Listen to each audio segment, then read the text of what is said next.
The novel narrates the tale of Roy, who, upon opening an ancient tome bound in copper, finds himself ensnared by a vortex that transports him to the realm of fairies. This enchanting world is replete with magic, home to elves, dwarves, cunnas, orcs, human knights, wizards, and clerics, among various other beings. Within this fantastical realm, Roy embarks on a journey of growth, ultimately rising to become the sovereign of the seven seas.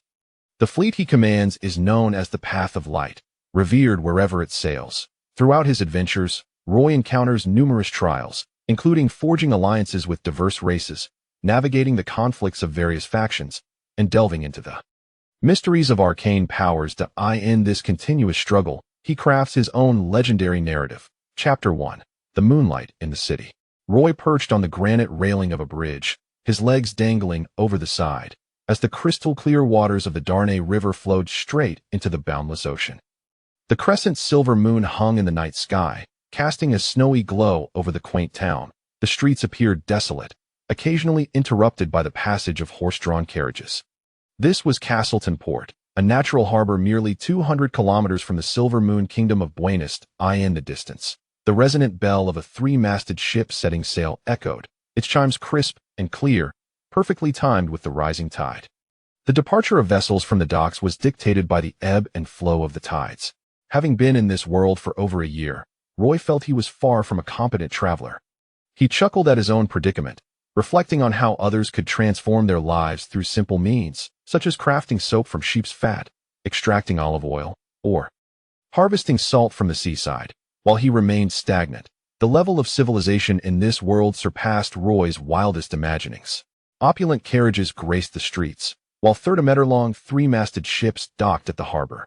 Outside the town, an airship terminal loomed, with dirigibles floating beside towering spires. This was indeed a realm imbued with magic. Here, wizards were merely another peculiar profession. Roy had often encountered robed elven mages strolling through the streets. Roy felt like a rustic bumpkin, hopelessly mismatched with the elegance of the city's inhabitants. His mother, Lady Belinda, a pure-blooded Silver Moon elf, had recounted tales of his lineage that his father was a wandering bard from the other side of the endless sea, a land known as the Green Empire. Thus, he was a hybrid of elf and human, though he appeared more human than not, essentially a half-elf. Yet, each time she shared this story, it was usually after a few drinks, leaving Roy uncertain if it was the ramblings of intoxication. He did not perceive himself as such. He bore none of the elven traits, and despite frequent consumption of the sap from the Tree of Life, he was growing at an alarming rate.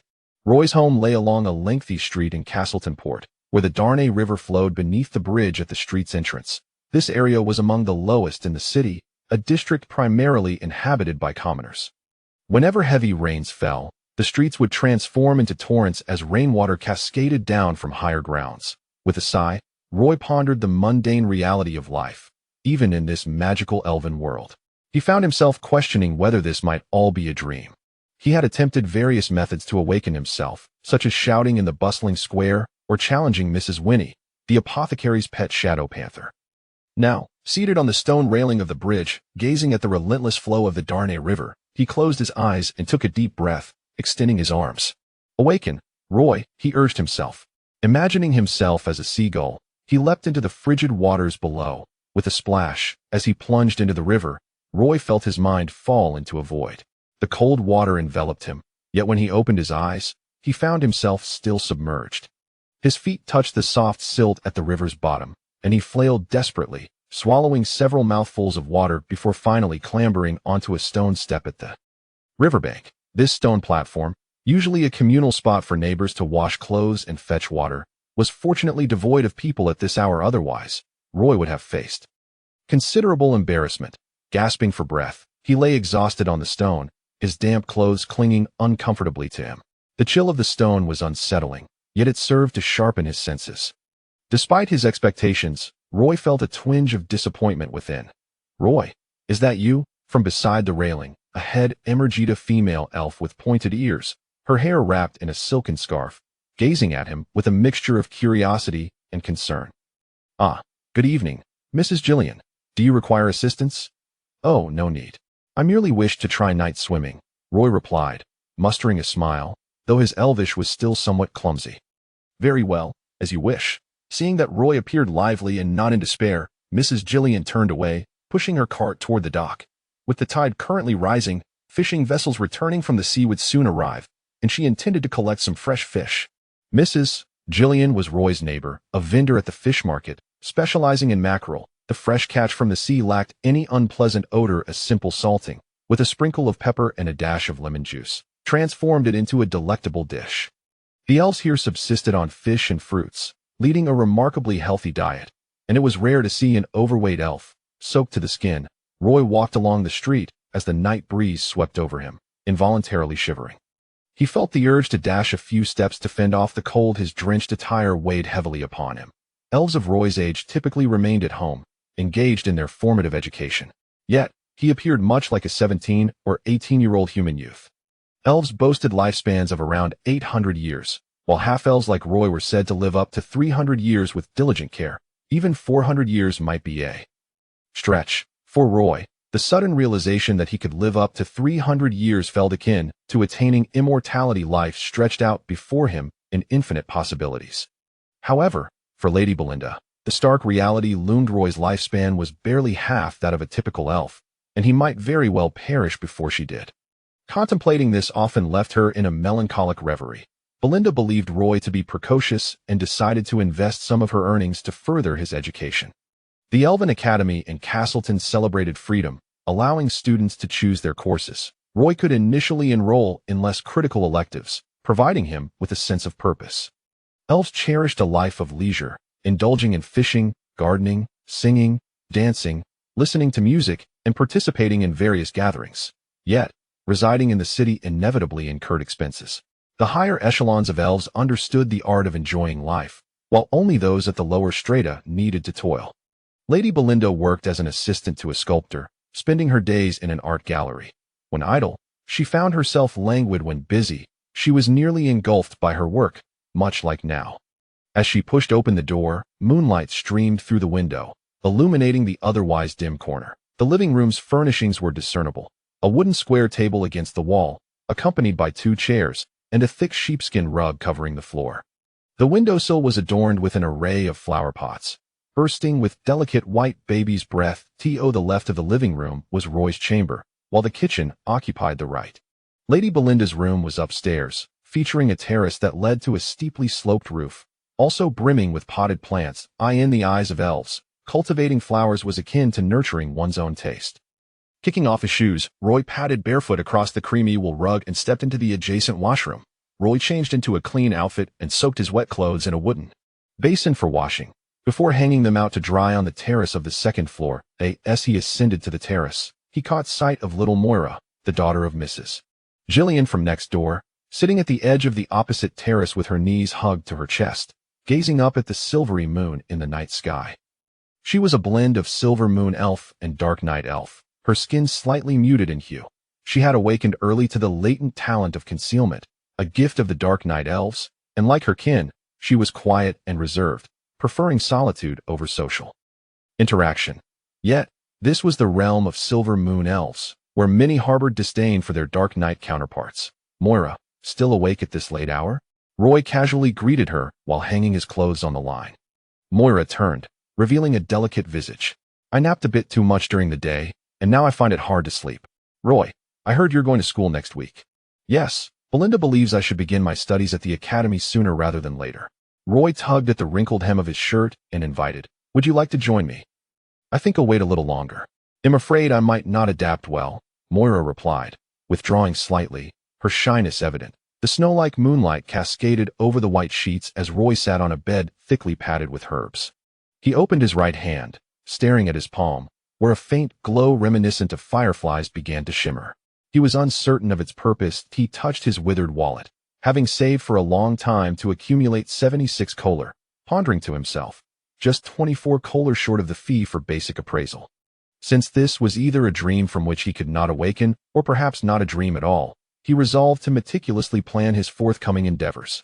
Roy gazed at the dim light in his palm, rubbing his brow as his gaze drifted towards the city outside the window. The moonlight, pure as snow, blanketed the entire city. Among the city's elves, there existed a hierarchy of nobility and commonality. The affluent resided in grand estates, adorned in opulent garments, attending various balls. In contrast, the ordinary elves did not enjoy such luxuries. Mixed blood and half-elves were regarded as the lowest strata of society. Those like Roy, a half-elf, or Moira, a mixed-blood elf, often faced discrimination from their peers. When the noble elves delivered their speeches, they always proclaimed freedom and equality, which, in Roy's eyes, was nothing but hypocrisy. However, having arrived in this enchanting world, he resolved to explore its wonders far and wide. Chapter 2. Breadfruit and Poetry in the Early Morning. Awakening from a soft slumber presents a formidable test of willpower. Preparing breakfast is not a daunting task. One merely needs to extract the breadfruit and brew a fragrant cup of tea. Roy has always found breadfruit to be a wondrous entity. It requires neither flour nor an oven. However, its taste does not quite align with Roy's preferences. Yet, it is a staple that all partake in. Flour can be procured at Castleton Port, yet these human delicacies are exorbitantly priced in the realm of elves, and Roy lacks the skill to bake bread. The breadfruit consumed by the elves bears little resemblance to the variety Roy encountered in his past life. Aside from its name, this breadfruit is more akin to a durian. Encased in a hard, spiky shell, once ripened, the shell easily splits into 5 segments, revealing flesh that resembles croissants. However, the pulp of the breadfruit is not overly sweet. Imbued with a refreshing woody aroma, suitable for direct consumption or enjoyed with a sprinkle of salt, Roy broke off a quarter of a breadfruit, serving himself a portion while placing another on a porcelain plate for Belinda, preparing a cup of balsam tea for her. He opted for a diluted essence of the Tree of Life, known for its ability to slow aging. In the central garden of Castleton, a Tree of Life, nearly 5,000 years old, stands, providing the Silver Moon elves with a portion each month. Belinda often frets that Roy is maturing too quickly, frequently recounting a dream in which he perished in her embrace, thus insisting he consume it daily. Seated at the dining table, savoring the delicacies before him, Roy reminisced about his previous life as a third-year student cramming for finals. On that fateful day, he had rushed to the library to secure a seat, only to find it brimming with students. Despite his early arrival, nearly every desk was occupied with personal tomes. He wandered along the rows of bookshelves, intrigued by how many there were on the second floor, quickly becoming engrossed in the challenge of navigating the endless expanse. Eventually, he realized he could no longer see any fellow students and stumbled upon a surprisingly tranquil area within the library, a discovery that felt almost surreal. Yet, the volumes lining the shelves were predominantly foreign, inscribed in languages that were not English, French, German, Italian, or Japanese, merely incomprehensible scribbles. He casually pulled out an ancient tome bound in copper, its cover depicting 2 elves, one wielding a longsword, the other a staff, both gazing upward at a crescent moon. Although the text was indecipherable, the illustrations seemed to illustrate the elven world. Roy's curiosity compelled him to flip through the pages, hoping to find images of ethereal elven maidens, as their live figures aligned with conventional beauty standards. After only a few pages, the book inexplicably began to flip on its own, accelerating rapidly, akin to a currency counter. Mere moments later, the entire volume had flipped from cover to cover, culminating in a massive vortex depicted on the final page, reminiscent of a colossal black hole.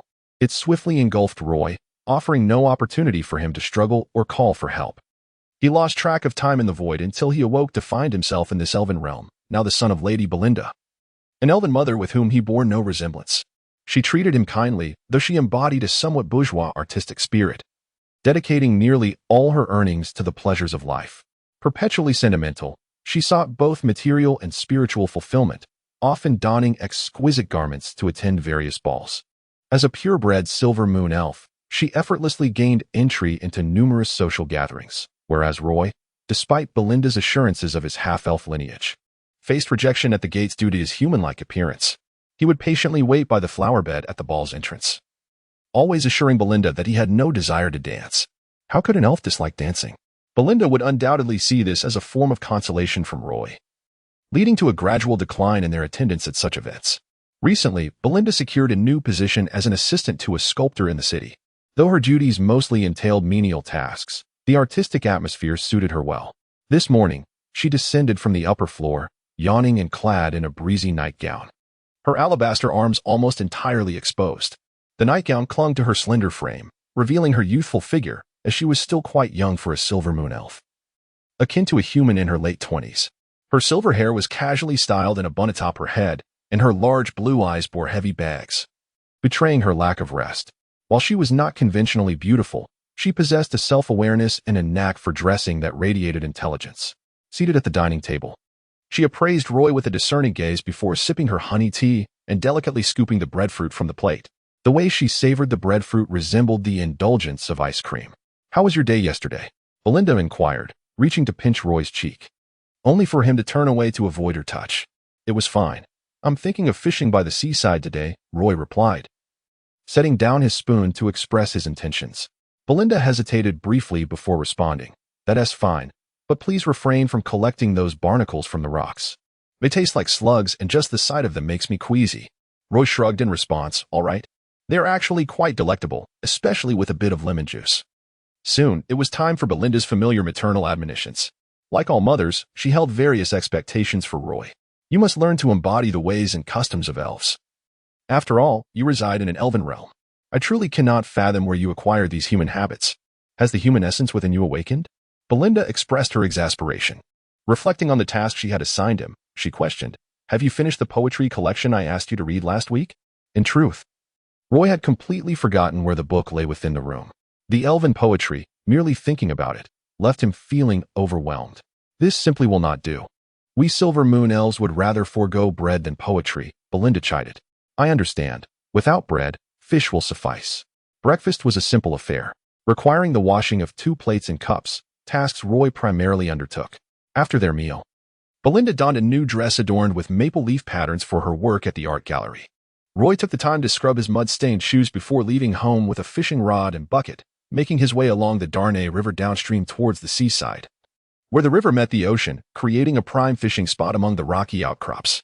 Elves generally do not favor rising early, save for those tasked with collecting dew in the orchard. The streets were quiet yet impeccably clean. One side of the street bordered the Darnay River, while the other featured wooden shops, the closest to Roy's home being a store selling breadfruit. Inside, one could find an assortment of other fruits, but Roy deemed them unsuitable for breakfast, hence he indulged solely in breadfruit each morning. At the street corner, there exists a quaint apothecary, its shelves brimming with an array of test tubes, each containing liquids of vibrant hues, many of which are rumored to be exorbitantly priced potions. Roy, though lacking an understanding of such matters, has formed a bond with the young nightblade leopard tethered at the entrance of the shop, occasionally treating it to a fish or two. The street is predominantly lined with ordinary 2-story wooden houses, their exteriors coated in layers of paint. Residing by the sea bears its own challenges, as it seems perpetually damp, with the breeze carrying a potent scent of the ocean.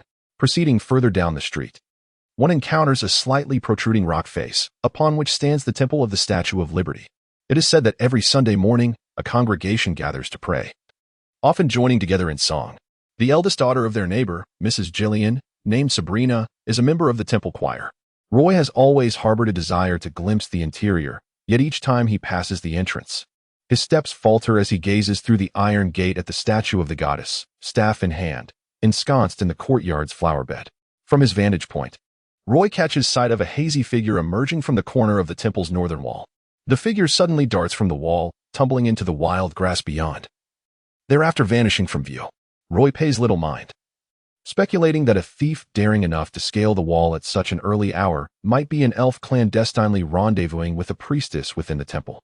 From this spot, he has a panoramic view of the harbor, where a dozen 3-masted ships are docked, alongside numerous small fishing boats. With the tide recently receded, only the smallest vessels can venture out to sea at this low water level, while larger ships must await the next high tide to set sail. Adjacent to the dock lies a stretch of golden beach, the retreating sea having left behind an abundance of shells. Barefoot and clad in overalls, Roy rolls up his pant legs and strides down the beach with purpose. The horizon where the sea meets the sky captivates him, and he begins to dig for sandworms, depositing his finds into a wooden bucket. He then makes his way to the rocky area by the shore, climbing atop the largest rock that juts out into the sea. Its surface dotted with oysters, some parts treacherously sharp underfoot. Only a few spots provide safe footing, which Roy has meticulously cleared. This is his favored fishing spot. Standing upon the rock, Roy gazes towards the horizon, pondering the nature of the realms that lie beyond the sea. Chapter 3.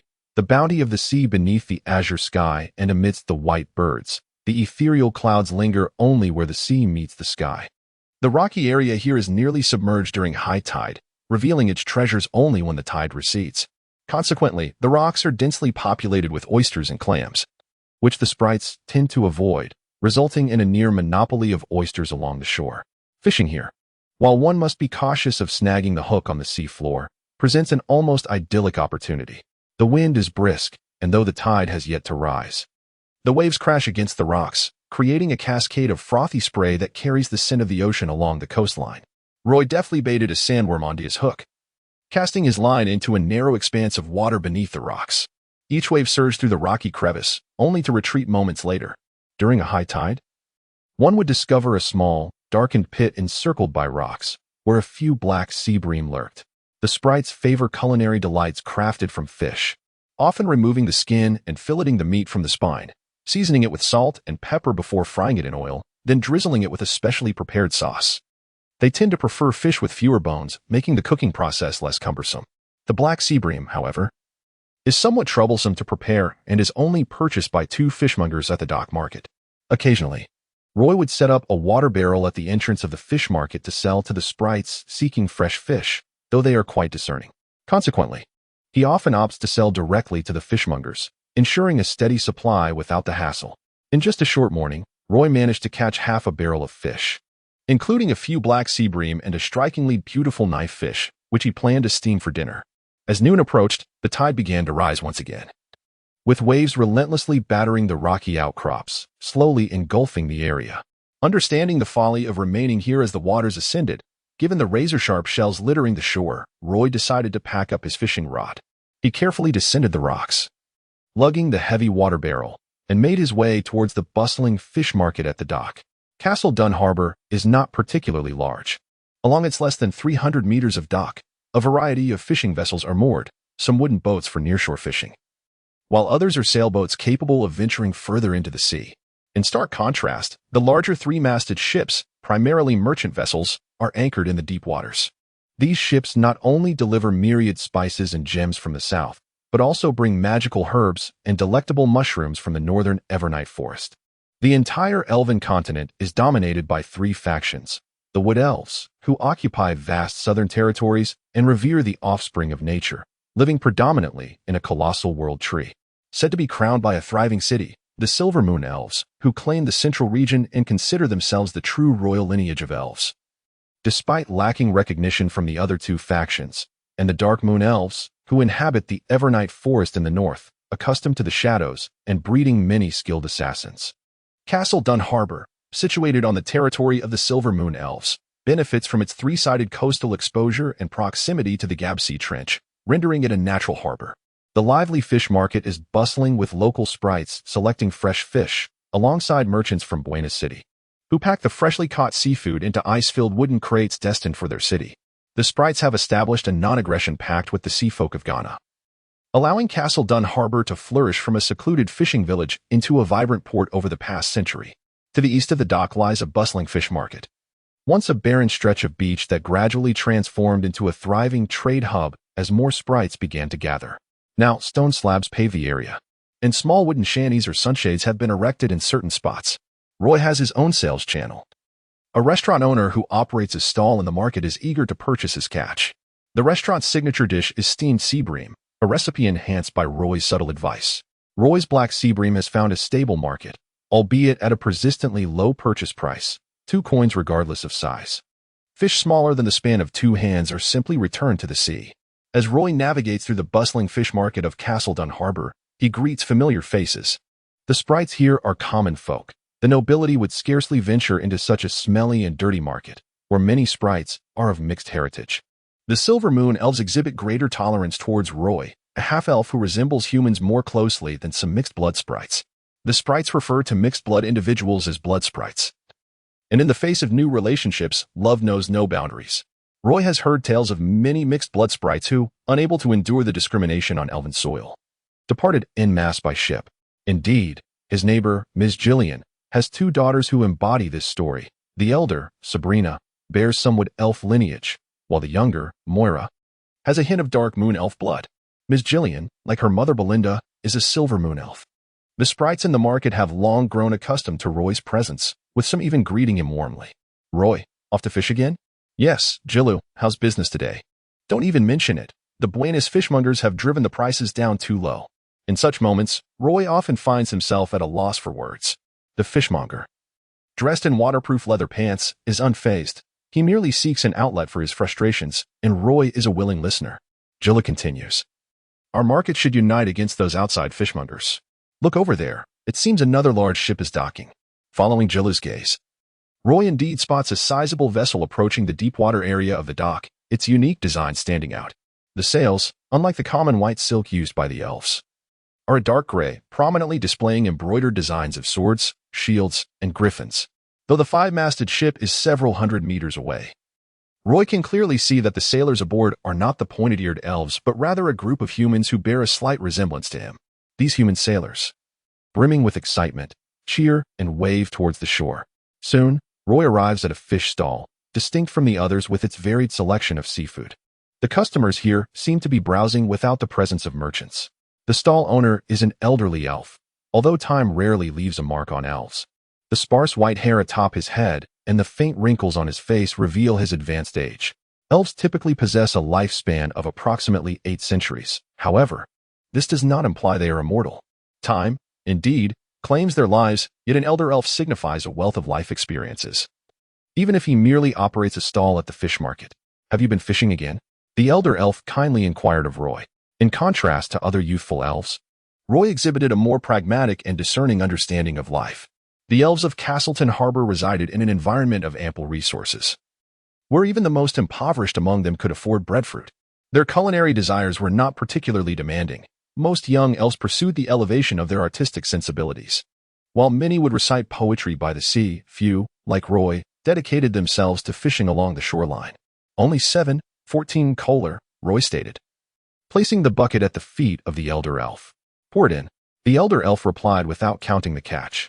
He then retrieved 14 white shells from his coin pouch, the smallest denomination of currency circulating in the realm of the Silver Moon Elves, a type of shell not commonly found. Roy had scoured the coastal stretches surrounding Castleton Harbor and had not encountered such shells on these shores. As he tucked the 14 Kohler into his wallet, the lightweight, polished shells felt satisfying against his pocket. If fortune smiled upon him as it had today, this identification fee would finally be secured. Yet, what preoccupied Roy's thoughts more was another matter. Holding a bucket with only one three-sword fish remaining, he turned to behold a 5-masted sailing vessel at the deep-water dock. This grand ship appeared quite weathered. The prow bore a bronze statue of a griffin, its left wing broken and the surface marred by green corrosion, suggesting it was in dire need of repair. In stark contrast to the elves' elegantly streamlined ships, this vessel featured a pointed bow and a somewhat squared stern, unmistakably capable of carrying a substantial cargo.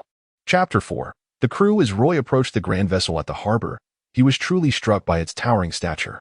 The ship, docked vertically at the pier, loomed over him, its brass bow almost touching the stone steps, standing more than 4 meters above the dock. The mainsail had already been lowered, but the towering mainmast, over 40 meters high, was draped with countless ropes and pulleys. In comparison to the exquisite merchant ships of the elves, this vessel appeared rather crude in both design and facilities. Nevertheless, it was the largest ship Roy had ever seen at Castle Dunport, its hull stretching over 40 meters in length. Setting down the water bucket he held, Roy scrutinized the deep-draft ship, which seemed laden with considerable cargo. The elven guards at the dock swiftly arrived, climbing aboard the vessel via the ladder to inspect for hazardous materials, such as armed forces and weaponry. Meanwhile, sailors on the deck busied themselves with some wooden crates, likely containing items of little value, as long as the cargo remained on board. According to the regulations established by the Silver Moon Elves, no taxes were required, which explained the absence of tax officials at the dock. While Roy stood before the dock, lost in thought as he gazed at the grand ship, several well-dressed crew members descended the ladder. It was evident that the elven guards were conducting their safety inspection smoothly, thus allowing the crew to disembark without any restrictions. Most of the crew wore leather vests, white shirts, riding trousers, and tall boots, notably lacking any weapons at their waists. Roy observed that the sailors on the bow deck were all equipped with swords. The crew members appeared somewhat disheveled, with many sporting unkempt hair in braids or loose strands, tousled by the sea breeze. Their hair colors varied widely, with blonde, red, and dark brown being the most prevalent, and they exuded a robust demeanor, seemingly stronger than the elven guards, perhaps due to Roy's resemblance to them. The crew approached him directly, with the leading burly sailor curiously eyeing him. "Do you need a guide?" Roy inquired, not particularly fond of the idea, and in fact, this was his first attempt. His primary aim was to glean information about the outside world from these traveling sailors. Castle Dunport was a fishing harbor primarily frequented by merchant ships engaged in fish trade. Even if Roy wished to inquire about news, none were inclined to engage with him. The robust sailor rapidly spoke a string of words, leaving Roy bewildered and unable to comprehend his speech. It was clear that communication was proving difficult. Roy spread his hands and gently shook his head, signaling his helplessness. "You don't speak Imperial tongue?" A slender young man in a black robe emerged from behind the burly sailor. With fair skin, spectacles perched on his nose, and a book with a copper cover in hand, he awkwardly addressed Roy in broken Elvish. Despite his grammatical errors and mispronunciations, Roy nodded in understanding.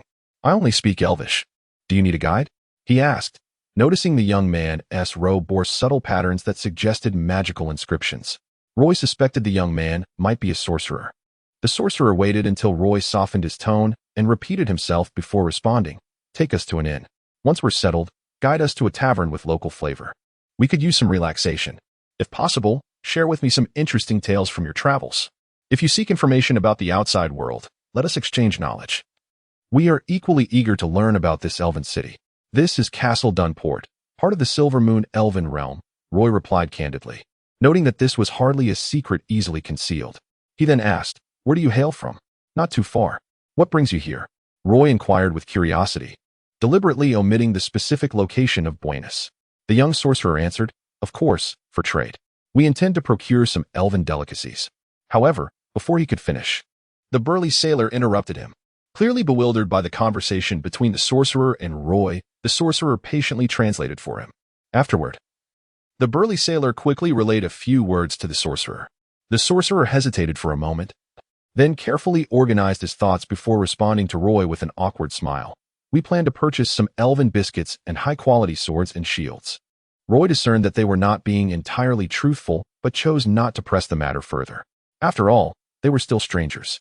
Noticing the crew's wariness towards him, Roy fell silent. Having promised to lead them to an inn, he refrained from further comments, simply explaining that the inns in the city were categorized into 3 tiers. On Brown Street, where Roy resided, there were 2 inns. However, since Brown Street was a commoner's area, these inns were of the most basic quality, primarily catering to merchants who stayed for a night or 2 while procuring fish at the docks. Yet, they had their merits, being affordable and conveniently close to the harbor. Upon hearing Roy's description, the crew readily agreed. With Roy leading the way, water bucket in hand, he made it a point to explain the various shops they passed, helping them distinguish between stores and restaurants. Brown Street was indeed very close to the dock, and as they walked past the Statue of Liberty, the crew was taken aback by the sight of a modest temple built upon the hillside. Some sailors eagerly wished to explore it. However, the entrance was crowded with people. Through the throng, they could see priests in ceremonial robes engaged in animated discussions with several elven guards, suggesting that something was amiss at the temple. As they passed the temple, no one was foolish enough to cast curious glances in that direction. It was only after they had walked by that Roy remembered something and pulled a coin from his pocket, balancing the thin shell between his thumb and index finger. Roy informed the crew, "The currency used here is the kohler, crafted from this type of shell. Are gold coins not accepted?" The young sorcerer asked, astonished.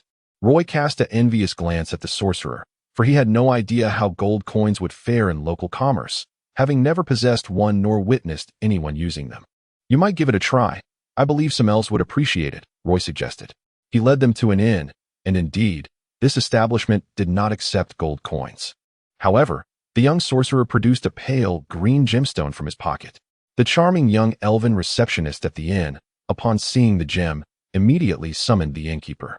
The innkeeper, exuding warmth and hospitality, promptly arranged 10 rooms for them, and the young sorcerer even exchanged for a substantial sum of kohler.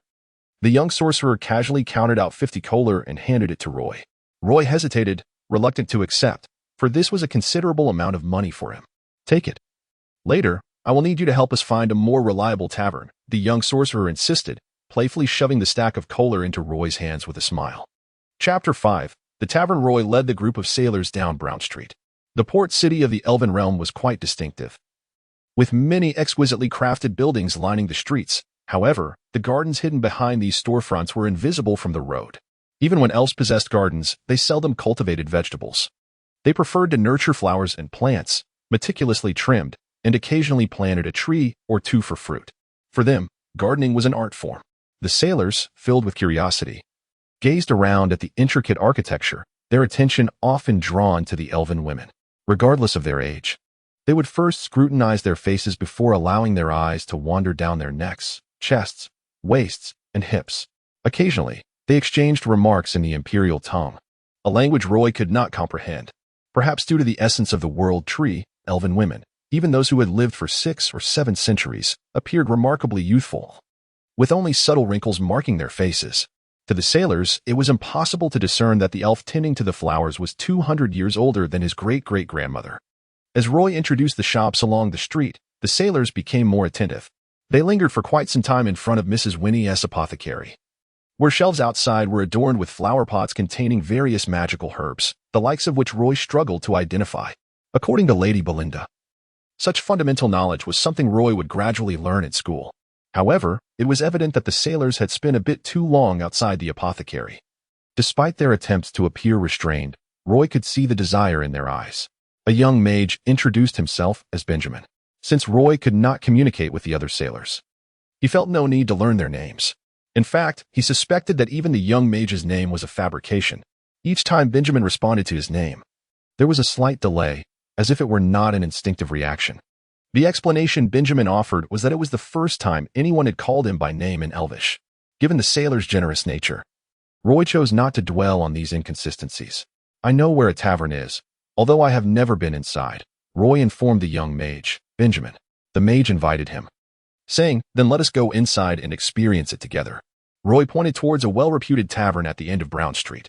It was perched on a cliff facing the sea, with a terrace extending outward, serving as a splendid viewpoint, half-shaded by trees. The elves excelled at designing such innovative structures, seamlessly integrating natural scenery into their gardens. The tavern exuded a vibrant atmosphere, appearing as a modest little house filled with an array of drinking vessels, from which a medley of intoxicating aromas wafted. The terrace, which offered a view of the sea, contained only 6 tables, and at that moment, the tavern was relatively empty. As Benjamin stepped onto the terrace, leaning against the railing to gaze at the bustling docks, he exclaimed to Roy, "Yes, this is the place. We need a small tavern like this to enjoy a few drinks. You cannot imagine how tedious a year and a half at sea can be." The Silver Moon elves typically favored tree sap, while these alcoholic beverages were imported from the Dark Moon elf kingdom. A waitress approached, carrying a menu inscribed with elvish characters. She was a Dark Moon elf with a somewhat pallid complexion and appeared timid, her gaze fixed on Roy, as if he were the only source of comfort among the sailors.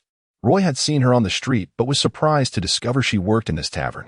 Upon learning that the specialty drink here was a type of sparkling wine, and that the prices were quite reasonable, the sailors divided into 2 tables, each ordering 2 bottles of the sparkling wine along with stronger rum.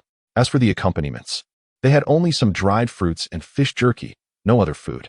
The moment the cork was popped, a delightful pop echoed as the effervescent golden liquid was poured into the sailors' cups. The sole female server in the tavern observed the group of human sailors with keen curiosity.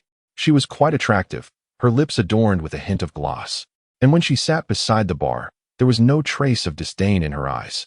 Seated at their tables, the sailors began to indulge in their sparkling wine, and the conversation flowed more freely. Roy abstained from drinking, for Lady Belinda had strictly forbidden it, even preventing him from approaching the bar. In her eyes, Roy was merely a child, too young to partake in anything beyond the sap of the world tree. "How do you manage food while at sea?" Roy inquired with genuine curiosity. "I mean, what do you eat while sailing?" Benjamin took a sip of his drink, looking quite satisfied as he replied, "It's simple. You can easily catch fish from the sea."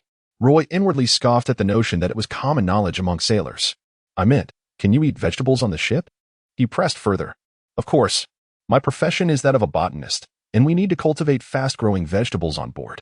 The cabbage and tomatoes I grow are quite good," Benjamin explained. Roy continued to inquire, "What about fresh water? If you can't find an island or port, how do you manage on such a long journey once your stored water runs out? Do you rely on collecting rainwater for sustenance?" Benjamin looked at Roy in disbelief, confirming that he genuinely did not know, before explaining, "I thought elves would be more advanced in this regard." The mage gestured to his waist. Producing a silver-plated panel from his robe, he displayed the intricately engraved side and placed a crystal shard into a gem recess. As the patterns on the panel illuminated with strange magical lines, droplets of water began to form and drip from its surface. Seeing the droplets cascade onto the silver plate, Roy realized that they relied on this magical means to provide water while at sea. With such a magical metal plate, you never run out of drinking water during your voyages? Roy asked.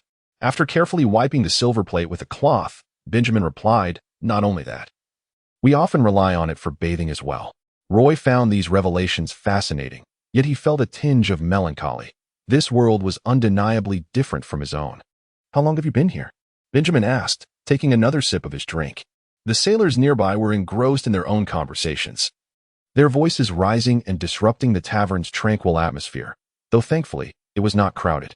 In fact, a solitary patron sat in the corner, nursing a bottle of rum that was already half empty, looking somewhat tipsy as he counted the few remaining nuts on his plate, exuding an air of boredom.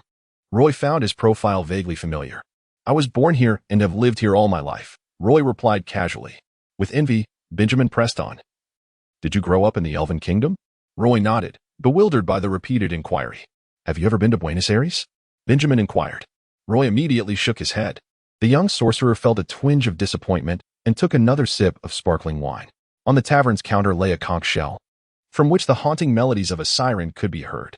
It appeared enchanting, yet it merely concealed a magical crystal inscribed with a series of runes, a common trinket in this locale. Even Mrs. Winnie, the proprietress of the apothecary on the corner, possessed one, though her music was considerably more vibrant. The elves within the tavern maintained a quiet demeanor, seldom gathering in boisterous camaraderie like the sailors. To the elves, such behavior was deemed rather vulgar. Roy's gaze inadvertently drifted to a drunken figure nestled in the corner, drawing his attention solely because he had previously encountered this inebriated elf in the garden of the neighboring Mrs. Gillian. This particular elf, bearing a somewhat unique appearance with a pallid complexion indicative of a dark moon elf, was known as Jefferson de Gillian.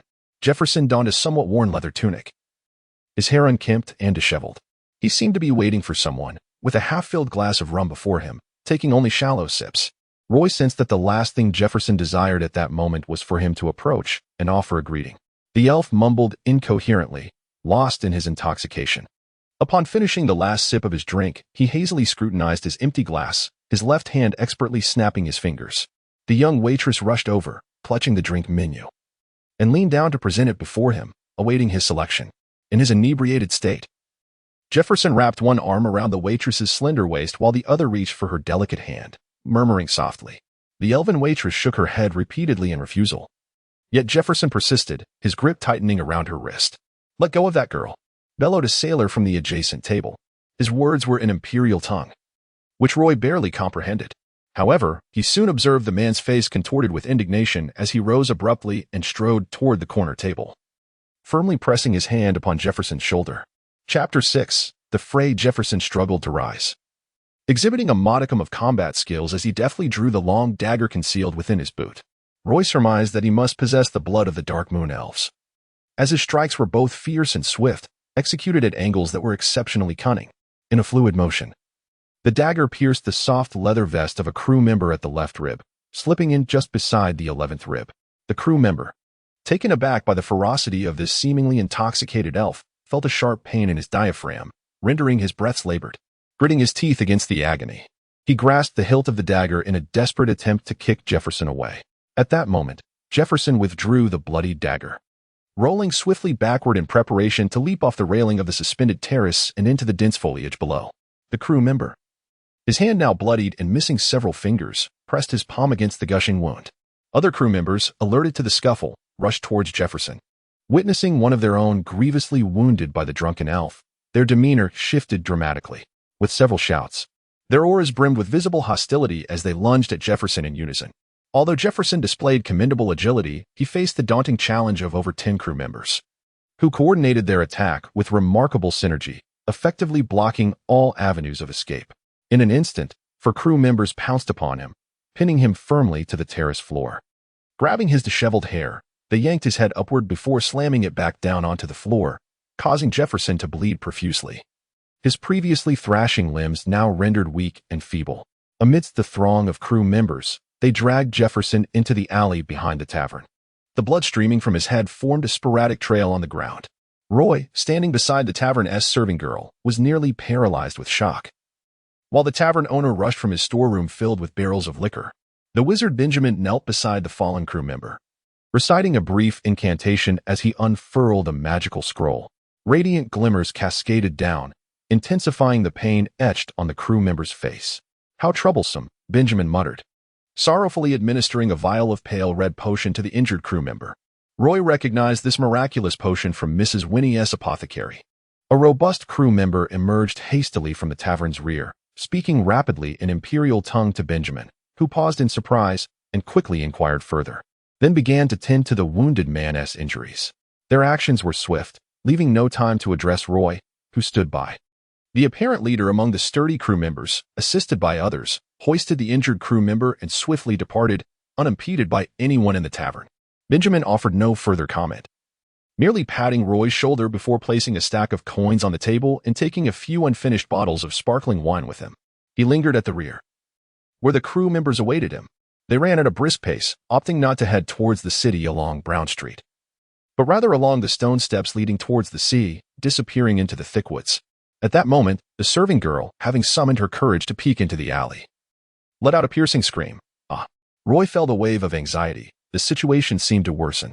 This was Roy's first encounter with a knife fight, devoid of any dramatic combat scenes. Both parties were merciless, the bloodshed and the crew members' hasty retreat transpiring in less than a quarter of an hour. By this point, it was too late for Roy to make an exit. In truth, he could not simply walk away, as both the tavern owner and the serving girl recognized him. They all resided on Brown Street, and even if they did not know each other by name, they frequently crossed paths. Jefferson lay behind the tavern, having sustained a fatal wound at the hands of the crew members. Blood stained his tattered leather armor, yet his clothes remained intact, the bloody dagger still in his hand. And his coin pouch, though hardly filled with a few coins, was also present. The tavern owner appeared remarkably composed, insisting that Roy remain while seeking out the elven guards from Castle Dunharbor. Earlier, Roy had observed 3 elven guards dealing with a case near the Statue of Liberty. And now 3 more hurriedly approached, clad in light armor, their elven swords gleaming at their waists, exuding an air of formidable authority. Roy mused upon the busyness of these elven guards, yet he dared not voice any criticisms, opting instead to sit quietly beside the serving girl. The elven guards began to ascertain Jefferson's identity, and Roy noticed that both the tavern owner and the serving girl were familiar with the deceased.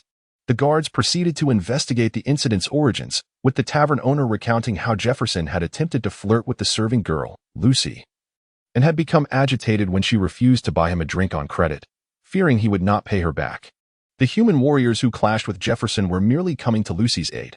However, Jefferson's reaction was excessive, and he struck first, resulting in a crew member falling. The enraged humans then dragged Jefferson into the alley, where everyone presumed he would receive a severe beating while awaiting the arrival of the elven guards. To their astonishment, the human warriors swiftly ended his life instead. The tavern owner described the events with objectivity, showing no favoritism. Miss Lucy, the serving girl, wore an expression of indignation, admitting she had met Jefferson at a dance in the town square but later grew wary of his lack of a stable occupation, often engaging in dubious tasks for quick coin, spending freely when flush and pinching pennies when not. In recent days, Jefferson had fallen on hard times, and Lucy had distanced herself from him. Typically, Jefferson would vanish for a few days during such times, only to reappear later with flowers when his fortunes improved. Shockingly, he had come to the tavern that morning, lingering for hours and insisting on another drink, which ultimately led to the ensuing chaos. The elven guard recording the events regarded the serving girl with disdain, avoiding any eye contact throughout the process. A fair-skinned elven guard sat across from Roy, 2 glasses of water placed on the table. This guard's gaze was keen, and he favored locking eyes with Roy as he posed numerous questions regarding their encounter at the docks, Roy's agreement to guide them, the crew members' lodging arrangements at the wooden inn, and their arrival on a 5-masted ship. The elven guard meticulously transcribed Roy's words with a delicate quill onto a sheet of white paper. "Should we require further information, we shall reach out to you," he stated with a stern countenance. Roy nodded obediently, feeling dejected after the thorough interrogation, standing quietly to the side. In an effort to gather tidings from the outside world, I have inadvertently found myself entangled in such tumult, which seems rather unworthy. The elven sentinels have taken Jefferson's body. The lives of elves are exceedingly precious. Yet the Sentinels will continue their investigation into this matter, albeit with insufficient manpower, leading them to refrain from hastily pursuing the band of assailants. Of course, no one would ever admit that this has anything to do with the fact that Jefferson was a Dark Moon elf. The tavern appeared to remain unaffected by these events. Even before the elven sentinels had departed, the waitress began to mop the bloodstains from the floor with a broom. The tavern suffered no losses, as the elven sentinels would pursue the culprits based on the existing clues, and no one paid any heed to Roy, noticing that he was no longer involved. Roy made his way outside the tavern, just as a rather frail-looking elf timidly dodged past the 3 elven sentinels, cradling a package and peering cautiously as he entered. When he brushed past Roy, the latter caught a fleeting glimpse of the elf's trousers, which were specked with several leaves of basil, suggesting he had recently traversed a thicket. His hair was in disarray, likely due to a prolonged absence of washing, and he appeared to have dampened it in a futile attempt to tame the unruly strands. As Roy stepped out of the tavern, he abruptly halted, suddenly realizing that the only location nearby where basil trees grew was beyond the walls of the Statue of Liberty. There was no other place that bore such flora. Could it be that the person he had seen scaling the wall by the Statue of Liberty that morning was, in fact, this very elf? Chapter 7. Sabrina. Upon departing from the tavern, Roy initially intended to visit the Magic Guild adjacent to the Elven Academy in the Upper District. There, junior appraisers could assist individuals in identifying various magical artifacts. Roy sought to ascertain whether the flickering flame resting in his palm was indeed magical. Should it be? He contemplated delving into studies related to the arcane. However, as he approached the intersection of Brown Street, he discovered 2 elven guards stationed there, diligently inspecting pedestrians entering the thoroughfare. Brown Street was under strict curfew, permitting entry but forbidding exit, instilling a sense of unease among the residents. Outside the apothecary, Madame Winnie idly observed the guards while engaging in casual conversation with the proprietor of the neighboring fruit shop. Crouched in her embrace, a nightblade panther glared at Roy, its amber eyes brimming with vigilance. Neighbors gathered on the street, buzzing with speculation about the cause of the elven guard's sudden enforcement of a lockdown. Faced with the inability to leave Brown Street, Roy made his way home. Upon reaching his doorstep, he noticed a striking elven maiden draped in a white silk gown. Arms cradling several books, her feet adorned with sandals entwined with decorative straps, approaching with a soft clack from the direction of the intersection. Her long legs, partially concealed beneath her gown, appeared as pale as ivory. She was Sabrina, the eldest daughter of their neighbor, Miss Jillian, and a towering figure among elves, standing notably taller than Roy. Her complexion was fair, and her eyes sparkled like exquisite emeralds.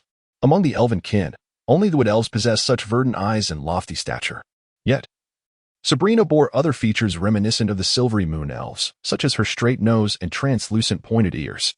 The townsfolk speculated that Sabrina was a hybrid of both the silvery moon and wood elves.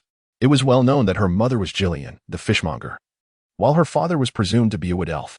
Jillian never spoke of Sabrina and Moira's father. Though sisters, Sabrina had the blood of wood elves, while her sister Moira displayed traits of the dark moon elves. Roy was not particularly acquainted with Sabrina, but enjoyed a better rapport with her sister Moira, who was exceedingly introverted and often secluded herself at home. Sabrina attended the Castleton Elven Academy and was also a member of the choir at the Temple of Liberty, rarely spending time at home. "Good afternoon, Sabrina," Roy called out, though he preferred to tease her with the nickname Big White Goose. However, he knew that such a moniker would incite her ire, and being caught would surely land him in trouble, especially since she had become quite formidable since starting school. After enduring a few harsh encounters, Roy had learned to temper his words. As Sabrina turned to see Roy, she shot him a quick glare before retreating into the courtyard. This interaction was a common occurrence, as the 2 courtyards were merely separated by a low wall. After placing the bucket in the kitchen, securing his fishing rod and hooks, and washing his feet, Roy heard Sabrina call out to Moira. "Moira, where are you?" "I'm upstairs," came Moira's reply. Remembering the clothes he had hung out to dry on the terrace the previous night, Roy ascended to the 2nd floor, just in time to see Sabrina also climbing up. She placed a paper bundle on the small table beside Moira and settled onto a stool adjacent to her sister.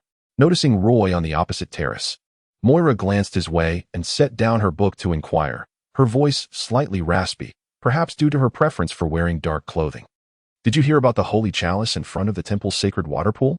Sabrina casually kicked off her sandals, curling her feet beneath her on the chaise lounge and stretching her long body lazily before responding, "Yes, that one, usually filled with clear water, and occasionally, when someone comes to pray, The priest pours them a cup. Moira blinked in surprise. Why would anyone think to steal that? Perhaps for the gold and jewels adorning it. Who knows? Sabrina shrugged, seemingly indifferent. Despite being a member of the temple choir, the theft of a chalice did not greatly concern her, especially since it was not the old organ that had gone missing. Suddenly distracted, Sabrina was caught off guard by Roy's presence at the terrace railing. Have they caught the thief who stole the chalice? He inquired, driven by curiosity to engage with Sabrina, despite her typically frosty demeanor. This time, however, Sabrina did not rebuff him, but instead adopted a serious expression, stating, "No, you know how capable those guards are. It's unlikely they would apprehend the culprit so swiftly." "Indeed," Roy acknowledged. Subsequently, he descended to wash up and change into fresh attire. The summer nights in Castleton Port were cool, thanks to the sea breeze, making it comfortable to lie in bed with the windows open, even without air conditioning or fans. When dinner time arrived, Roy prepared a fish stew for himself. He dined alone, as the two elven guards visited Miss Gillian's residence, seemingly questioning her about the deceased Jefferson from earlier that day. Roy deliberately waited until the guards departed before stepping onto the terrace, resting his hands on the railing to address them.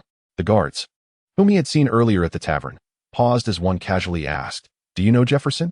"Ah, yes," Roy replied, aware that the guards seemed to find little useful information in him. They exchanged glances before moving on to investigate other residents of Brown Street that evening. "Hey, wait," Roy called out, hoping to discuss the theft at the Temple of Liberty further. The night in Castleton was refreshing, with the sea breeze cooling the city. Often, as he did now, Roy reclined on the terrace chair, exchanging a few words with Moira across the way. Reflecting on the day's events, he could only describe them as abysmal. Under the cover of night, Moira appeared more animated than during the day, perhaps feeling a heightened sense of security in the darkness. When she was in a foul mood and chose not to reveal herself, even standing on the terrace, Roy would remain oblivious to her presence. Unbeknownst to him, he had grown accustomed to sharing his daily experiences with Moira, recounting tales of the sailors he had encountered and the brawl at the tavern, bearing his thoughts freely. In the dim light, Moira's eyes sparkled. Although the two terraces were roughly 5 meters apart, Roy could still discern a hint of glimmer in her gaze. Having just bathed, she wore a loose-fitting skirt, and her damp hair cascaded around her shoulders. A small face appeared exceptionally pure, with the exception of slightly dull skin, in every other aspect. It resembled that of Lady Gillian, evoking the essence of a silver moon elf. In the realm of silver moon elves, the status of a mixed-blood elf is regarded as even lower than that of a half-elf like Roy, rendering them more susceptible to scrutiny. I understood that Mela uttered only this one sentence throughout the entire evening. In the distance, the dock by the sea was ablaze with lights. The high tide was expected to occur after midnight. Having had her dinner, Lady Gillian retired early, as she needed to arrive at the dock around midnight to fetch fish. The lives of the lower-class elves are often quite arduous. Although Roy did not entirely agree with her various attitudes towards life, he held deep admiration for her tenacity. She was the kind of person who was exceptionally devoted to her life, insisting on selling fish daily at the dock's fish market to provide for her 2 daughters. Mela was cherished as if she were a delicate flower in a greenhouse. In contrast to Lady Gillian, Roy's mother appeared more carefree, often leaving Roy alone at home. And this half-elf son had transformed into another Roy without her even noticing. Over the past year, Roy had gradually integrated into this environment.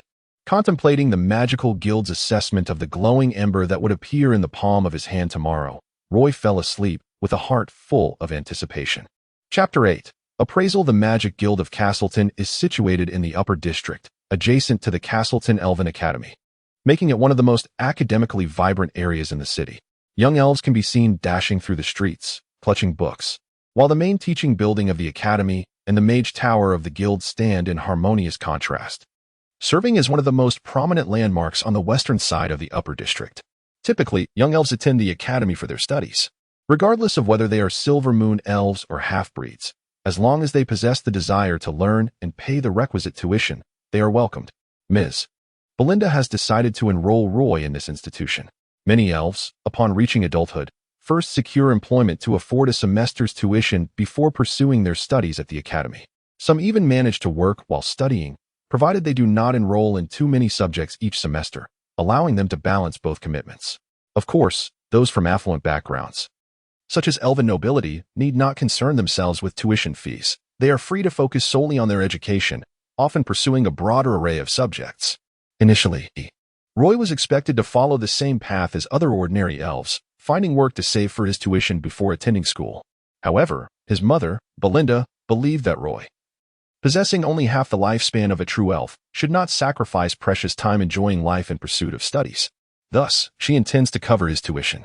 Castleton is an open city, surrounded by no walls. Over 90% of its area is built upon the coastal hills, creating a multi-layered urban landscape. All structures rise with the terrain. The higher one gazes, the more opulent the buildings appear. At the pinnacle of Castleton stands a colossal statue of a silver moon elf, nearly 30 meters high, pointing towards the location of Buenos City. Standing in the square before the Magic Guild, Roy gazes up at the towering statue, feeling an unsettling notion that if it were to topple, it might very well fall upon him. Setting aside such unrealistic thoughts, Roy tightened his grip on the pouch filled with coal, summoning his courage to step into the Mage Tower. "I am here for a basic appraisal," he stated succinctly, allowing him to pass unobstructed into the first floor of the Mage Tower, where the appraisal services were conveniently located. The interior of the first floor was partitioned into various areas, navigable by directional signs lining the corridors. Roy's initial impression was reminiscent of a bustling marketplace. On either side of the corridor were an array of shops, each more or less related to magic: apothecaries, scroll shops, magical gem stores, and magical weaponry retailers.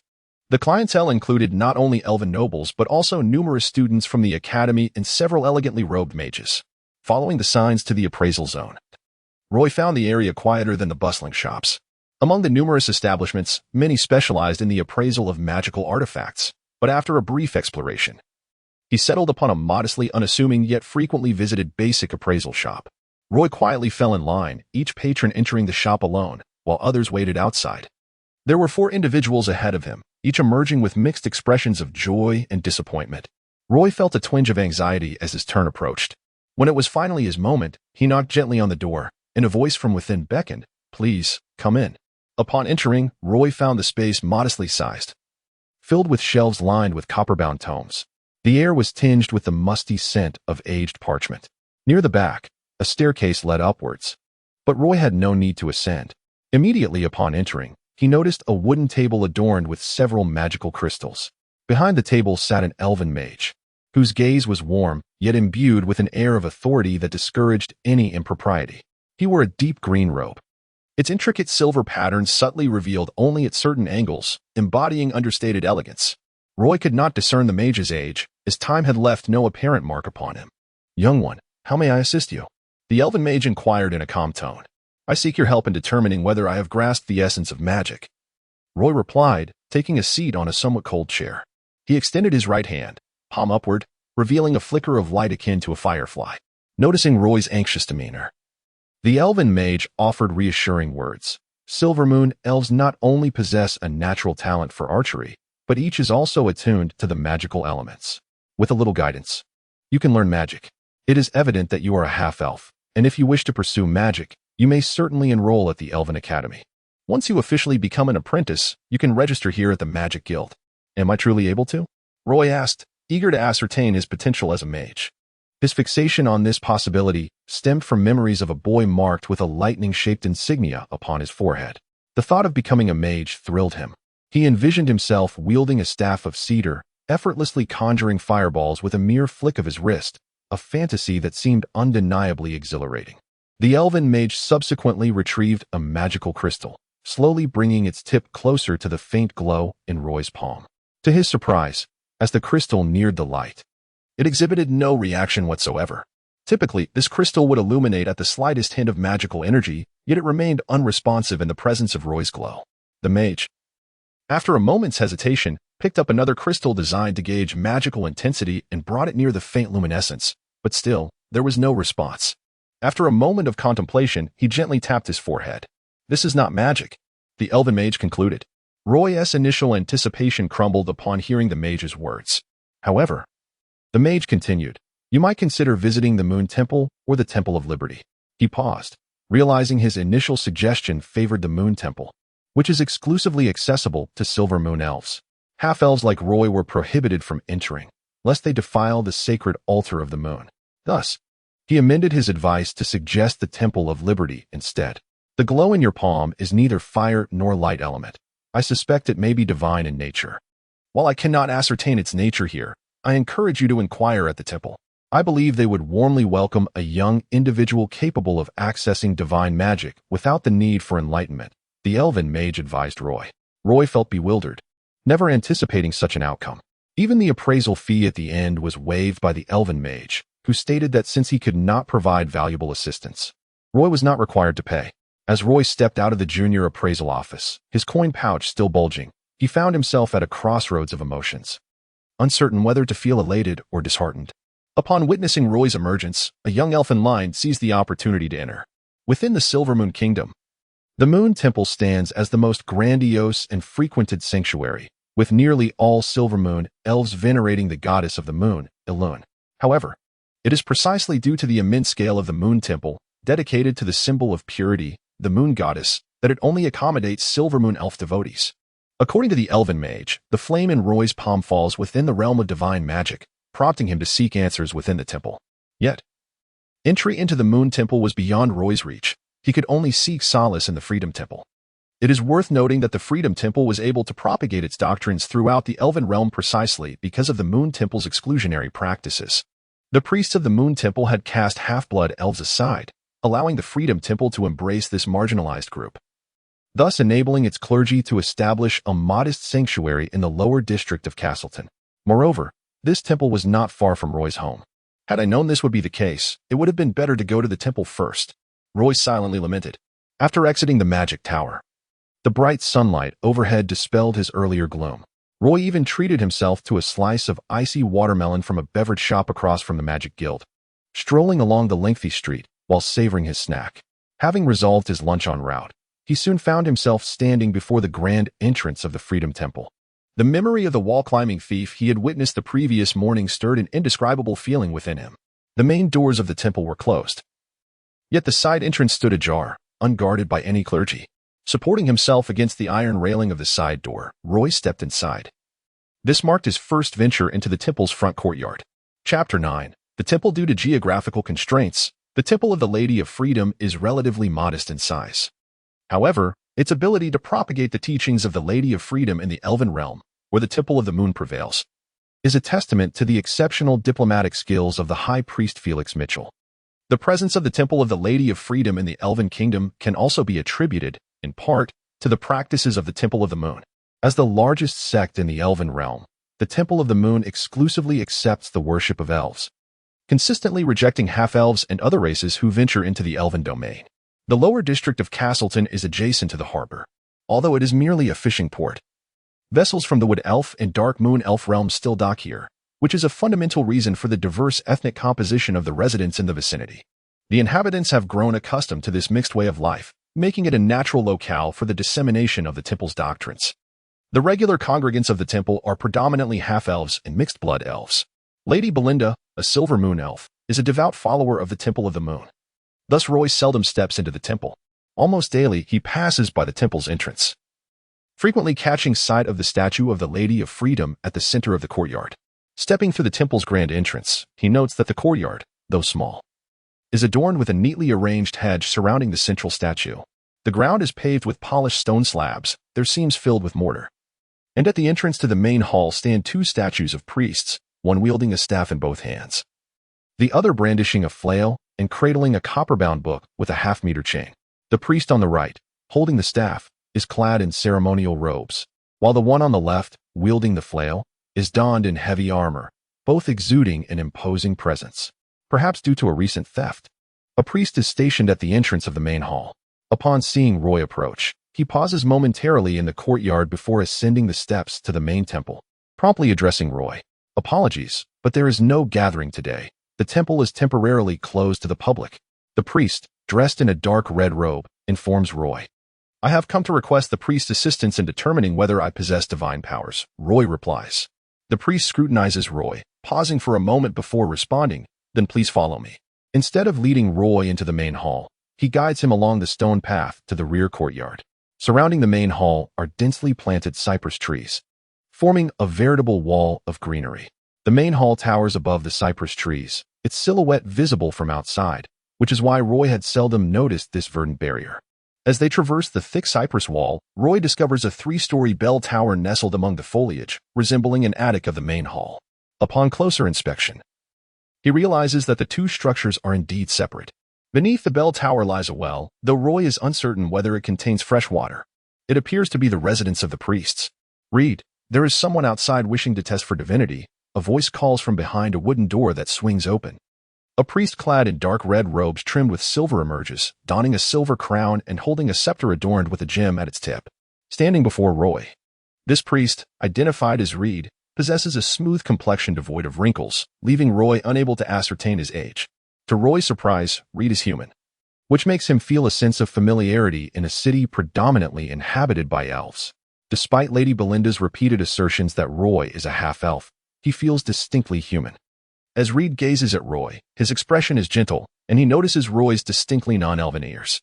"Follow me," he beckons. Roy readily complies. Reed leads Roy into a room that resembles a confessional. The space is modest, featuring a talking hole in the wall, alongside a table and 2 chairs. Reed instructs Roy to sit opposite him. As Roy settles into the chair, he casually surveys the dimly lit room. Reed places a hand on the table and produces a magical crystal, a square sand tray, and a bronze-framed glass hourglass. Our testing process generally consists of 3 steps. First, we will use the magical crystal to ascertain if you possess divine essence. Even if you do not, there is no cause for concern. I can employ hypnosis to guide you into a dream state, allowing us to explore whether you have received any revelations from the goddess. Should there be no revelations, I can teach you some simple prayers. As long as you can recite the prayers fluently before the hourglass runs out and garner a glimmer of holy light, you will possess the potential to become an acolyte. A sincere heart will gradually enable you to master these divine arts. The goddess does not forsake any of her followers, regardless of their identity or race. Reed explains the testing procedure with evident thoroughness. Seated at the table, Roy rubs his hands together and explains, in truth, it is because the assessors at the Magic Guild directed me here to try my luck. Disregarding Reed's somewhat skeptical demeanor, Roy extends his right hand, laying it flat on the table. With a moment's concentration, a glowing orb the size of a firefly manifests in his palm. Reed gazes in astonishment at the holy light emanating from Roy's hand, then even conjures a small flame-like orb of light atop his fingertip. As he gently nudges it toward Roy's light, the 2 orbs merge harmoniously. Indeed, this is holy light, indicating that you possess the capacity to learn divine arts. Quite impressive. This light is remarkably pure, Reed remarks, his eyes gleaming with excitement as he looks at Roy. "What is your name?" he inquires. Roy. Do you wish to learn divine arts with me?" Reed asks earnestly. Any devout follower hearing such a question from Reed would undoubtedly respond without hesitation. Yet Roy is not one of them. He merely seeks to identify the nature of the light in his palm to better choose a suitable discipline at the Elven Academy. "I would like to inquire about the benefits of studying divine arts. Must I join the temple? Are there any tenets I must adhere to?" Roy hesitantly queries. Reed is taken aback, surprised that this young man did not eagerly agree but instead posed several questions. Typically, those who can summon holy light have done so through daily recitation of prayers, indicating a certain foundational belief in the Lady of Freedom. Clearly, Roy does not fit this mold. He is here to ascertain the nature of the holy light within him. Understanding the situation, Reed's demeanor calms. "What do you think, Roy?" he asks in return. Roy shrinks his neck, musing to himself. "It is indeed a good opportunity, but I am about to start school.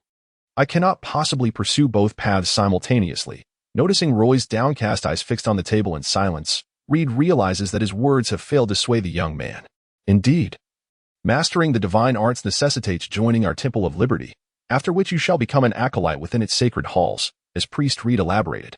Presently, the temple is graced by only 3 priests and 2 acolytes, prompting Priest Reed's urgent desire to recruit new acolytes. He continued, stating that once you ascend to the status of an acolyte, you must abide by the temple's regulations, though these rules are rather lenient and will not intrude upon your daily existence. He paused momentarily before adding that becoming an acolyte also entitles one to various conveniences within the temple. Initially, it was hoped that such enticements would pique Roy's interest. Yet he merely lifted his gaze towards Priest Reed, appearing eager to listen in silence. "For instance, you may freely access our library," Priest Reed mentioned. Internally, Roy scoffed, thinking that the library at the Elven Academy dwarfed that of the Temple of Liberty by a factor of 2. What significance did a library hold?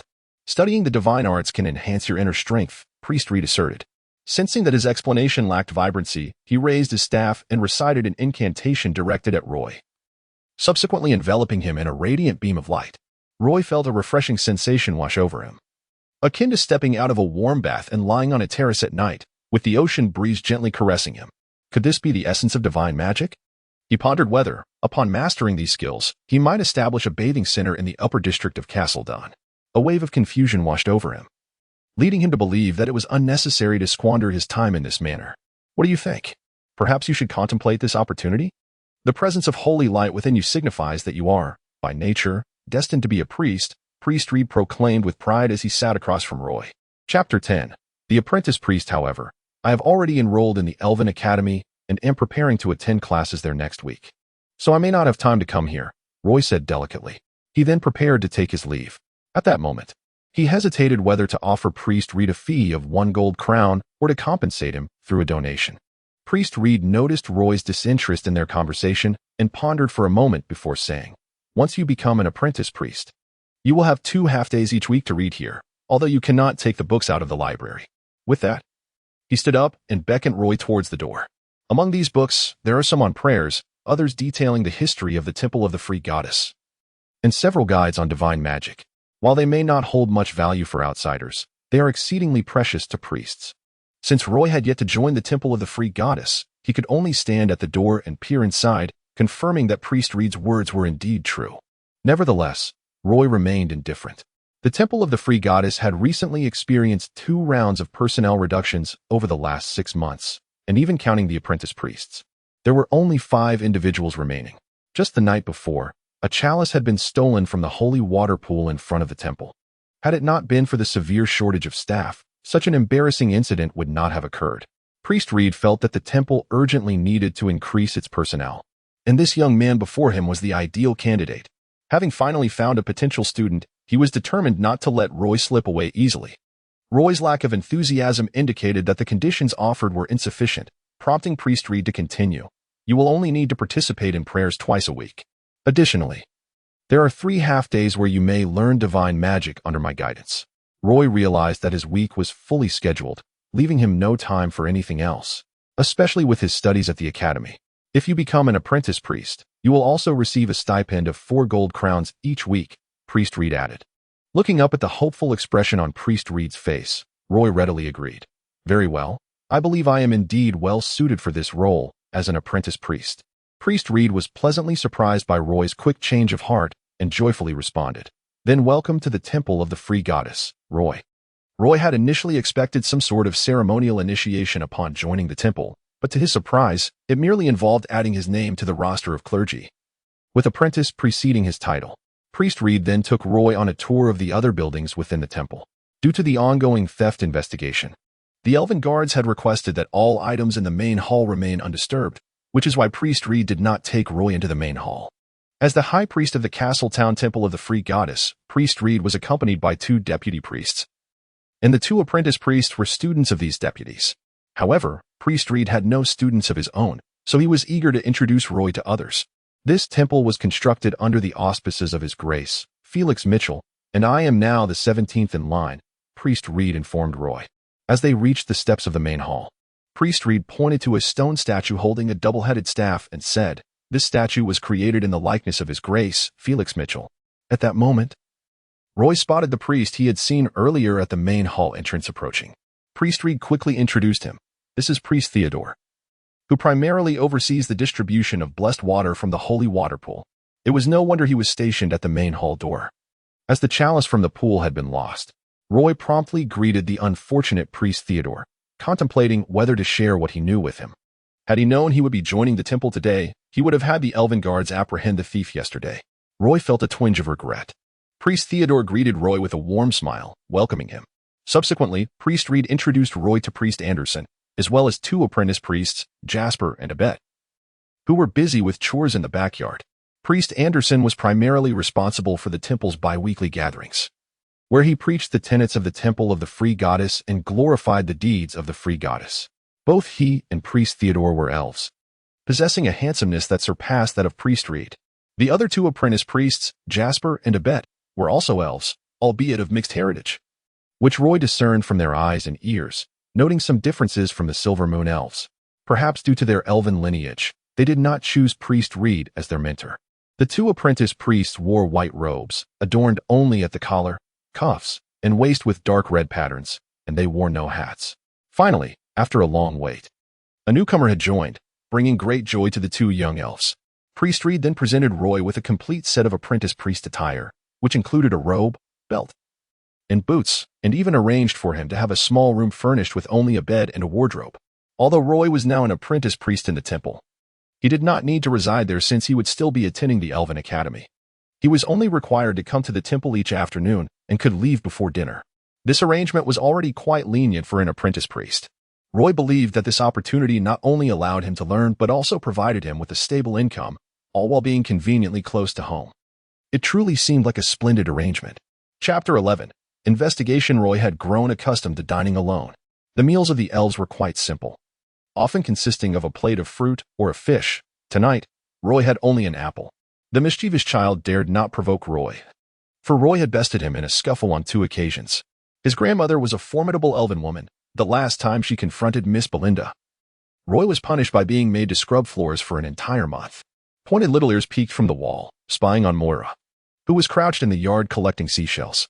"Hey, Katie Vina, should I catch you again? Beware of a swift kick to your backside," Roy shouted through the window. Katie Vina, nearly the same age as Roy, appeared younger, resembling a child of 7 or 8. "I'm not afraid of you, Roy," Katie Vina yelled back from across the yard. Moira stood silently in the yard, tidying her wind-tousled hair as she placed the seashells she had gathered into a wooden bucket by the wall. Wherever she went, she radiated energy.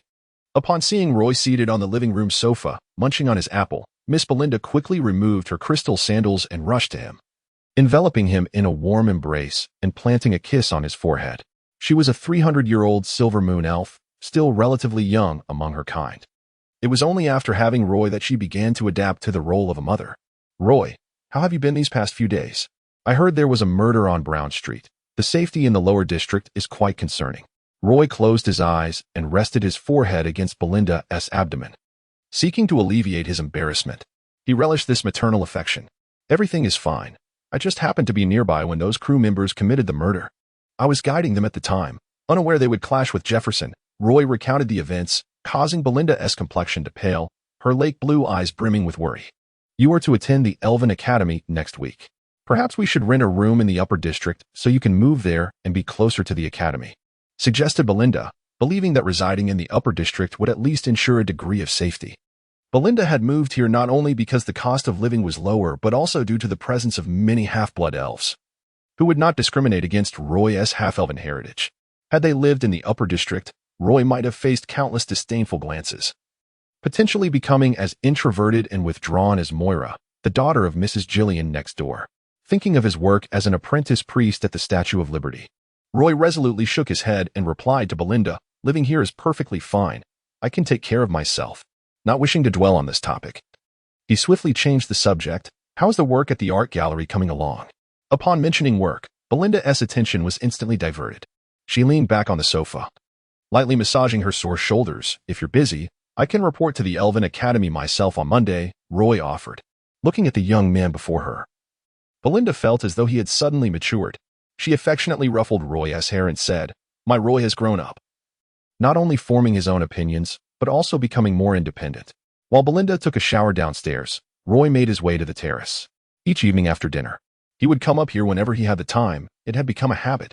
Moira would often appear on the opposite terrace. He was unsure when it had begun, but he had gained her trust. This introverted and reserved elven girl was willing to converse with Roy for a while after dinner. Moira shared with him the events of the day at the docks. The 5-masted ship hurriedly departed during the afternoon tide. Roy surmised that the captain was likely worried about the elven patrols causing trouble for the crew. The crew members, who had managed to sneak out for drinks right after docking and could afford to stay in an inn, clearly were not ordinary sailors. It seemed that the ship was not even stocked with the usual supplies, let alone goods for trade at Castle Dun Harbor. The fact that these crew members could leave so calmly after killing a half-elf indicated they were exploiting loopholes in the laws of the Silvermoon Elves, which were notably lenient. During the investigation, suspects were not detained, and the crew members enjoyed diplomatic immunity, allowing them to retreat to their ship. Now that they had sailed away from the dock, capturing them would be even more challenging. Leaning against the terrace railing, Moira whispered, "I heard he was merely drunk. He has become accustomed to petty theft.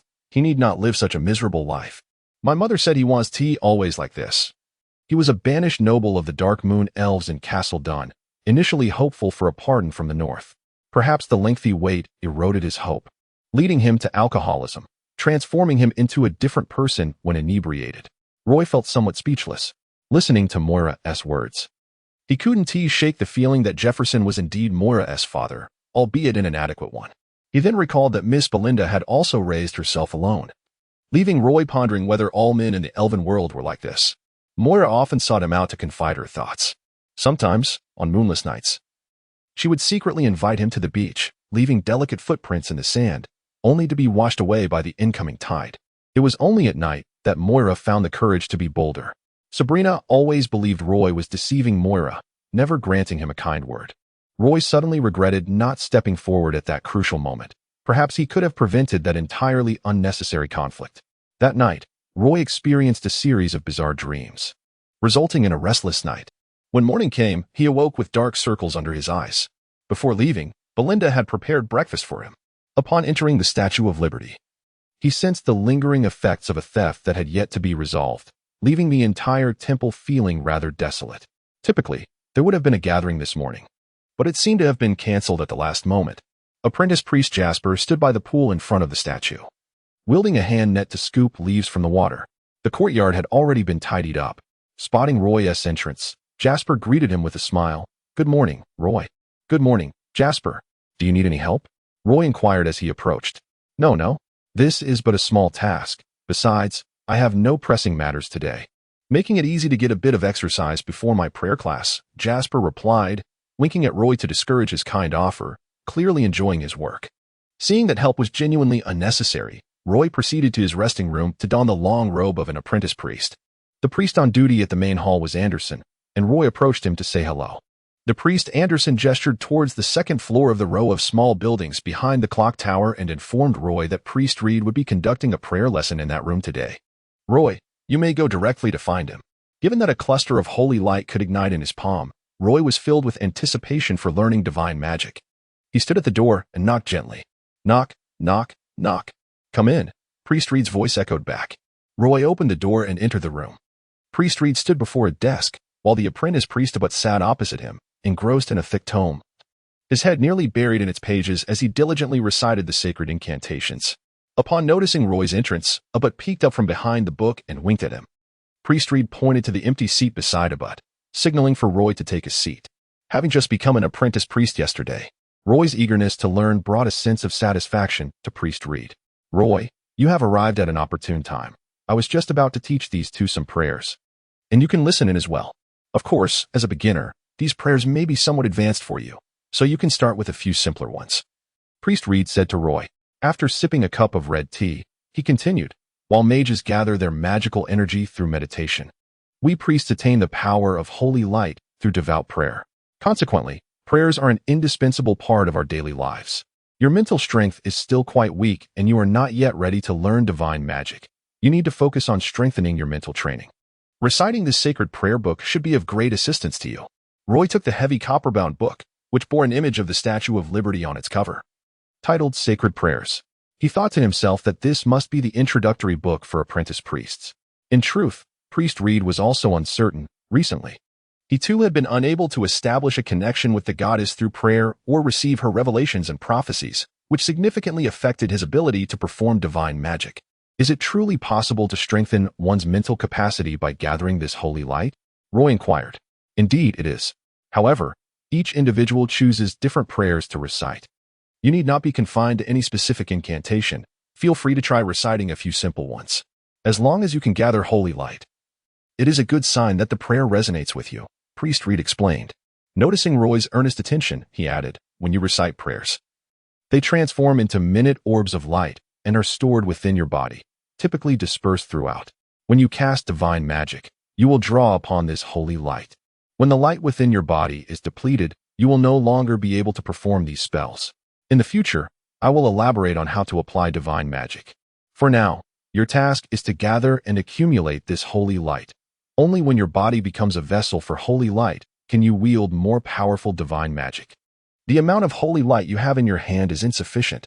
Once you gather enough to match this, Priest Reed extended his hand, revealing a glowing orb the size of an egg. You will barely be able to learn a simple spell called Glimmering Light. This spell primarily serves to dispel darkness, and it possesses a faint healing property, though it is so weak it is nearly negligible. Roy looked at Priest Reed intently and asked, "Is reciting sacred prayers meant to draw the faint orbs of light into the body?" "Precisely." Thus, throughout the morning, Roy sat in the room with the sacred prayers book, reading until his throat was parched, yet he failed to gather even a trace of holy light. The prayers were in Elvish, which was not particularly difficult for Roy. What frustrated him, however, was the utter absence of the sensation of holy light within these verses. Ironically, when the faint glow in his right palm began to shine, the weak orbs of light hovering nearby suddenly swirled into the larger orb. It must be noted that the room within the Statue of Liberty was suffused with an abundance of holy light. At home, he could not easily gather such light. By noon, the tiny orb of light in Roy's palm had grown slightly larger than a chickpea, resembling a budding sprout, with even a hint of a tip emerging. "Well done," Priest Reed praised upon noticing the enlargement of the light in Roy's hand. After class, Priest Reed called Roy aside. "Roy, will you be attending classes at the Elven Academy next week?" "Yes, Priest Reed." "In class, you may call me teacher." "All right, teacher." After a moment's hesitation, Priest Reed added, "I will conduct a thorough investigation." Roy readily agreed. Chapter 12. The trail grows cold-clad in the robe of a novice cleric. Roy clutched a sacred prayer book as he traversed the outer corridor of the row of small buildings. The walls and pillars were adorned with murals depicting the illustrious deeds of the Lady of Liberty. Within the temple, numerous long benches were arranged, with a raised platform at the far end, where a relief of the Lady of Liberty graced the wall. This representation of the lady bore the visage of a human. One hand was raised high, wielding a mighty sword, while the other clutched a dark chain tightly. Barefoot, she stood amidst a desolate ruin, her gaze directed into the distance. At that moment, Cleric Theodore knelt before the relief, his hands clasped in prayer at his chest, murmuring softly.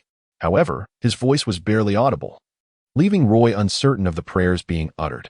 Despite Theodore's fervent demeanor, the statue remained utterly still. Around him, luminous orbs drifted, slowly converging towards his form. Roy noticed a side chamber adjacent to the main hall, where a square pool of water, nearly overflowing, lay at its center, emanating faint rays of holy light that danced like ephemeral cotton. Since he had begun to sense these delicate orbs of light, the world around him had subtly transformed. With concentrated thought, he could perceive the luminescent entities surrounding him, and should he wish to dispel them, he needed only to close his eyes and dissipate his awareness. The stone altar before the pool was bare, the sacred chalice that should have rested there absent. This was Roy's first visit to the temple, and the grandeur of the relief instilled a sense of solemnity within him, prompting him to maintain silence. Approaching the altar, he noticed a circular mark where the chalice had once been, the stone within the ring appearing darker than the surrounding material. Standing beside the altar, Roy closed his eyes, imagining how he might escape the temple if he were that elven thief. It must have been morning then. Surely someone was tending to the pool in the courtyard. Even a foolhardy thief would not exit through the front door. If not that way, the only means of escape would be through a window. The windows in the main hall were positioned high, with little in the way of footholds. There was a staircase against the right wall of the main hall, leading not outside but to the second floor. Roy ascended the stairs and, indeed, found a terrace adjoining several stained glass windows. Sunlight streamed through the colorful panes, casting a kaleidoscope of hues. He attempted to push open the windows, thick with dust, but most were locked from within. At the end of the terrace, he discovered one window slightly ajar, its ledge surprisingly disordered, as if recently disturbed. The thief must have exited through here. Roy pushed the window open, granting him a view of the northeastern wall of the temple. Outside lay a lush lawn that had been trimmed, though the surrounding grass had grown quite tall. The ground was merely 4 meters below the window. For a thief, leaping from such a height would pose little challenge. Roy mused that days had passed since the incident, and if the thief had been astute, the sacred chalice would have already changed hands. He refrained from informing Cleric Reed of his findings, fearing that any misstep would brand him as impulsive in Reed's eyes. Upon seeing novice cleric Jasper enter, rearranging the benches within the main hall, Roy hurried to assist him. The divine arts are difficult to master, Roy. Should you have any questions, feel free to ask me. Although I have only scratched the surface, we can seek answers together. Jasper extended a hand as he sat on one of the benches. Roy shook his hand and nodded in acknowledgement. How long have you been here? Roy inquired. Jasper rubbed his forehead and replied, approximately 6 years. I came here upon hearing that the Temple of Liberty was recruiting novice clerics, offering a completely different kind of magic to learn. Would you care to demonstrate your divine magic? Certainly. Jasper quickly recited a prayer, his words flowing rapidly, so much so that Roy could not discern what he had said. Only when Jasper slowed his pace did Roy catch the last phrase, which seemed to be, "Begone, darkness." A beam of light enveloped Jasper, soft yet suffused with a sacred essence that filled his being.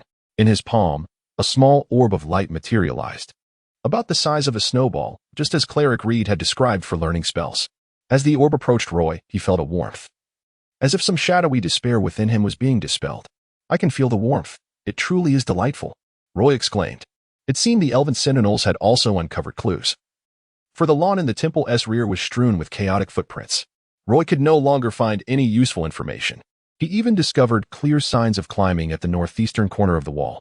He ventured outside the wall, circling it, but aside from a trampled basil bush, he found nothing of significance. There was little activity at the Temple of Liberty. Roy needed only to remain there half a day, so he departed in the afternoon. Jasper and ABT expressed envy towards Roy, as they each had but one day off per week. Jasper on Mondays and ABT on Tuesdays, far less freedom than Roy enjoyed. Walking along Brown Street toward the tavern, Roy spotted a neighborhood child crouching at the entrance of the apothecary, peering furtively into the backyard while clutching a wooden bow. All the children on Brown Street likely viewed Miss Winnie's Nightblade Panther as a formidable adversary, plotting ways to conquer the great cat before they became rangers themselves.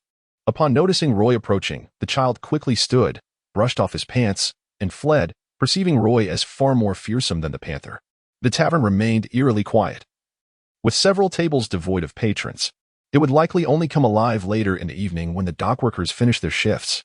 The magical conch at the bar still echoed with the song of a siren. The elven waitress, Lucy, sat alone at a table near the bar, engrossed in the melody. As Roy entered, Lucy stood, turning to face him. "Lucy, may we converse?" Noticing Lucy's pleasant demeanor, Roy was invited to sit as she gestured for him to do so. "I know you, Roy. What brings you here? Do you recall that day?" Roy cautiously inquired. "Of course, it was the unluckiest day of the month for me." Lucy frowned, seemingly reluctant to revisit the events of that day. Roy offered an apologetic smile before continuing. "When I left, a male elf carrying a package entered. Do you know him?" Lucy pondered for a moment before responding. "After you departed, the tavern resumed business. I was questioned by the elven sentinels for quite some time, and many patrons trickled in afterward. I'm afraid I can't quite recall which gentleman you mean." "The first patron to enter after that incident," Roy clarified. Lucy lowered her head in contemplation, shaking it once more. Roy felt a twinge of disappointment, as it appeared that the last thread of clues had been severed here. "Well, if you happen to remember anything, please do inform me," he said. Lucy smiled lightly, responding with an air of assurance, "No problem." It seemed that every sprite looked charming when they smiled. With no leads to pursue, Roy wandered aimlessly around the docks. The harbor of Castleton was bustling with activity, as several large vessels had docked, adding to the summer's lively atmosphere. This time, Roy refrained from seeking any guiding work and simply strolled without purpose. Some crew members hung over the sides of the ship's deck, using iron shovels to scrape barnacles from the hull, while crates of goods were hoisted down the gangplank. While he failed to locate the elusive sprite thief, he spotted Sabrina assisting Mrs. Jillian in selling fish. Mrs. Jillian was a rather unique silvery moon elf. She possessed an independent spirit and was reluctant to accept help from others, running her fish stall to support her family of 3. "Roy, why haven't I seen you fishing these past few days?" Mrs. Jillian inquired. Roy promptly halted and replied, "Mrs. Jillian, I plan to attend the Elven Academy next week, and I've been preparing for that lately." Mrs. Jillian looked taken aback, scrutinizing Roy anew before exclaiming, "Even you are going to school? Time certainly flies. Will you not be classmates with Sabrina then?" In Mrs. Jillian's eyes, Roy, much like Moira, was still a child in need of care. With Sabrina helping at the fish stall, the number of customers always seemed to increase. Mrs. Jillian beckoned Roy to the back of the stall and asked, "I heard that Jefferson was killed by those outsiders. Were you there at the time?" Chapter 13. The Academy. Upon hearing her words, Roy began to understand that the relationship between Jefferson and Ms. Jillian was rather unusual. With a hint of regret, he remarked, "Well, I was guiding those crew members. I should have stepped in to stop them." Ms. Jillian wiped her hands repeatedly on her apron before patting Roy on the shoulder, saying, "Anyone standing before a group of ruffians would instinctively react that way. Roy, it is not your fault." She then inquired, "Do you still remember the names of those outsiders?" "Yes, there was a magician named Benjamin. I did not catch the others' names, as I could not comprehend their imperial tongue," Roy replied to Ms. Gillian. The fish market was bustling, and no one paid attention to their conversation. Ms. Gillian possessed high, arched eyebrows that lent her a spirited appearance.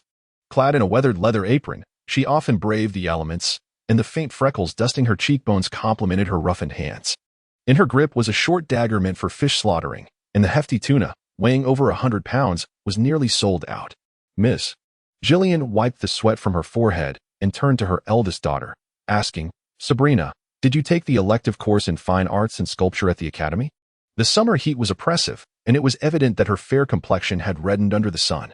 "If you have time, find Roy and have him describe their appearances. You can create some portraits of them," Ms. Gillian suggested nonchalantly. Sabrina furrowed her delicate brows and replied softly, "Based on oral descriptions, the likeness may not be accurate." Ms. Gillian sighed lightly, glancing at her somewhat reluctant daughter, and said, "It doesn't have to be exact. I just want something left behind after they are gone. It might prove useful someday." After a moment of hesitation and a glance at Roy, who exhibited no reaction, Sabrina finally acquiesced, "All right." At that moment, Ms. Gillian turned to Roy and asked, "Roy, would you be willing to assist us?" Standing behind the fish stall, Roy could not help but internally scoff at her sudden inquiry, having not been asked for his willingness when she spoke to Sabrina. Nevertheless, he promptly responded, "Ah, of course, no problem." Soldak's gaze inadvertently fell upon Sabrina's long, fair legs, only to be met with a fierce glare from the astute Sabrina. Roy rubbed his nose and promptly diverted his gaze. Many of the structures in the Temple of the Goddess of Freedom were quite antiquated, including numerous doors and windows that had seen better days. Significant gaps appeared between the windows, and to prevent them from falling out, they had been almost entirely nailed shut. Even if they were originally hinged, they could no longer be opened. Roy's wardrobe was permeated with a heavy moldy scent, and the wooden boards at the back were even covered with mold spots. Previously, he had merely passed by the temple's entrance, where the grand doors and the statue in the courtyard appeared relatively pristine. However, now that he had become an apprentice cleric at the Temple of Freedom, he discovered the temple's dilapidated and decayed state. The two-story building adjacent to the main hall served as the dormitory for the clerics, with 2 apprentice clerics still in the courtyard. Meanwhile, 3 clerics were gathered around a round table in the study, where the dim light filtered through the gaps in the wooden door, creating beams of light in the shadowy room. This room maintained a decent level of privacy. Despite the dilapidated appearance of the wooden door, it housed numerous precious books, and protective magical formations had been established during its inception. Cleric Reed sat at the table, his brow furrowed as he spoke in hushed tones.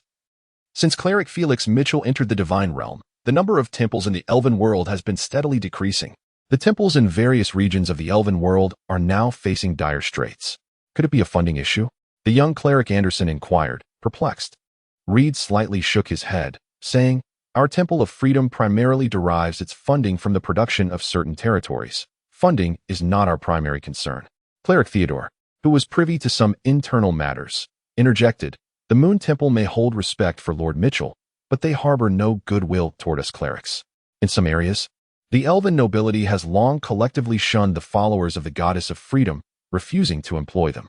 However, Castle Dunn has not yet seen such occurrences." Young Cleric Anderson, bewildered, asked, "We merely attract the marginalized of the Elven world, those abandoned by the Moon Temple. Why do they reject us?" Reed rubbed his forehead and replied, "This unarmed temple conflict has never ceased. We have received word that a multitude of clerics from Roland Continent has already begun to venture into the Dark Lands to participate in the Divine War." At this, the air in the room grew heavy. The 3 clerics seemed to have mentally prepared themselves for this news. However, upon hearing Reed openly discuss the matter, their expressions shifted. "Does the bishop wish for us to join the fray as well?" Theodore asked Reed. Observing Reed's tacit agreement, Theodore's emotion swelled. "But we barely have enough personnel to keep the temple operational. How can we spare clerics for the Divine War?" Reed then produced a letter, the seal prominently displaying the image of the Goddess of Freedom. He stated, "The worst-case scenario may involve leaving an apprentice cleric to guard the temple or abandoning it altogether. Some temples are already doing so. For us, even relinquishing the temple is not the greatest of troubles." After a pause, Reed's gaze settled on Theodore and Anderson's faces. "The most pressing issue we face is the theft of the Holy Grail. Though it lacks significant power, it is a sacred relic blessed by the goddess. Only by carrying the Grail into the Dark Lands can one avoid losing their way in that realm. At Reed's words, Theodore's expression darkened. Damn it! Who could have stolen the Grail? On the day the Elven Academy commenced its academic year, Roy arrived alone at the Academy's entrance. The area was already teeming with new students registering for classes. In truth, the entry requirements for this academy were quite low. A mere payment of 4,000 kolar allowed anyone to study there. Of course, accommodation and study materials were additional expenses. Each student was required to choose a minimum of 3 courses and a maximum of 6 each year. All courses culminated in a defense examination, and a grade of C- would be deemed unsatisfactory. In such cases, students would need to retake the course the following year unless they opted to abandon it and select another subject. Otherwise, they would have to continue retaking it until the instructors deemed their performance satisfactory. Naturally, even when retaking courses, the annual tuition fee of 4,000 kolar remained unchanged. If a student possessed sufficient stamina and could effectively manage their class schedule, it would be advantageous to enroll in as many courses as possible each semester. However, in the Elven Academy, the majority of Elven students engaged in work-study programs to finance their education. This meant they would work first to save enough for tuition and living expenses before attending classes. During their studies, they would continue working to cover their daily expenses and save for the following year's tuition. This open system had its clear benefits, at least. Students tended to be remarkably attentive during lectures when spending their hard-earned money on their education. Otherwise, if one were to fail the final examinations and subsequently need to retake the courses the following year, one might find oneself compelled to purchase additional supplies. Moreover, for students aspiring to graduate from the Castleton Elven Academy, it is imperative to attain recognition from their mentors in at least 60 subjects. This implies that even the swiftest graduates would still require a minimum of 10 years of study. The majority of part-time students typically enroll in only 3 subjects each year, thereby allocating some of their time for external employment. However, this inevitably means that these students could take as long as 20 years to complete their education. Of course, for the Elves, such an expanse of time is hardly significant. Roy made his way through the throngs of people entering the academy gates, where amidst the multitude of youthful elves stood an individual strikingly reminiscent of a human, creating a somewhat discordant scene. Roy was unfamiliar with these elves and found himself jostling through the crowd toward the registration area. At that moment, he couldn't help but feel a twinge of regret. Had he anticipated such a crowd, he would have arrived later. The grassy area in front of the academy tower was still quite expansive, and many elves had formed queues that sprawled across the verdant grounds. Roy dutifully joined the line, armed with the 4,000 kolar prepared for him by Lady Belinda. Under the sweltering sun, he stood in line for nearly 2 hours before finally paying the tuition fee, at which point he received his student ID and a receipt. Shortly thereafter, Roy plunged into the main hall with the throng. Here, newcomers could select their subjects, making it advantageous to arrive as early as possible. Each subject had a cap on enrollment, and a moment's hesitation could result in missing out on desirable courses. As Roy stood before the rows of parchment hanging from ropes, perusing the descriptions of various subjects, he found himself momentarily bewildered, for he had not yet contemplated what he truly wished to study. Chapter 14. Enrollment. The main teaching building of the academy was bustling with activity, the hall alive with vibrant energy. A group of elegantly dressed young elves, clad in exquisite silk skirts and pristine white shirts complemented by leather vests, gathered around a series of parchment scrolls suspended from a rope, intently examining the introductions to various academic disciplines. For these newly admitted young elves, choosing a suitable subject was of paramount importance. A simplistic course would yield minimal knowledge, leaving them feeling remorseful for the substantial tuition paid. Conversely, opting for a challenging course would entail a torturous learning experience, with the pre-class preparations driving them to madness. And the impending final defenses could lead to even greater frustration, necessitating potential retakes. Roy gleaned insights into the intricacies of course selection from Moira. Do not inquire as to why she possessed such knowledge. After all, Moira had an elder sister who had already spent 2 years at the Elven Academy. Now, Roy stood before a parchment scroll, where at each scroll, individuals provided informative introductions about the respective courses. Today marked the freshman orientation. Thus, only the new students were selecting their courses, with the recommended classes primarily being introductory and foundational. Each subject on the parchment was accompanied by numerous courses, resembling a skill tree. The courses suitable for newly enrolled students were positioned at the root of this tree, forming the foundational knowledge of their respective fields. and many foundational subjects bore resemblances, thus broadening the selection opportunities. Prior to his entrance to the Elven Academy, Roy had already contemplated the general direction of his studies. He intended to delve into martial arts, navigation, and the history and literature of the elves. His intrigue for these subjects was palpable, as they represented uncharted territories for him. Particularly, martial arts piqued his curiosity, largely due to the fact that Sabrina, who had been at the academy for 2 years, could now easily best him. This led Roy to enroll in a beginner's martial arts class. Regarding navigation, given that Castleton was a port city, it was likely that any future endeavors would involve seafaring. Moreover, the elven world was filled with sailing vessels, which differed fundamentally from the boats and yachts Roy was familiar with. Interestingly, beneath the navigation course lay a class on the geography of the elven continent, prompting Roy to include it in his application. As for history and literature, he opted for the course on the modern history of the Silvermoon Elves. Should he possess magical talent, he intended to enroll in a basic magic course. However, it seemed that he would have to study divine arts at the Statue of Liberty instead. Although this was not his foremost desire, the prospect of paid learning appeared appealing.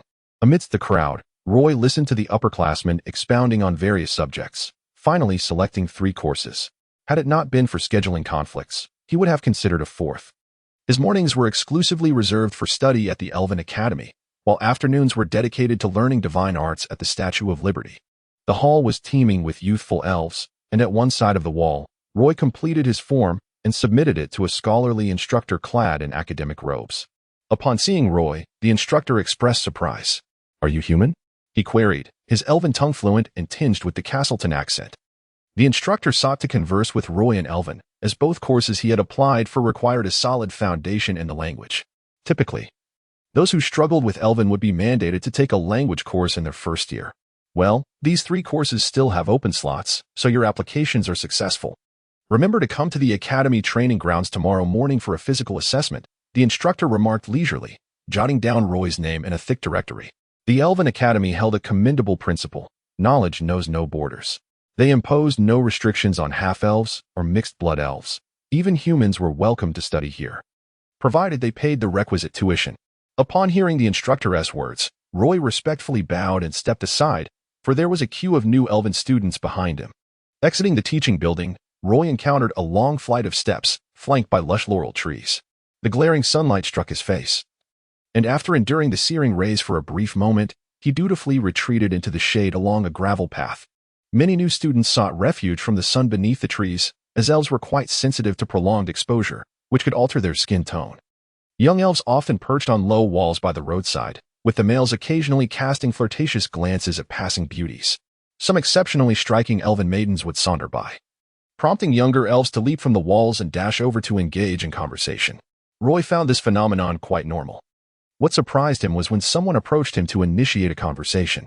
It was a delicate-looking young male elf, attired in a beige waistcoat and a white shirt adorned with a bow tie, his cuffs designed reminiscent of lantern pants, as if adorned with 2 large white pom-poms at his wrists. He too wore light-colored lantern pants. Elves had a penchant for silk, and this young elf's attire was exquisitely crafted, with the cuffs gathered at the ankles, complemented by unremarkable leather boots. Silver-haired male elves were generally striking, and this young elf was no exception. His neat silver hair framed his face, his pointed ears peeking through, and his skin was pale, almost translucent, giving him a fresh and vibrant appearance. He did not obstruct Roy's path, but instead walked alongside him, introducing himself. "Oh, hello. I'm Wagner Clare. May I get to know you? I am also a freshman this year." Roy replied, maintaining his pace but not dismissing the introduction. Noticing Wagner's impeccably groomed nails in the absence of makeup, his clear gaze suggested that Roy might just have a small circle of acquaintances. "I was just behind you in line and saw that you also enrolled in the beginner martial arts class. I chose that course too. So we will likely be attending classes together this coming year. I thought I'd come over and introduce myself," Wagner said with remarkable speed. Roy finally halted, extending his right hand. "Claire, a pleasure to meet you." In the Elven Academy, there were no fixed classes. Students only sat together in the same course, and it was probable that they would encounter different classmates in subsequent subjects. Walking side by side along the shaded path, Roy found himself pondering the multitude of elves in the hall. Surely, many had also signed up for the beginner martial arts class, including numerous beautiful elven maidens. Even though he had stood in line ahead of Wagner, it hardly justified his approach. As they walked, they exchanged casual banter. Wagner exhibited exemplary manners, frequently employing honorifics in conversation, a habit characteristic of elven nobility, which, in Roy's understanding, elevated one's status. It was evident that Wagner harbored no ill intentions towards Roy. Their dialogue remained pleasant throughout their walk.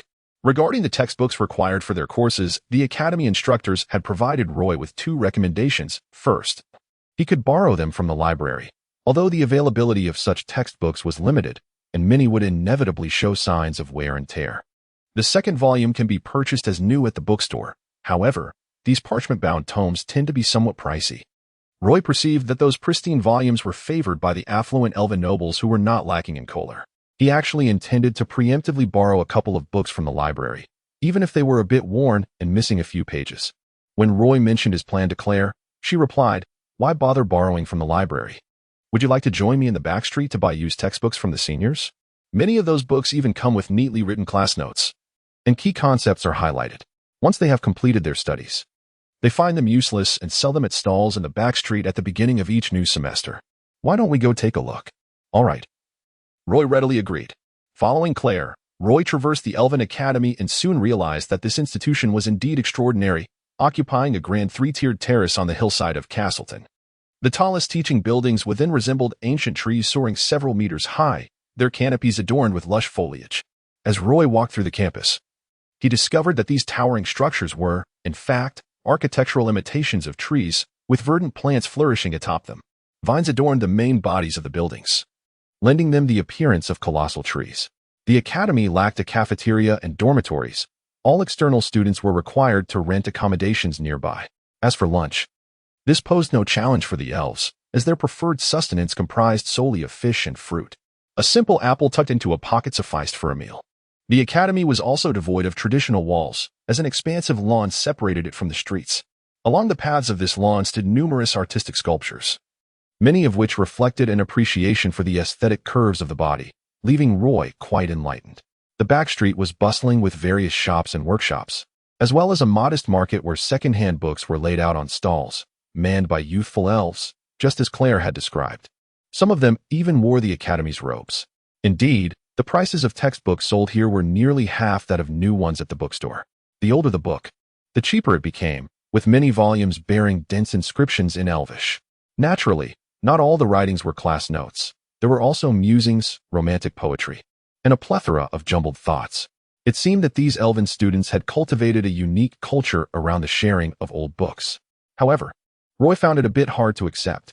After perusing the stalls for a considerable time, he finally selected two second-hand books that contained only a smattering of class notes, purchasing each for a price of 130 choler. If they were new, the cost of these two volumes would likely be around 400 choler. Indeed, in Castleton, books were quite expensive. It would take Roy a week's wages to acquire two moderately used textbooks, which instantly brightened his mood. Having secured the textbooks, Roy intended to leave the Elven Academy, as he had to attend a class on divine arts at the Statue of Liberty later that afternoon. Just before departing, he could no longer resist asking Claire, who was waving goodbye at the roadside, "Claire, may I pose a question? If I don't ask it, I might not sleep well tonight. Why did you choose me?" With his hands stuffed in his pockets and 3 art textbooks tucked under his arm, likely akin to introductory scores for novices like Canon, Claire leaned against a laurel tree, appearing rather dapper. His expression was not one of arrogance, and he was preparing to wave goodbye to Roy. "What?" Claire was momentarily taken aback by Roy's inquiry. Roy reiterated, "I mean, why did you select me as your new friend at the Elven Academy?" Claire chuckled, his clear eyes glinting with a hint of mischief. "Want the honest truth?" "Of course, but you must promise not to be upset or sever ties with me. I assure you, I mean no harm." Roy readily agreed. "All right, I promise." Claire lowered his voice and confessed, "I fear getting beaten up in the martial arts class. A friend of mine enrolled in that beginner's martial arts course and was constantly battered by his sparring partner, ultimately abandoning the course after wasting a whole year." Roy had not anticipated such a reason. After bidding farewell to Claire at the street corner, Roy clutched his 2 books and jogged towards the lower town. Just as Roy's figure was about to vanish among the cascading steps, Sabrina and her 2 friends emerged from the back street. Spotting Roy with his books in tow, Sabrina halted, stretching her graceful neck to catch a glimpse of him. She inherited half of her wood elf lineage, standing notably taller than her companions.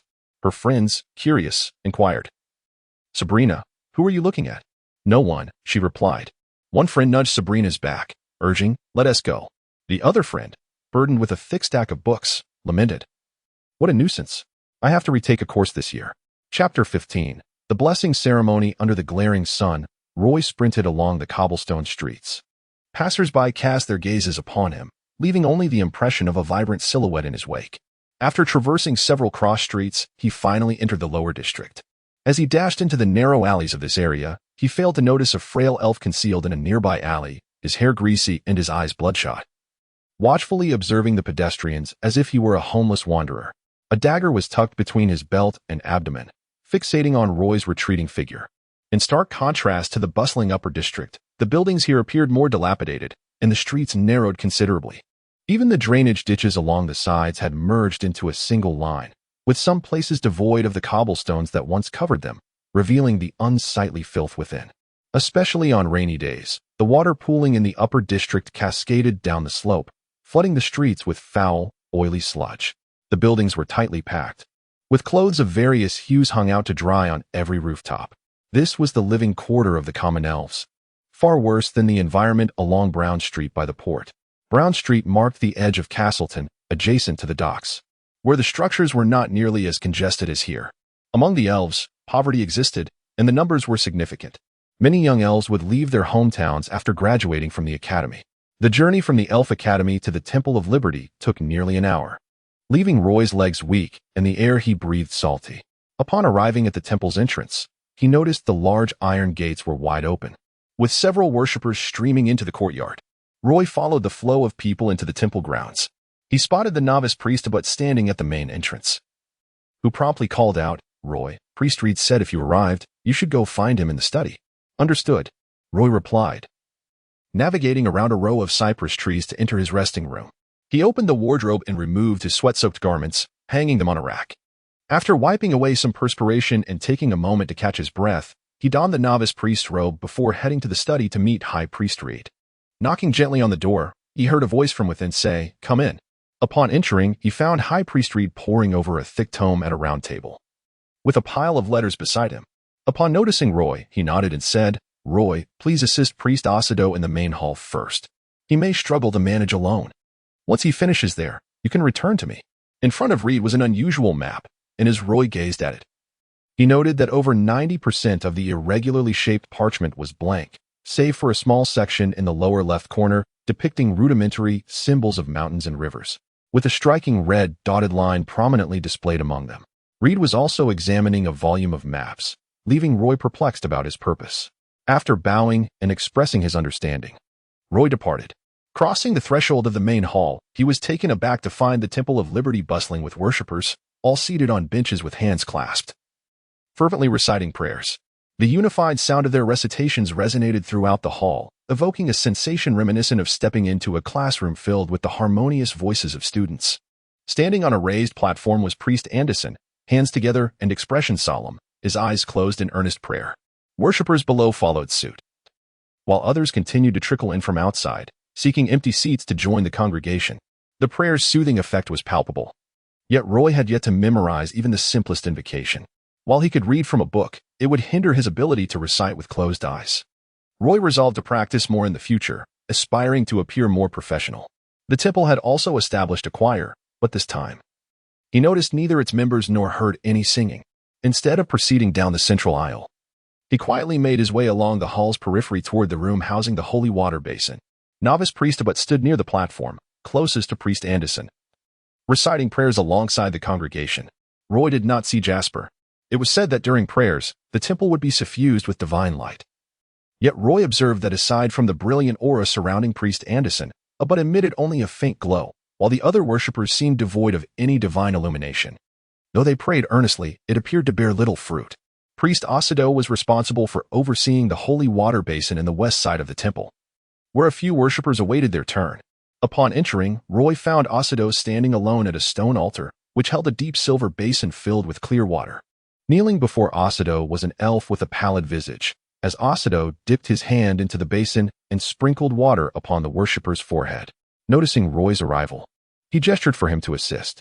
Osido entrusted Roy with the task of ladling holy water from the basin and distributing it to those who had completed their baptism.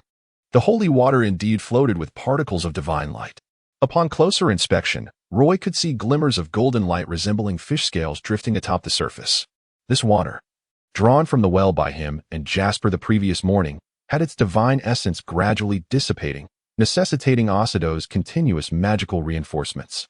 Roy stood nearby, using a silver spoon to serve the holy water to the worshippers, observing their joyful expressions as they departed with the sacred water. He felt that their devotion surpassed his own. After the worshippers left, the temple's hall and baptismal area lay in disarray. Roy took out a broom to tidy up, and Sunabut joined him. It never used to be this troublesome. The chalice alone could imbue the water with blessed power, Abut remarked with a hint of nostalgia. Roy paused, surprised to learn that the stolen chalice had such significance.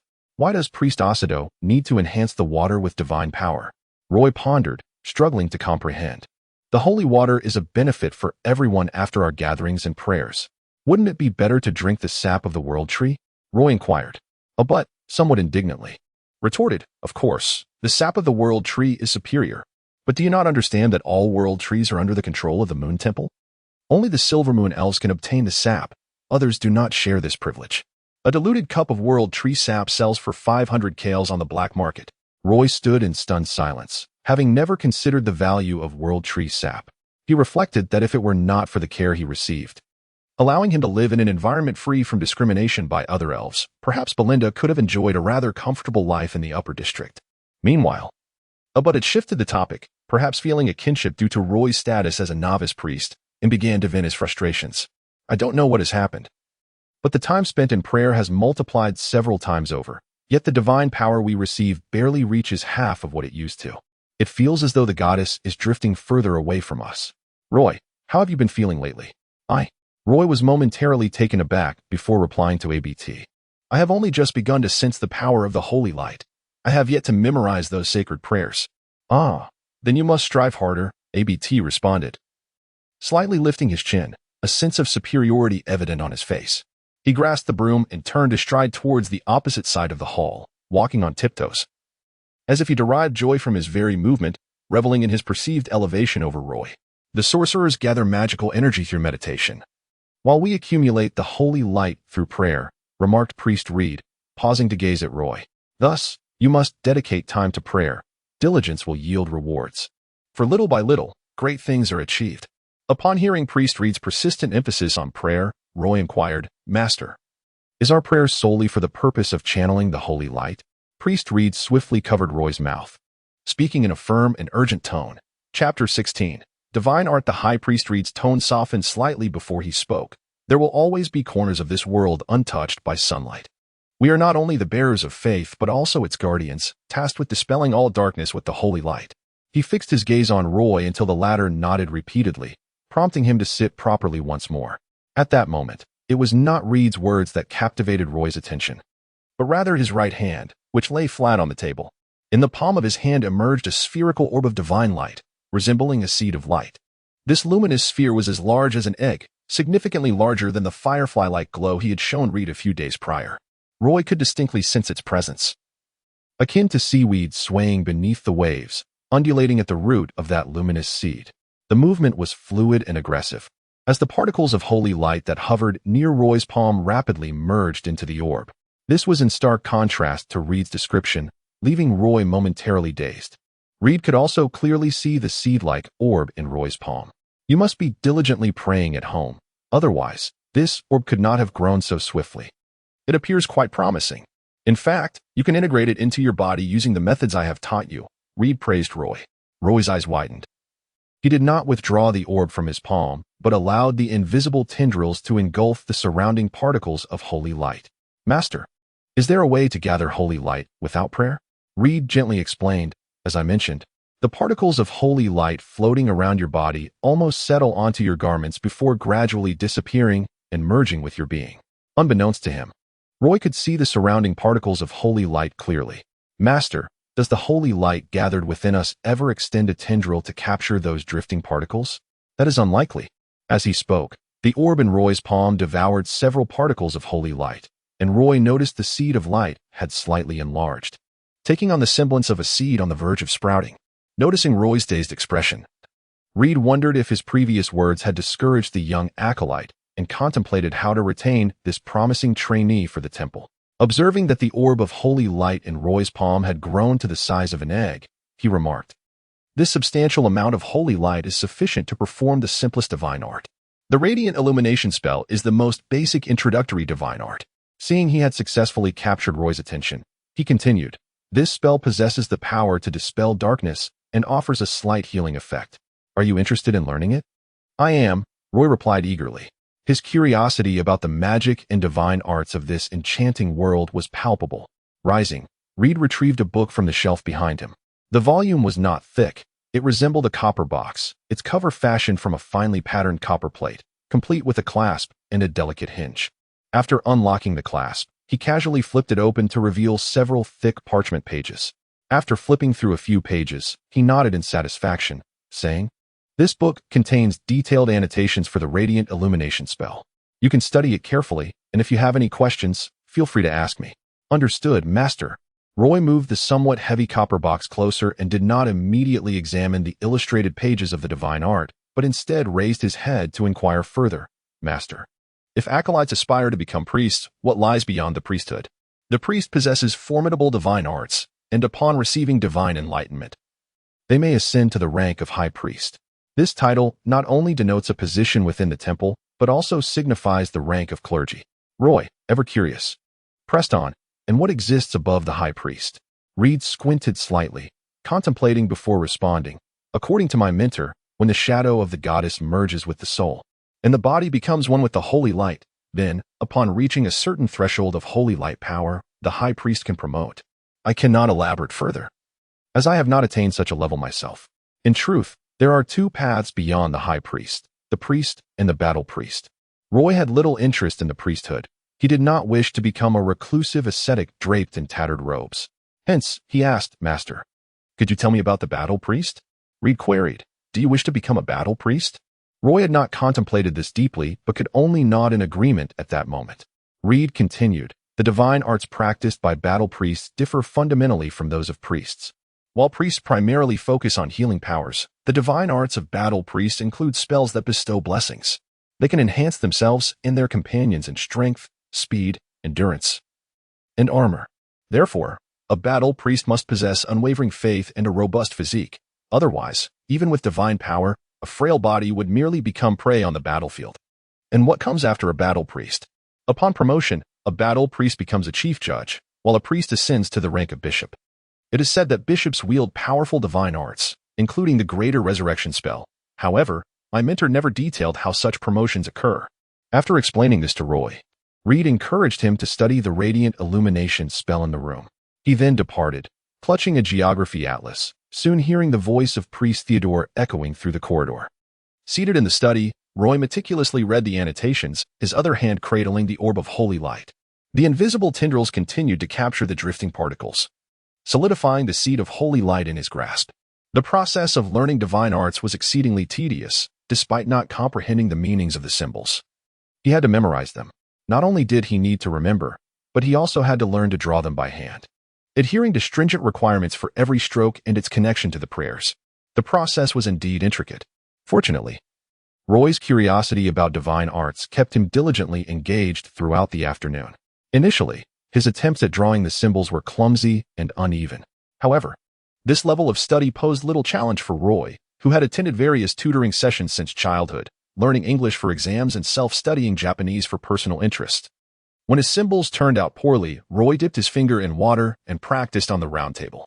The second time Reed visited, it was to correct Roy's errors in drawing the sacred symbols. The benefits of having a teacher were undeniable, even for a novice acolyte. As Reed promptly rectified Roy's mistakes during practice and provided him with shortcuts. At first, Roy found it impossible to cast the simplest divine art. However, as time passed, he succeeded in casting it once out of 5 or 6 attempts. Roy devoted merely an afternoon to learning the radiant illumination spell, most of which was spent gathering holy light. As he gazed upon a faint luminescence hovering above him, akin to a grand light bulb illuminating his head, Roy felt rather unwell. However, as his thoughts began to shift, the glimmering orb above him drifted freely within a 5-meter radius of his being. Wherever his gaze fell, the ethereal light would lazily float towards it. Roy mused that henceforth he would no longer need to carry a lantern while traversing the night paths. If he were to embark on a midnight journey to the sea, this would indeed prove to be exceedingly convenient. Unlike a lantern that must be held in hand, this gentle glow could effortlessly levitate. Regrettably, it was not magic. Roy secretly yearned to wield a fireball, to cast it forth and watch it explode with fervor. Upon his departure from the temple, Roy had just begun to master the light illumination spell. Chapter 17. Pursuit. Stepping out of the temple, Roy was filled with a profound sense of accomplishment. He had indeed mastered the divine arts. On the dusklit brown street, the shadows cast by the buildings stretched long, as the sun had yet to sink into the sea. Though the distant waters shimmered with glimmers of light, not far from his feet, the coastline revealed itself, with the tide receding to its lowest point, exposing the rocky outcrop where Roy often fished. A few raggedly dressed elves scoured the beach, nearly all of them residents of the nearby Brown Street. In the temple courtyard, the statue of the goddess of freedom basked in sunlight only upon its crown, while the rest of the statue, along with the temple, remained shrouded in shadows. The dock was sparsely populated. Only during high tide did ships come to anchor. At that moment, small wooden boats lay stranded on the mudflats of the shallow waters. During low tide, Mrs. Jillian typically rested at home. Roy, clutching 2 textbooks, passed a fruit stall and spent 28 kohlur on a breadfruit. This fruit, with its 5 compartments of flesh, would suffice for him and Belinda for 2 days. The evening sea breeze was somewhat boisterous, tousling Roy's hair. He lamented internally that he ought to have worn a hat. The light was dim, and the leaves of the olive trees lining the street rustled chaotically in the wind. Roy felt as if he were merely scaring himself, self-deprecatingly reflecting that as he aged, his courage waned. Passers-by occasionally crossed his path, and Roy noticed that the sensation of being followed would abruptly dissipate whenever someone brushed past him. However, when he found himself alone, that unsettling feeling would return. Even around a corner, he distinctly heard a faint footfall. Throughout his journey, Roy remained uncertain whether he was being pursued. Arriving at the apothecary's door of Mrs. Winnie, he spotted the Nightblade leopard tethered to the railing. This large feline often regarded Roy with suspicion. In the past year, he had engaged in a battle of wits with it on numerous occasions. Yet this time, the leopard, sprawled at the entrance, kept its vigilant gaze fixed behind Roy. The surrounding light grew dimmer, and he discerned nothing amiss. But when he turned his head, the sensation of being watched from behind lingered. Roy stood at the street corner for a while, failing to encounter any familiar face with whom to share his journey. The Nightblade leopard, after scrutinizing Roy's back for a moment, yawned and shifted its focus to him. A long carriage, filled with passengers, appeared over the slope and soon halted at the apothecary's entrance. This passenger carriage resembled a city bus with a fixed route. Elves needed only to pay 2 kohlur to board, alighting at any point along the way. Although the route was predetermined, there were no fixed stops. The wooden door swung open, and Sabrina, clad in a pale yellow gown, emerged from the carriage, stepping forward to stand firmly at the street's edge. Upon spotting Roy at the apothecary's door, she paid him no heed, instead smoothing her tousled curls with one hand while clutching her books with the other as she walked home. The sea breeze accentuated the graceful contours of her long, fair legs beneath the flowing fabric of her gown. The last time he had been alone with Sabrina, she had delivered a rather harsh beating, and it was during that incident that he awoke from unconsciousness to find himself in this magical world. Though there had been some past grievances between them, they belonged to a memory that felt distant and foggy to Roy, as if veiled by a gossamer shroud. Thus, without a second thought, he pursued her. "Sabrina, wait," he called out, summoning his courage. "Didn't Mrs. Jillian ask you to sketch those sailors?" Roy spoke with a cheerful tone, walking alongside her. "I haven't had the time." "Perhaps in a few days," Sabrina replied somewhat stiffly, her face set in a serious expression. "All right, I've been quite busy myself," he responded, and at that moment, the feeling of being followed vanished. Roy exhaled softly, contemplating that the individual tailing him must possess some form of stealth magic, albeit not very adeptly. As they seemed anxious about being discovered, the deserted street felt eerily quiet. As he stepped into his yard, he noticed Sabrina entering her house without a word. Moira, standing by the railing of the second-floor terrace next door, waved at him. Roy gestured towards the door, indicating she should enter first. Removing his shoes, he ascended the wooden staircase barefoot to the terrace. Although Moira was typically reticent around strangers, she harbored no such reservations with Roy, and they often conversed across their terraces. "How did your first day of school feel, Roy?" Moira inquired with curiosity. Her eyes sparkled, and though she bore some resemblance to Sabrina, she exhibited the delicate beauty unique to the Silver Moon Elves. She was the kind of elven girl who easily inspired compassion, possessing nearly all the virtues of her lineage, save for her unusual skin and eye color. When she stood alone on the terrace bathed in moonlight, she exuded a haunting beauty. It was quite good. I made a new friend on the very first day, Roy replied, still pondering the presence of the follower, hoping to glean some insight from the terrace. What are you planning to study? Moira continued to inquire. Seafaring, literature, and martial arts, Roy answered without hesitation.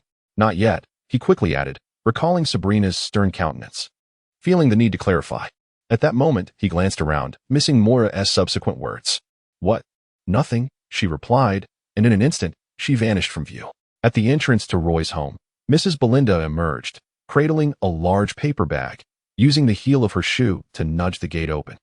With her golden curls framing her face and a lovely dress adorning her figure, she radiated the essence of a city belle. Roy, she called out to him from the terrace, her spirits evidently high as she strode into the house. Discarding her boots at the entrance and placing the paper bag on the dining table, Roy hurried down from the terrace. A golden bread roll tumbled out of the bag. Elves typically shun such grain-based treats, indicating it was undoubtedly meant for Roy. He pinched one between his fingers, bringing it to his nose for a sniff before taking a hearty bite. This croissant-style butter bread is delightful, he exclaimed, praising its crisp exterior, tender interior, and sweet bean filling. Mrs. Belinda placed her hands on Roy's shoulders and enveloped him in a warm embrace, expressing her heartfelt gratitude. I know. Thank you for everything you've done for me over the years, Mom. Although Mrs. Belinda appeared rather youthful, Roy's tone was suffused with sincerity. She seldom witnessed this emotional side of him, holding him tightly. Roy inhaled the scent of lilacs emanating from her. Please, sit down, she urged, leaning in to cradle his face affectionately. I'm so glad you're enjoying the Elven Academy. As dusk transitioned into night, the elves lurking in the shadows stirred slightly, feeling the tingling sensation in their left legs. A familiar rumble echoed from their stomachs, craving sustenance, yet reluctant to concede defeat. The half-elf certainly observed him vaulting over the wall of the temple and may already harbor suspicions about him. He caressed the dagger at his waist, contemplating whether he could employ the art of concealment to stealthily infiltrate and silently eliminate his target before making a hasty retreat. However, he soon recognized the peril inherent in such a plan, for within that dwelling resided a Silver Moon Elf, faced with an adult Silver Moon Elf. Even if she were a delicate female, he dared not let his guard down. Who could fathom what she might have learned over the past 2 centuries? If discovered, escape would be impossible. In recent days, he felt akin to a rat trapped in a well, spending most of his time in hiding. He had initially intended to slip away to a rural village when the elven sentinels lowered their vigilance. With Jefferson slain, he realized he could be next. The thought sent a chill down his spine. Although his previous days had been fraught with difficulty, none had been so terrifying. He longed to indulge in a drink at the tavern at the end of the street but ultimately restrained himself. All this turmoil stemmed from that accursed Holy Grail, which he could not relinquish at present. The elven sentinels were scouring the land, and who would have imagined they would mobilize such force over a gilded cup? In the morning, Lady Belinda took the time to prepare a simple breakfast for Roy before stepping out. Roy, would you like to join me as I leave? Lady Belinda inquired from the threshold of Roy's bedroom. I'll run there myself, he replied. Only after Lady Belinda departed did Roy groggily rise, entirely unaware that a thieving elf had been lurking outside the courtyard all night. He pinched a half slice of bread from the plate with 2 fingers and swallowed it whole. After sipping the fruit tea on the table, he hastily exited his home with 2 textbooks in hand. The sunlight poured onto the long street, dispelling all shadows. Upon reaching the street corner, he spotted Sabrina, clutching 2 books while waiting for the long carriage, alongside a few others. Good morning, Sabrina, Roy greeted as he approached her. This woman held grudges with great fervor. Although she had triumphed in their last encounter, she typically remained aloof towards Roy. Roy, Sabrina's voice halted him in his tracks. When do you have time to describe the sailors who killed Jefferson? She asked, biting her lip. Is this afternoon suitable? After pondering, Roy replied, I'm unavailable this afternoon. How about after dinner? They agreed that he would sketch the fleeing sailors later that evening, and with that, Roy clutched his textbooks and headed towards the Elven Academy. At the Academy's entrance, Wagner Clare stood beneath a hibiscus tree, anxiously scanning the street. It was only when Roy, drenched in sweat, dashed through the Academy gates that Clare intercepted him. They exchanged greetings and entered the Academy together. The combat training ground of the Elven Academy adjoined the archery range and was a vast expanse of grass, though the central area had been trampled, revealing a circular patch of bare earth. This was the primary training ground for martial skills. Upon their arrival, many elves were already gathered there, curiously observing Claire and Roy. Though the attention directed at Roy was notably more pronounced, the instructor arrived fashionably late. She was a female elf clad in form-fitting leather armor, with a belt around her waist, a sword, a quiver, and a bow slung across her back, her step steady. As she passed by Roy, she suddenly halted, turned, and inquired, "Human?" "Half-elf. My mother is a silver moon elf," he replied, a phrase he had repeated countless times. The female instructor then positioned herself at the center of the training ground, beckoning the loosely gathered young elves to draw closer. Chapter 18. The test. The training grounds of the Elven Academy were bustling with numerous young elves, all of whom were fresh entrants this year. Curiosity filled the air as they gathered for the introductory martial arts training session. Upon hearing the call of instructor Abbot Nora, the students quickly clustered around her. The elves in the training area were distinctly divided into two groups, encircling instructor Abbot Nora, forming a shape reminiscent of lips, completely separated, with a narrow passage at each end allowing only one to pass through. The larger group comprised the Silver Moon Elves, with young nobles occupying the foremost positions. The other faction consisted of the Half-Elves, whose numbers in the lower districts of Castleton had been steadily increasing. Young half-elves often saved methodically to attend the academy after securing employment. Roy stood amidst the half-elves, yet wished to converse a bit longer with Claire. Positioning themselves in the gap between the two groups, Claire stood on the side of the Silver Moon Elves while Roy remained with the half-elves. Their situation was not unique, as many new students shared similar sentiments. Some Silver Moon Elves, indifferent to bloodlines, had befriended half-elves. Instructor Nora was renowned for her excellence in teaching introductory martial arts, and a physical fitness assessment was anticipated shortly. Claire whispered to Roy, "I heard from my sister that she worried I might not pass this test, so she had me train a year in advance." Roy felt somewhat speechless, having devoted nearly all his time to daydreaming and fishing over the past year. "Do you know what the test entails?" he inquired. Claire raised his light golden eyebrows and proudly replied, "Of course. It involves an obstacle course where we must navigate various challenges on the grass field within a set time limit." He gestured towards the other side of the training area. Following his indication, Roy spotted a series of obstacles, including water pits, stone walls, and dirt mounds, with clear evidence of countless footsteps on the grass. Instructor Abbot Nora led the way, flanked by the two groups as they moved towards the course. Roy felt a flutter of nerves. He had made no preparations prior to class.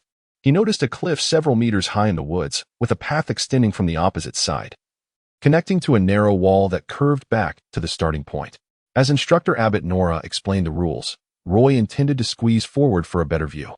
Suddenly, several Silver Moon Elves pushed through the crowd, encircling Claire and Roy.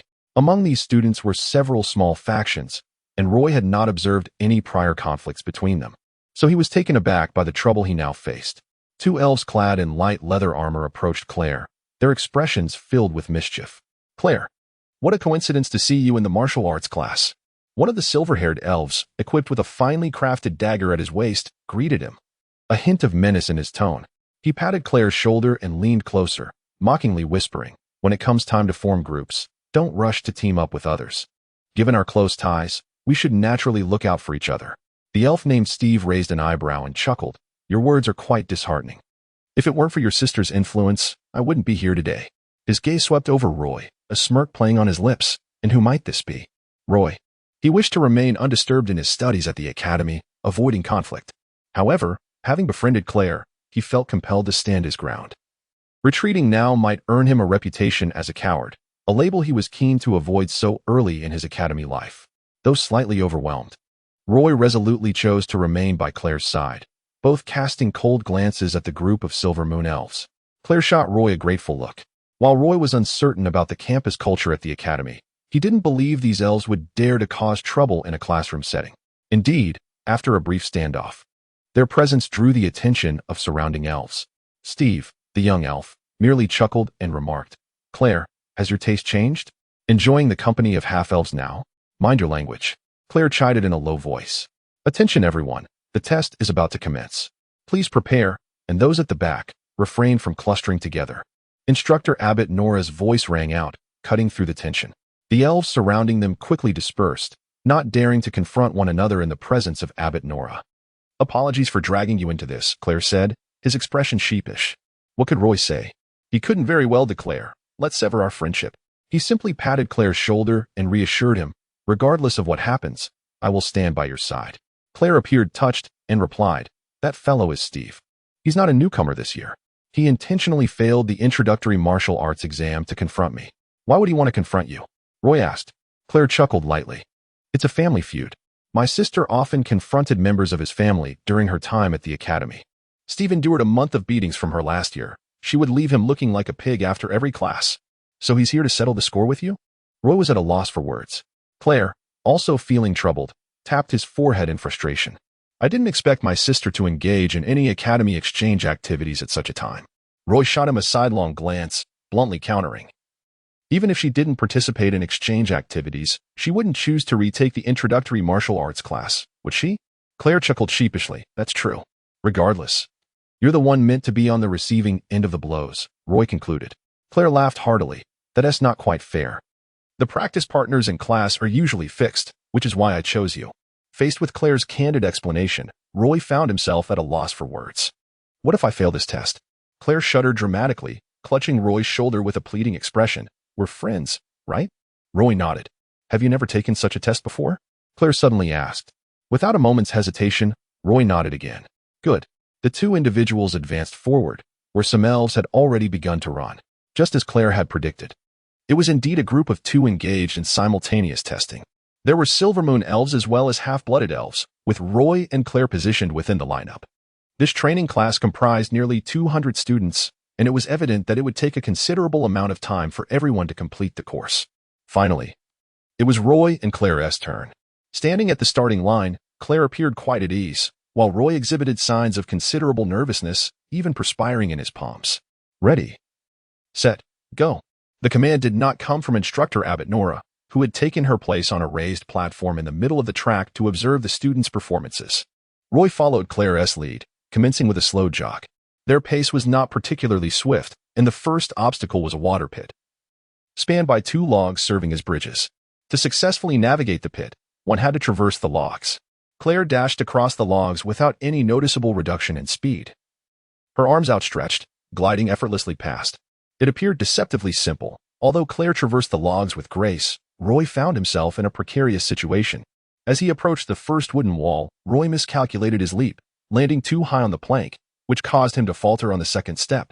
His body rebounded away.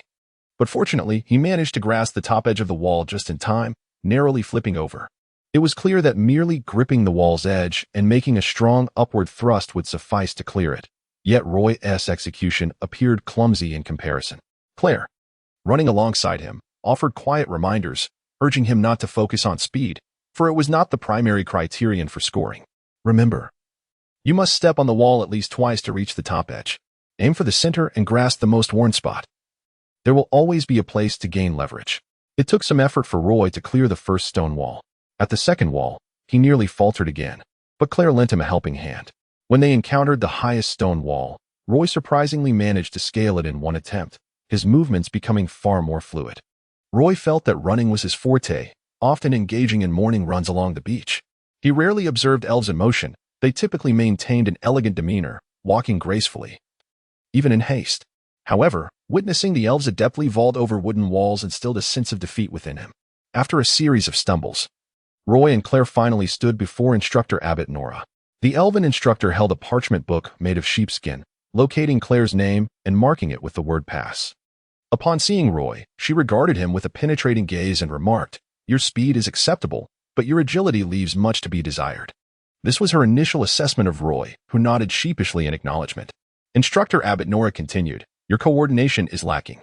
You must enhance your physical capabilities promptly. Otherwise, you will not be able to keep up with future exercises, let alone pass the final assessment. Consider your options. Perhaps this year you should focus on foundational training and return next year." After a moment of hesitation, Roy replied, "Instructor, what must I do to improve my physical condition?" Abbot Nora advised him, "Increase your daily exercise, including flexibility-enhancing gymnastics, and incorporate balance training into your running regimen. I will enhance my physical fitness as soon as possible. I wish to attend class." Roy insisted stubbornly, unwilling to relinquish the opportunity to learn basic martial skills. Instructor Abbot Nora furrowed her brow, contemplating for a moment before ultimately acquiescing to Roy's request, stating, "Very well, but remember, during the final assessment, I will not extend any leniency." Claire, standing beside him, immediately tugged Roy away upon hearing Abbot Nora's words. "I thought you would choose to give up," she exhaled with relief. "What is there to give up? I must register again next year," Roy replied casually. Just then, he noticed Steve completing his physical assessment, seemingly having passed without issue, wearing a strange smile as he glanced their way. Chapter 19. Roy, run instructor, I wish to team up with Roy. Claire waited until all the sprites had completed their tests before approaching instructor Abbot Nora with Roy at her side. The female sprite instructor merely glanced at Claire's handsome face and, with a smile that bore an enigmatic quality, inquired, "Your surname is Claire?" Claire quickly introduced herself. "Yes. Wagner Claire." Instructor Abbot Nora nodded, lightly tapping her chest before saying, "You resemble your sister quite a bit. I hope you too can become an exceptional ranger." Claire's smile faltered, appearing more sorrowful than joyful. "Very well, your application has been approved," Abbot Nora stated casually. "Thank you, instructor." Claire replied respectfully with a bow. Abbot Nora turned and waved her hand, at which point other sprites gathered around, seizing the opportunity to pose various questions. Claire, draping her arm over Roy's shoulder, expressed with a sense of pride, "See, it was that simple." However, Roy did not share her sentiment, particularly after the peculiar smile from Steve following the test. Instructor Abbot Nora instructed everyone to prepare a set of lightweight clothing, as they would commence learning physical techniques the following day, a requisite skill for every sprite ranger. Upon hearing this announcement, the sprite students erupted in cheers, marking the end of this particular lesson. Claire enrolled in courses such as ancient sprite language, astronomy, botany, sculpture, and music, with none of them overlapping with Roy's curriculum. This morning, after completing geography, Roy's schedule concluded. Yet he still had to attend the Temple of Liberty in the afternoon for divine studies. Following the bulletin board's numbering, he made his way to the third teaching building of the academy. Although it was his first visit, the hallway's numbered signs guided him effortlessly to the classroom. This teaching building featured an unconventional design. Its oval structure housed several classrooms, presenting a rather irregular appearance. Each classroom was connected to the corridor but decidedly deviated from the typical square shape. Upon entering the classroom, Roy noticed that the walls were adorned with maps, including the three kingdoms of the Sprite continent, the Endless Sea to the east, and the Twin Seas to the west. In the center stood a vast sand table protected by a shield, showcasing intricately crafted mountains and rivers, while some display stands around the room exhibited miniature geographic models of various landforms, even featuring unique plant specimens from the regions of the Silver Moon Kingdom. As Roy entered the classroom, the arrangement opened a new realm of knowledge for him. He realized the eastern continent resembled a lamb's leg. Before he could trace the coastline to find Castle Dun on the sand table, the geography instructor, Professor Harper Gustav, entered the room. This elderly male sprite, whose age was indeterminate, hobbled in with a cane, donning a white robe and a pointed hat. The previously noisy classroom fell silent, as a group of students waiting at the door bowed to Professor Harper. Roy followed suit, offering a respectful bow to the sprite instructor. Professor Harper approached the sand table, surveying the room before directing his gaze back to the sand table. Without taking attendance or introducing himself, he pointed to a raised area in the corner of the sand table and spoke in a low, gravelly voice. "This is Castle Dunport in the Falmouth district. It is merely 200 kilometers from Buenos, yet belongs to a different district than this sprite capital. Situated in the center of the Sprite Kingdom, it is a peninsula extending into the sea, surrounded on three sides by water, with a thriving fishing industry." Listening intently, Roy flipped open his textbook, discovering that the professor spoke in a rather casual manner, not adhering to the textbook's sequential order. When he reached the page describing Castle Dunport, he found that Professor Harper's elaborations were far more detailed than those in the book. The page bore scattered notes, and Roy felt compelled to jot down the professor's insights in a sheepskin notebook, finding a discreet corner to do so. After swiftly presenting the details of Castle Dun, Professor Harper slowed his pace, addressing the class. "Indeed, this is Castle Dun. Since you are all studying at Castle Dun Sprite Academy, I expect that when you leave the academy, if someone asks what you have learned, you should at least be able to articulate the details of Castle Dun clearly. Those who choose to study geography must be prepared for my simple requirement. For every town I mention, you must promptly identify the nearest city and accurately pinpoint it on the map. For cities, you should be familiar with their landmarks, population, and local specialties.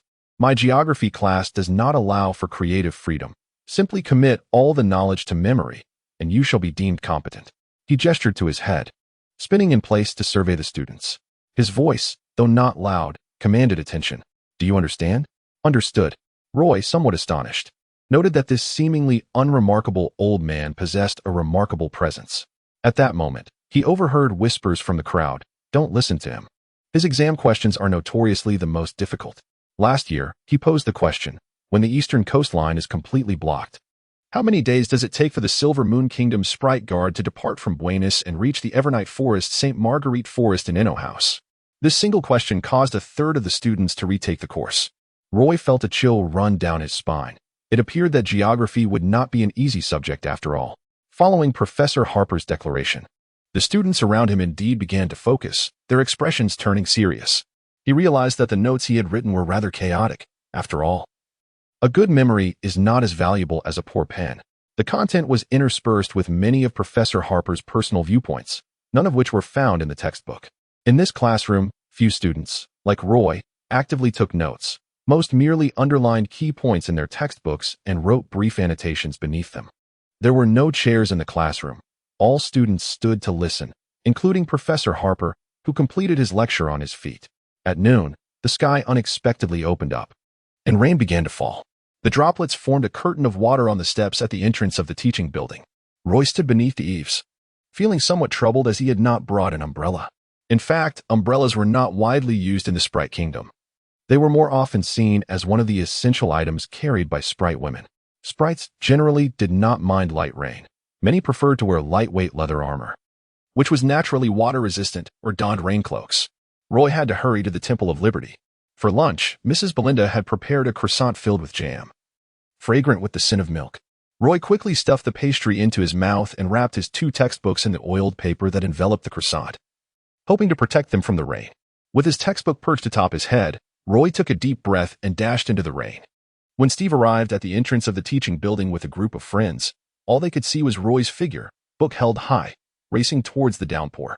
A few elves glanced at Steve, whose face bore a somewhat sinister expression. Let's pursue him, he commanded.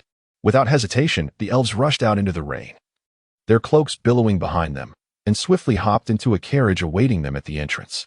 The coachman cracked his whip and steered the vehicle towards the direction where Roy had vanished. Steve pushed open the left window of the carriage, and a gust of wind accompanied by rainwater drenched the patterned curtains, splattering droplets onto his face and forcing him to squint at the rain-soaked street beyond. The thoroughfare was sparsely populated. Some elves held umbrellas while attempting to keep their skirts dry, while others, cloaked in leather, strode purposefully through the rain. The attire of the elves was typically exquisite, and the rain would cause their garments to lose color, making it rare to see anyone like Roy sprinting in such weather.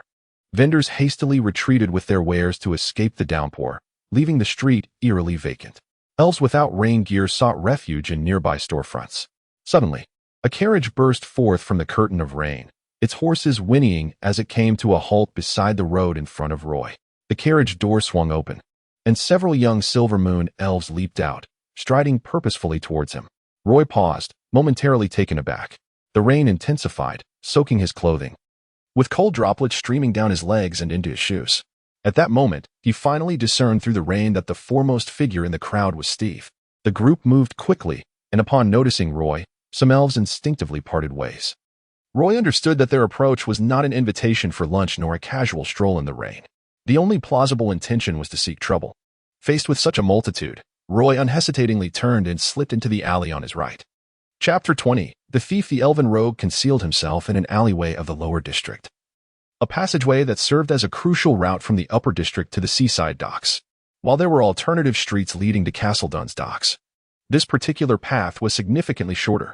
The alley, flanked by 2 rows of terraced houses, was narrow, cluttered with useless construction debris, wood, bricks, tiles, and discarded wooden furniture, rendering the already confined space even more cramped.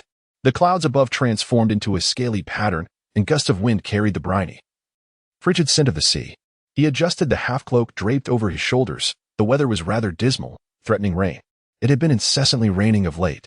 In Castledun, this type of half-cloak was quite popular in the lower district for its practicality. When the seafaring elves encountered a rainy day, they donned these capes, which barely covered their backsides. Lightweight and unrestrictive, they facilitated movement and outdoor tasks, such as fishing or hauling goods at the docks. The only drawback was that their trousers would inevitably become soaked. The elven rogue tucked his dagger into his cloak. The coastal rain was highly corrosive to metal. If not promptly oiled, the dagger would quickly succumb to rust. This dagger was one of the rogue's most cherished possessions. He had chosen this alley to ambush a young human, primarily because it offered an escape route. Even if his plan faltered, he could retreat into the alley's depths. Regarding his scheme, the elven rogue intended to spring forth from the alley when the human lad descended the long street, seizing the books from his grasp before darting into the opposite alley. Should the human possess even a modicum of bravery, he would surely pursue. The rogue calculated that he could lead the lad into a back street, a dead end lined with the rear entrances of shops, typically strewn with refuse. Even in daylight, that area was deserted, a perfect locale for his ambush. If he could evade the human's gaze for just a few fleeting moments, he could vanish from sight. Once the young man entered, he would circle around and draw his dagger, slitting the lad's throat, then flee to the countryside to evade suspicion, eliminating the witness who could unveil his theft of the Holy Grail. Just as he waited for the human, the skies opened up and rain began to fall. The elven rogue grew anxious that the lad might seek shelter. He pulled the hood of his cloak over his greasy hair. The rain intensified, and the rogue shivered in the downpour.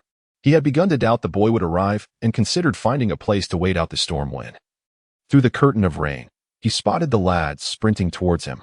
Suddenly tense, the rogue could not discern whether the moisture on his palms was rain or sweat. Just as he readied himself to charge, a cart unexpectedly emerged from the rain, causing him to hesitate. He soon realized the cart had halted at the street corner, obstructing his path to the unsuspecting human. Wiping the rain from his face and cursing his misfortune, he observed several young silver moon elves leap from the cart. Startled, he instinctively wanted to flee, but noticed the elves paid him no mind. He pressed himself against the bricks, watching as they pursued the human. The lad abruptly halted and veered into the dead-end alley. The elven rogue stood dumbfounded in the rain, realizing his plan had once again unraveled. The rain continued to fall. Roy sprinted down the street, the alley deserted. Upon seeing the cluttered passage, he dashed inside. A cloaked young elf followed closely behind him. The rain had diluted the foul odors that typically pervaded the alley. Steve lifted his hood, clearing his vision and revealing the dismal surroundings. "You cannot escape," he growled menacingly.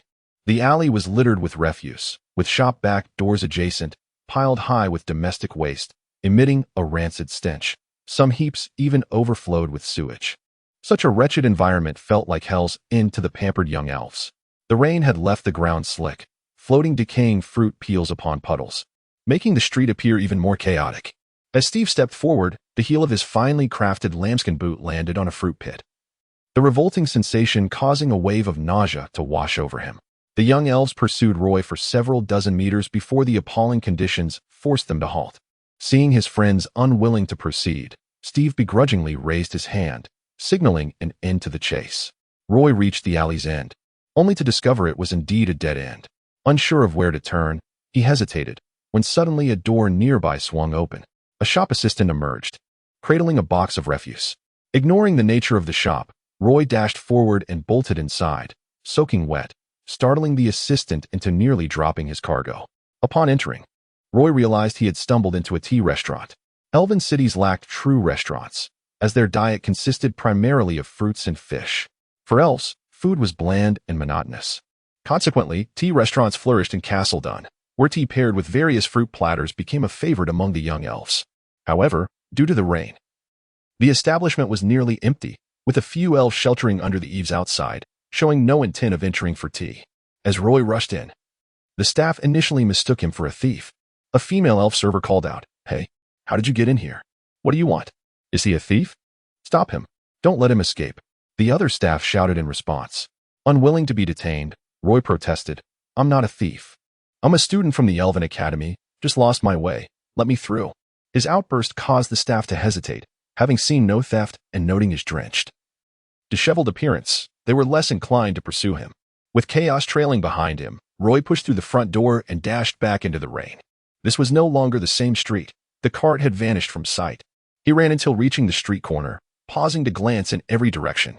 Seeing that the group of young elves had not followed, He sighed in relief and hurried away from the intersection, mentally chastising himself. Indeed, one should never casually engage with strangers, not even at the academy. Such encounters rarely led to anything good. Unbeknownst to him, he had inadvertently evaded a meticulously orchestrated robbery by a band of thieves. As Roy dashed through the rain, he abruptly halted, feeling droplets seep into his eyes, causing a slight discomfort. He wiped the rain from his face, yet the water continued to trickle from his hair. Suddenly, it struck him. How could I have forgotten that the tavern is notorious for being a haven for thieves? That waitress, Lucy. Didn't he even allow me to elaborate before declaring that she certainly had issues recalling the thief's appearance? It seemed unlikely that he would glean any useful information from that establishment.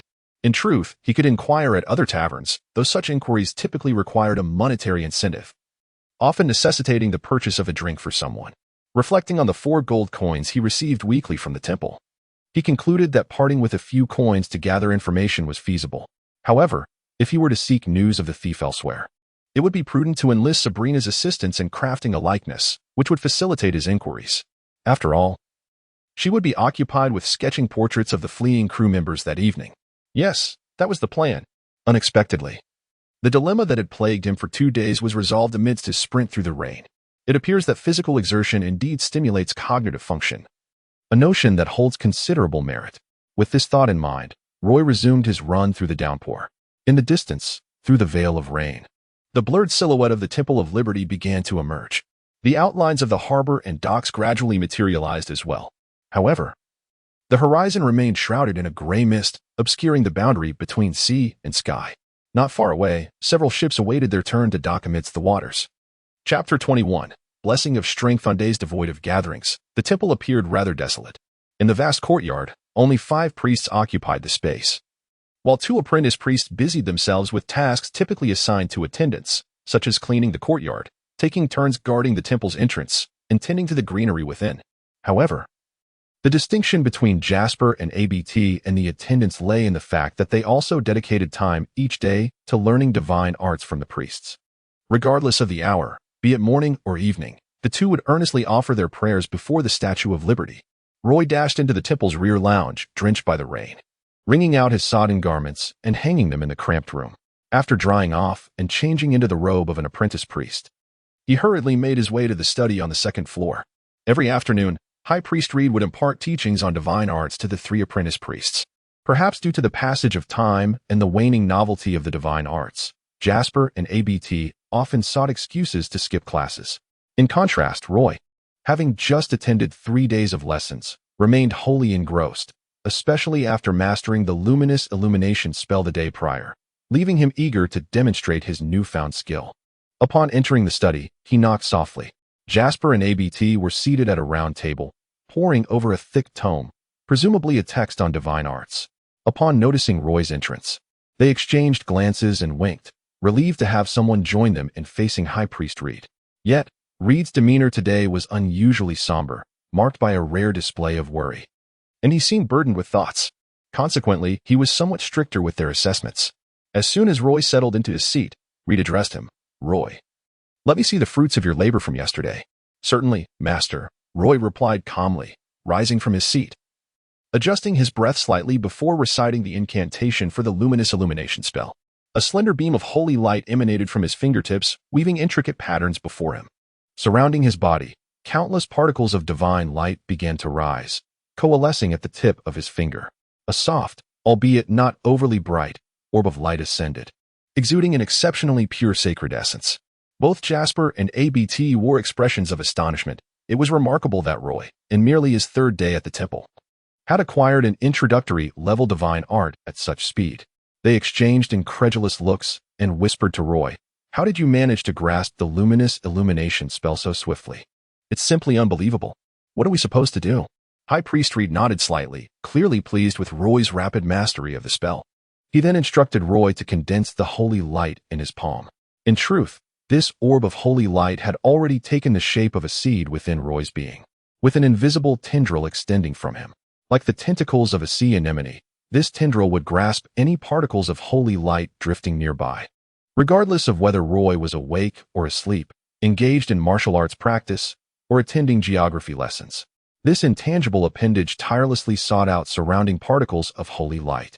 Although the rate of growth was slow, it was a constant process. Now, the orb had grown noticeably, and Roy released a luminous sphere the size of an apple from his hand. Jasper and ABT gasped, covering their mouths in disbelief. Even Reed's eyes sparkled with approval as he patted Roy on the shoulder, exclaiming, "The orb is evidently larger than yesterday. It's commendable that you recognize the value of diligence." Seeing the trio's expressions, Roy felt a wave of relief wash over him. Jasper and ABT, however, were oblivious to the invisible tendril. Roy even directed it to capture a few particles of holy light floating before ABT, who remained completely unaware. "Master, among the introductory divine arts, is there one that enhances combat abilities?" Roy inquired after taking his seat. He contemplated the notion that since Steve and his ilk had resolved to trouble him, it was unlikely they would relent after a single encounter. Today, owing to the rain, he had managed to escape, but that did not guarantee future luck. If cornered by those elves, he knew confrontation would be inevitable. Roy's logic was straightforward. If he were to be struck, he might as well have some backup. Unbeknownst to Reed, who assumed Roy was simply aspiring to follow the path of a battle priest, he responded, "Yes, Blessing of Strength is an essential introductory spell for every battle priest. I wish to learn it," Roy exclaimed, his eyes alight with eager curiosity, much to Reed's satisfaction. "Let me see. Ah, here it is." Reed rummaged through the shelves behind him for a while before retrieving a thick tome covered in dust, revealing his disdain for this auxiliary combat spell. He placed the book before Roy with slight reluctance, adding, "I believe lesser healing is more practical. As an apprentice priest, you will inevitably encounter those injured in unforeseen circumstances. Lesser healing will aid in treating minor wounds and hasten the healing of more severe injuries, coupled with some first aid knowledge. This is what priests ought to prioritize in their studies." "Master, I wish to learn that as well," Roy replied. "A clever choice indeed. Why not select both?" Reed frowned slightly, promptly correcting Roy's approach. "Roy, one has limited energy throughout life. Even with exceptional talent, one cannot master both healing and battle priesthood simultaneously. It would be wiser to focus on a few spells you truly enjoy and master them." Roy chuckled. "Master, as a half-elf, if I disregard certain unforeseen events, I could potentially live for 350 years. Thus, learning multiple introductory spells should pose no issue." Reed was momentarily at a loss for words. "Very well. This is Blessing of Strength, and this is Lesser Healing. I have not studied Blessing of Strength, but coincidentally, Priest Osidos specializes in this spell. Should you have any questions, you may consult him. Now, Jasper, please demonstrate Lesser Healing for Roy." "Yes, High Priest." Jasper quickly rose, crossing his fingers over his chest, and began reciting the incantation. A sphere of holy light illuminated his chest, enveloping him in a radiant glow. Beneath him, a halo appeared, showcasing a finely detailed divine pattern. His execution of the spell was rapid, and as the final words of the incantation left his lips, a beam of holy light descended upon the round table. Seated at the table, Roy distinctly felt the vibrant life force within that beam of light. Yet, Reed seemed somewhat dissatisfied with Jasper's demonstration. He gestured for Jasper to sit down, and, with a hint of displeasure, explained to Roy, Jasper inscribed the divine pattern for lesser healing within the sacred prayer book. When executing the spell, one must infuse it with holy light energy while reciting the incantation to activate the inscribed pattern, thus allowing for the swiftest release of the spell. In simple terms, inscribing divine runes within a mage can significantly streamline the casting procedures of divine arts, thereby enhancing the speed of spellcasting. However, for novices, this method does not serve as effective practice, especially as it may compromise the integrity of the divine arts. I do not recommend this approach for training, although it is permissible for daily use, as it proves to be more convenient. Roy promptly nodded in understanding. To put it plainly, Jasper's approach is akin to simplifying the steps of a mathematical problem. While the final outcome remains unchanged, it lacks some of the intermediary steps crucial to the solution. Nevertheless, Roy could not help but cast an envious glance at the tome of sacred prayers in Jasper's hand. Subsequently, High Priest Reed demonstrated the lesser healing spell in its entirety, allowing Roy to witness the correct procedure for this divine art. Following this, there was an extensive breakdown of the divine runes and prayers, detailing the timing of their conjunction, all meticulously articulated. For reasons unknown, Roy consistently sensed the urgency emanating from High Priest Reed, as though something were pursuing him from behind, compelling him to impart these divine arts to Roy with great haste. Even though Reed was aware that Roy had yet to master dimming light, He readily acquiesced when Roy expressed a desire to continue learning Blessing of Strength, even graciously providing the lesser healing spell as well. He sternly cautioned Roy against using magical artifacts to assist in casting during his study of divine arts. Roy naturally adhered to all of High Priest Reed's stipulations. However, Theodore, the priest who had specifically come to demonstrate the casting steps of Blessing of Strength, held a contrasting perspective. As an elven priest, he favored the use of magical artifacts to aid in spell casting, believing that such tools could significantly reduce casting time, enhance success rates, and simplify the learning curve of divine arts. This method of learning is poised to supplant traditional approaches to mastering divine arts. Despite the divergence in opinions between the two priests regarding the study of divine arts, it did not hinder Roy's progress in learning Blessing of Strength. Roy spent nearly an entire afternoon, stumbling yet determined, to successfully cast the Blessing of Strength. Although his success rate was dismally low, he at least experienced the sensation of casting success. As long as he could recall that feeling, his success rate would gradually improve. Even Theodore praised Roy's diligence. In truth, Roy found it difficult to articulate the source of his fervor. He certainly could not confess that this insatiable thirst for knowledge of divine arts had been ignited by the pressure from Steve and his fellow elves. By the end of the afternoon, Roy had only managed to learn Blessing of Strength. Though he yearned to master lesser healing as well, he had not succeeded before leaving the temple. Nevertheless, his peers, Jasper and Abbott, who had been studying alongside him in the library, were thoroughly impressed by Roy's tenacity and were completely won over by his determination. Roy, I believe you are a genius. You've grasped Blessing of Strength so quickly. When I first entered the temple, it took me about 3 months to learn Dimming Light, and I still haven't managed to master Blessing of Strength. As the 3 novice priests exited the library, Jasper draped an arm around Roy's shoulder, regaling him with tales of his own glorious past.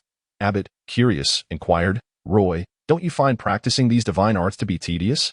To which Roy candidly replied, actually, it's quite manageable. Indeed, it was far more agreeable for Roy compared to the grueling months of exam preparation he had endured. Abbott speculated that Roy's enthusiasm was simply a fleeting excitement, remarking, well, once his initial thrill for divine arts wanes, he will likely become like the dried fish of Castle Dunport, preferring to dangle in the breeze rather than study divine arts indoors. However, his own clothes, still damp from hanging in the room, clung to him uncomfortably. At the entrance, Jasper and Abbott continued to chat with Roy. By the way, tomorrow is the day of the temple gathering. Remember to arrive early to help, Jasper reminded Roy. Roy, enduring the discomfort of his wet garments, readily replied, understood. I will hurry over after class. Upon changing clothes and stepping out from the lounge, Roy noticed Priest Anderson sitting alone by the well in the backyard, seemingly unaware of Roy's presence. Clutching a cedar staff, he murmured prayers in a very subdued tone, pacing anxiously around the yard, his complexion as pale as the previous day, and his demeanor appeared somewhat agitated. Reed, we must take a stand. We can no longer remain silent. We should draft a petition, Priest Anderson mumbled to himself, a revelation that Roy inadvertently overheard, leaving him bewildered by the notion that Anderson was preparing some statements for High Priest Reed. Chapter 22. Portrait. The rain had ceased, yet the cumulonimbus clouds in the sky lingered, refusing to disperse immediately. In the distance, where the heavens kissed the ocean, golden sunlight streamed in, adorning both the sea and the clouds with shimmering golden edges. At this moment, Castleton Harbor was also bathed in the warmth of the setting sun. Roy strolled down Brown Street, this time devoid of any sensation of being followed. He passed by the apothecary without stopping, yet he encountered Sabrina emerging from a long carriage. The tall elven beauty did not wait for Roy to accompany her, instead striding ahead along the street, with no one tailing him. Roy chose not to intrude upon Sabrina's space, trailing behind at a distance, admiring her model-like figure as the sunlight cast a distinct silhouette, elongating her form on the road. The pavement of the long street remained damp, with the drainage ditches overflowing as torrents of water flowed from the gutters towards the sea. Upon returning home, Roy first took a shower, then donned a fresh set of clothes, placing the wet garments on the clothesline on the terrace. Moira was tucked away on the terrace, her forearms resting on the railing, quietly watching the sun slowly descend beneath the horizon, leaving behind a graceful silhouette for Roy to behold. Roy, do you have time now? Roy had just finished his dinner when he heard Sabrina's voice calling from beyond the garden wall. He hurriedly stepped outside. They had arranged to paint the sailors that evening, a request from Lady Gillian, though the specific reasons eluded Roy. He sensed it had something to do with Moira. Sabrina, with her statuesque figure, stood behind the low wall. Her hair still damp, clad in a loose linen gown. "Come to my house. I have prepared 3 candles," she said.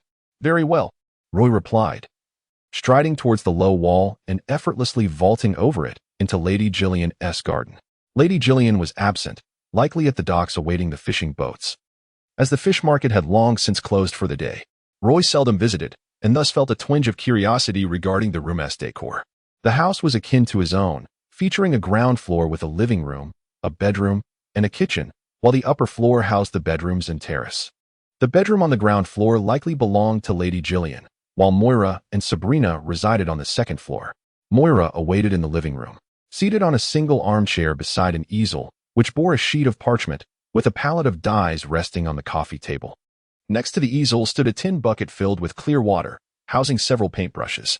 As Roy entered, Moira did not greet him, seemingly lost in contemplation. Her gaze fixed on the easel. She was always like this, immersed in her own world. A trident-shaped candlestick adorned the coffee table, though the candles had yet to be placed within it. Sabrina invited Roy to sit on the sofa beside the easel, while she perched on a high stool before it, her bare feet resting on the stool's crossbar. Both she and Moira exuded a delicate fragrance reminiscent of lilac, quite pleasant. "I shall begin with a portrait of Jefferson. You may observe my process, and later you can describe the sailor's appearances and attire, preferably with as much detail as possible," Sabrina spoke coolly to Roy. The linen fabric subtly revealed her contours. Freshly bathed, she had assumed the loose dress would conceal her figure, but in her focus on painting, her attention would inevitably gravitate towards the canvas. Clearly, she had underestimated this aspect. "Oil painting? Not a sketch?" Roy inquired, noticing the brushes, oil paints, and palette. "I am familiar with Jefferson's appearance. I shall paint him directly in oils. The sailors will be sketched first for easier modifications, and once finalized, I will render them in oil," she explained.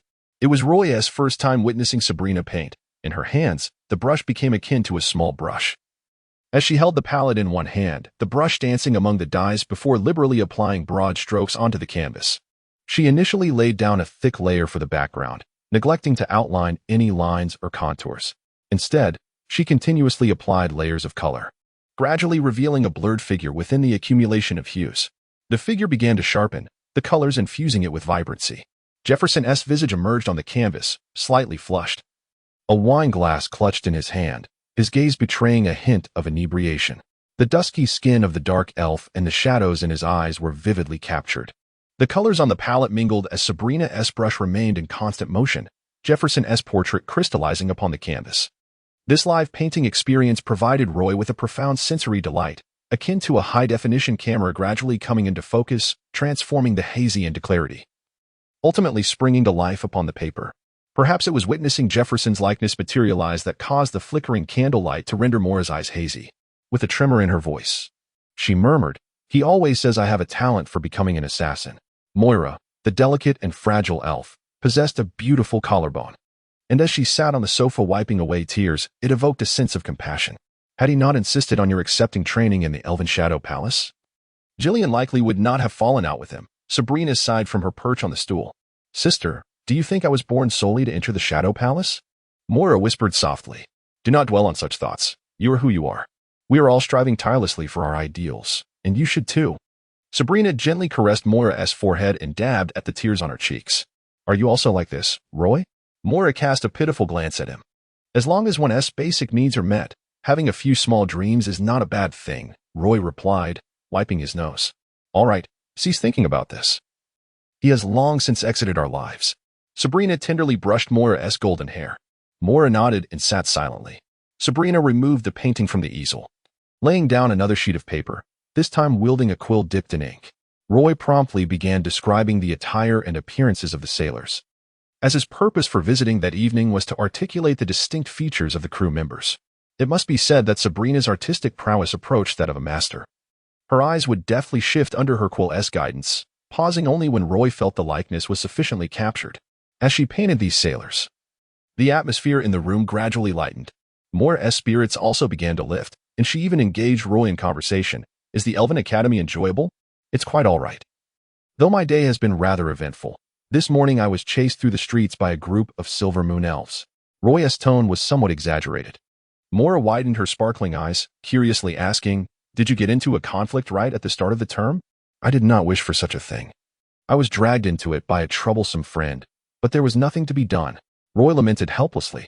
Amidst their conversation, Sabrina interjected with various inquiries. Is that so? Roy began scrutinizing, attempting to clarify the images in his memory. After careful comparison, he remarked, the eyebrows need to be drawn darker. He also bears a scar here. They all possess a potent aura, a distinctly dangerous vibe. Listening to Roy's descriptions, Sabrina furrowed her brow and inquired, how did you end up entangled with them? I merely wished to inquire about the affairs of the human world on the other side of the sea. They implored me to assist them in locating an affordable and clean inn, followed by a tavern to enjoy a drink, yet I did not anticipate such an occurrence. During a casual conversation, Sabrina completed her second painting. Not every individual bears an exact resemblance, yet the sailors depicted retain the essence of their presence in the tavern, with at least the prominent characteristics of the main figures vividly illustrated. Should a solitary individual reappear, perhaps they would remain unrecognizable from this artwork. However, if they were to appear simultaneously, Roy possesses the confidence to distinguish them by this painting. Very well, I shall conceal them beneath the bottom of the box, he declared. Sabrina peeled the second painting from the easel, shaking her sore hands as she remarked that this piece proved significantly more challenging than the first. As she prepared the third sheet of seaweed paper, she inquired further. The base color of this seaweed paper was a faint green, and it was not particularly durable. In the humid summer, it was prone to mold. Nevertheless, its affordability was a notable advantage. Roy had no intention of preserving this painting for long. He merely intended to take it to the tavern to show it to the well-informed sprites. Thus, once Sabrina had laid out the painting paper, Roy began to describe the elusive sprite thief. The first time he encountered him was at the temple's entrance, where he caught a glimpse of the thief's disheveled figure. It was only later, at the entrance of the Brown Street Tavern, that he beheld his face. He was a slender thief, approximately the same height as the apothecary, with a mop of greasy, unkempt hair, slightly sunken eyes of a pale blue hue, and 2 furrows etched into his forehead. He walked with his right arm tightly clasped to his side. Sabrina diligently captured Roy's description of the sprite upon the canvas, making corrections as necessary. As the portrait became increasingly defined, Moira, standing nearby, gasped softly, the sprite in this painting resembles Pelios. Roy, do you wish to find him? Chapter 23. The Elven Sentinel, do you know him? Roy inquired, astonished. Sabrina leaned in closer, her lake blue eyes narrowing, her translucent long ears nearly brushing against Roy's face. A faint fragrance emanating from her. He is a friend of Jefferson, although their relationship is rather tenuous. Pelios typically engages in petty thefts within the lower district, and occasionally Jefferson enlists his help. I have encountered him a few times. Moira, do you remember him? Moira also leaned in, her delicate features appearing remarkably youthful. If she were a human girl, she would likely be around 15 or 16. A fine layer of downy hair adorned her lips and cheeks, only noticeable upon closer inspection, and her pouting expression was utterly charming. I have not seen Pelios, but I have heard his name, she replied, shaking her head. Sabrina, momentarily taken aback, displayed a look of skepticism. What do you need him for? Roy then elucidated. On the morning the Holy Grail went missing, I saw him vaulting over the wall of the temple. At the time, I thought little of it, but later I learned that the Holy Grail had been stolen, and I suspect he may have taken it. You suspect he stole the Grail? Sabrina asked, incredulous.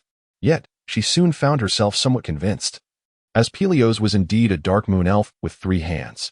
Well, it's merely a suspicion. I have no certainty, nor any evidence, Roy admitted candidly. It was at this moment that Sabrina realized the 3 of them were huddled too closely together, and she swiftly straightened up, turning her head away. You should report these leads to the Elven Sentinels of the City Guard, she advised Roy. Roy scratched his head and replied, but it's just a suspicion, and I am not acquainted with him. I can't simply tell the Sentinels that I saw an elf jump over the temple wall that morning and know nothing else about him. How useful would that be? I would likely just end up being summoned repeatedly by the Sentinels. Moreover, at that time, I was unaware of the theft at the temple. I can't just assume he stole the Grail because I saw a few basil leaves on his trousers. I do not wish to cause trouble or falsely accuse an innocent. As Roy spoke, he discreetly glanced at Moira's strap dress. Compared to her sister Sabrina, Moira's skin appeared somewhat duller, yet it was even more delicate. Her thin nightgown was only supported at 2 points. So you intend to confirm whether he is the thief before reporting him? Moira's gaze was clear, devoid of any suspicion typically found between the sexes. No, I merely wish to submit the drawing to the Elven Sentinels to provide them with a lead, Roy clarified. He had considered informing High Priest Reed about this information, but upon contemplating the potential dangers involved in the inquiry, he decided to confide in the Sentinels instead. Upon hearing Roy express this, Moira felt relieved and agreed, "Yes, do not take any unnecessary risks." Her voice was soft and delicate. He intended to visit the guard station the following morning to relay this information to the Elven Sentinels. Before retiring for the night, Roy practiced the Divine Blessing spell in his room. But unfortunately, this fundamental divine art proved to be significantly more challenging than Holy Glimmer. He could not improve his success rate before drifting into slumber. Priest Theodore advocated for utilizing magical artifacts to simplify the casting procedures of divine spells and enhance their success rates. After experiencing countless failures in casting, Roy suddenly found merit in his counsel. Lost in thought, Roy wrapped himself in his sheets and fell into a deep sleep.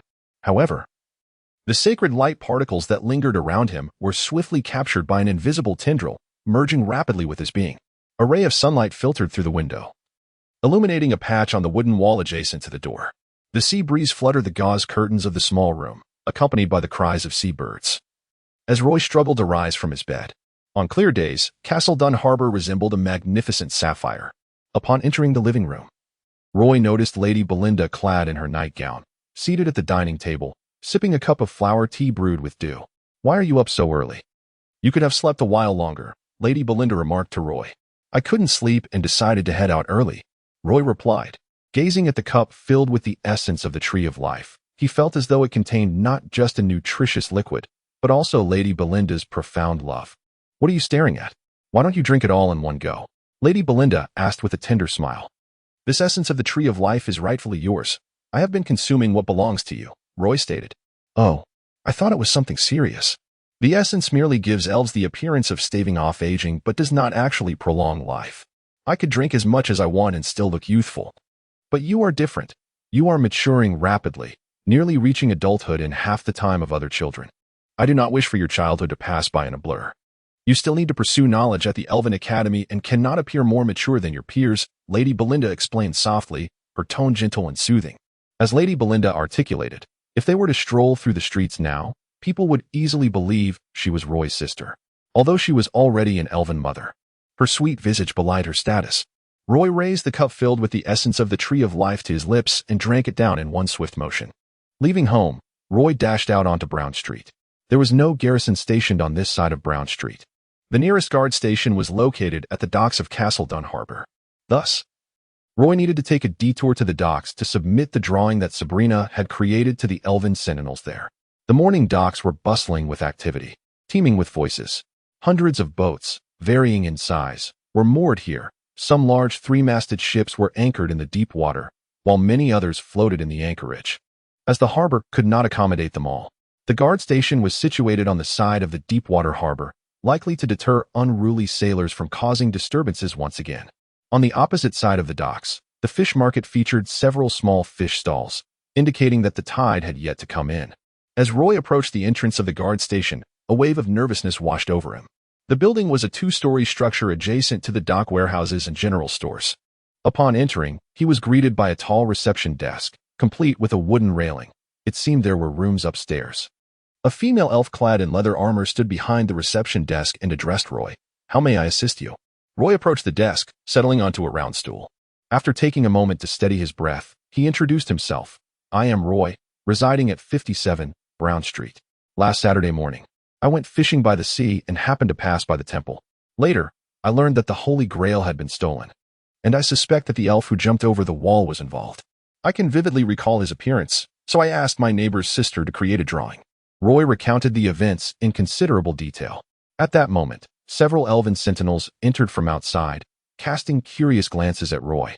"I have documented everything you have stated. However, you must take responsibility for your words. Are you certain that all this information is accurate?"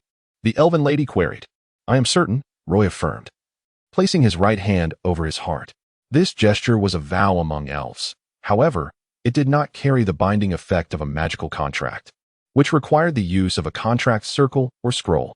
The elven lady nodded, accepting the drawing from Roy's hand. "Very well, please hand over the drawing. Thank you for providing this information. Should we uncover any leads based on it, you will receive a reward." Roy was pleasantly surprised to discover that providing information could potentially earn him a reward. "If there is nothing else, may I take my leave?" he inquired. This marked Roy's inaugural experience of reporting an incident, and he felt a slight tremor of nervousness, his palms clammy as he exited the guard station. However, a gentle sea breeze wafted by, instilling a sense of ease within him. At the Elven Academy, there were only 4 classes each week for these 3 subjects. Today, there was no introductory martial arts class, and tomorrow, geography would be absent. The course Roy enrolled in was the modern history of the Silvermoon Elves. Due to his time spent at the guard station, he arrived at the academy a tad late. As he hurriedly made his way to the classroom, he found it already filled with young elven students. Upon entering and observing the classroom's layout, Roy let out a sigh of relief. At last, he beheld a classroom as it ought to be, a spacious auditorium with seats arranged in a gentle arc that rose from the front to the back. Featuring a curved lectern at the lowest point, Roy entered through the side door of the auditorium, noting that the front rows were nearly filled with youthful elves, compelling him to ascend the steps towards the rear. In a corner of the back row, he discovered an available seat and settled down, slightly out of breath. The half-blood elf beside him acknowledged him with a nod, though no words were exchanged. Roy then observed that the history class was predominantly attended by female elves, with the majority being Silvermoon elves, while the half-bloods occupied a solitary corner at the back of the classroom. Chapter 24, Misunderstanding. As members of the royal family in the Elven Kingdom, we have always willingly shouldered the burden of external warfare. 2 millennia ago, the elves were divided into 3 realms, each governed by the Silvermoon Elves, the Wood Elves, and the Darkmoon Elves.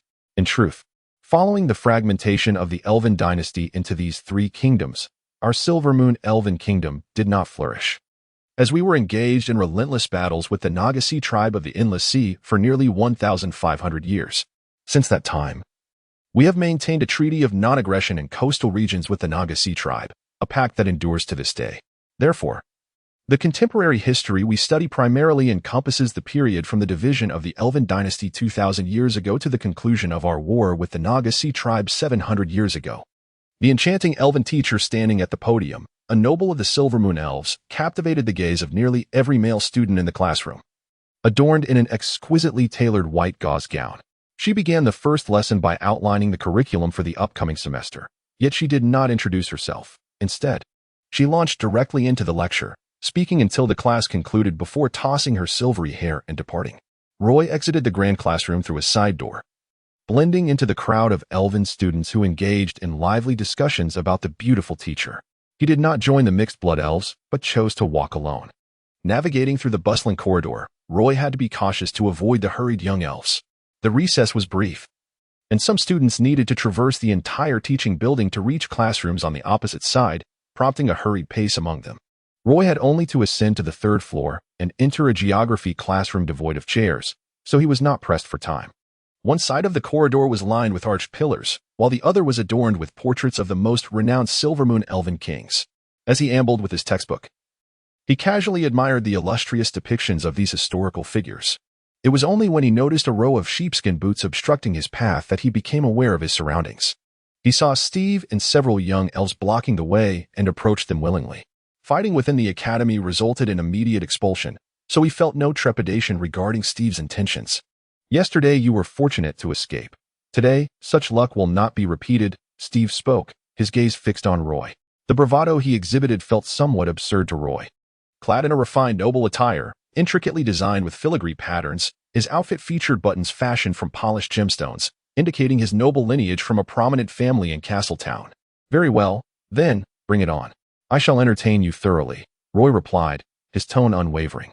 The confrontation made the corridor feel even more cramped, and soon a campus enforcer approached, prompting Steve to glare at Roy before leading his companions away.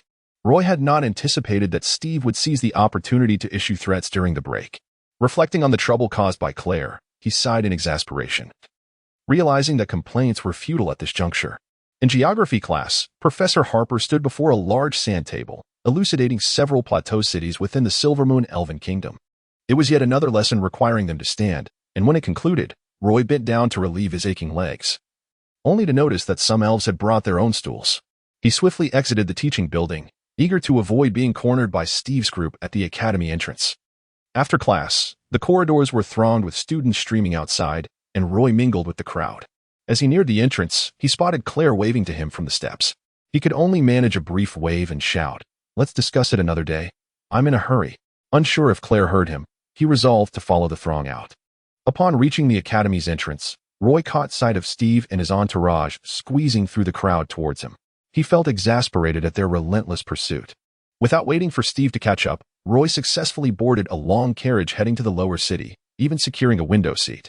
The carriage was filled with students from the Elven Academy, and upon seeing Roy enter, the young elves begrudgingly halted their advance. They were unwilling to crowd into such a humble vehicle. The carriage soon set off, but came to a halt again as another group of Elven students boarded. To Roy's surprise, Sabrina was among them, clutching a stack of books and precariously jostled in the crowd. Fortunately, she had two companions beside her. With only a couple of positions between them, Roy leaned forward and tapped her arm, gesturing for her to take a seat beside him. Sabrina graciously accepted with a thank you, settling into the space he made for her. Such chivalrous gestures were common in the carriage, regarded as a matter of courtesy. Though not universally practiced, Roy instinctively positioned himself to shield Sabrina from other elves attempting to squeeze past. Sabrina's beauty combined features of both wood and silver moon elves, radiating a striking allure with a hint of vigor. Her tall stature, honed by martial training, defied the typical preference for petite forms among silver moon elves, making her somewhat less popular among her peers. As the long carriage glided down the street, it soon entered the lower city. Upon arrival, Sabrina's companions disembarked one after the other. "I heard you offended an elven noble upon your arrival at the academy?" Sabrina inquired softly. Roy suspected she had witnessed Steve's group pursuing him at the academy entrance, so he replied, "Sometimes, trouble finds you without invitation. Have you enrolled in the introductory martial arts course?" she asked. "I have," Roy answered, subconsciously glancing at Sabrina. This elicited a suppressed laugh from her, as she considered the possibility that his interest in martial arts might stem from her influence. She then queried, "Is it instructor Nora teaching your introductory martial arts?" "Indeed." The long carriage continued its journey, stopping intermittently as Sabrina and Roy casually discussed the popular female instructor at the academy. Roy even sought Sabrina's advice on enhancing his agility and balance. Sabrina discovered that engaging with Roy was not as unpleasant as she had anticipated, and she generously shared her insights with him. When the long carriage halted in front of an apothecary on Brown Street, Roy and Sabrina disembarked in succession. Both their homes lay to the east of Brown Street. However, Roy deliberately lowered his head and walked toward the Statue of Liberty. Noticing Roy trailing behind her, Sabrina frowned, her previous fondness for him vanishing in an instant. "Why are you still following me?" "I'm going in now. Do not follow," she stated, not allowing Roy a moment to explain. With a firm step, she crossed the threshold and entered the front garden of the Statue of Liberty. Chapter 25. The lead singer Sabrina is one of the three lead singers of the temple choir. Although the choir is ostensibly composed of devotees of the goddess, the three lead singers are all elves with some vocal prowess. Among them, Sabrina is the most beloved, her voice possessing a unique ethereal quality that can render the hymn of praise into a celestial melody. Interestingly, Sabrina is not a follower of the Liberty goddess. She comes to the temple every Wednesday to sing, receiving a remuneration of 2 gold coins. Naturally, aside from Sabrina, only the 3 priests within the temple are privy to this arrangement. "Sabrina, hurry up. We are about to begin." As Sabrina entered the temple courtyard and cast a glance at the statue of the Liberty goddess, she heard her choir companions calling out. She chose to ignore Roy at the temple entrance. On the steps of the main hall, a female elf was beckoning her and leaned in to whisper, "Have you heard? The holy grail of the temple has been stolen. I wonder who the scoundrel could be." Madame Amanda appeared somewhat indignant. She was a half-elf of what elf descent. Her features exquisite, with uniquely green eyes, albeit with a slight nasal bridge. She ran a flower shop on Brown Street, selling not only bouquets but also potted plants. Of course, if anyone's garden lacked a shrub wall or a fruit tree, they could find Madame Amanda for assistance, a devout follower of the Liberty goddess. Her greatest aspiration in life was to save enough money to sail across the sea to witness the Glint Empire, as described by High Priest Reed. It was said that the temple of the Liberty goddess there was far grander than the Moon Temple in the heart of Castleton. "I've heard," she remarked, feeling that discussing such matters within the temple was somewhat impolite, cautiously glancing around. She was well aware that there were only 5 priests within the temple, all of whom would be exceedingly busy during gatherings and unlikely to eavesdrop on their conversation. "They say it was made of gold. It must be worth a fortune," Madame Amanda said, pursing her lips in regret. "Without the Holy Grail, Priest Theodore has chosen a silver basin to hold the holy water." but it seems to lack the sacred aura it once possessed. As they stepped into the main hall, Madame Amanda continued to prattle on. That thief is utterly shameless. The goddess will surely punish him.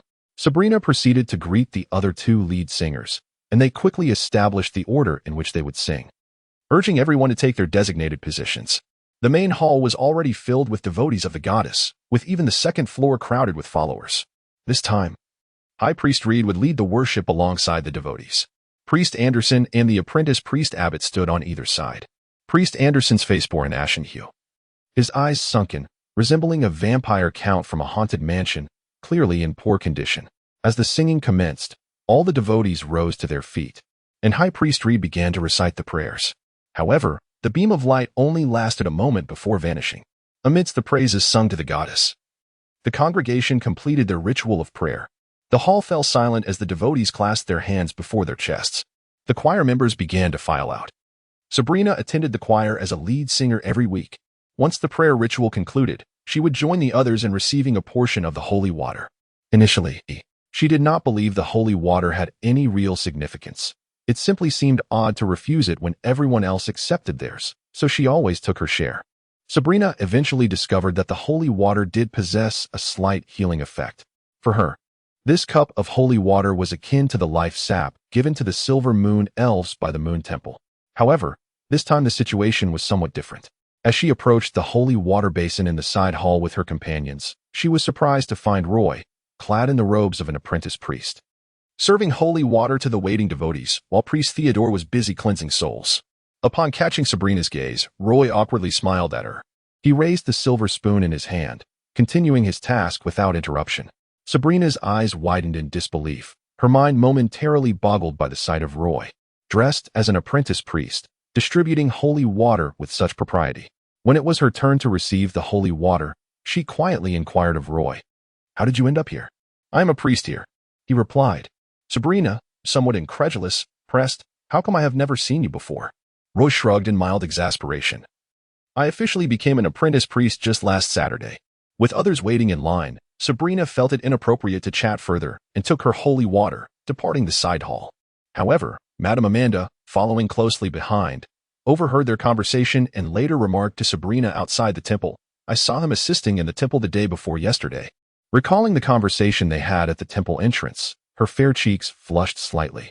Once all matters at the temple were concluded, it was already quite late, and Roy had missed the opportunity to study.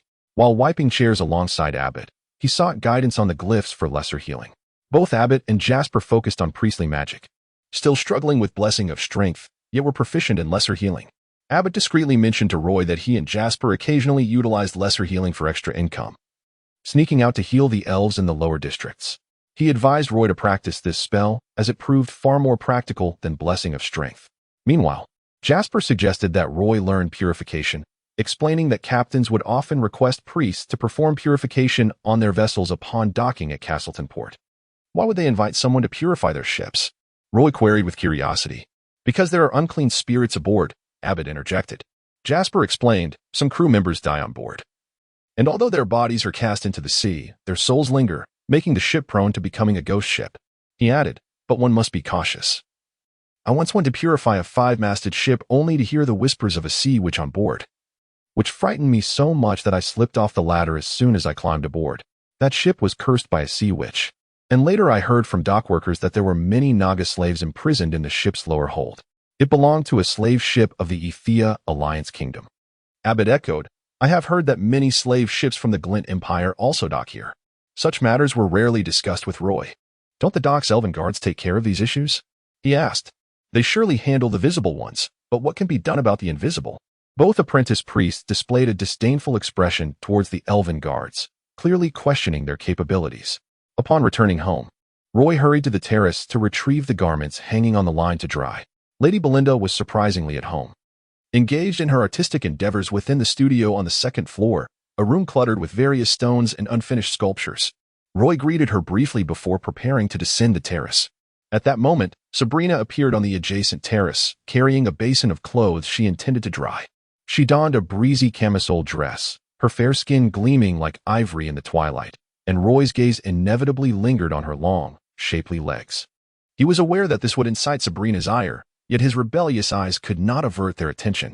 Upon noticing Sabrina turned to glance in their direction, Roy hastily feigned preparation to descend the stairs.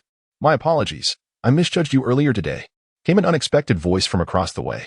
Roy was taken aback by Sabrina's apology, rendered momentarily speechless, unsure of how to respond. Bored, Sabrina turned and departed, leaving behind a striking silhouette. Meanwhile, Moira rested her elbows on the terrace railing. Her voice as melodious as a songbird floated toward him. "Roy, have you been to the guard post? I delivered it this morning." The two often engaged in such conversations across the distance, and Roy had even prepared a chair for their exchanges. "Roy," Moira pressed further, "did that mermaid princess truly dissolve into a mere froth?" "Perhaps so. I heard it from a secondary source," Roy replied, suppressing a sigh, contemplating that he could not divulge the truth, that it was merely a fairy tale. Moira, however, spoke with a heart full of wonder. "I heard Sabrina mention that the Kana tribe can swim like serpents when away from the ocean, and only the royal lineage can transform into legs. What a delightful story. I wish to hear more." Indeed, on a breezy night, listening to the distant sound of waves while recounting fairy tales to a dream-filled elven girl was one of Roy's rare pleasures. Chapter 26, The News of Death. Roy, clutching two books, was about to dash out the door to the Elven Academy. The recent days had seen incessant rain, causing the waters of the Darnay River to swell, rendering the entire riverbed murky. As he stepped outside, he noticed two elven guards stationed in the street, seemingly verifying house numbers. This area was on the outskirts of the lower district, near the port, where many buildings were haphazardly constructed wooden shanties, creating a disordered appearance. "Who were you looking for?" Roy inquired of the two elven guards. He recognized one of them from a few days prior at the tavern. The guard, uncertain upon seeing Roy, asked, "Are you Roy?" "Yes, that is indeed me." The guard promptly stood before Roy, scrutinizing him while stating, "Perius is dead. We discovered his body in a sewage ditch near his home and would like you to come and identify him. We need to confirm whether he is the one you saw scaling the wall that morning. Could this be done swiftly? I must hurry to my classes at the Elven Academy." Roy patted the books in his arms. "Very well then," the guard replied. In truth, regardless of Roy's consent, the outcome would remain unchanged. The common folk of the lower district possessed no privileges, unlike the nobles of the upper district. As Roy boarded the guard's cart, Sabrina happened to emerge from her home, books in hand. The cart traversed the bustling streets, the morning sun shining brightly as the elves of the lower district commenced their daily toil. Inside the cart, Roy sat opposite the two guards, both clad in light leather armor, their swords hanging from hooks on the cart door. He briefly recounted the encounter he had with the elven thief that morning. The guard, who had previously met Roy, suddenly asked, "You were present when Jefferson died, were you not?" The younger guard chimed in, "What an extraordinary coincidence." Roy glanced at the guard, replying, "Every elf experiences moments of misfortune, do they not?" He then fell silent, and an oppressive quiet enveloped the cart. Fortunately, their destination was not far, an eerie graveyard located on the outskirts of the lower district, where tombs dotted the hillside, the surrounding grass meticulously trimmed. The body of the elven thief had already been transported there. Roy had anticipated being taken to the crime scene, yet found himself following the two guards into the graveyard. The entrance exuded a strong musty odor, and the interior was exceedingly damp. As they ventured inside, no light penetrated the gloom. Every 3 meters, a wall lamp flickered, its wick emitting a feeble flame no larger than a soybean. Roy detected a foul stench. The elven thief lay on a mortuary table, covered only by a linen cloth. The guard stepped forward, lifting the cloth from the thief's head, revealing a contorted face devoid of color, one of sheer terror. A clear arrow wound marked the center of his forehead, presumably the fatal injury. The corpse was already beginning to decay, releasing a nauseating odor. Both guards covered their mouths and noses with handkerchiefs, while Roy fought the urge to vomit, straining to identify the body.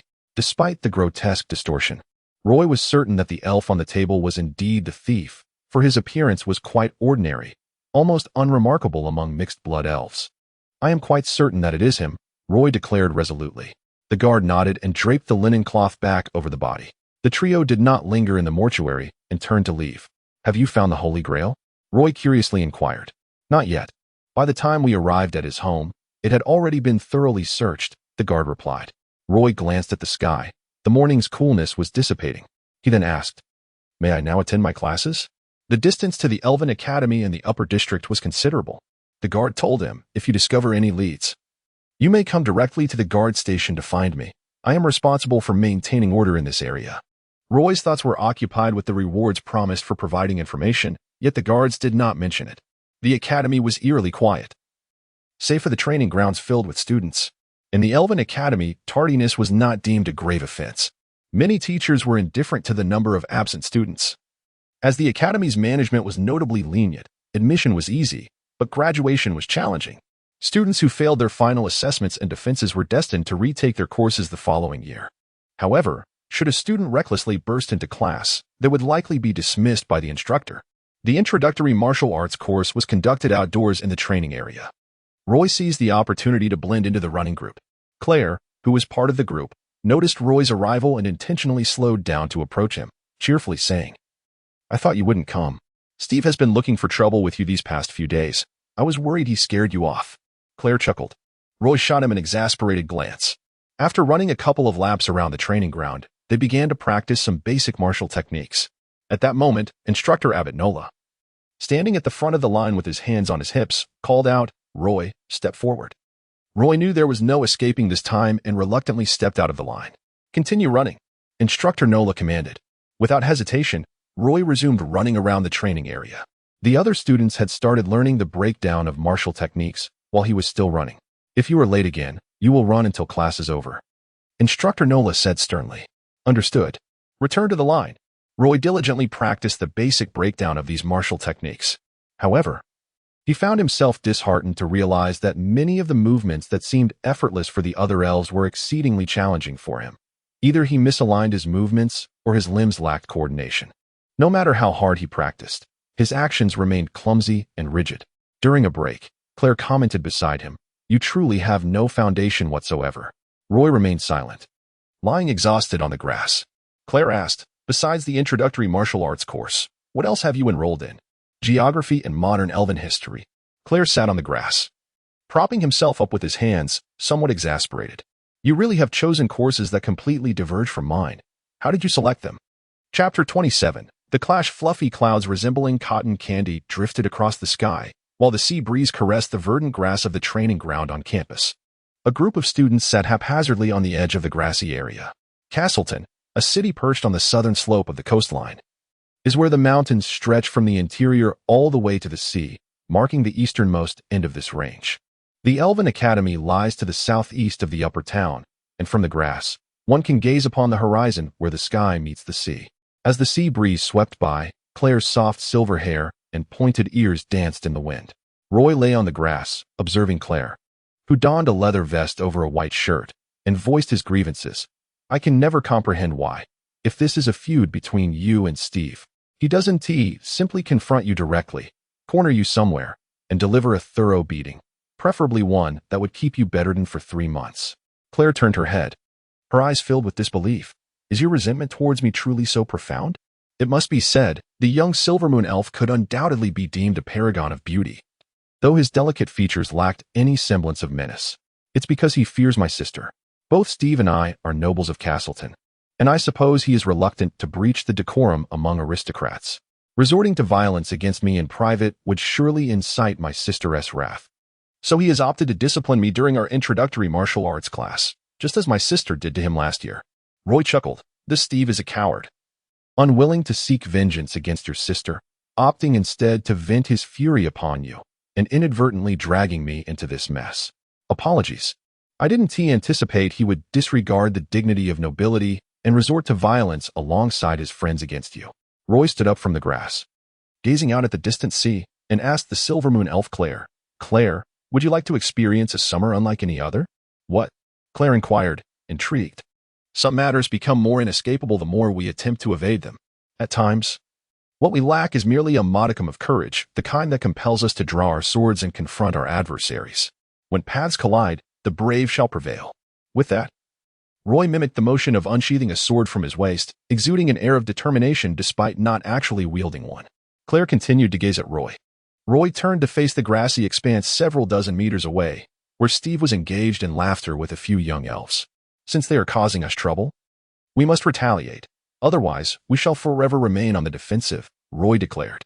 Claire hesitated. "But Steve is stronger than us. He has been studying introductory martial arts here since last year." Roy leaned closer to Claire, whispering, "We could approach this together. After the martial arts class concluded, Claire left the training ground, burdened with thoughts. Steve paid Claire no heed, instead fixating on Roy from a distance, discussing something with his fellow young Silver Moon elves. The next class was history, taught by a stunningly beautiful elf teacher who never interacted with the students. The lecture hall was nearly filled to capacity with students eager to learn about the recent history of the elves. Roy remained seated at the edge of the mixed-blood elf section, listening to the tale of how the last elven king divided elven civilization into 3 factions. He pondered whether studying history was less practical than delving into botany. Despite her less-than-stellar teaching, the number of attendees was surprisingly high. When the bell rang, Roy joined the throngs of students pouring out of the classroom and down the stairs. A hand reached from behind, gripping Roy's shoulder. Steve, gleeful, emerged from the crowd, wearing a mocking smile, and said, "Roy, if you'd prefer to avoid public humiliation, I suggest we have a word over there." Roy did not struggle. He simply shrugged off the hand resting on his shoulder. The academy's entrance was crowded with students, many of whom turned to look, some even whispering and pointing at the scene. Accompanied by several young elves, Steve led Roy away from the bustling area. Beside a tall, bushy wall at the side entrance of the academy, where few lingered, Roy leaned against the shrubbery. Steve faced him, tall among the Silver Moon elves, clad in light leather armor with a sword at his waist. "Roy, if you are willing to approach Instructor Nora and request not to practice with Claire, you can leave now, and I promise I shall never trouble you again," Steve proclaimed with a sense of superiority, perhaps due to his noble lineage. "So, your incessant harassment over the past few days is solely because I am partnered with Claire?" Roy inquired. "What else would compel me to take action against you?" Steve retorted dismissively, casting a derisive glance at Roy. "So, if I merely express my desire not to practice with Claire, you will let me go?" Roy probed cautiously. "Indeed." Steve replied, a victorious grin spreading across his face, convinced that Roy's defenses had crumbled, needing just a final push. He glanced at his companions, and one Silver Moon elf, understanding the unspoken cue, stepped forward, seizing Roy's collar while shouting, "What are you waiting for, Nightcat? If you refuse, we will make you regret it." At that moment, Claire entered the scene alone from around the corner. A vigilant young elf, observing the street corner, quickly whispered to Steve. Steve, undeterred, turned to Claire and said brazenly, "What's this? Claire, do you wish to step forward and receive a beating as well?" "Steve, do you think I would come alone?" Claire retorted as she advanced. Steve glanced back nervously over his shoulder at Claire, who had now positioned herself to his right. In that fleeting moment of distraction, a voice shouted, "Attack!" Roy and Claire lunged simultaneously at Steve. Roy wrapped his arms around Steve's waist and charged his shoulder into Steve's abdomen. Claire deftly maneuvered behind Steve, and as his balance faltered, she seized his neck with one hand, using Roy's momentum to bring the armored Steve crashing to the ground. Together, they pressed Steve firmly against the earth. Caught off guard by the unexpected assault from Roy and Claire, Steve found himself pinned down, his assailants clearly outnumbered, yet surprisingly effective. Struggling to breathe as Claire's grip tightened around his neck, he found it nearly impossible to resist. Claire seized the opportunity to strike Steve's ribs, causing him to curl up like a shrimp. Yet, upon witnessing Steve's predicament, Claire hesitated, her resolve wavering as she refrained from delivering further blows. The surrounding young elves, witnessing Steve's fall, rushed in, launching a barrage of punches and kicks at Roy and Claire in an attempt to pull them away from Steve. Roy, however, displayed a remarkable resilience, refusing to evade the attacks from the other young elves as he continued to pound Steve beneath him. After enduring a few blows, Claire found herself nearly dragged away by the others, but in a frenzy, she clung tightly to Steve, her fists raining down on his ear with fervor. A group of young elves encircled the scene, engaging in a brawl where martial skills were unnecessary. It was merely a matter of safeguarding vital areas while retaliating fiercely. Among them, only Roy and Claire focused their efforts on Steve. The skirmish was intense, attracting the attention of passers-by who alerted the patrolling elven guards. A sharp whistle pierced the air. Steve's friends, battered and bruised, managed to rescue him from the clutches of Roy and Claire, delivering a couple of swift kicks before hastily escaping on a carriage. The situation for Claire and Roy was dire. They leaned against a bush, wincing in pain as they exchanged a weak high-five. Though they were severely beaten, Steve was not faring much better. The adrenaline from the fight ignited a thrilling sensation within Claire, making him realize that even being struck could be exhilarating. This was how youth should embrace conflict. "How are you holding up?" Claire inquired. "I'm fine. At least my bones aren't broken," Roy replied. At that moment, 2 elven guards approached. their stern expressions deepening as they took in the sight of Roy and Claire's battered faces in the swiftly departing carriage. What transpired here? One guard demanded. Claire was about to recount the misdeeds of Steve's group when Roy interjected. It's nothing. We just had a little tumble and got hurt. Both Claire and the guards regarded Roy with incredulity. Yet, Roy, leaning against the bush and catching his breath, appeared unfazed by their scrutiny. One of the younger guards seemed poised to reprimand Roy, but was discreetly restrained by his companion. Be cautious as you move. If you find yourselves in trouble, do not hesitate to seek our assistance, the more seasoned guard advised before lingering a moment longer. It's truly just a minor fall, guard. May we take our leave? Roy insisted. The guard scrutinized Roy but chose not to press further. Roy nudged the dazed Claire, and together they bore their aches as they limped out of the street. Not heading toward the academy, but instead following Claire to the back streets of the Elven Academy. This area was lined with various shops, including a modest flea market. Claire entered a potion shop, feeling the weight of curious gazes from fellow students, which made him feel somewhat embarrassed, prompting him to lower his head to avoid recognition. Once inside, he plopped down onto a high stool in front of the counter, feeling as if life had returned to him, at least in front of the apothecary. He need not hide the unsightly bruises marring his face. I'll have 2 bottles of lesser life potion. Oh, wait. Better make it 2 bottles of regular life potion. Claire requested of the shopkeeper, an elven mage clad in a pale yellow robe, who regarded them with surprise. Following Claire's order, he turned to fetch 2 bottles of pale red potion from a shelf behind him. Would you like an ice pack? They are complimentary, the apothecary casually mentioned. Yes, please. Claire replied. That will be 120 kolar, the shopkeeper announced. After paying, Claire handed 1 potion to Roy, who received 2 ice packs wrapped in gauze from the shopkeeper. Roy, having witnessed the shopkeeper conjure the ice with magic, noted that each piece was about the size of his palm, hastily uncovered from beneath the counter. Despite the potion shop being nearby, this was Roy's first encounter with such magical elixirs. The potion came in a test tube-shaped bottle, sealed with a cork that was further waxed, almost imperceptible unless closely inspected. Life potions do little for bruising. If you wish to heal quickly, your best bet would be to seek a cup of life tree sap at the moon goddess temple, or perhaps a water-based healing spell would suffice, the shopkeeper remarked. Rolling his eyes at Claire, could you perform the water healing spell for us? I am willing to pay for your services, Claire inquired, comprehending the implication. Of course. It will be 50 kolar per session, the shopkeeper replied with a smile, his eyes narrowing as he added, business has become increasingly difficult for potion shops. It's challenging to sustain operations. Claire readily paid, and the shopkeeper led them behind a curtain where there was a single bed and a long bench. They obediently sat on the bench while the shopkeeper retrieved a cedar wand from a drawer, standing before them like a conductor preparing for a performance.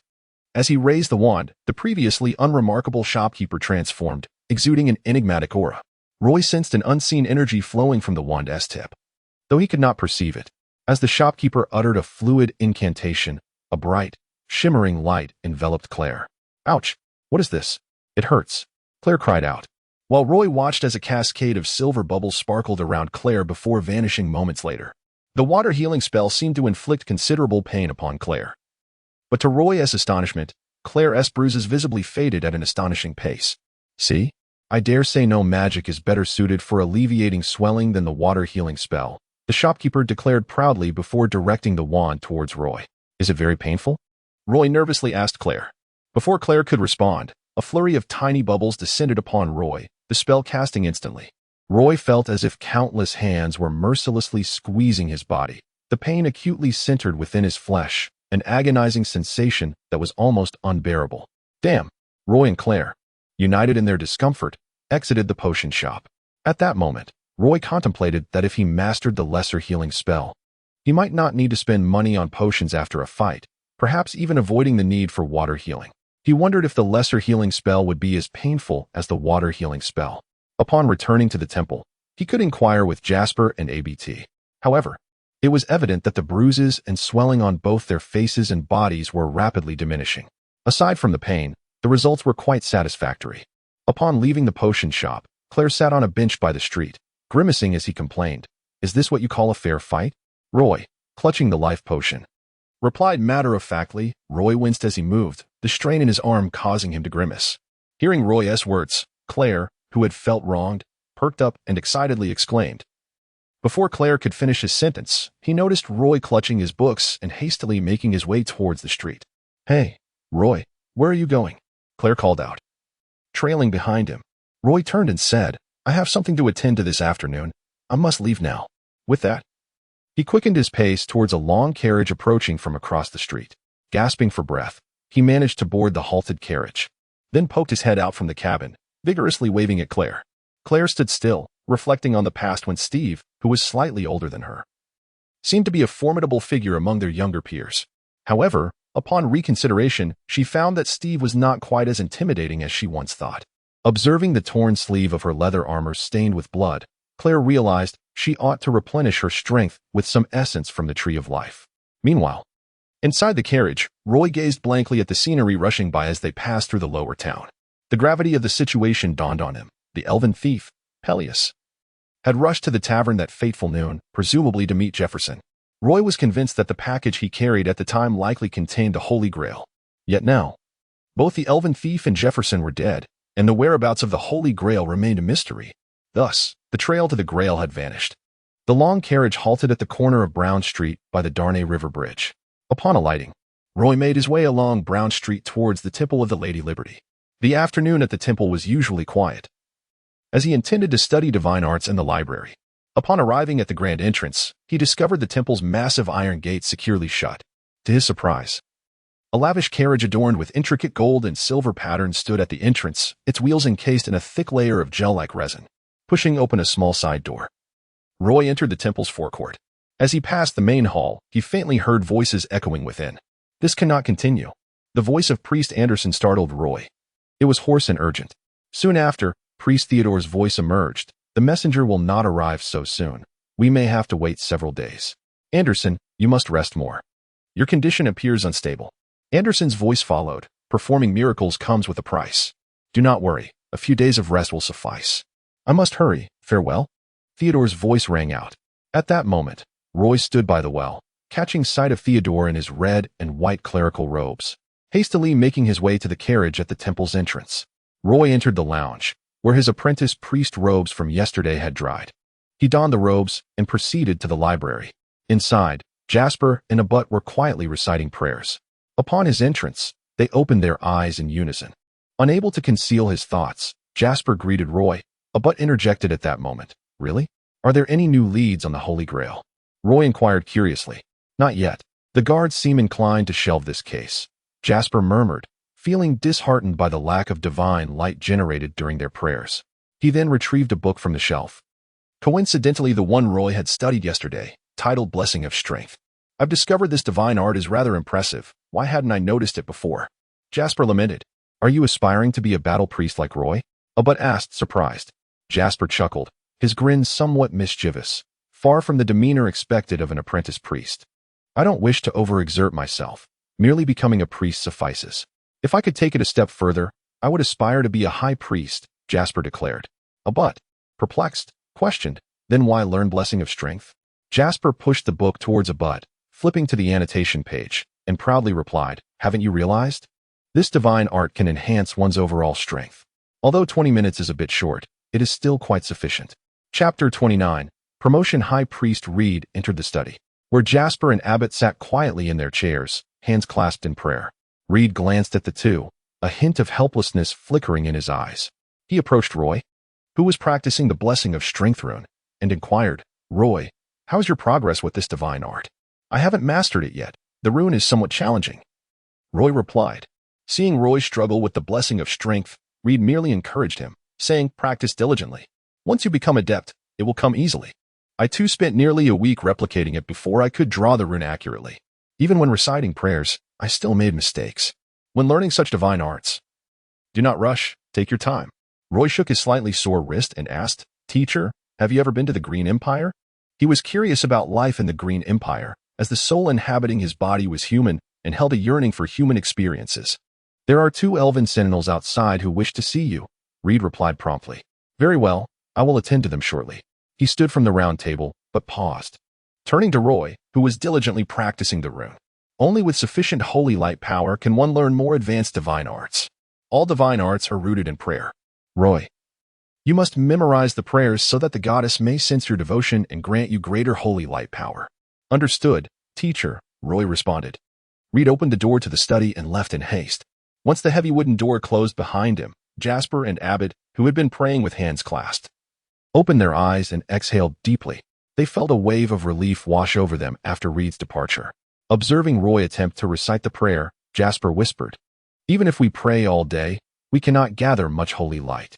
Abbott, sitting beside him, slumped down, resting his chin on the table, and weakly added, Indeed, it feels as though the goddess has completely forgotten this elven land, or perhaps her followers are too numerous for her to attend to. In any case, I haven't felt that sensation of being bathed in holy light after prayer for at least 2 months.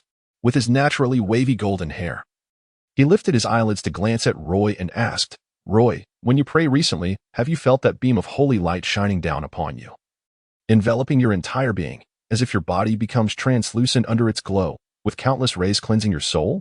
Roy shook his head in surprise. Is there such a feeling after reciting prayers? Jasper explained, It's not common, but it used to happen once or twice a month. Each time, bathing in holy light would fill our inner power to the brim. If one happens to be on the verge of promotion during such moments, that beam of holy light could break through the barriers and help us ascend. Breakthrough? Roy had not anticipated that becoming an apprentice priest required more than just learning divine arts. The essence of gathering holy light power for a breakthrough was paramount. Yes, we apprentice priests have 10 levels in total, Jasper elaborated. With each breakthrough, the holy light power within us experiences a significant surge, and the sensation is remarkably clear. Upon reaching the 10th level, if the holy light power attains a critical threshold, one can become a true priest, though a simple ceremony is held in the temple. Abbott added, in the past, as long as one diligently recited prayers, one could gather enough holy light power to ascend from apprentice to priest. It was merely a matter of time. He paused before continuing. Now, it has become more complicated. During prayers, I can no longer feel the sensation of being bathed in holy light. Jasper sighed in frustration. Indeed, I have been stuck at level 8 for over 2 months. And currently, I see no hope for advancement. Roy, since you first sensed the holy light, have you ever been bathed in it? Jasper inquired. Roy nodded. Then you need not test. You are still a level 1 apprentice priest. Jasper consoled him with a pat on the shoulder. But Roy has already learned the glow light spell. Abbott disagreed with Jasper's assessment. Jasper insisted that merely indicates his remarkable talent. It does not reflect his rank. This is why High Priest Reed encourages him to recite prayers regularly. Abbott casually flipped through the sacred prayers before him, feeling despondent as he said, But what good does that do? I have lost all confidence. Jasper playfully put his arm around Abbott's neck, reminding him. As a devout apprentice priest of the Free Goddess Temple, Abbott, such words could earn you a reprimand. Abbott spread his hands in resignation, saying, I never said that. It was evident that Jasper and Abbott shared a close bond. With their explanations, Roy began to comprehend the earnest advice of High Priest Reed, who likely felt that Roy was too engrossed in divine arts and neglecting the sincere prayer that should accompany it.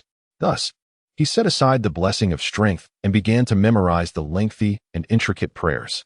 After a few attempts, Roy realized that Jasper was right. His prayers seemed to yield little effect, as no particles of holy light gathered around him. The holy light seed within him continued to act independently, drawing and surrounding particles of light with its invisible tendrils. However, he suddenly noticed that the light seed had sprouted a tender leaf, and it appeared much brighter than the previous day. The brilliance within the holy light seed flowed gently, reminiscent of the rolling mist along the banks of the Denai River at dawn. As the tendrils continued to absorb the particles of holy light, the brightness of the seed within Roy surged, even radiating outward from his body. A warm glow enveloped him, flowing through his body like a stream of warmth. Roy could distinctly feel the lingering dark injuries on his body gradually fading under the illumination of the holy light.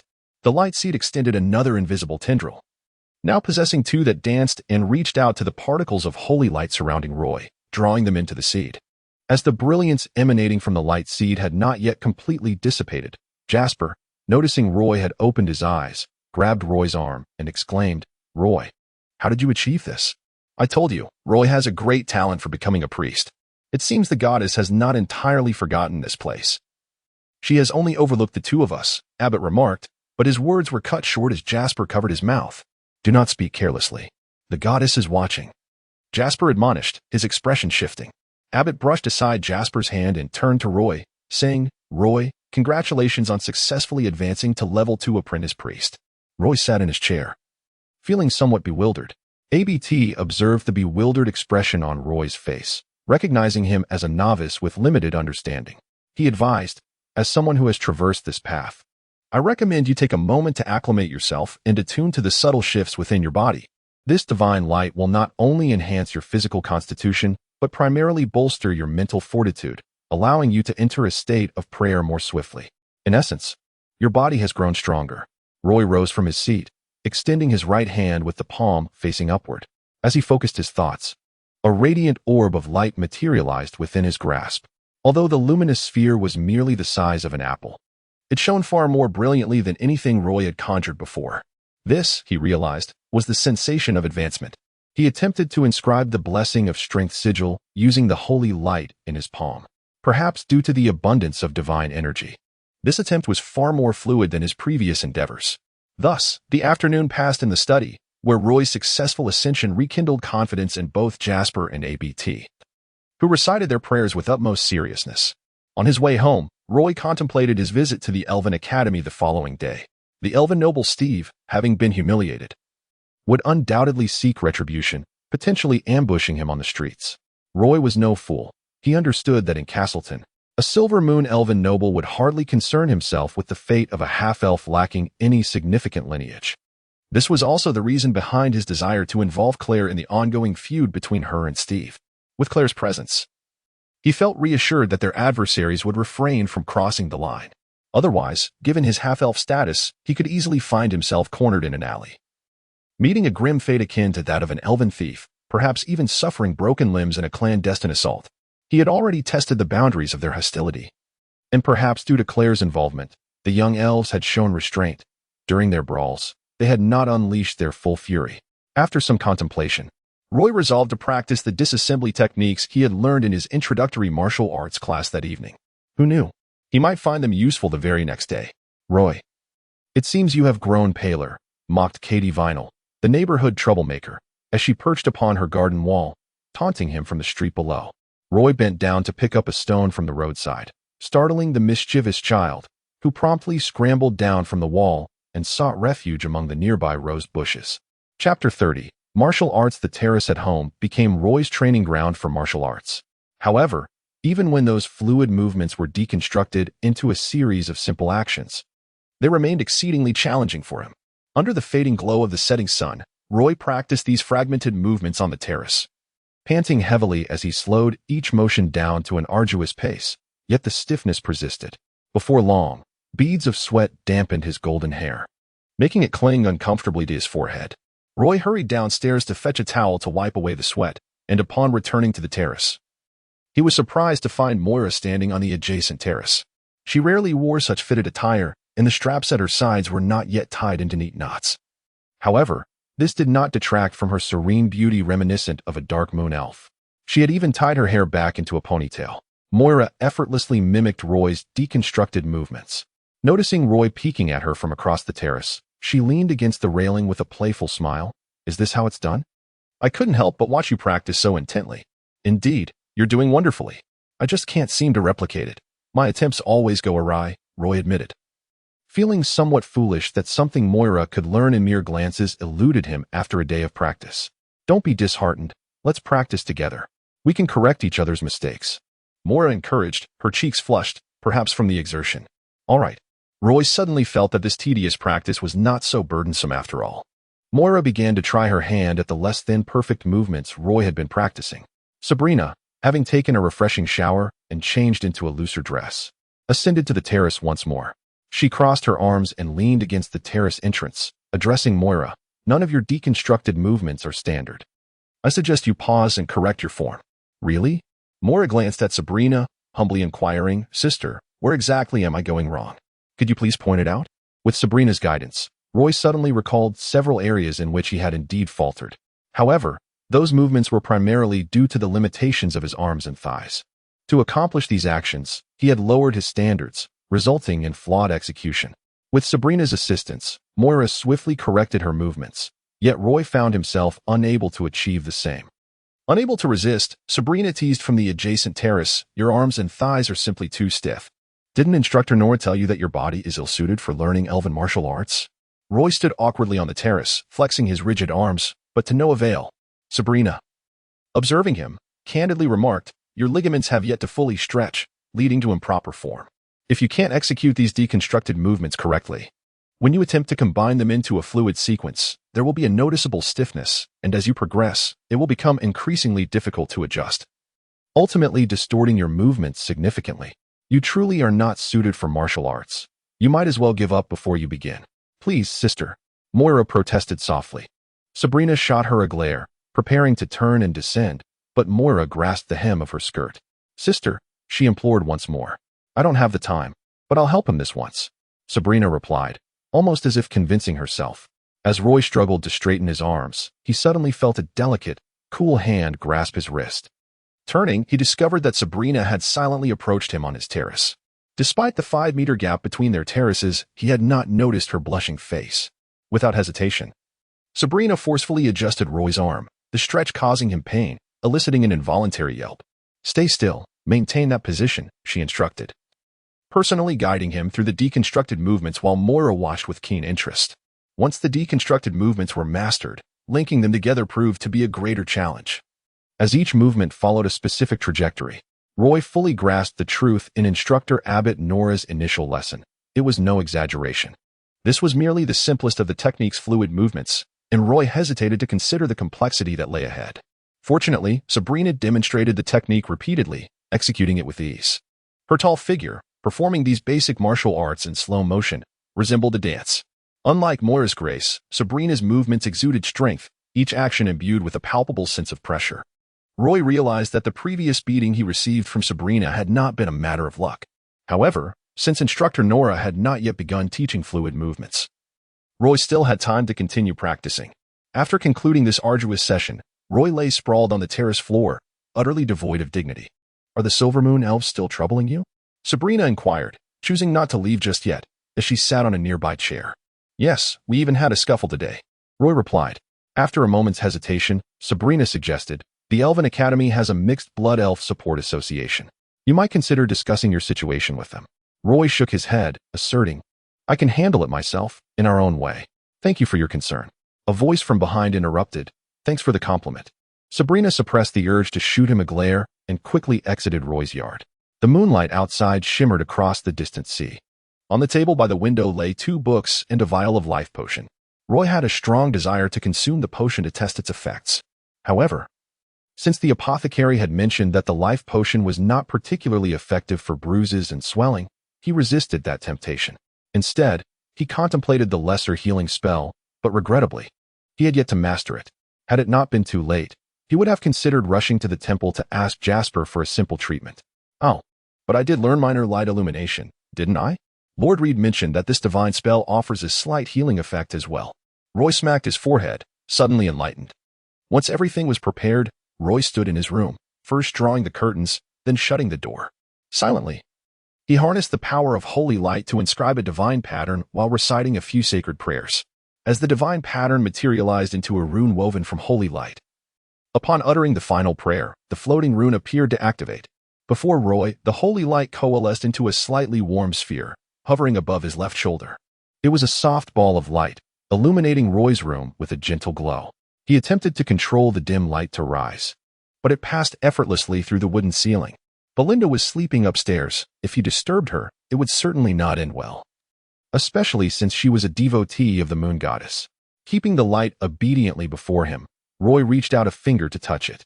It felt warm, yet his finger passed through the light without any obstruction. Roy attempted to gather a flicker of holy light at the tip of his finger, only for it to be swiftly consumed by the glimmering orb upon contact. In an instant, the radiance flared momentarily before settling down. However, this faint glow could not be sustained for long, lasting merely around a quarter of an hour. Unbeknownst to him, he had dozed off, and when Roy awoke, daylight had already broken. He rose early from his bed, feeling sore all over, yet not as hindered as he had been the previous night. After dressing, seeing that he still had ample time before school, Roy decided to wander through the fish market at the dock, as he had not indulged in fish lately. To his surprise, Roy spotted elven sentinels patrolling the beach that morning. The waves crashed against the rocks, sending countless splashes into the air. with foam accumulating beneath the stones as the tide gradually rose. The sentinels stood in the rocky area Roy often frequented, seemingly searching for some signs. As he jogged past the beach, he overheard them debating over the remains of the barnacles and oysters he had previously cleared. They suspected the traces were left by a Naga assassin, who lay in wait in this rocky zone for the right moment to strike when a target appeared at the dock. Their voices mingled with the sounds of the waves and wind, becoming intermittent and indistinct. However, the term Naga assassin caught Roy's attention amidst the murmur. Yet, the signs they were examining appeared quite aged. Roy was curious to venture over to the rocks to see the commotion, but considering it might attract the attention of the elven sentinels and lead to unnecessary trouble, he decided against it. He continued his run to the fish market. Just as the tide was rising and a small boat was docking, Roy spent 3 coppers to purchase 2 richly oily bluefin tuna, which, when fried fresh, required only a sprinkle of salt and pepper for exquisite flavor. The stall primarily sold these large sea fish, and this tuna weighed around 300 to 400 pounds. Roy had never realized Mrs. Gillian possessed such strength. Being a regular at the market, as he passed a stall, an elderly elf who often bought Roy's catches called out, "Roy, I haven't seen you fishing lately."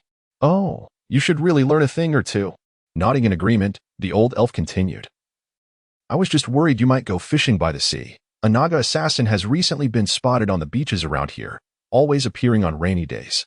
For foreign sailors have already been killed, so please, do not venture to the shore at night or in foggy weather." With that, the old elf mimicked a throat-cutting gesture. Roy was taken aback to hear such news from the old elf. A Naga assassin? The elf pointed towards the rocky area, speaking somewhat mysteriously. "The guard sentinels have already found traces of it crawling along the beach, as well as scales hanging from branches and rocks. I will be cautious," Roy replied, then waved goodbye to the old elf and left the fish market. The house was eerily quiet, and Mrs. Belinda's little sheepskin boots lay by the door, which Roy neatly positioned with the toes pointing outward. Carrying the fish into the kitchen, he swiftly removed the entrails, drained the blood, and marinated the fish for a short while. During this time, he brewed a pot of tea. As the aroma of frying fish wafted into the living room, it seemed to rouse Mrs. Belinda from her slumber. She appeared barefoot in her nightgown at the kitchen doorway, sleepily kissed Roy on the forehead, and then turned to head into the bathroom, where the sound of running water soon followed. After her shower, Mrs. Belinda emerged in a silk gown, holding a half-finished painting book at the dining table. Roy placed the fried fish and tea before her. "My dear Roy, you are simply wonderful. Thank you for preparing such a delightful breakfast," she exclaimed.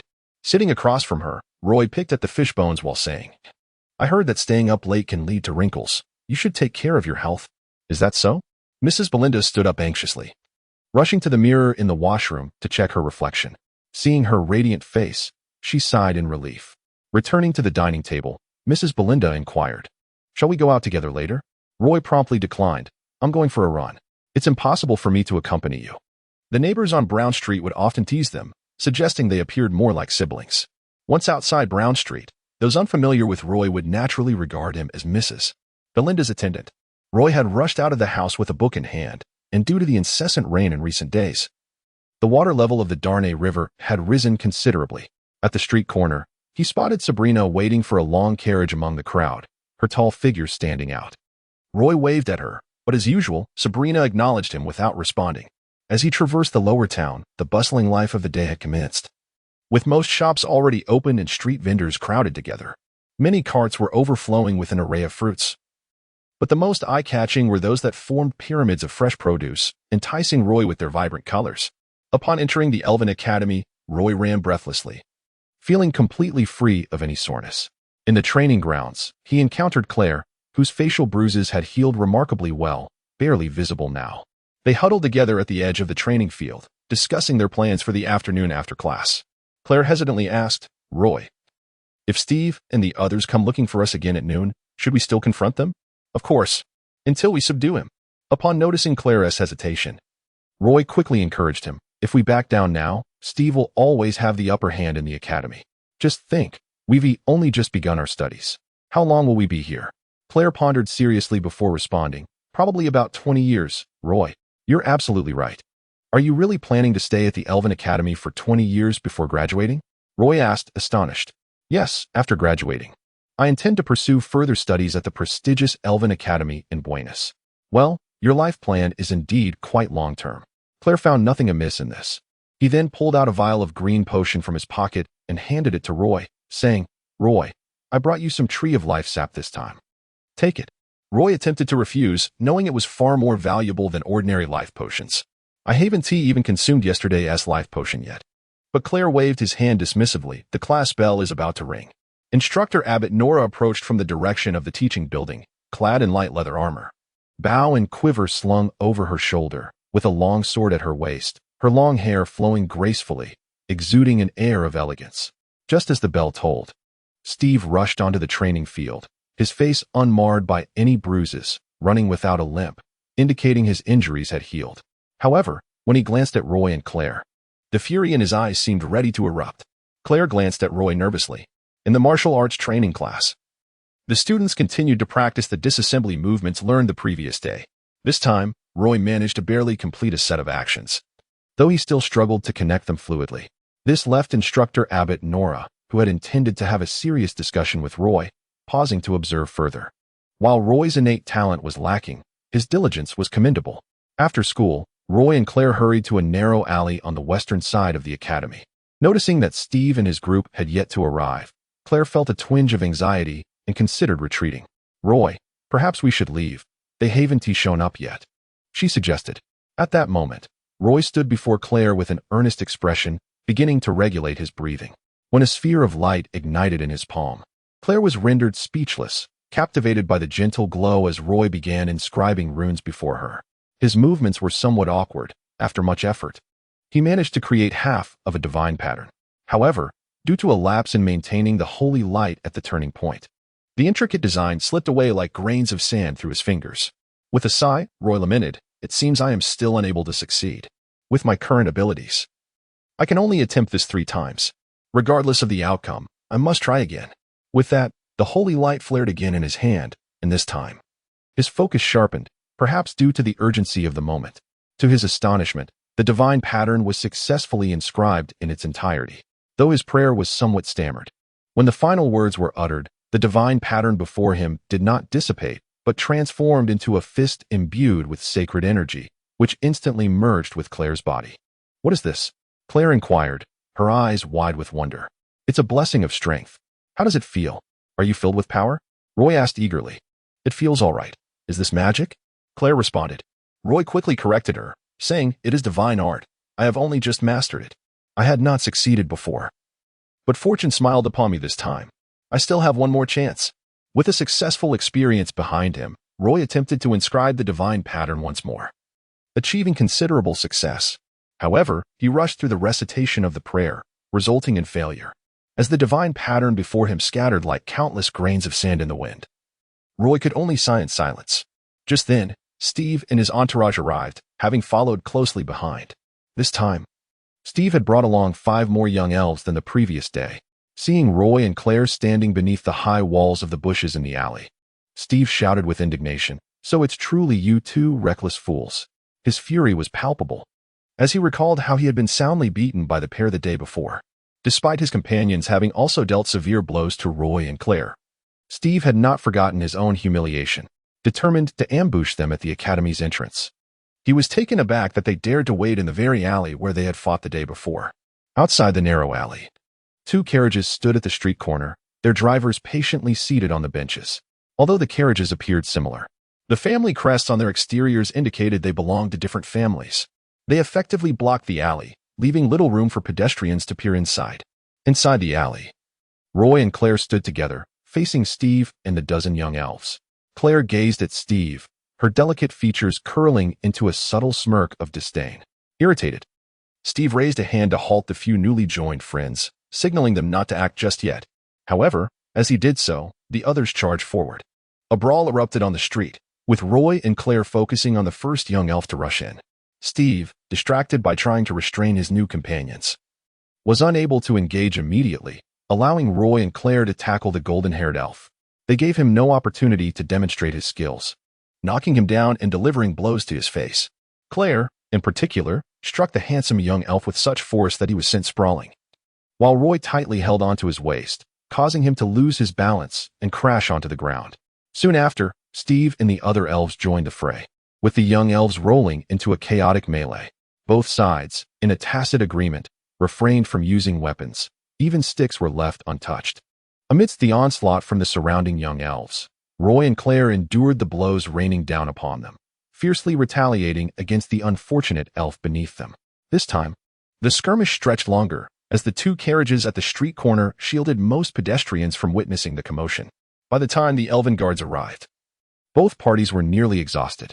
A few young elves, panting heavily, surrounded the scene, while Roy and Claire stood back to back against the bushy wall, their feet planted atop the unfortunate elf who had initiated the encounter. The effects of Claire's blessing of strength had already faded, but her courageous display had garnered newfound respect from the young elves. They had never expected the seemingly delicate Claire, who often hid behind her sister, to possess such fortitude. The young elves felt a shiver run down their spines as they considered the implications of provoking Miss Claire. Despite the bruises they bore, both Roy and Claire remained undaunted. Just then, the sound of the elven guards' whistles resonated from the street corner. Instead of waiting for the guards to approach and question them, Roy and Claire, enduring their pain, supported one another as they limped toward the street. At that moment, a driver from one of the carriages leaped down to open the door for them. Claire pulled Roy into the carriage, and the driver swiftly cracked the whip, urging the horses to depart. The two elven guards stood at the street corner, watching as the carriages disappeared from view. The carriage glided along Edward Street, adjacent to the Elven Academy. Inside, Claire reclined somewhat awkwardly on the sofa, her right cheek swollen and bruised. While she complained of pain and uncorked a small vial of life tree juice, drinking it down. The potent essence of the life tree rapidly revitalized her, and Roy could see the vibrant energy enveloping her. Seated across from Claire on the long sofa, Roy meticulously examined his own injuries. He had fared worse than Claire. While the young elves had shown some restraint with her, they had not held back against him, nearly knocking the wind out of him. Additionally, his clothing had been torn in 2 places. After sipping the verdant life tree juice, he discovered it was more potent than any he had previously consumed, the robust life force spreading rapidly through his body. Discarding the empty bottle in his hand, Roy emulated Claire's demeanor, allowing himself to recline on the elongated sofa within the carriage. He patted the imprints of footprints on his garment, only to find that the marks were indelible, prompting him to relinquish the effort. He accepted the ice pack that Claire had handed him, pressing it against his swollen cheek. During the altercation, he had felt little, but now that the adrenaline had ebbed, a dull ache enveloped his entire body. He had never engaged in such reckless behavior throughout his life. Over the past few days, Claire had truly experienced the fervor of combat, particularly at Castleton Harbor. As Roy remarked, "Is your home there?" "Indeed," Claire replied, propping herself up with one arm. She painstakingly pushed open the carriage window and spoke to the driver ahead. The driver promptly maneuvered the carriage to head towards the lower town. Claire, turning to face the ceiling of the carriage, found herself in a state of excitement despite the pain radiating through her body. "That Elander fellow was brought to tears by our blows today. He'll surely be too embarrassed to face me at the next gathering." "Do you know those Silvermoon elves?" Roy inquired, suppressing his discomfort as he sat up on the sofa. Claire, wide-eyed, turned to Roy, her heart racing. "I do," Roy exclaimed, striking the table with his fist. "Then tomorrow night, we shall confront Steve." Witnessing Roy's unwavering determination, Claire felt a rush of inspiration and echoed, "Yes, let us confront him." Roy limped through the temple's entrance, just as Jasper was stationed at the door.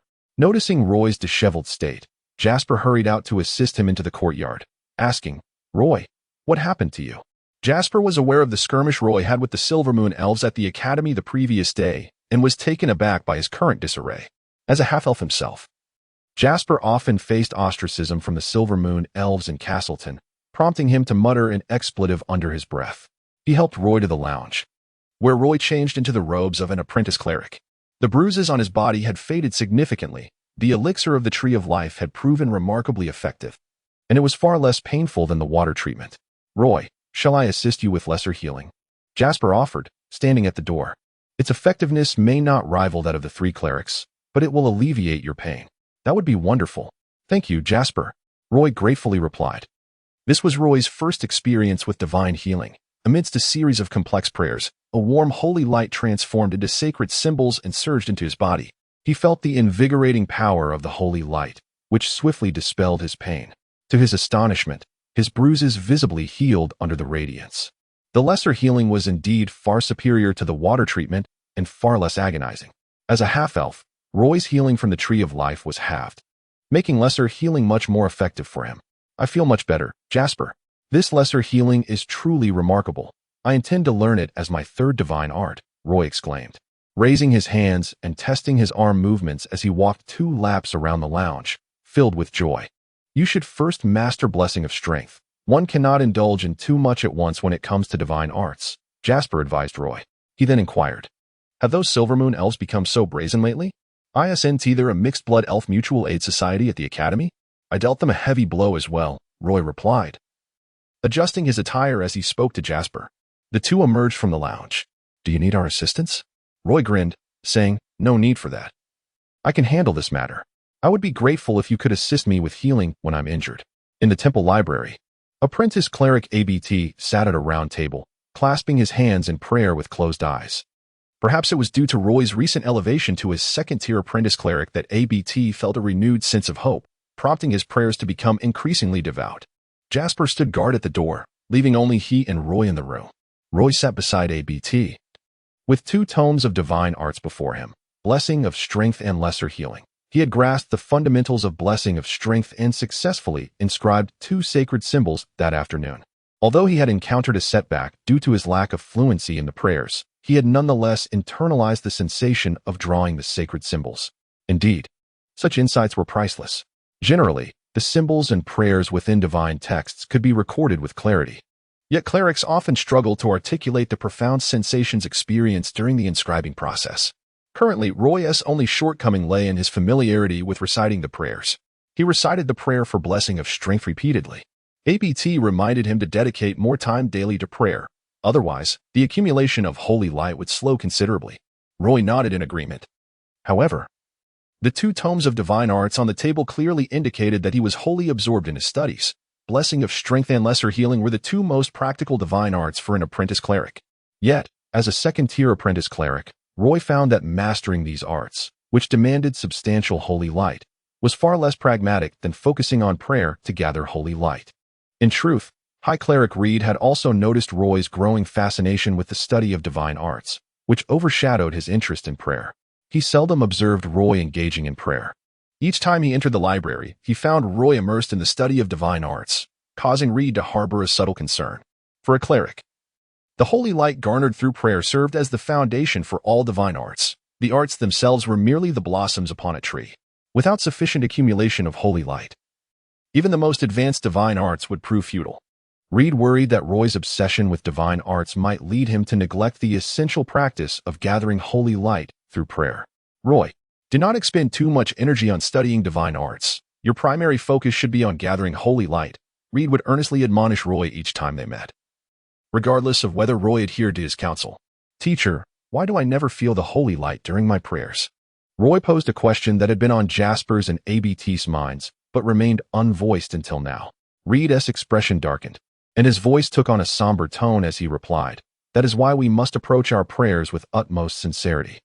Our faith shall serve as the greatest beacon in the midst of overwhelming darkness.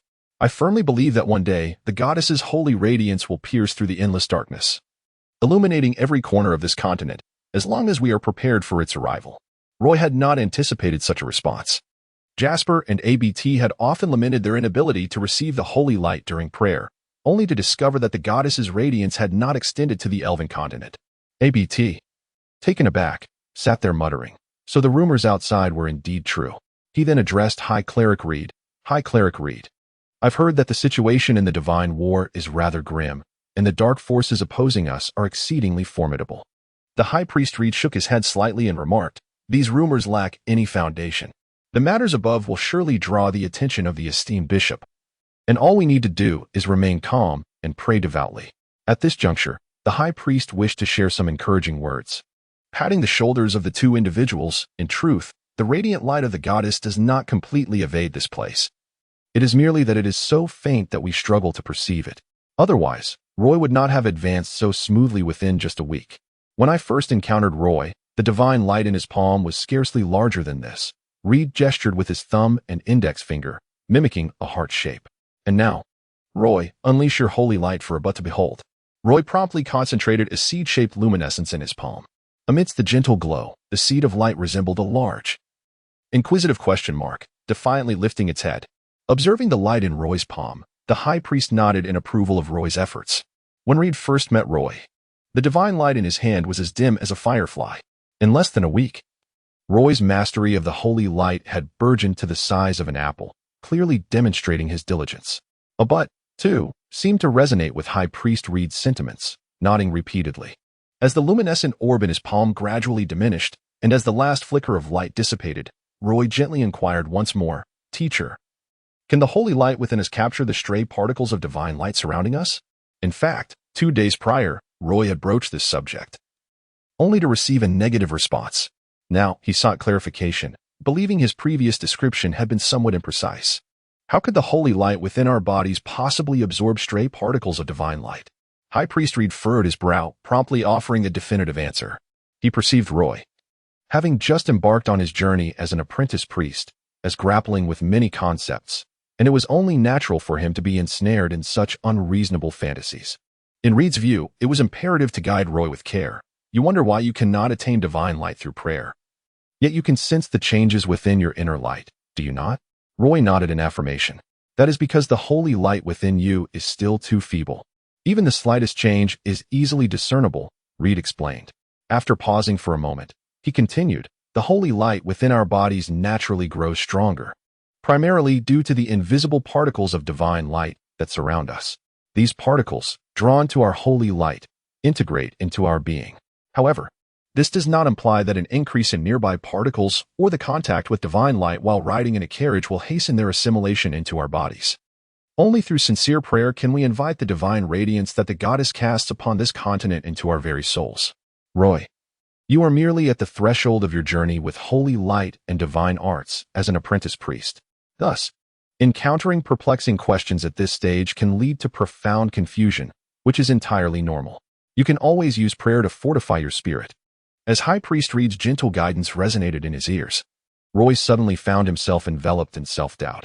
Could it be that the two formless tendrils I perceive are merely manifestations of the affinity for divine light? It must be so. Consequently, Roy began to pray alongside Abud in the study. It was not until he was about to depart the temple that he revisited the tome on minor healing arts. The thought of Steve and his cohort of Silver Moon elves at the Elven Academy made him wish he could master minor healing arts sooner, as it would prevent the waste of precious life sap. Even though these life essences were provided by Claire, it was unwise to utilize them excessively. Nonetheless, before leaving the study, Roy decided to attempt Blessing of Strength, as the complete divine sigil materialized upon the round table. The moment Roy's prayer fell silent, the sigil transformed into countless grains of sand, coalescing into a fist radiating a sacred aura, which then gradually merged into Roy's being. Beside him, Abud, who was preparing to rise, widened his eyes in astonishment, causing the thick volume of sacred prayers he held to tumble from his grasp with a loud thud. As the evening sky grew overcast, dark clouds amassed over the sea. With a torrential downpour imminent, the rising sea breeze carried with it a heavy moisture. Jasper, stationed at the entrance of the temple, rushed to open the side door for Roy as he exited. "It's about to rain. Hurry and take a few quick steps," Jasper urged. The wind had picked up, and the sea surged with waves crashing against the black rocks, shattering into countless foam droplets. The docks were nearly deserted, and even the fish market had become eerily quiet. Roy spotted Lady Jillian pushing a flat cart at the end of Brown Street. Upon seeing Roy, she instinctively let out a low growl. Roy halted his pace, casting a challenging glance at the night-laid leopard, before hastening towards home. The torrential raindrops fell like beans, instantly soaking the ground, and as the rain intensified, the sound of the downpour crescendoed into a symphony. Countless raindrops pelted the sea, while the fierce winds propelled the waves crashing toward the shore, each surge splashing against the rocks and erupting into myriad droplets. He stealthily emerged from the depths, his dark back adorned with a shadowy fin, almost fused to his body. With arms outstretched, he navigated his course, deftly maneuvering his tail as he approached the black rocks silently. The waves propelled him onto a boulder, and as the surging water receded, his form nearly melded with the barnacle-covered reef. The downpour invigorated his agility as he climbed the black rocks, inching closer to the shoreline. In the dim light of the rainy dusk, two portly sailors hurried along the beach, buckets in hand, making their way toward the harbor. Their corpulent figures hindered their speed on the sandy shore, as raindrops relentlessly struck their bodies, heads, and faces, seeping into their eyes and prompting them to squint.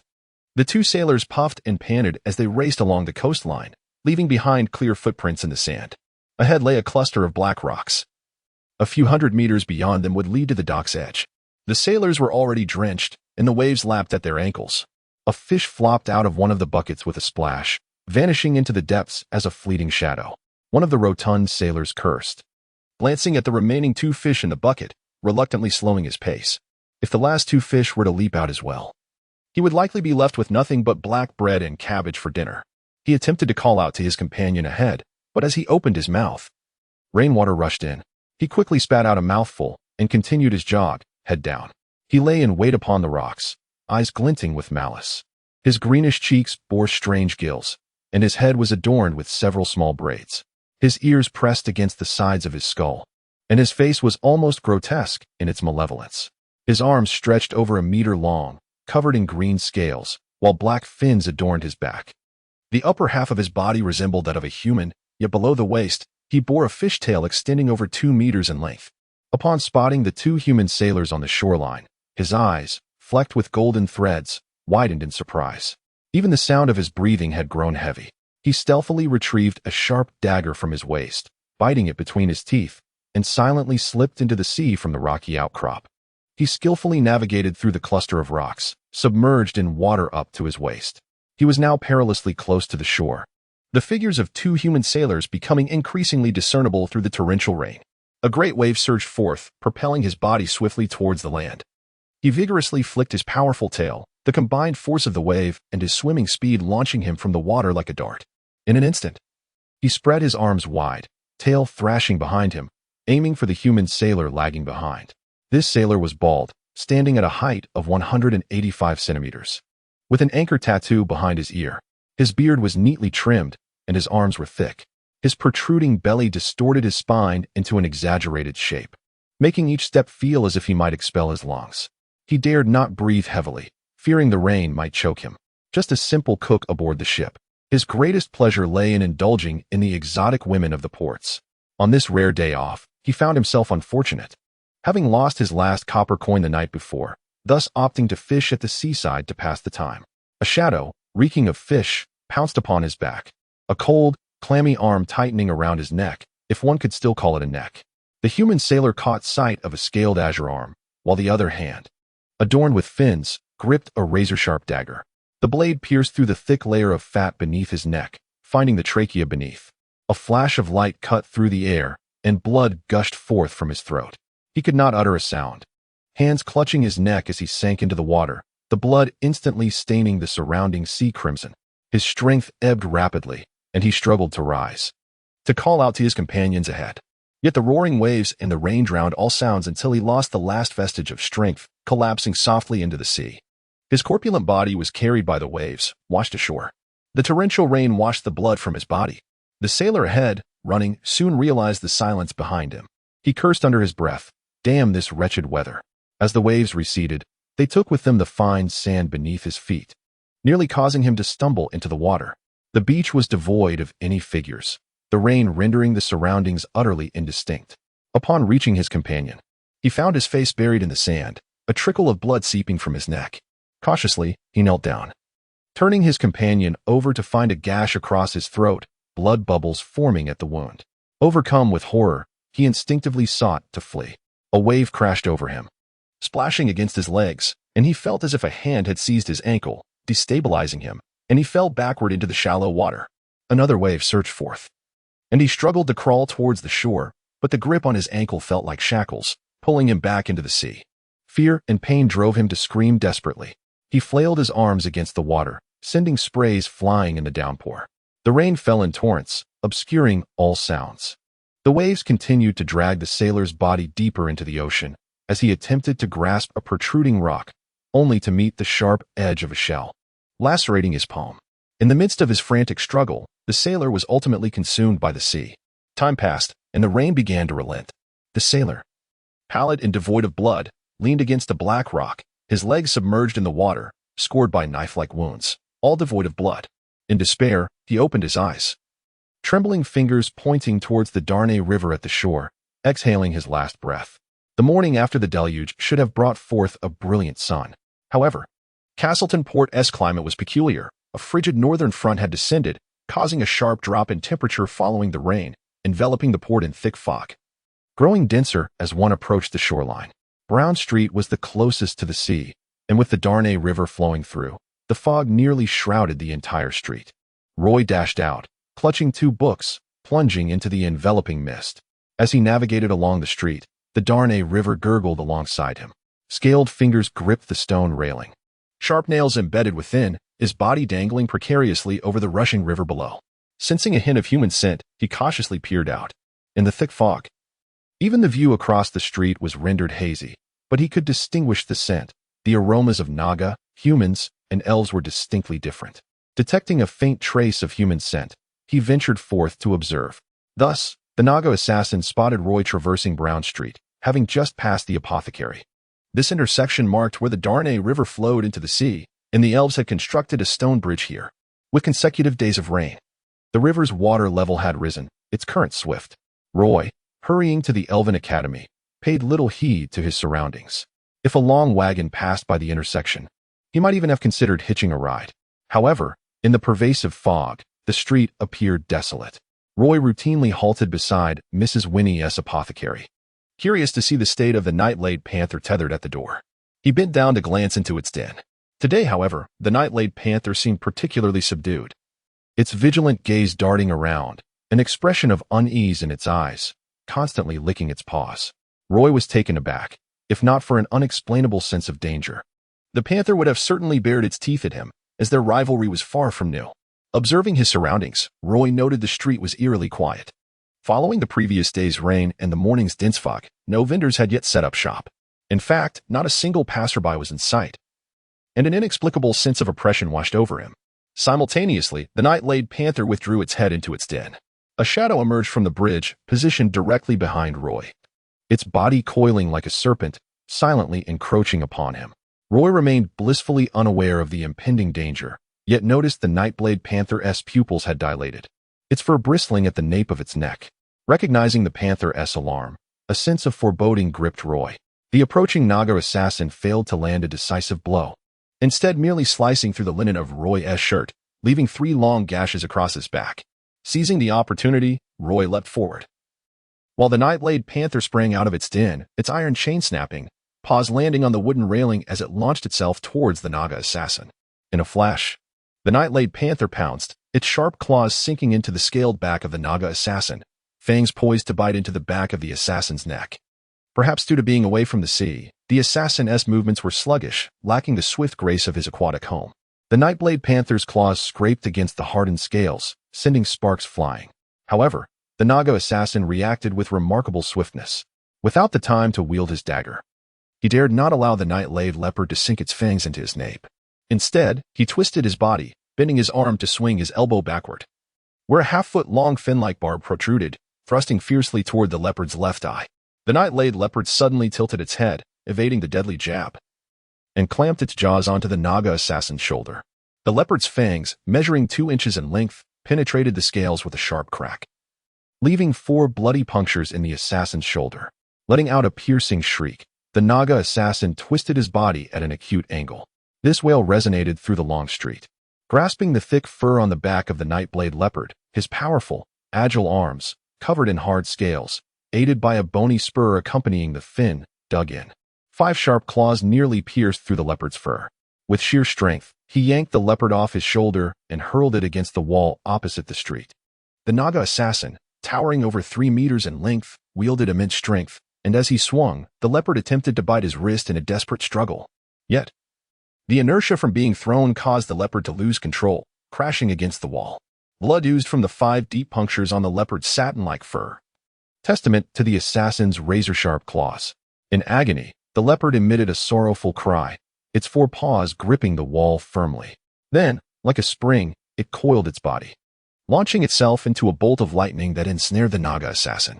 Upon landing, the leopard released a low growl, its strong front legs directing its pounce while its powerful hind legs propelled it forward, transforming into a shadowy figure. The Naga assassin, undeterred, pressed his hands against the ground, twisting like a sea serpent, his grotesque face revealing a multitude of sharp teeth as he let out a furious roar at the leopard. The sound terrified the leopard, causing its fur to bristle, and mid-charge toward the assassin, it veered toward the apothecary's courtyard, dissipating into a wisp of smoke as it leaped into the thicket, unwilling to emerge again. At that moment, Roy did not cease his flight. He understood that even pausing would only serve to deliver himself into the hands of the Naga assassin. Only by running desperately could he hope to survive. Moreover, the night-laid leopard, possessing a cunning instinct of a predator, would assess its opponent's strength and flee if it was outmatched. Roy even felt that it lacked the ferocity expected of a magical beast. The street was shrouded in fog once he entered the thick mist. It was unlikely the Naga assassin could follow. Roy was exceedingly familiar with Brown Street and knew where to find the elves capable of confronting the Naga assassin. He sprinted eastward along Brown Street, not pausing even at the temple's entrance. Only at the Castleton port did the Silvermoon Elven Guard stand vigil, patrolling day and night to prevent trouble from the sailors of foreign ships. In this perilous moment, Roy sought the aid of these elven sentinels, for they were the guardians of Castleton.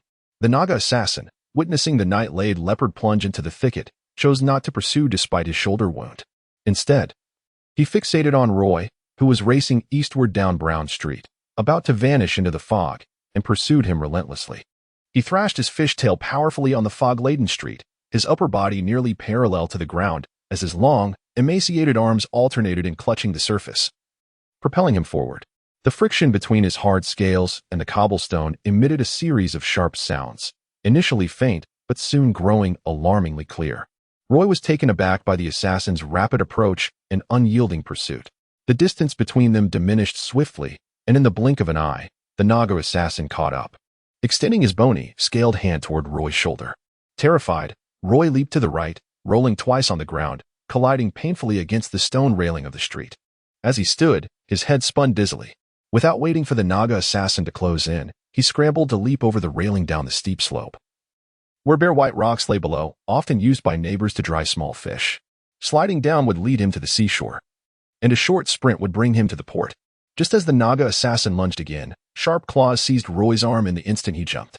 Roy felt an iron grip on his arm, the claws piercing his skin. With the other hand grasping Roy's shoulder, he refused to be captured, and in a moment of pain, his arm became utterly powerless. He pivoted weakly, attempting to block the Naga assassin's claws. In his panic, a surge of holy light manifested in Roy's palm. Yet, at this moment, he could neither inscribe a divine rune nor utter a prayer. The radiant light in his palm remained merely a blinding glow.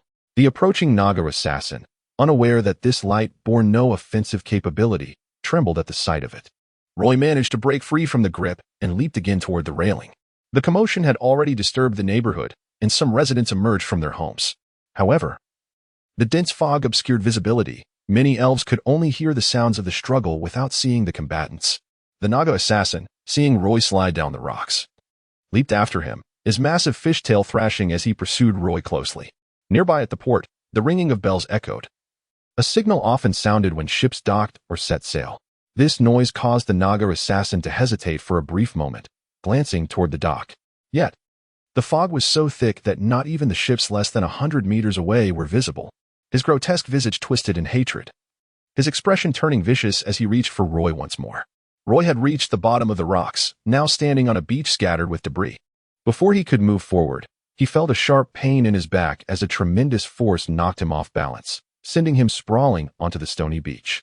The Naga assassin seized Roy by the nape, attempting to lift him. Just then, a piercing whistle pierced through the air from the seaside, a sound that usually blended into the background noise, but now resonated warmly in Roy's ears. Two elven sentinels emerged from the fog at the water's edge, immediately spotting the shadowy figure of the Naga assassin. The elves sprinted with remarkable speed. The Naga assassin, unwilling to relinquish Roy, dragged him toward the sea. But the pain from crawling on the stony beach was evident in the sound of his scales scraping against the ground. He sought to quicken his pace, relying on one arm while the other dragged the struggling Roy. With a desperate effort, Roy broke free from the assassin's grasp, landing on the rocky beach, disregarding his injuries as he dashed toward the approaching elven sentinels.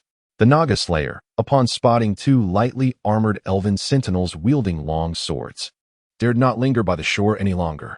Abandoning Roy, there was no one left to impede his speed. With several vigorous swishes of his fish-like tail, he plunged into the depths of the sea. Exhausted, Roy collapsed onto the beach. The two fully armed elven sentinels rushed over. One immediately crouched down to assess Roy's injuries and inquired, "What is your name? Where do you reside?" I live at 57 Brown Street, Roy replied.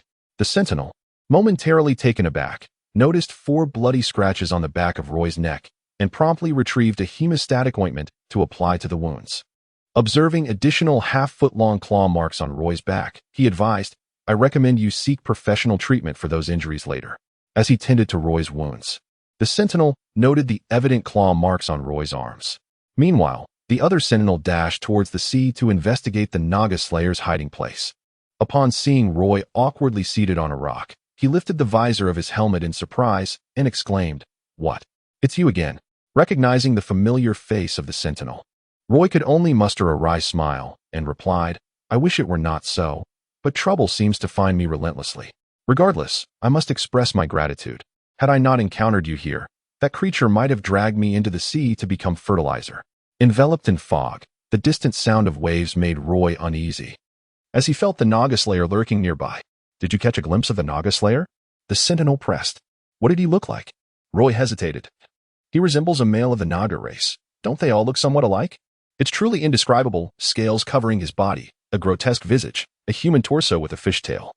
Aren't all male Nagas like that? The other sentinel appeared to understand Roy's predicament. The sentinel who had encountered Roy twice before began to jot down notes. Naga race. Adult male, approximately 350 centimeters in length, wielding an ornate dagger, robust physique, possesses experience in killing. He then regarded Roy and asked, Did he say anything to you? Roy pondered for a moment before hesitantly responding. Does growling count? The sentinel looked at Roy in exasperation. Roy, are you aware that 2 human sailors perished on the beach last night? I had no idea, Roy replied. Why would he target you? The sentinel inquired further. Roy shrugged, signaling that he had no information to divulge. Perhaps it's because I frequently fish around here. The sentinel leaned closer to Roy and cautioned him softly. Understood, sir. Roy nodded in affirmation. If I don't leave now, I might be late for school. With some effort, Roy rose to his feet, and the 2 elven sentinels parted to allow him passage as he limped away from the beach. At the street corner, a group of elves lingered outside the apothecary, where Mrs. Winnie, the proprietress, stood among them. The Nightblade Panther lay coiled at her feet, occasionally flicking its whip-like tail. As Roy passed by, he noticed that she didn't even glance his way. The elves gathered at the apothecary's door were too engrossed in discussing the recent events to notice Roy as he walked by, oblivious to the bloodied garment he wore. Upon returning home, Roy tended to his wounds simply. The elven sentinel had already staunched the bleeding. He merely wrapped the wounds in linen strips. He changed into clean clothes, neglected to seek treatment at the temple, and hurried to the street corner. Just then, a long wagon came to a halt, and Roy hastily sprinted a few steps to board it just in time. With linen bandages wrapped around his neck and arms, he found a vacant corner on the bench where he could hear fellow passengers discussing. Did you hear? That Naga Slayer struck again last night. The wagon stopped at the gates of the Elven Academy, and Roy disembarked at the rear of the crowd. It was precisely the moment before classes began, and the academy entrance buzzed with activity as numerous elven students streamed inside. Just as Roy contemplated joining the throng, Claire unexpectedly leapt out from nowhere and slapped his injured arm.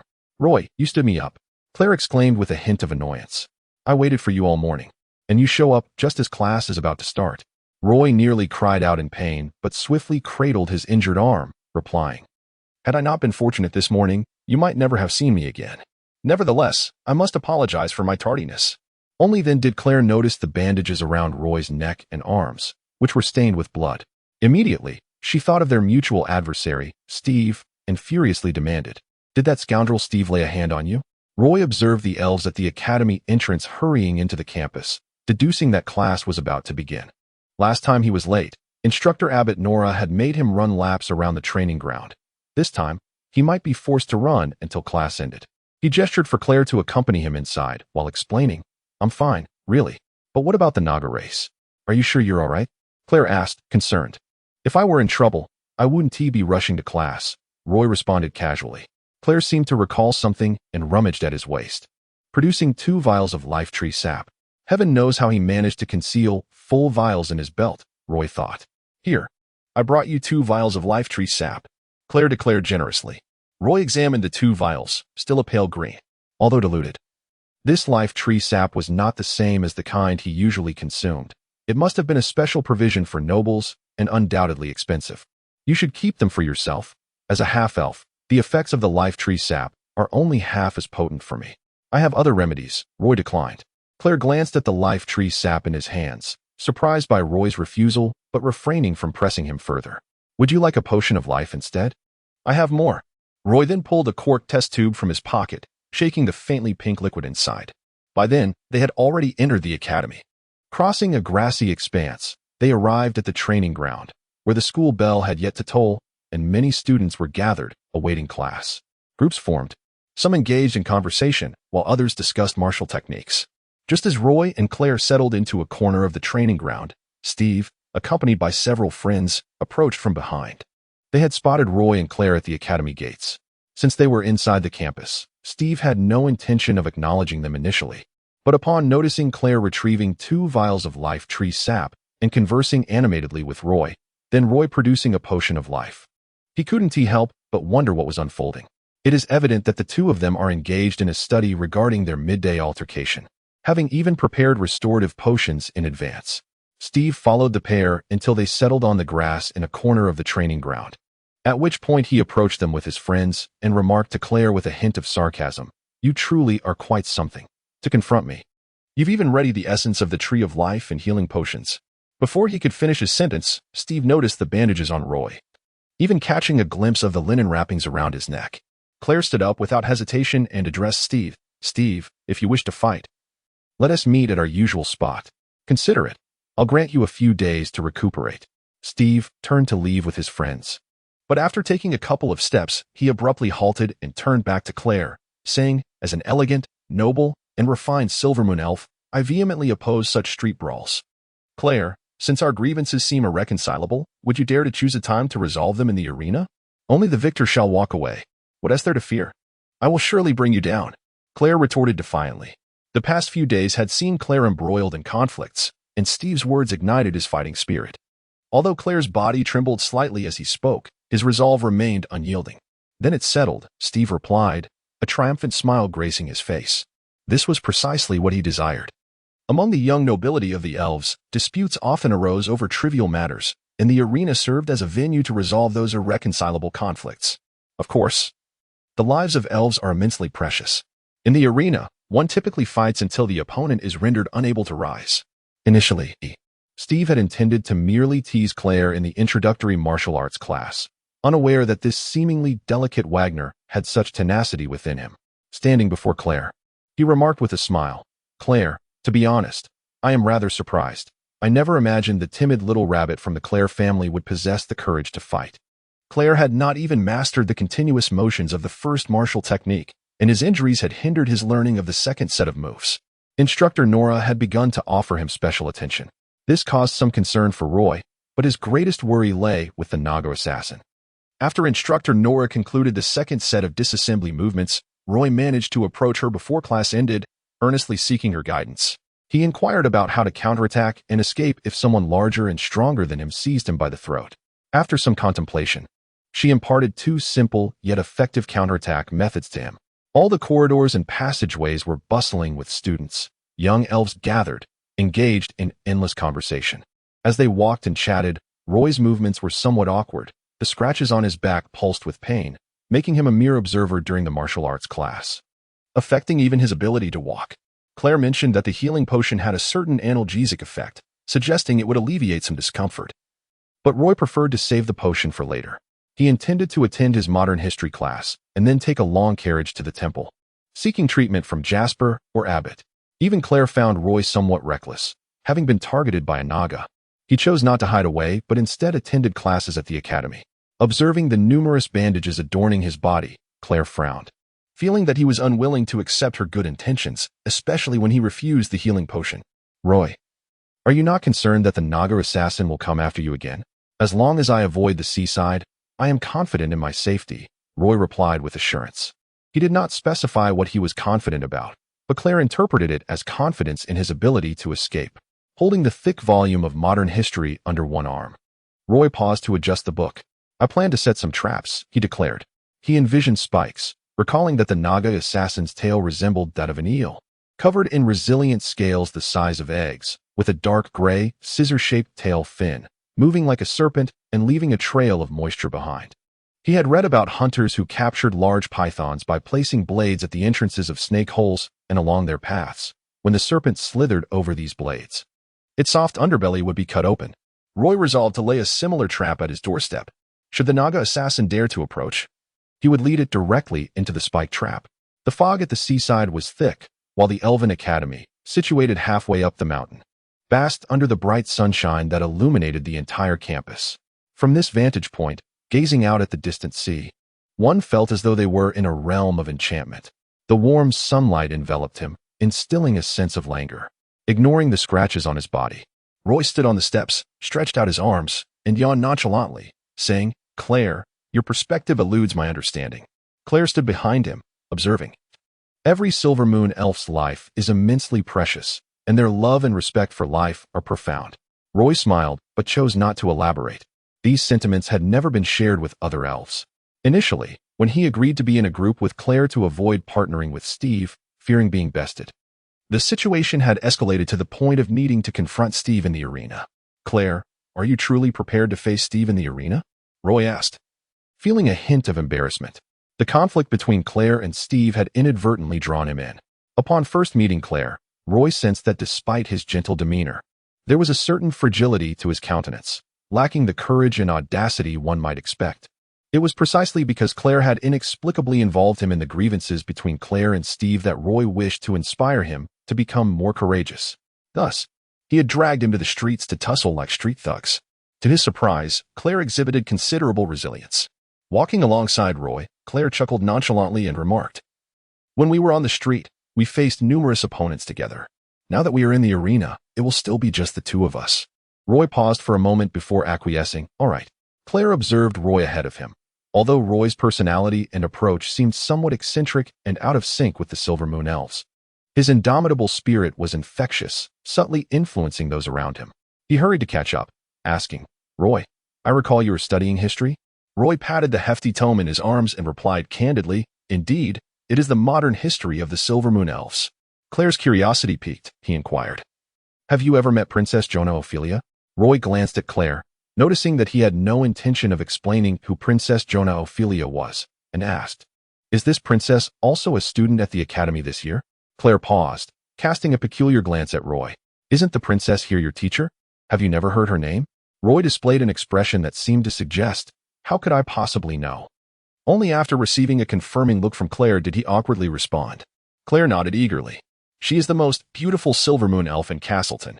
If the slots hadn't been filled when I applied, I would have enrolled in modern history of elves. That's one flaw of our academy. Each course has a cap on enrollment," Claire lamented. In truth, the learning experience was quite subpar. The bustling crowd forced Roy and Claire to halt at the edge of the steps, moving inward with the throngs. "The princess may indeed be as stunning as you say, but her teaching prowess is rather mediocre," Roy muttered under his breath. "I was unaware she was a princess at the time. So my assessment was that her lectures were merely readings from the textbook, from the beginning to the end of the class. She stood at the podium doing all the talking. If that constitutes a lesson, it would be more effective to hand each of us a book and let us quietly study in the library." Claire looked on in astonishment.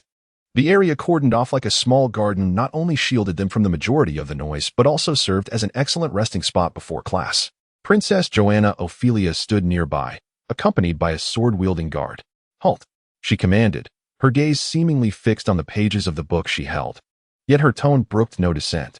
"Your Highness," the guard protested, "they were merely chatting, and they haven't spoken anything incorrect." The guard, visibly agitated, breathed heavily, his armor rising and falling with each breath. "But they have offended you," the guard insisted. Princess Janna Ophelia turned her gaze towards the young Silver Moon elf guard, contemplating his words. "Perhaps he is right. I should reconsider this dull, monotonous teaching habit." Roy could scarcely believe that his idle chatter with Claire had been overheard by Princess Janna Ophelia. Upon entering the lecture hall, they found it teeming with students, some clutching books, waiting at the door. 2 teaching assistants were inside, ensuring that no unregistered students attended. A few clever students began to sneak away, and it was tea until there were enough vacant seats that Roy finally settled into a corner. The bell rang for class, and the assistants quickly slipped out through the back door, plunging the noisy lecture hall into silence. Sunlight streamed through the glass, illuminating the elf seated in its warm glow. Princess Janna Ophelia entered, adorned in a strapless white silk gown, her ivory arms cradling a book. Ascending the podium, she surveyed the 200 students in the lecture hall, pursing her rosy lips. This was the first time she earnestly regarded each student in their seats, and in that moment, time seemed to stand still. The classroom fell utterly silent. Perhaps due to the aura of royalty surrounding her, Roy found himself understanding her former haughtiness, aloofness, and unreasonableness. Indeed, as Claire had described, when she stood at the podium, she appeared as a resplendent gem. Her cerulean eyes scanned the crowd, but she did not spot the uniquely featured student. Instead of reciting from the textbook, she quietly addressed the class. For me, modern history of Silvermoon Elves is as natural as counting from 0 to 100. Perhaps I overlooked a fundamental reason. Though we live in the Elven Kingdom, our understanding of this history may be limited. Consequently, my oral narration and writing on the board may seem like a mere recitation of this textbook. Now, let us all contemplate seriously which teaching method would allow us to learn this material more effectively. The Elven students in the lecture hall appeared bewildered. Hasn't it always been this way? Why must it change now? Roy, seated in the corner of the lecture hall, seemed somewhat distracted, especially given that being targeted by a Naga assassin was hardly a pleasurable circumstance. He paid little attention to the historical events being narrated by the Elven princess. Instead, he opened his book carelessly, initially planning to jot down key points, only to discover that Princess Ophelia spoke far more than what was written in the text. First, he witnessed Jefferson's assassination in the tavern, and then he learned, quite by chance, that the elf thief, Peleus, had stolen the Holy Grail. Apart from these incidents, there appeared to be nothing else of note. Surely, no one would hire a Naga assassin to silence him over such matters. Perhaps it was due to his frequent fishing by the sea that the Naga assassin, a distant cousin of Fish, had taken on the role of a vengeful specter, stealthily coming ashore to pursue him. As the time passed, the light streaming through the lecture hall's windows shifted subtly. The elves basking in sunlight had moved into the shade, while Roy, seated in the corner, gradually found himself exposed to the brilliant rays. The sunlight was bright and dazzling. Although Roy maintained a low profile, keeping his head down, he was nonetheless recognized by Princess Ophelia the moment he emerged into the sunlight. That student, Princess Ophelia called out to him. At that moment, all eyes in the lecture hall turned toward Roy, who found himself momentarily lost in thought. However, this state lasted only 2 seconds, as he was jolted back to reality by the collective gaze. He then realized that Princess Ophelia was calmly staring at him. Roy hastily rose from his seat, confusion written across his face as he looked at her, inwardly lamenting, "Doesn't this elven princess never ask questions in class? Why has she suddenly called on me?" Most importantly, he had not heard what Princess Ophelia had just said. This student, please explain which elven kingdom the Wuserman region was assigned to after the division of the Elven dynasty. How could Roy possibly know about the Wuserman region? He had never even heard the name before, and in the past few days, he had merely skimmed through the book on modern history. At least the first 50 pages contained no mention of the Wuserman region. "I apologize. I was lost in thought." Although somewhat embarrassed, Roy could only muster the courage to say this. Princess Ophelia regarded him calmly, her gaze lingering on his face for 3 seconds before she addressed him. "Sit down, focus, and pay attention in class. Otherwise, I will have no choice but to require you to retake this course." "Understood, teacher." After sitting down honestly, other elven students continued to cast glances towards Roy. It was common knowledge that Princess Ophelia rarely asked questions in public, yet this time, not only did she suggest a change in teaching methods before class, but she also posed a question to a student during the lesson. At noon, Roy indeed did not see Steve and his friends again. He arrived at the academy's entrance and took a carriage to the corner of Brown Street. By then, the thick fog by the seaside had completely dissipated, and there were few pedestrians on Brown Street. The midday sun was abundant, and the beach in the distance shimmered with rising steam, creating an illusion of distorted air. The cobblestone pavement was almost hot to the touch, and several large sailing ships were docked not far away in the harbor, although their sails had been furled and secured to the lower mast. The towering main masts and various other poles, along with countless ropes, rendered these grand vessels a chaotic sight. Among them, the most striking was a pitch-black 5-masted ship anchored in the deep water. Perhaps due to its deep draft, the deck was less than 5 meters above the pier, and Roy could see numerous crew members scrubbing the deck with seawater. Roy nearly stumbled over a protruding corner of the cobblestones but managed to steady himself after a few hurried steps. He then turned to see the grocery store beside the apothecary. Half of the items in the shop were related to fishing gear, and Roy usually purchased his hooks and lines here. The grocer, Duke, was also an avid fisherman, claiming he had never returned empty-handed from the sea. Roy's initial fishing skills were taught to him by Duke himself. Back then, Roy had only bought a hook and a few meters of line. Yet Duke had enthusiastically closed the shop and taken Roy to the seaside, guiding him on how to dig for sandworms and tie the bait. The grocery store was open only 7 or 8 days a month. The rest of the time, Duke was out fishing, perhaps due to the morning fog. Duke had not set sail that day. Upon entering the shop, Roy found Duke carving a small wooden fish. Duke was the darkest half-elf Roy had ever seen, his skin resembling the color of coffee mixed with milk, and a noticeable white ring appeared around his neck due to the scarf he wore. "Good afternoon, Duke." Upon seeing Roy, the grocer immediately smiled and asked, "Oh, Roy, well, would you like to buy this time?" Roy was very familiar with this grocery store. Duke had always intended for Roy to help him run the shop, allowing him to fully dedicate himself to fishing for larger catches. However, this plan was firmly rejected by Lady Belinda. This large fish hook, Roy pointed to the biggest hook in the shop, about the thickness of a small finger. "This type of hook is perfect for hanging meat. Are you going out to catch big fish?" Duke suddenly became animated, asking Roy. Then he quickly realized something was off and stopped Roy, saying, "Last time, Mrs. Winnie blocked my door and specifically instructed me not to sell you large fish hooks, because she is very worried that you might hang her little K on the lamppost at the street corner." Roy immediately reassured him, "Don't worry, Duke. I promise I won't harm her kitten this time. Recently, Brown Street has been rather unsettled, and I plan to set a spike trap near my home." Duke did not inquire further about the type of spike trap Roy intended to prepare, and upon hearing that it was not meant for the Nightblade Panther from the apothecary next door, he felt relieved.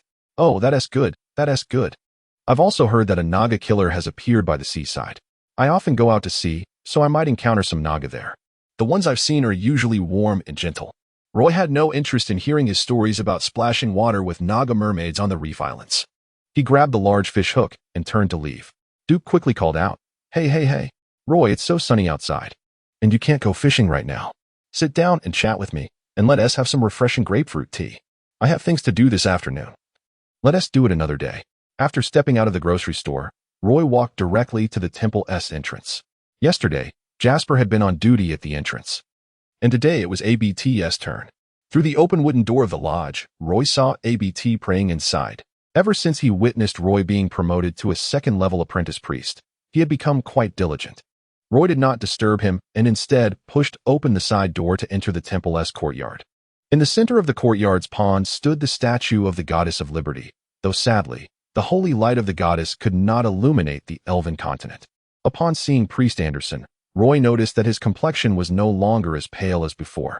He sat by the pond, seemingly soaking his feet, and appeared to be lost in thought while gazing at the statue of the goddess. His demeanor seemed somewhat dispirited, leading Roy to reflect on the previous day's temple gathering. If the goddess's radiance could not reach the elven continent, how was the holy water in the pond obtained? Noticing Anderson's state, Roy began to piece together the answer. Anderson appeared to be in a very poor mental condition. Roy circumvented the cypress wall and entered the temple's rear courtyard, changed into the apprentice priest's robe, and made his way to the study. Just then, Jasper was praying in the study and paused upon seeing Roy. The high priest Reed was in the confessional listening to a believer recount the sins of his life. Priest Theodore was still absent from the temple. Jasper mentioned that Theodore had been invited by the city's elven nobles to perform a purification ceremony. "Jasper, could you help me with some healing?" Roy lifted the robe of the apprentice priest, revealing the bandages wrapped around his chest and abdomen. Jasper's eyes widened in shock, and anger surged to his head as he stood up, grasped Roy's shoulders, and said furiously, "How could you be so severely injured again? Roy, you cannot remain silent this time. You must expose their crimes within the Elven Academy." The pain from Jasper gripping Roy's shoulder made him wince. He quickly broke free and said to Jasper, "Jasper, please listen to me. This morning, I encountered a Naga, and these injuries were inflicted by him." "You encountered that Naga killer?" Jasper gasped, leaning back in his chair, staring at Roy with wide eyes. "Yeah." He leaned forward, focusing on the linen bandages on Roy's body, saying, "Let me see your injuries." Upon seeing the dried blood ointment and some scabs on Roy's back, Jasper began to panic slightly. A troubled expression crossed his face as he said, "Roy, I have a private purification job tonight, so I need to conserve some holy light. You know it's quite difficult to gather holy light during prayers now. This isn't an excuse." I genuinely need to save some holy light. Jasper slapped his forehead and continued, let us call ABT. This guy has been praying day and night lately. He might have gained some results. Roy did not expect Jasper to have taken on a private job, but under the circumstances, he had no choice but to find ABT. I just saw ABT in the lodge. I'll go find him now. Feeling a bit guilty for having refused Roy, Jasper volunteered, I'll go with you. The two stepped out of the study and stood in the dormitory corridor. Roy asked Jasper, are you going to do some healing for someone tonight? After Jasper secured the door, he turned to descend the stairs alongside Roy, conversing as they walked. It's quite rare to receive requests for healing. Generally, a standard healing potion at the apothecary costs only 50 kolar. If the injured party happens to be a silver moon elf, there's hardly any need. They can obtain the sap from the tree of life directly from the moon goddess. And the priests at the moon temple possess divine healing spells that wouldn't lead them to seek our aid. Before Roy could inquire further, Jasper continued. We are headed to the ship to purify the souls. Roy was aware of several large ships docked at the harbor. Jasper showed no reticence. Having already considered Roy as one of his own, he explained, ships frequently arrive at the port, and during their voyages, some crew members may meet untimely deaths due to various mishaps. Consequently, there are often souls unable to cross the river of the underworld, remaining aboard as wandering spirits. It is our duty as priests to use holy light to purify them. Roy was quite curious about these restless souls. He had heard countless tales about the river of the underworld and its ferrymen. It was said that beyond the river lay a desolate expanse known as the Plain of Despair, adorned with the ominous flowers of the underworld. All souls unable to enter the divine realm after death must traverse this bleak landscape. He was intrigued by the notion that souls filled with resentment or those who had not been guided after death linger in this world as lost spirits, destined either for purification or to fade away once their soul's flame extinguished. Clearly, Jasper's clandestine work involved the purification of these spirits. After a moment's hesitation, Roy ventured a request to Jasper. Could you take me with you tonight? Jasper was taken aback by Roy's proposition. You wish to see? Roy nodded, saying yes. I am rather curious. Jasper pondered for a moment before agreeing. Very well. In fact, once you learn to purify, you could join us, or even work independently. As long as you are in Castle Dunport, business will not be a concern. Jasper spoke candidly to Roy. As they passed by the well and entered the courtyard before the temple, they found the entire edifice remarkably tranquil, devoid of bustling or clamor during non-assembly hours. Jasper's gaze lingered on the statue of the Lady of Liberty at the center of the pool, his steps slowing as he focused on the stone-carved sacred prayer in her hands. Turning to Roy, he inquired, what is your dream? Following suit, Roy slowed his pace and casually replied, I wish to understand this world to the fullest and see if there exists a connection to other realms. Indeed, there are quite a few. Jasper answered without hesitation, continuing in a soothing tone. However, we do not refer to them as other worlds. We typically call them planes. To my knowledge, we have discovered over 1,000 planes, both great and small. Some are incredibly prosperous, while others are plagued by calamities.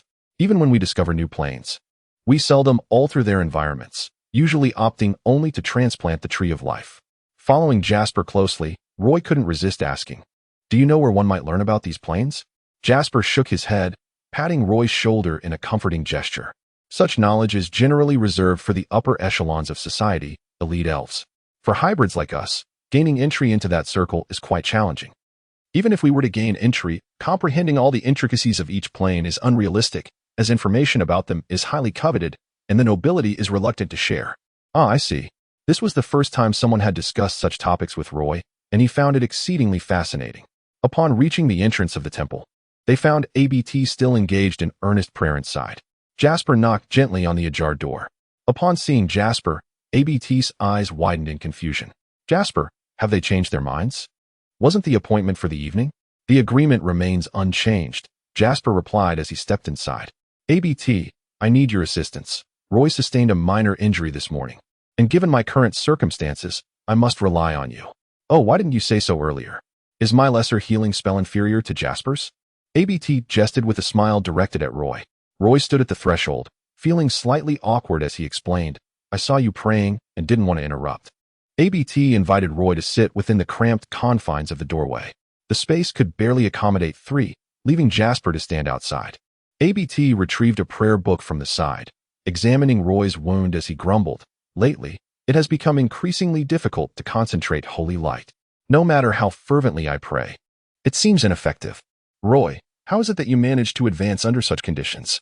Roy felt that even if he told the truth again, they would be unlikely to believe him. Even if someone did believe, they might regard him as an anomaly. Whether human or elf, individuals tend to seek companions with shared traits and often exclude those who differ. Roy vaguely responded, I simply felt the particles of holy light around me merging into my body, and before I knew it, I had advanced.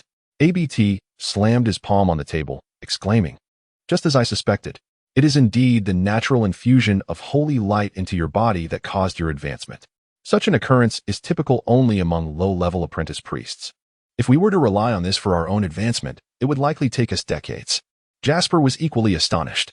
Surely, it cannot be that exaggerated. Why not? ABT replied with a tone of despair. I had hoped that the goddess's holy radiance might have allowed some to slip through to the elven continent. But it appears it was merely a figment of my imagination.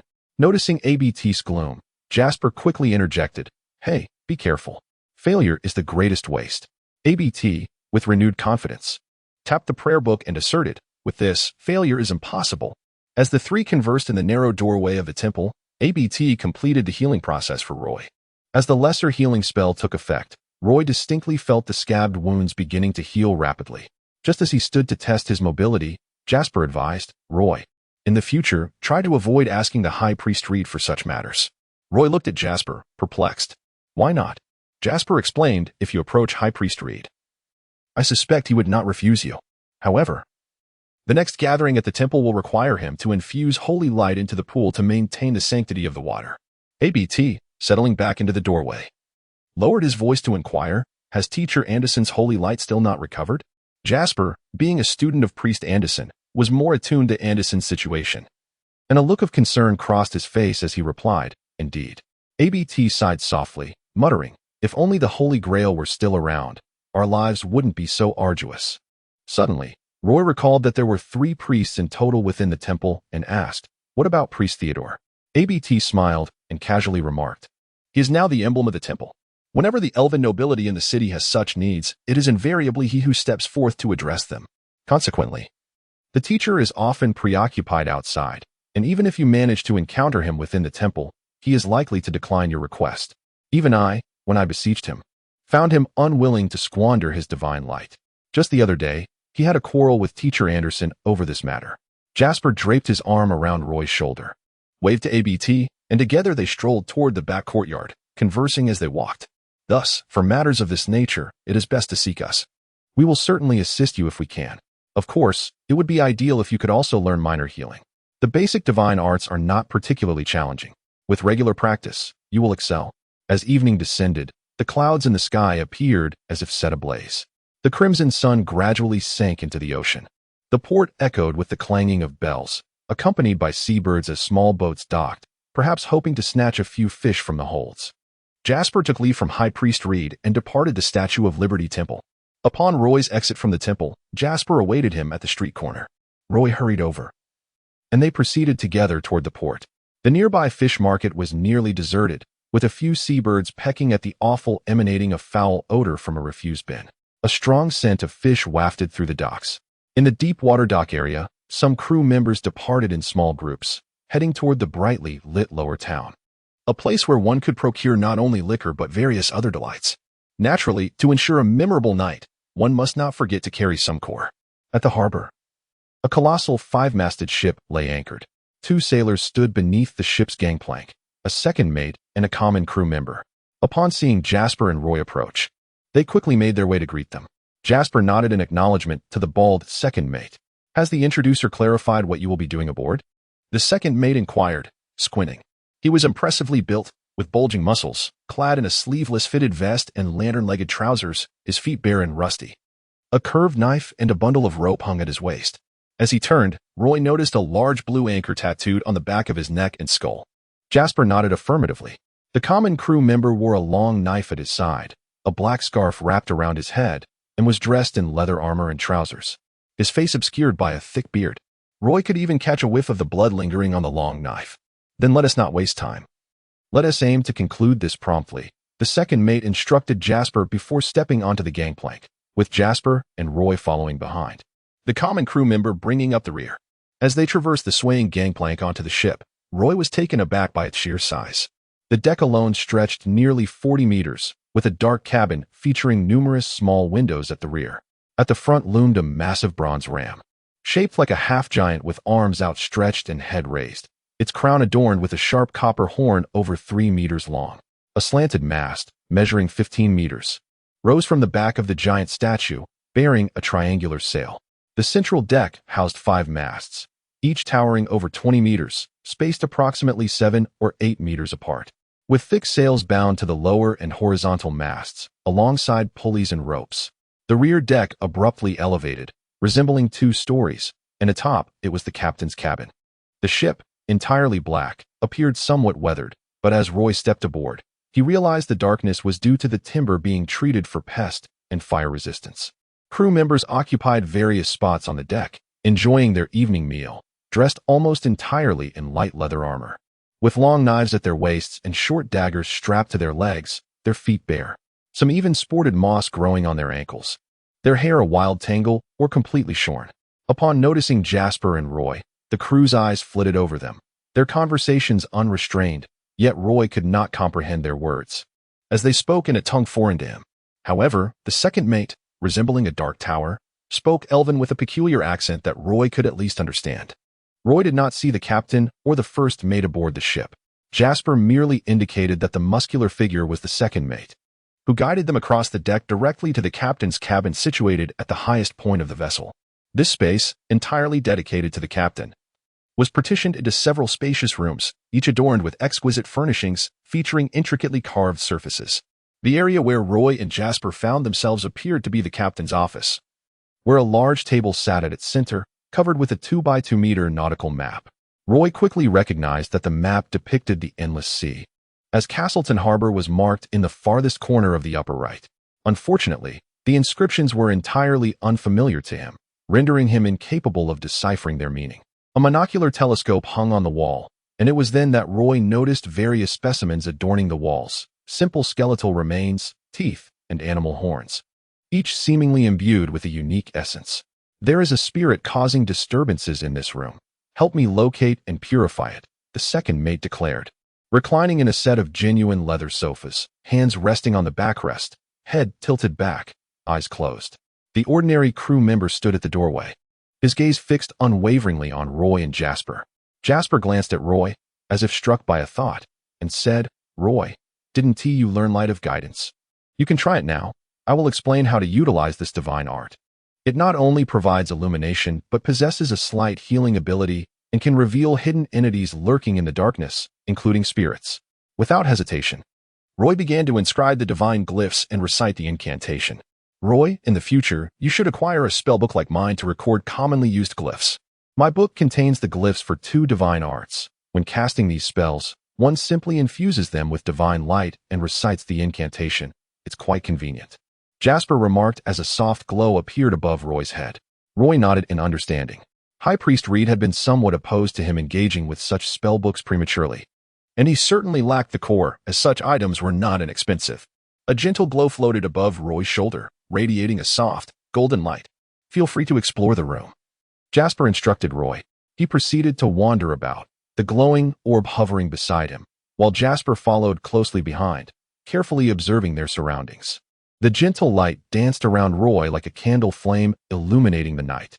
The laughter of the crew echoed from outside the cabin, likely engaging in some post-meal exercises on deck. Inside the captain's quarters, a serene silence prevailed, occasionally interrupted by the conversations between Jasper and Roy. At Jasper's insistence, Roy had walked 8 laps around the captain's cabin, yet still failed to perceive the ghost lurking in the shadows. Roy found this task somewhat tedious. Jasper, equally perplexed, could hardly believe they had searched for so long without success, and thus instructed Roy, "Roy, could you please increase the brightness of the glow slightly?" "Oh." Roy raised his hand, cradling the floating glow in his palm, infusing it with a touch of divine light to enhance its luminosity. The illuminated area expanded further, and as Roy approached the second window on the left side of the captain's quarters, he glimpsed a shadow behind a sheer curtain. The silhouette revealed only a faint upper body, while the lower half was entirely insubstantial. Jasper, trailing behind Roy, also noticed this apparition and gently nudged Roy from behind. urging him to draw nearer. Unexpectedly, the ghost darted out from behind the curtain, its outline dim under the holy glow, with the brightest feature being its flickering, azure eyes. It lunged at Roy, clawing and gnashing, but the divine light rendered its form even fainter, causing it to veer left mid-flight, seeking refuge in the darkness. Too frightened to approach Roy, Jasper recognized that the ghost posed no threat. If it were to escape, finding it again would be considerably more challenging.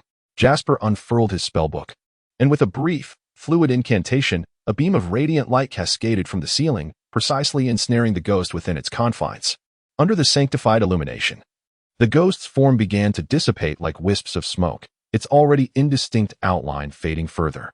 The specter, akin to a candle flame in the wind, appeared on the verge of extinguishing. Bound by the holy light, its body transformed into a few white ashes that settled on the ground, while the translucent, pale blue soul ascended, liberated from the divine binding, hovering above Jasper's head. Upon seeing the complete blue outline, Roy discerned that the ghost had once been an elven girl, her delicate features and pointed ears attesting to her identity. Jasper whispered a few words before closing his spellbook. As the holy beam gradually faded, the blue soul fragmented into countless twinkling lights, vanishing from the captain's quarters. Such occurrences scarcely required explanation. Only the most resentful souls lingered in the realm of the deceased. This vessel was a large ship, laden with human sailors, and the elven girl had perished in the captain's quarters. One could hardly dismiss the notion that a poignant love story had once unfolded in this room. Jasper swiftly stowed the spell book in his satchel, concluding the purging ritual. The second mate, lounging on a soft leather sofa, had not anticipated such a swift conclusion, expecting the process to extend into the night. Reluctantly, he rose from the plush seat, reaching beneath his belt to retrieve a stack of 10 gold coins. He weighed the coins in his hand, producing a crisp, resonant sound. "Would you care for some gold?" he inquired of Jasper. Jasper promptly shook his head, forcing a stiff smile, replying, "Let us adhere to our prior agreement. Gold can only be melted down into ingots for sale, as it holds no circulation in the elven realm." The second mate's lips curled slightly, his face contorted in a menacing grin, as he retorted, 10 coins in our land would procure a polished, complete magical crystal, rather than this uncertain magical core." With that, he dug into his pocket to produce a dark, duck egg-sized stone, offering it to Jasper. Jasper accepted the stone, first bringing it to his nose to inhale its scent, then striking it with a small hammer. Listening intently to the sound, a satisfied expression emerging on his face. The second mate observed Jasper's reaction, his expression softening into a sinister smile. "Actually, we could add another commission. Would you be interested? The reward remains a magical core from a saber-toothed sea beast." Jasper, having stowed the magical core in his satchel, turned to Roy, feeling encouraged by Roy's assistance and considering the potential for additional work. However, Roy was drenched in cold sweat, suddenly reminded of the Naga assassin that had been ruthlessly hunting humans along the coast, likely tied to this ship. Especially upon seeing the second mate's sinister visage, his suspicions grew stronger. "High Priest Reed is still awaiting our report at the temple," Roy whispered to Jasper, casting a wary glance at the second mate. After witnessing Jasper acquire the black stone, Roy felt a surge of anxiety, pulling Jasper to the corner of the captain's quarters and murmuring, "Jasper, perhaps we should not take this risk. I fear our holy power may not suffice." Jasper, oblivious to Roy's unease, confidently stated, "But Jasper, did you not mention that you would pray with a butt tonight?" As he spoke, he nudged Jasper's ribcage with his elbow. The impact was significant, causing Jasper to instinctively draw back, though he remained momentarily unaware of Roy's apprehension. "Oh, now that you mention it, I seem to recall," he replied. In that corner, there was a basin conveniently set upon a metal rack protruding from the wall. Opposite it, a cleverly designed copper mirror was embedded in the wall, somewhat concealed. Only by standing before the basin could one notice the presence of this intricately crafted mirror. Having circled the captain's quarters 8 times, Roy had taken note of every corner, including the mirror across from the basin. At that moment, Roy and Jasper peered through the mirror, spotting an ordinary sailor standing at the doorway. While the door itself was barred shut, the second mate, towering on the opposite side of the cabin, wore a smile but kept his hands clasped behind his back, standing rigidly with a dark dagger firmly gripped in his hand. In that instant, Jasper's senses sharpened. It became evident that the other party had no intention of allowing them to leave. "Since collaboration is not feasible, let me escort you both out," the second mate said, his face adorned with a congenial smile as he stepped closer. The sailor guarding the door showed no inclination to open it, using his body to block the latch. Were it not for the copper mirror, they would have remained unaware of the looming threat concealed by the second mate and the sailor. We do not wish to decline your request to purify the vengeful spirit, but you must increase the compensation. Jasper initially hesitated, but eventually his voice escalated to a shout. The second mate halted his advance, narrowing his eyes, the dagger slipping into his sleeve, a smirk curling at the corner of his mouth. Compensation is negotiable, provided you can assist me in eliminating the vengeful spirit in the lower cabin. With resolve, Jasper proclaimed, 2 magical cores for the purification of 1 vengeful spirit. Agreed. The second mate replied without a moment's hesitation. Jasper and Roy exchanged a furtive glance, and Jasper, mustering his courage, continued, then lead us over there to assess the situation. The second mate waved to the sailor at the door, and they heard the sound of a door creaking open. Following the second mate, Roy and Jasper stepped out of the captain's quarters, sandwiched between the second mate and a sailor who kept his right hand poised on the hilt of his knife. They exited the captain's quarters, descended the stairs, and turned right into the lower deck's cabin, which was situated above the main deck. At that moment, Jasper noticed the sailors seated on the deck casting glances their way. Although their expressions bore smiles, those smiles were laced with mockery. The second mate walked down the narrow corridor, where the aroma of pan-fried fish lingered in the air. Nearby, a wooden rack was filled with dry, hard-whole grain bread and stacks of baked flatbreads, each stack towering over a person. It turned out that the ship's kitchen was located here, one of the few prime rooms above deck. The second mate paused at the kitchen entrance, exchanging a few casual words with a plump chef inside before receiving a set of copper keys from him. He led Roy and Jasper a few more paces until they reached the end of the corridor at the ship's stern, where they could see outside through the arched windows. However, the ship was not docked. The outside was shrouded in darkness. The second mate unlocked a cabin door at the back with the copper keys, revealing shelves stocked with crates of vegetables and fruits. The vegetables included pumpkins, onions, carrots, and tomatoes, while the fruits comprised oranges, pineapples, and watermelons, items that were nearly impossible to find in Castleton, but the fruits were indeed seasonal offerings here. Roy did not see any of the breadfruit typically consumed by the sprites. He recalled the sorcerer Benjamin mentioning that a ship of such magnitude would certainly have a plant cultivation room. This, however, appeared not to be a cultivation room, but rather a storage area for vegetables, pleasantly cool and not stifling. The storage area harbored a restless spirit that would often emerge during the stillness of night to frighten the head chef, and the second mate instructed Jasper, "You must purify it." He did not bother to disguise his commanding tone, his gaze indicating an assured dominance over them. Roy and Jasper exchanged glances once more before stepping into the storage room, where the second mate and another crew member stood guard at the doorway, leaving it ajar, but not entering. The storage room was not overly large but was filled with vegetables, and it was dimly lit, lacking any windows. Roy cast a light spell, and as a soft glow illuminated above them, the room began to brighten. Numerous shelves lined with crates of fruits and vegetables filled the space. Suddenly, Roy realized a troubling thought. With so many seasonal vegetables and fruits loaded onto the ship, and given that this was not a cold storage unit, these items could not be preserved for long. Unless they were about to set sail, there was no necessity to store them here. As they ventured to the farthest depths of the storage room, Jasper's calm demeanor vanished, replaced by a hint of panic. In a hushed tone, he said to Roy, "Roy, we cannot escape. This is all my fault. I should have ventured here alone, never anticipating I would drag you into this." Roy, standing beside a shelf, placed a reassuring hand on Jasper's shoulder. "Jasper, do not be so despondent. If we remain composed, there may still be hope. This is the port of the Elven city, and as an outsider, they will surely temper their actions. Moreover, I know the tide will not rise until around 3 in the early morning, meaning this vessel cannot leave the dock without the tide's assistance." "Jasper, you can swim, right?" Roy inquired. Jasper nodded vigorously. "We must find an opportunity to reach the room and claim that the spirit has fled there. Once we arrive, there are windows in that room typically used when the ship requires rowing. We can then leap through the windows and plunge into the sea. If we can safely reach the dock, we will be safe. I suspect they will not dare to pursue us." Roy continued with fervor. As Roy spoke, he noticed a glimmer from the left side of a shelf. Instinctively adjusting the light spell, he saw glistening scales. Initially thinking it was a fish, he quickly realized it was something far more sinister, a severed arm. Roy was startled by the sight of the scaly limb.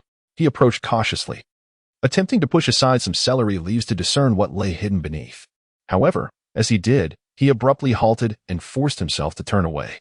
Under the sacred light, he recognized the figure lurking behind the shelves, someone he least wished to encounter, perhaps not even a person at all. The Naga assassin he had seen that morning was concealed in the depths between two rows of shelves. Roy felt a wave of dread, fearing the assassin might suddenly leap out and strike him from behind. Yet, the figure remained still, even his eyes betraying no movement. If not for the subtle rise and fall of gills along his cheeks, Roy would have thought he was not even breathing. He resembled a salted fish propped against the shelf. Was he attempting to disguise himself as such? Like the foolish emperor in the emperor's new clothes. He remained oblivious to the glaring light, firmly convinced that others could not see him either. Roy subtly shifted the orb of light, striving to appear nonchalant, directing his gaze as if he were merely observing the shelves laden with vegetables. As the light gradually moved away, the shelves and the Naga assassin faded into darkness. Without the illumination of the sacred light, the assassin was indeed nearly invisible. Yet under its glow, he had nowhere to hide, and oblivious to his own exposure, Roy feigned ignorance. At that moment, Roy's heart raced furiously, nearly choking him. Jasper stood still, contemplating how to concoct an excuse to transition from the storage room to the lower or room. Upon seeing Roy approach with the glowing orb, Jasper's eyes widened, and he shouted, "Hey, Roy, over here. Don't let him escape." Roy mused that if Jasper were to perform at an opera house, he would undoubtedly be a remarkable actor. The emotion he displayed while shouting into the air was fervently genuine. Turning around, Roy saw Jasper dart past him, and he followed closely behind. The sacred light still in tow, the storage door swung open with a heavy thud. The Naga assassin swiftly concealed himself in the shadows of the shelf corner. Moments later, two figures entered, an elf and a human.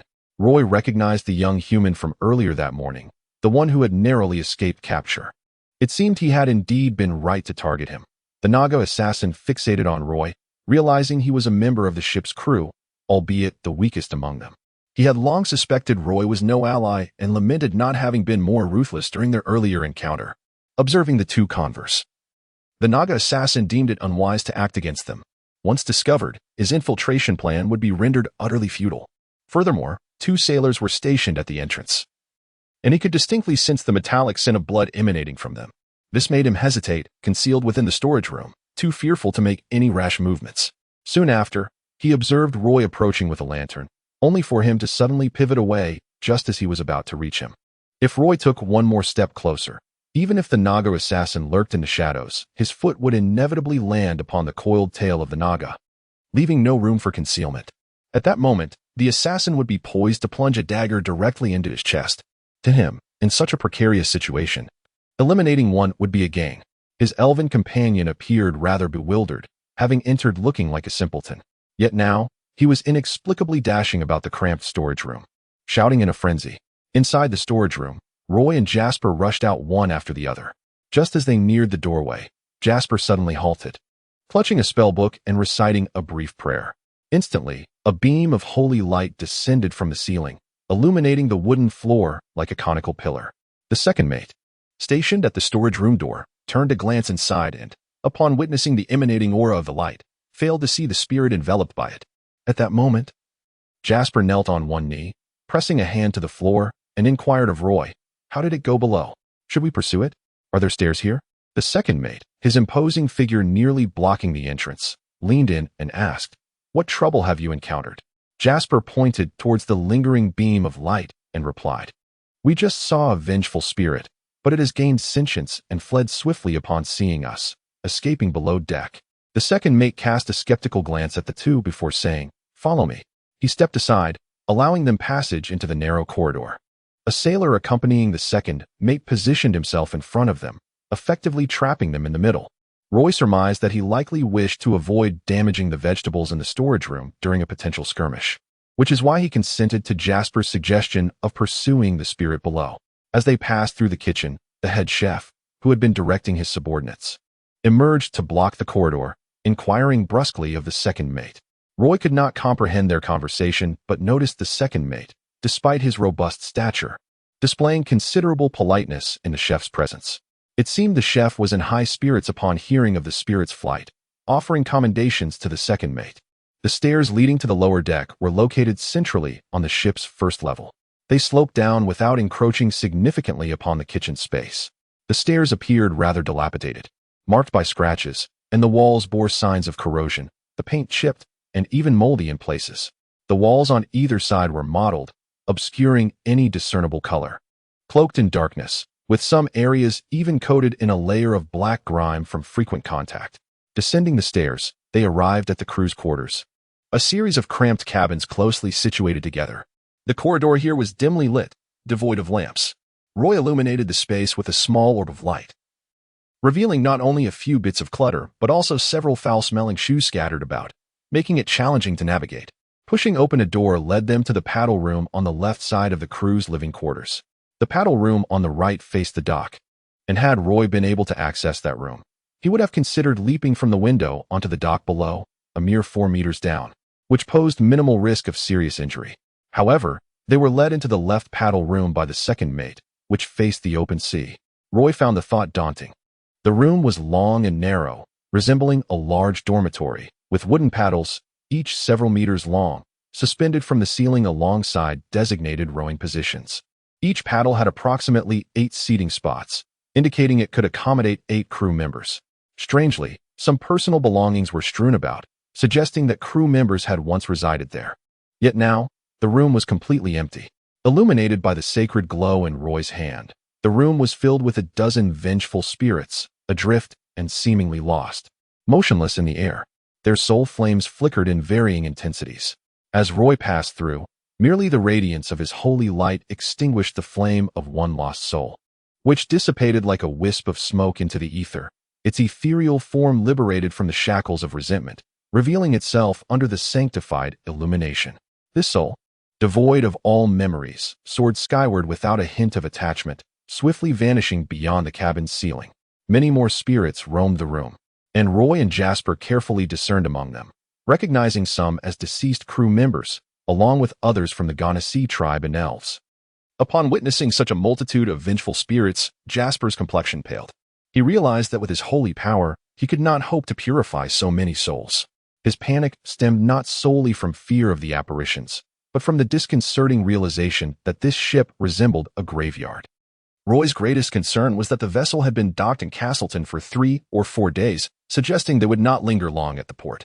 The tide was set to rise around 3 in the morning, providing the ship with an ideal opportunity to depart amidst the commotion of fishing boats returning to port. All the paddles were ready, and the storage area brimmed with provisions, clearly indicating preparations for a voyage were in full swing. Their invitation to Jasper that evening likely aimed to have him purify some of the souls aboard before they intended to keep him from leaving. Roy's arrival had inadvertently become a 2-for-1 deal. As they exchanged glances, fear was palpable in their eyes. Almost simultaneously, they dashed forward, with less than 3 meters separating them from the paddle room window. However, as Roy's body slipped through the window, his spirits plummeted the next moment. A massive fishing net loomed before them, ensnaring both Jasper and Roy as they tumbled into its depths. Under the starry sky at Castleton's dock, the port bustled with activity. Occasionally, faint shouts from the ship pierced the night, sounds that the dockworkers had grown accustomed to, whether in jest or reprimand. Such occurrences were not within the purview of the Elven guards, nor were there regulations forbidding sailors from raising their voices aboard their vessels. If the ruckus truly disrupted the port, the most they would face would be eviction. With a ship of such size docked, numerous crew members would emerge daily to procure supplies, and who among the elves residing by the port would not welcome this? As for the raucous noise, simply turning away would render it inaudible. Heads peeked over the ship's railing, and upon spotting the 2 elves ensnared in a net adorned with fishhooks, laughter erupted among the crew. Clearly, such scenes were commonplace. No one was enraged, nor did anyone hurl insults, and certainly, no one raised a pole to beat the 2.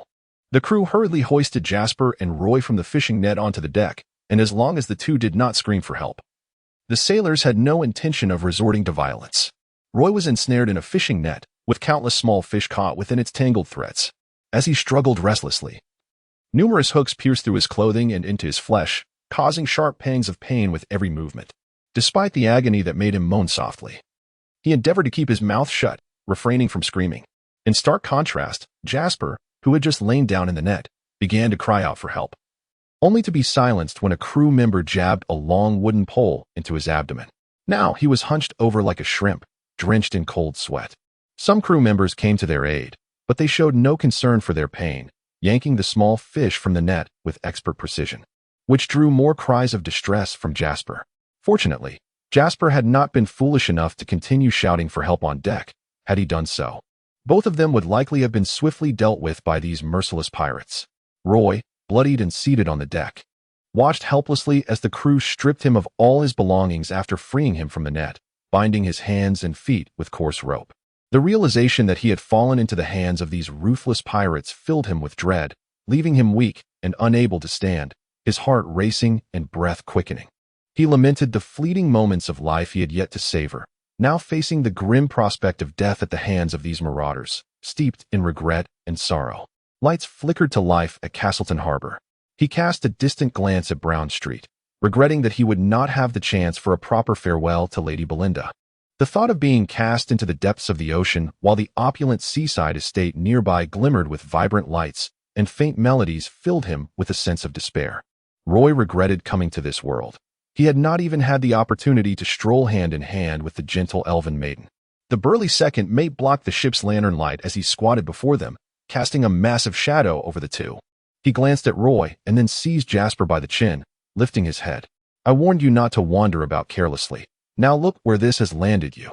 I expected more sense from you, elf."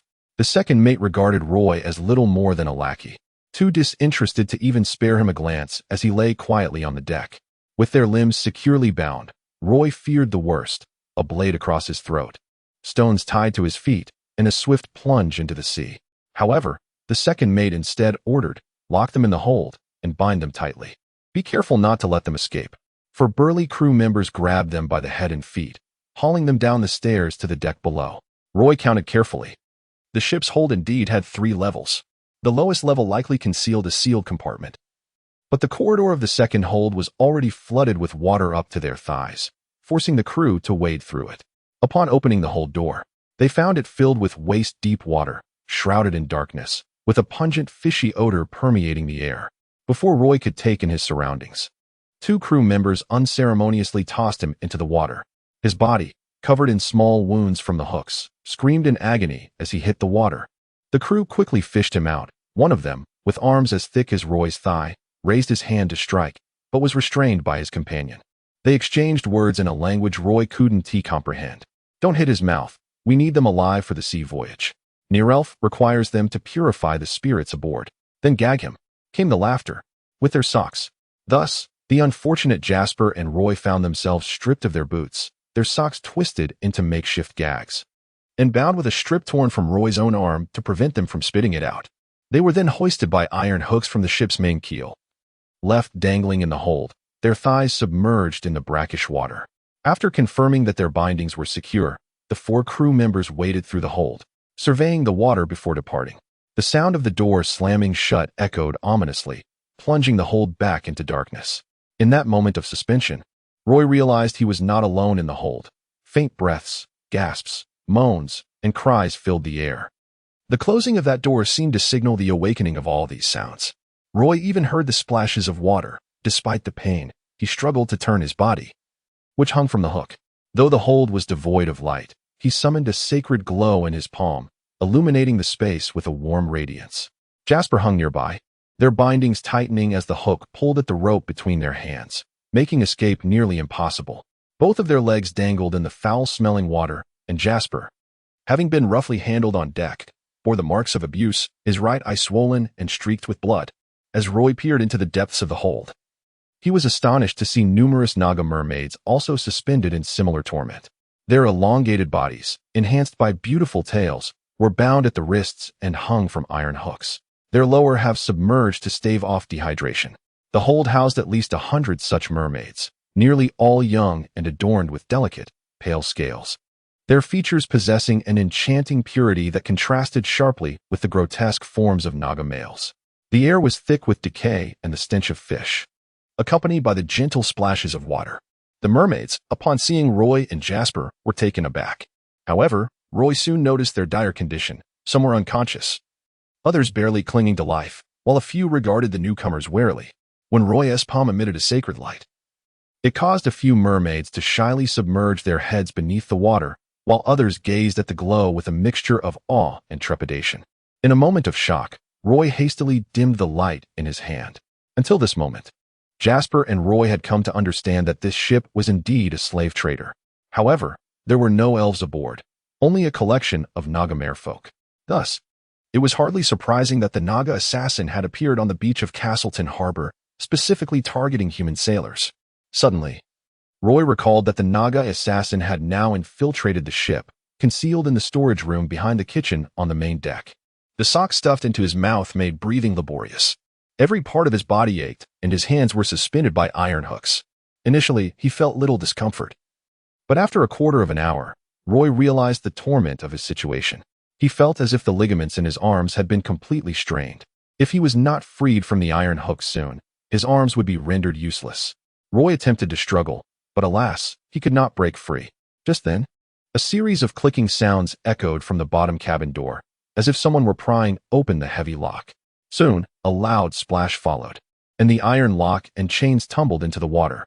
The cabin door was then pushed open by a large hand covered in scales, and a familiar figure slipped into the hold. At that moment, Roy clearly recognized the Naga assassin he had encountered earlier that morning on the street. 44.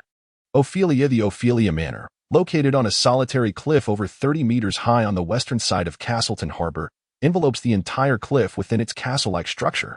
The stone walls rise from the edge of the cliff, hidden among the dense forest behind it.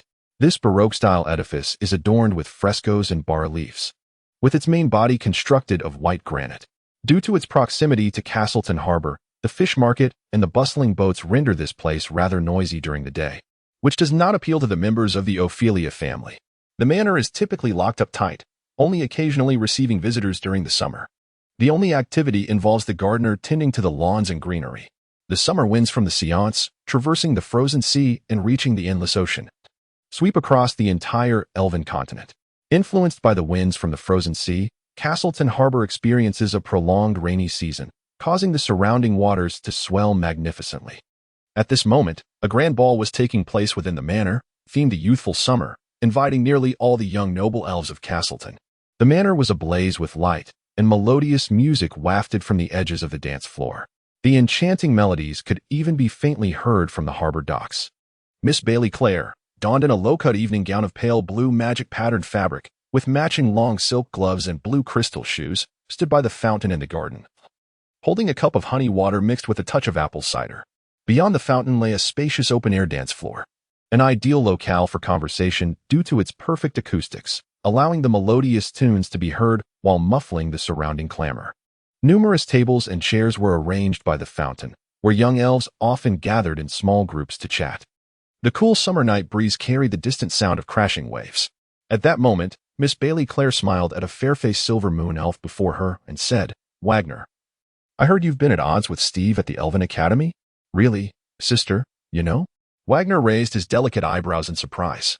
Miss Bailey Clare, narrowing her eyes, reached out to ruffle his hair, only for him to turn away to evade her touch. Wagner Clare replied rather impolitely, "This time, I'm determined to knock Steve down myself. He must learn of my strength." Miss Bailey Clare gently cupped Wagner's face with her hands, leaning their foreheads together and expressing her pride. "To speak such courageous words proves my little Wagner has grown up." Wagner Clare, somewhat resistant, was conscious of the other elves around. He preferred not to be seen being affectionate with his sister. "Steve received a thorough beating from me last year. He is likely plotting his revenge. You need to prepare well and not let your guard down," Bailey said with a hint of impatience. "I know, sister," he replied, hastily crossing the fountain as Miss Bailey Clare joined her friends, who were beginning to show signs of impatience. "Bailey, why don't you introduce us to your brother? He is not of age yet," one of her friends said with a grin. Miss Bailey Clare smiled and responded, "Come, let us go dance." A group of Silver Moon elf noble ladies circled around the fountain and approached the open-air dance floor. One friend clung to Miss Bailey Clare's arm, her blue eyes fixated on a handsome elven noble across the dance floor.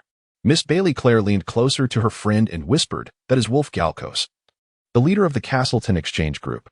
Shall we go and introduce ourselves?" Her friend glanced at Miss Bailey Clare but remained silent, her gaze shifting elsewhere. Perhaps the most outstanding young elves from Castleton had gathered here. Her friend soon spotted an elf in a white suit standing elegantly among several young elves, exuding grace and charm, with long, clean hands, an attribute highly valued by many artists in the elven realm. That is Joram Hayer, a renowned musician and pianist in Castleton. Miss Bailey Clare continued. He is indeed quite handsome. If only he could compose a song for me, or play a piece just for me. I would be very keen to converse with him. Her friend wrinkled her perfectly shaped nose, speaking with pride. He is quite arrogant. I'm not on such familiar terms with him. You might as well speak with Wolf. Miss Bailey Clare casually remarked. Let us not bother. We know whom he fancies. Do you think we can compete with Princess Ophelia? Who is that? Her friend continued to observe the group of young elves, pointing at an elven swordsman equipped with a Saralookie longsword, her eyes lighting up with interest. I don't know him. He doesn't seem to be from Castleton. At least, I've never seen him before. This fellow looks quite decent. Perhaps we could give it a try. Miss Bailey Clare whispered, glancing at the elven swordsman with a slightly raised chin. I think we should pass. He appears to be rather withdrawn, she replied. How would we know unless we try? Her friend, holding up her skirt and linking arms with Miss Bailey Clare, confidently approached the elven swordsman. Hello, I am Million Talus from Buenos. Miss Bailey Clare's friend stated, extending her gloved hand toward the swordsman. The elven swordsman immediately took her hand in both of his, though he did not perform the customary hand-kissing gesture, merely stating flatly, Greetings, Wilson Griffiths, from the Vax region. He then released Million's hand and inclined his head slightly, unwilling to utter another word. Million politely curtsied and then pulled Miss Bailey Clare along as they walked away. Bumping into an invisible wall, Million's expression darkened. Afterward, she muttered under her breath, What an insufferable fellow, acting so high and mighty. You've always known he is not suitable for you, Belclair remarked. A magnificent silver carriage emerged from the estate, followed by a retinue of 50 elven warriors, each mounted on pristine white steeds. Though these steeds lacked wings and did not belong to the renowned silver Pegasi of the elven race, they bore tufts of white feathers beside their hooves. These were a hybrid breed, a mutation resulting from the mating of silver Pegasi and ordinary warhorses, while they could not soar through the skies. They were celebrated for their lithe and graceful forms. The silver carriage halted by the fountain in the estate's courtyard, where a red carpet unfurled from the steps to the open-air dance floor. The coachman opened the carriage door from the outside, and a beautiful silver moon elf, Princess Ophelia, emerged, dressed in a flowing white gown. Her face, devoid of any expression, carried an air of aloofness. However, as she descended from the carriage, a fleeting smile reminiscent of a gentle spring breeze graced her features when she lifted her head. Ophelia harbored some reluctance about attending the ball, yet she felt compelled to obey her mother's wishes, reluctantly bathing, changing attire, and stepping out. Sitting in the carriage, she felt a sense of gloom. Not only was a maid accompanying her, but her mother had also arranged for a guard of 50 elven warriors. The thought of spending half the night at the estate left Ophelia feeling decidedly discontented. The elves dancing in the open-air ballroom instinctively moved to either side of the steps beside the fountain as Princess Ophelia ascended. Upon looking up, she encountered a group of young elves approaching her, including Wolf, Joram, and Garcia, members of the elven nobility. A stiffness overtook her expression. Her mother's intentions weighed heavily on her mind, and she could not suppress a sigh. Turning to glance at the brilliantly lit harbor outside the estate, she quickly steeled herself to greet the approaching elves, even as she felt her smile was likely to appear somewhat forced. In the hold of a ship at the harbor, as the hatch opened halfway, waves rippled through the water. A Naga assassin's body nearly submerged, propelling itself into the hold with its fish-like tail. When it raised its head from the water, it scrutinized the cabin and soon spotted Roy and Jasper, suspended from the ship's keel. Their gazes locked, and the sight of Roy's disheveled state startled the assassin. It was incomprehensible to the Naga how these human sailors had managed to hang a comrade here. Their hands and feet securely bound, even their mouths gagged tightly. The Naga assassin gripped its dagger tightly, twisting its body to swim swiftly towards Roy, an intense murderous intent gleaming in its eyes. It focused on Roy, its 3-meter-long form moving through the water as silently as an eel. When it extended an arm from the depths, it grasped Roy's ankle. The cold, wet sensation made Roy feel utterly abandoned by the world. With no option but to close his eyes and await death, he found himself wishing for a swift and clean end. Despair, fear, resentment, anger, pain, and hatred coiled around him like venomous serpents, compelling him to struggle instinctively.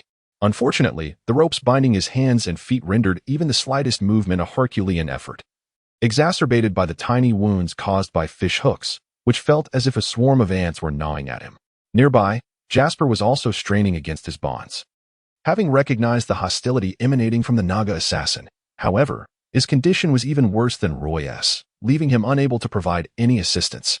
As the Naga assassin's body rose further from the water, its dagger pressed against Roy's left ribcage, the sharp blade imparting a chilling sting. "Rhea, is that you?" A faint voice in Naga language echoed from behind, weak and weary. To Roy, it was merely a string of incomprehensible words, yet the tone was remarkably soothing. The Naga assassin released Roy and swiftly swam backward. It was then that it became apparent that the hold was filled with Naga mermaids imprisoned in darkness.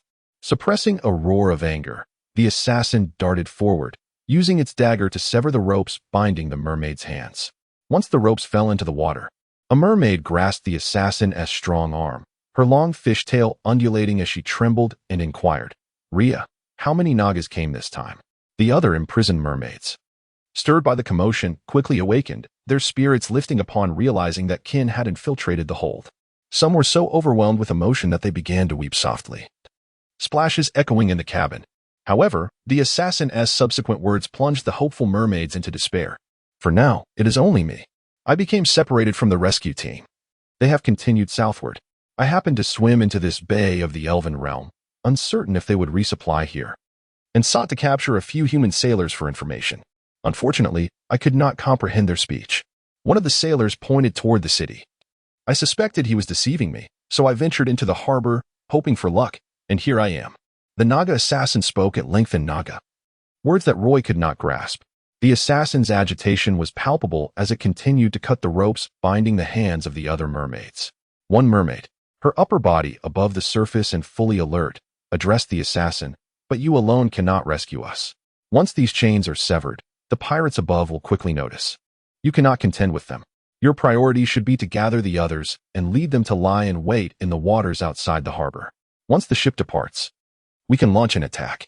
This is an elven harbor, and we have only recently made peace. We must not provoke trouble here." Yet the Naga assassin's expression darkened as it declared, "I will breach this place first, then rescue you all. I cannot concern myself with anything else. Every escapee counts, and I will hold them off." It began to assess the structure of the hold, preparing to use its dagger to carve a hole in the side wall. However, the only tool at its disposal was the dagger. The notion of cutting a circular hole in the hold's wall was admirable, yet the execution would undoubtedly prove exceedingly challenging. The first mermaid to speak clearly appeared to be a leader, adorned with a tricolored tail fin. Roy observed her discreetly, confirming her status. The Naga assassin's efforts to rescue its comrades unfolded before Roy and Jasper's eyes. It is reasonable to conjecture that the Naga yearned to escape from the vessel upon the vast ocean. Roy recognized that this was their final opportunity. Otherwise, should all the Naga flee, they would be left alone in the hold, facing dire consequences once the crew discovered the absence of the Naga. Given the language barrier, communication posed a challenge. Roy resolved to convey messages through gestures and expressions. He began to sway his body, endeavoring to capture the attention of the Naga mermaids and the assassin. Unexpectedly, this action incited the fury of the Naga assassin, who advanced toward Roy, brandishing a glistening dagger. "Hush, first rescue them. I wish to converse with these two elves," implored one of the Naga mermaids from behind. "I do not trust them," replied another mermaid after a moment's contemplation. "Among them is an elf. If they escape, they could summon the elven army. First, we must remove the bindings from their mouths. I will negotiate with them. I shall instruct my companion to untie your ropes, provided you refrain from shouting or running amok," she continued, her voice faint yet eloquently articulated in the elven tongue. Hanging suspended, Roy and Jasper exchanged glances and nodded in agreement. The Naga mermaid urged the assassin once more, and with great reluctance, he released Roy and Jasper from their hooks. Their bindings differed. The Naga mermaids were secured not only by ropes but also by iron collars affixed to the ship's keel by chains. In contrast, Roy and Jasper were bound by their hands and feet and had been hoisted up by iron hooks, as they were recent captives and not subjected to the same chains as the others. Thus, the Naga mermaid directed the assassin to free them. Having adjusted to the dimness of the hold, Roy discerned that the rear of the cabin was densely populated with Naga mermaids. The mermaid who had first spoken in Elven emerged, her movement restricted to less than 2 meters. "Which port belongs to the Elven realm?" she inquired. "Castle Dun." Both Roy and Jasper responded almost in unison. "Are you residents of Castle Dun?" The Naga mermaid, with a strikingly beautiful visage, bore scales akin to a sequined garment. Her eyes captivating yet weary. If you manage to escape, could you relay the news of this vessel's enslavement of the Naga to the elven military? Can you ensure their arrival at the docks to rescue us? Jasper promptly replied, certainly. Such a slave ship has violated our laws. However, we require evidence. Without it, the elven guards typically refrain from boarding. Yet, if we approach them with a report, they will undoubtedly investigate this vessel. The Naga mermaid studied Roy and Jasper, her voice tenderly softening. However, only one of you may depart. I shall remain. Let Roy go. Jasper interjected almost immediately, continuing without awaiting Roy's response. There are those here needing healing. I possess the art of healing. These words rendered Roy momentarily speechless, but concern crept into his voice as he uttered, Jasper. Leaning weakly against the wall of the hold, Jasper forced a smile. Roy, let us not squander time in dispute. You must seek out the elven guards at the docks and inform them that elves have been captured aboard this ship. They will take action. Then, find Priest Theodore. He knows many elven nobles. With their influence, it may be possible to mobilize the city guard of Castledon. Do you remember my words? The Naga mermaid whispered to Roy, follow our companion. They will guide you to safety. Roy nodded, wading through the water as he trailed the Naga assassin toward the hatch. Hurry, Jasper murmured. I did not anticipate leading you into such peril. Perhaps sensing the noise Roy made while waiting, the Naga assassin, despite his evident disdain, permitted Roy to cling to his back. After pushing open the hatch, he gracefully maneuvered out, swaying his tail. As he submerged into the corridor's less than a meter deep seawater, Roy felt the pressure of the situation. The corridor was enveloped in darkness, flanked by thick wooden walls that had become exceedingly slippery due to prolonged exposure to seawater, adorned with algae and barnacles. The depth was merely a meter, with a conspicuous line marking the water level on the wooden walls. The Naga assassin descended with remarkable stealth, making not even a ripple. Just as Roy prepared to inhale deeply, the water nearly reached his lips, prompting him to gasp for air. Before his hair was entirely submerged, sounds of splashing water echoed from the corridor's opposite end. A crewman approached, a tin bucket in hand, exuding a strong fishy odor. Barefoot and with his trousers rolled up to his thighs, he stepped into the water, sending splashes toward Roy's face. Roy held his breath, remaining motionless on the assassin's back. As the crewman passed, a voice echoed from the corridor's end. Damn it, why didn't you say so earlier? I've been stuck in this foul water for ages. With a swift motion, Roy narrowly dodged a robust knee as the crewman turned. Once the crewman exited with the bucket, the Naga assassin resurfaced, allowing Roy to break the surface and gasp for air. The air in the corridor was thick and reeked.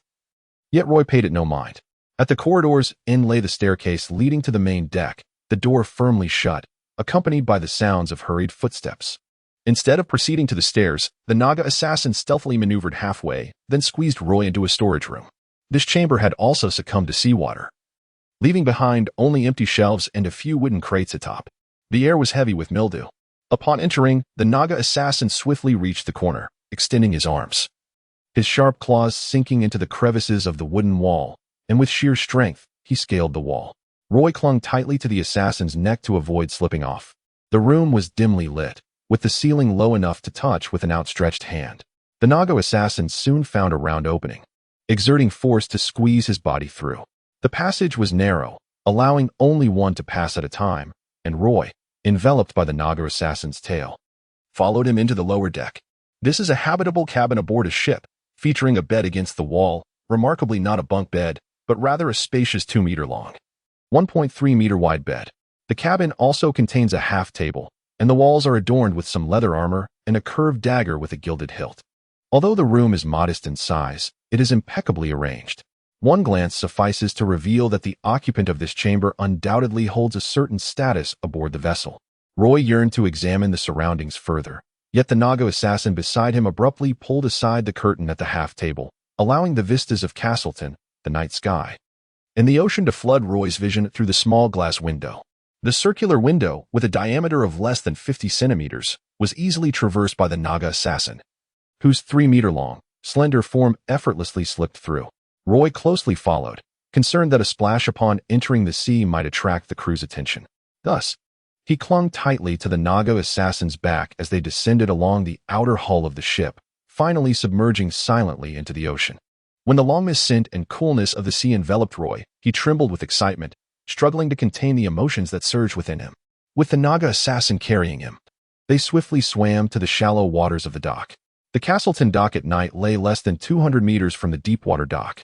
A line of small wooden boats was moored along the planked passageway, with the boats closest to the dock completely beached, while a few remained afloat in the water. The Naga assassin lifted Roy by his waist and prepared to plunge back into the depths. Roy crouched on the planks, wiped the seawater from his face, and softly called out, "Wait." The Naga assassin, unable to comprehend Roy's words, gazed at him in confusion. Roy gestured for him to stay put, then stood and dashed toward the dock. The small boats lacked tools for carving, but the general store at the dock had what he needed. Roy, battered and exposed after the crew had stripped him of his vestments, wore only a pair of shorts. His wrists and ankles were red from binding, and his arms ached as if dislocated. His body bore numerous small wounds from fish hooks, and the stinging, aggravated by the seawater, required all his strength to withstand. As he ran along the dock, he appeared quite disheveled.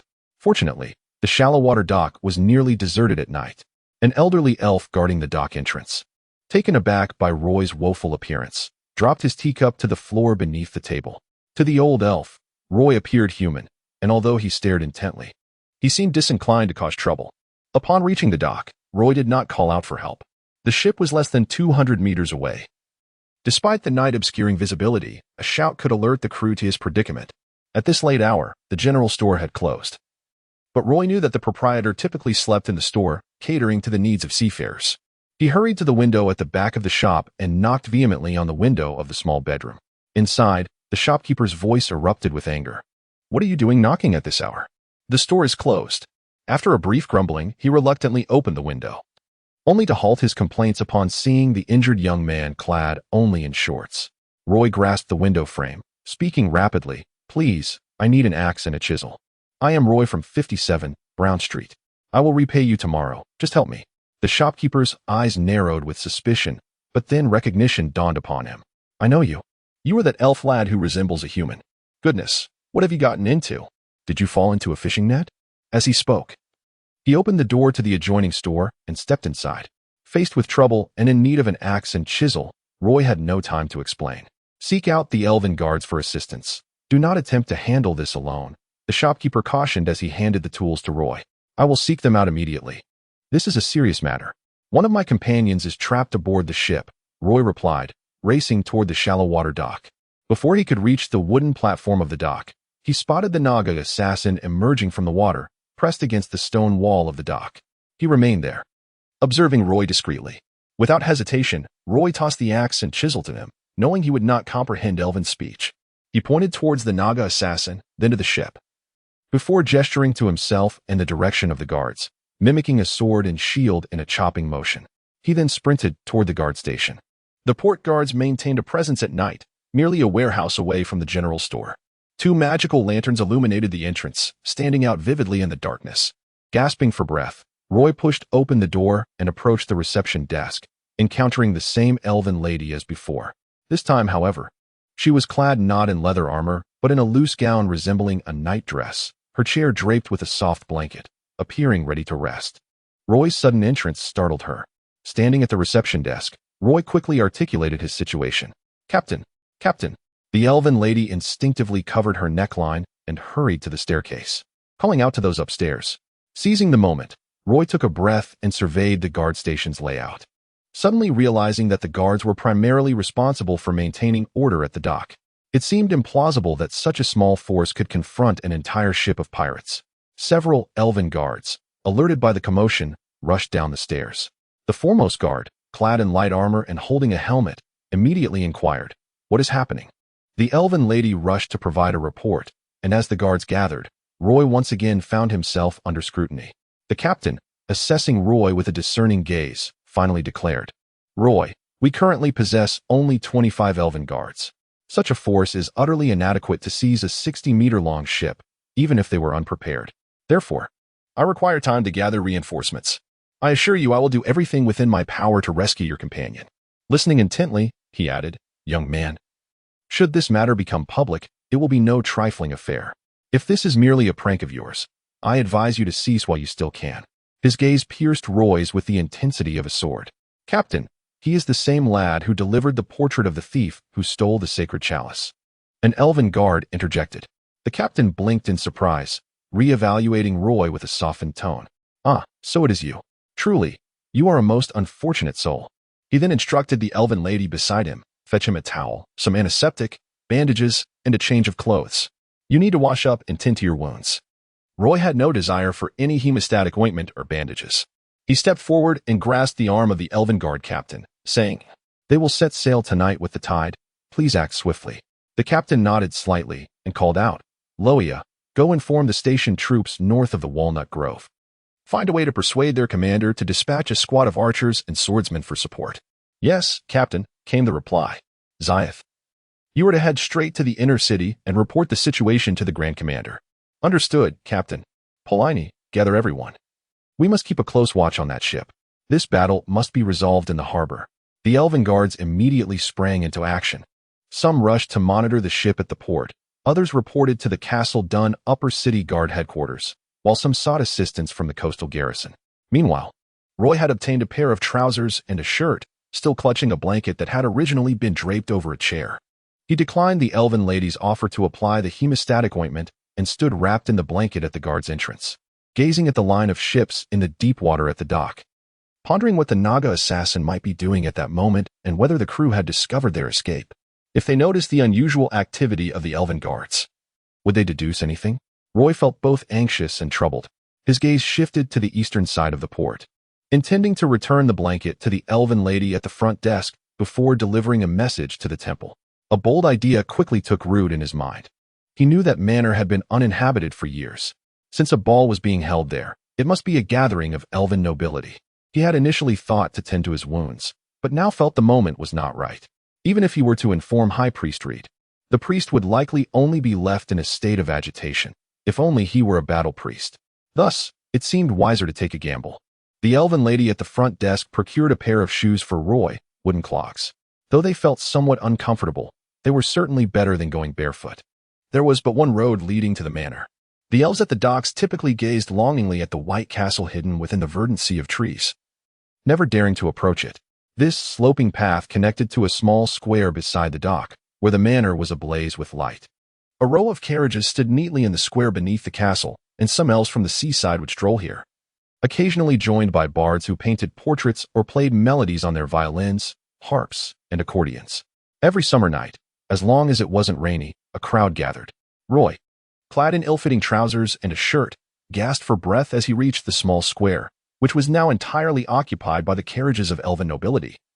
Arranged in perfect rows, a group of coachmen gathered at the edge of the square, chatting and resting, while others sat beneath the trees, playing melodies on leaves, their tones delicate and clear. Upon entering the square, Roy discovered a contingent of elven guards on horseback patrolling the perimeter. It was evident that a significant dignitary had arrived at the manor. Each guard rode a white warhorse adorned with a tuft of feathers on its hooves, their armor inlaid with gold thread, presenting an imposing sight from afar. As Roy ascended the slope, an elven guard swiftly rode over to block his path. Private estate. No unauthorized personnel allowed. The warhorse halted before Roy, compelling him to stop. Roy refused to retreat, with the horse's chest nearly pressing against his forehead. Only a group of curious coachmen remained in the square, drawn closer by the commotion. A captain-like figure among the guards approached, frowning as he inquired of the guard blocking Roy's way. Yes, Captain.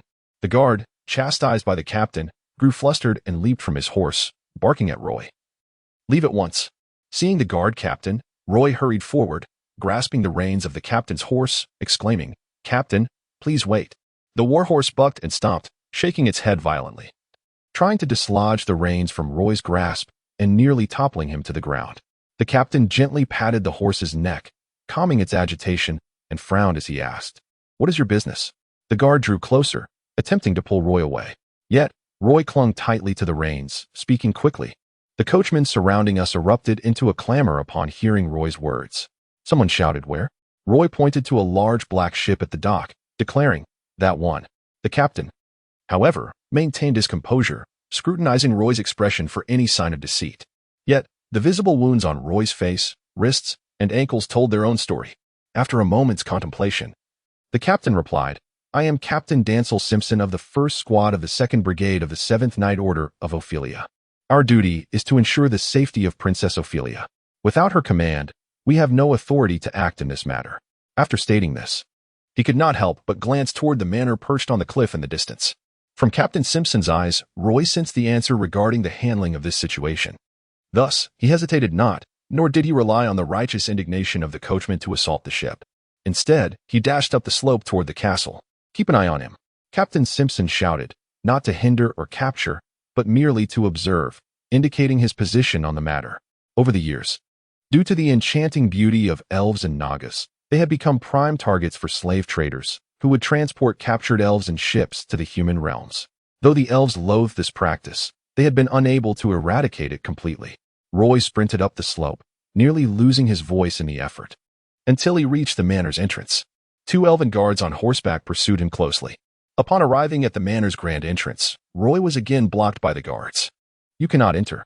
Wagner, Claire, and several young elves lounged in a pavilion in the front courtyard. The delightful music echoed here, and the dance floor was alive with the swirling figures of elven maidens.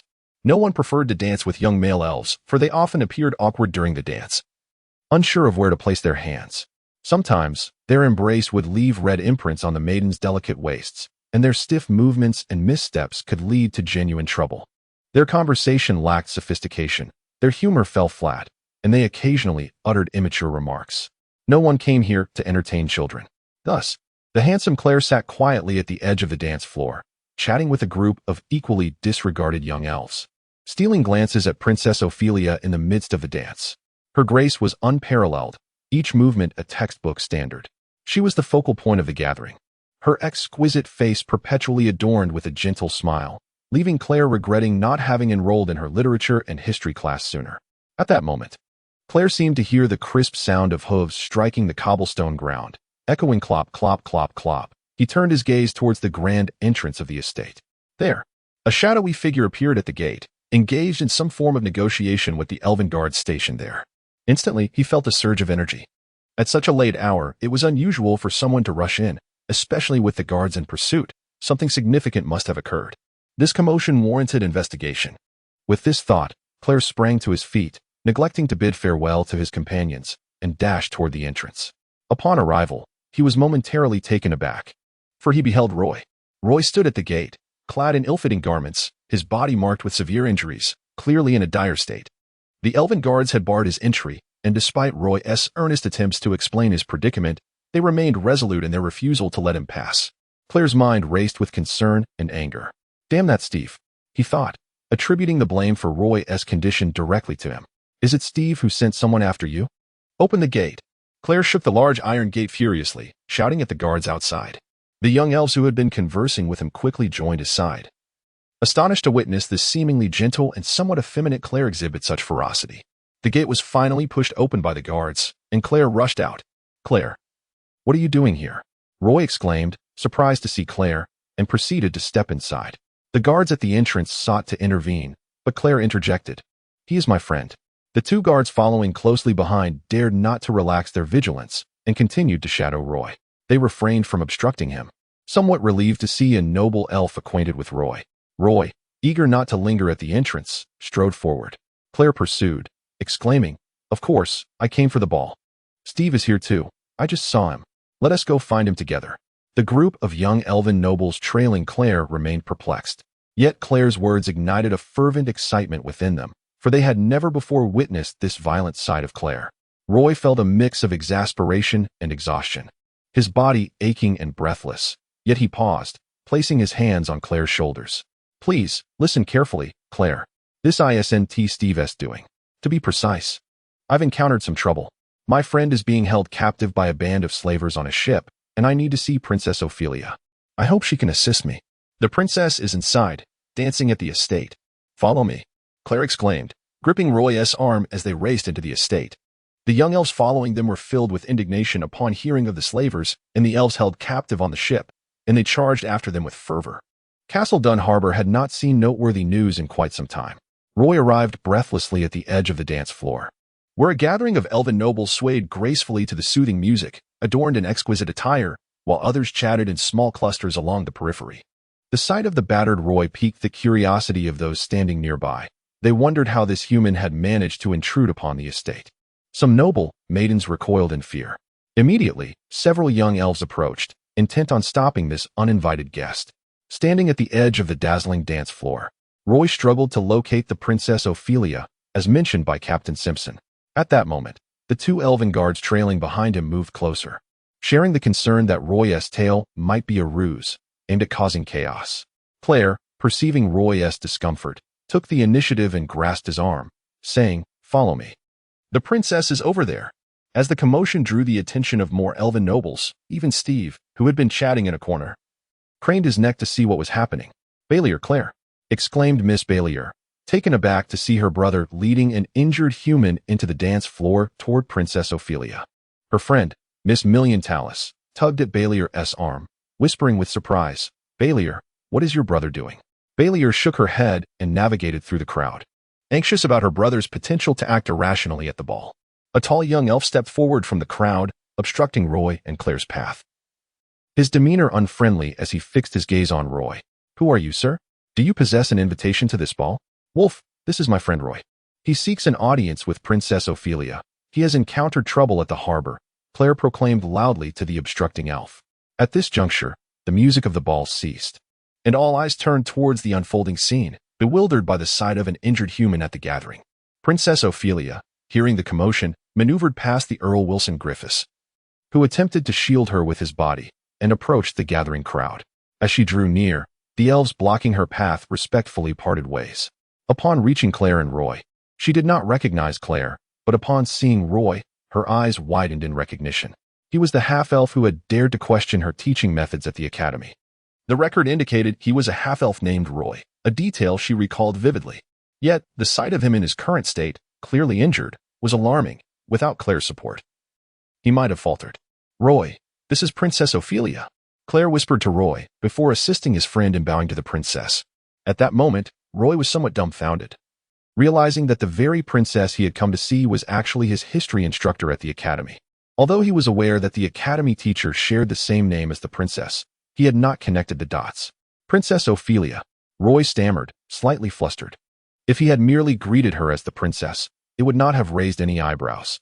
However, addressing her as teacher inadvertently bridged the gap between them. Princess Ophelia stared at the half-elf before her, realizing he was indeed her student, albeit one of the many she taught each year, most of whom she could not recall by name at graduation. "Roy, you wish to see me?" she inquired, her expression one of curiosity. Not only was Roy taken aback, but the nearby elven nobles were equally astonished when Princess Ophelia uttered the name of this individual. Roy seized this rare opportunity, determined not to let it slip away. "My teacher, I encountered him last night, and now my companion, the apprentice priest Jasper from the Temple of Liberty, remains trapped aboard that ship." Roy recounted his evening's ordeal before the gathered assembly. Upon hearing that a slave ship was docked at the port, the young elven nobles around him turned pale. The surrounding youths began to murmur amongst themselves, bewildered by the audacity of the slave traders who brazenly dared to anchor their vessel in Castleton Harbor, and even more so, to abduct the elves of Castleton right from the docks.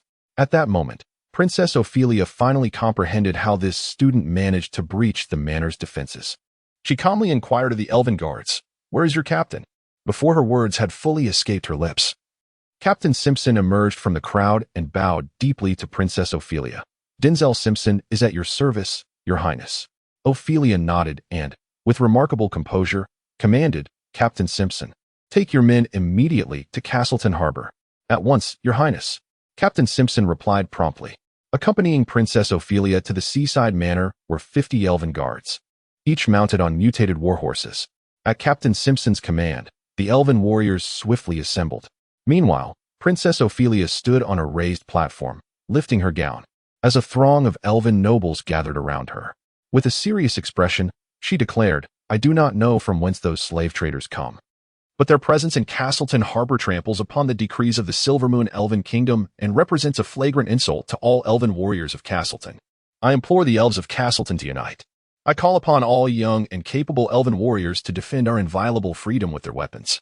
Surely, none of you wish to let those loathsome slave traders escape." A chorus of young elves echoed her sentiments, shouting fervently, "Do not let those slave traders escape." capture them and hang them from the trees. Exile them to the eternal night forest to mine. Young elves hurried towards the manor's gates, racing to the harbor. Roy squeezed into the crowd, observing Princess Ophelia descend the platform with an air of tranquility and remarking, "If you can still endure, let us proceed to the harbor." Roy promptly straightened, expressing his heartfelt gratitude to Princess Ophelia. "Thank you, Princess Ophelia. You should address me as teacher. Remember to focus during class. For any lapse may result in your having to retake the course on modern elven history," she replied. "Yes, teacher." Roy obediently followed behind. 50 elven warriors led the charge down the sloping path towards the harbor, with a cadre of elven nobles trailing behind.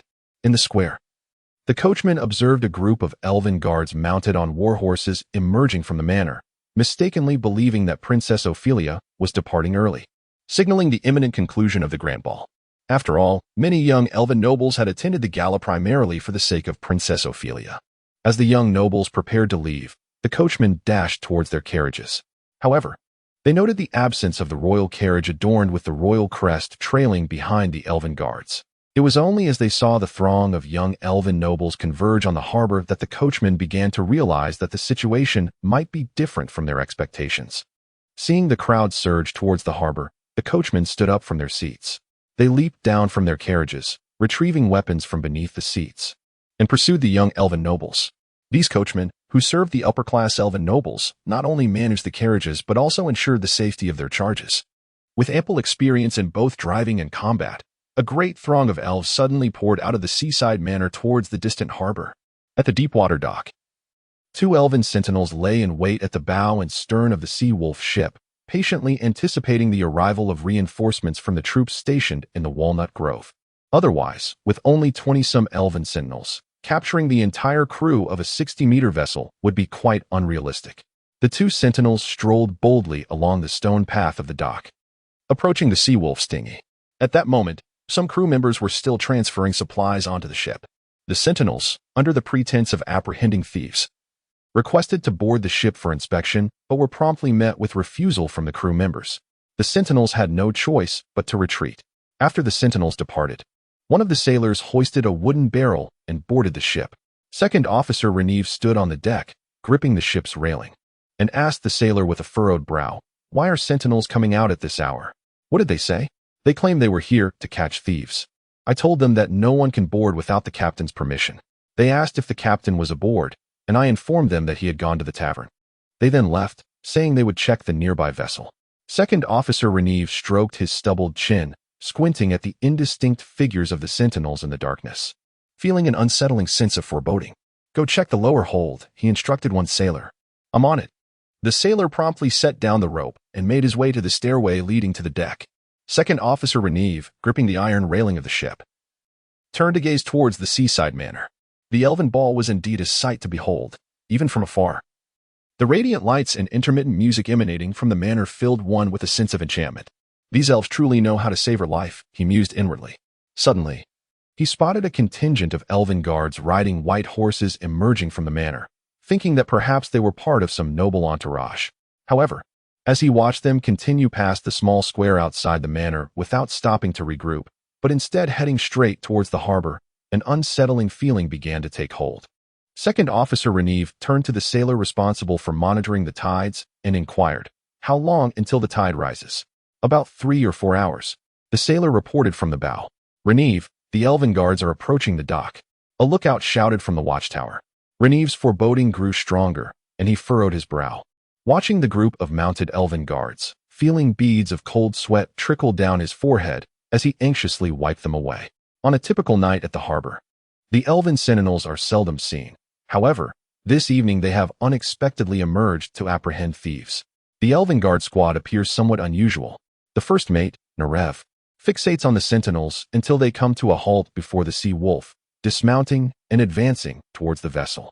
Another group of elven sentinels seizes the opportunity to emerge from the shadows, led by the captain of the guard.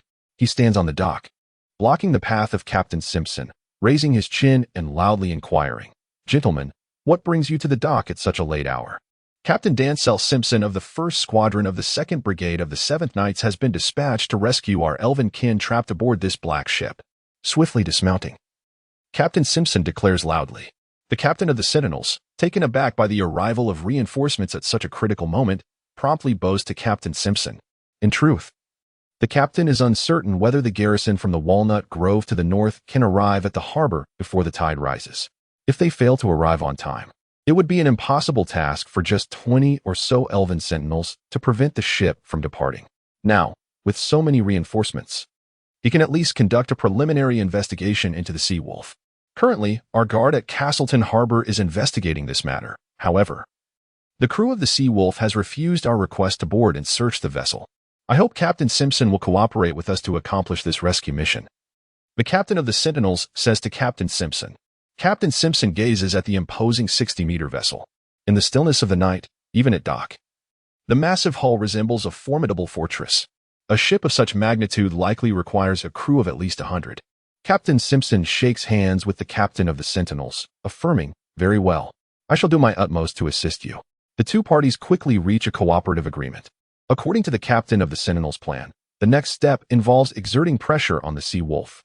50 elven guards and 23 elven sentinels form a line in front of the Sea Wolf, while the captain of the Sentinels strides to the bow. Addressing the crew stationed there and those on deck, "We are the elven sentinels of Castleton Harbor. Your ship is currently suspected of unlawfully detaining elven kin. Now, in the name of the Castleton Harbor Guard, I command you all to lay down your weapons and disembark to submit to our inspection. I shall reiterate, we are."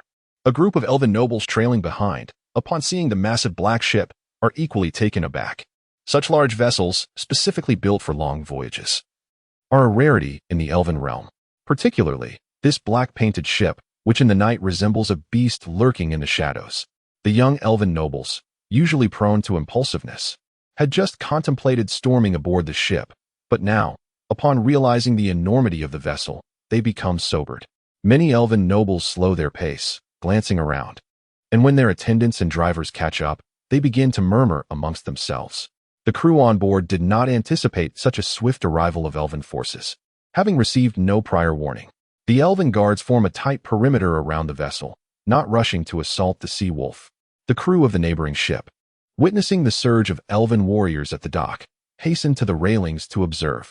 In a short while, the dock becomes increasingly crowded with elves, including merchants waiting for the fishing boats to return, shopkeepers from the docks, and even some elven residents from Brown Street.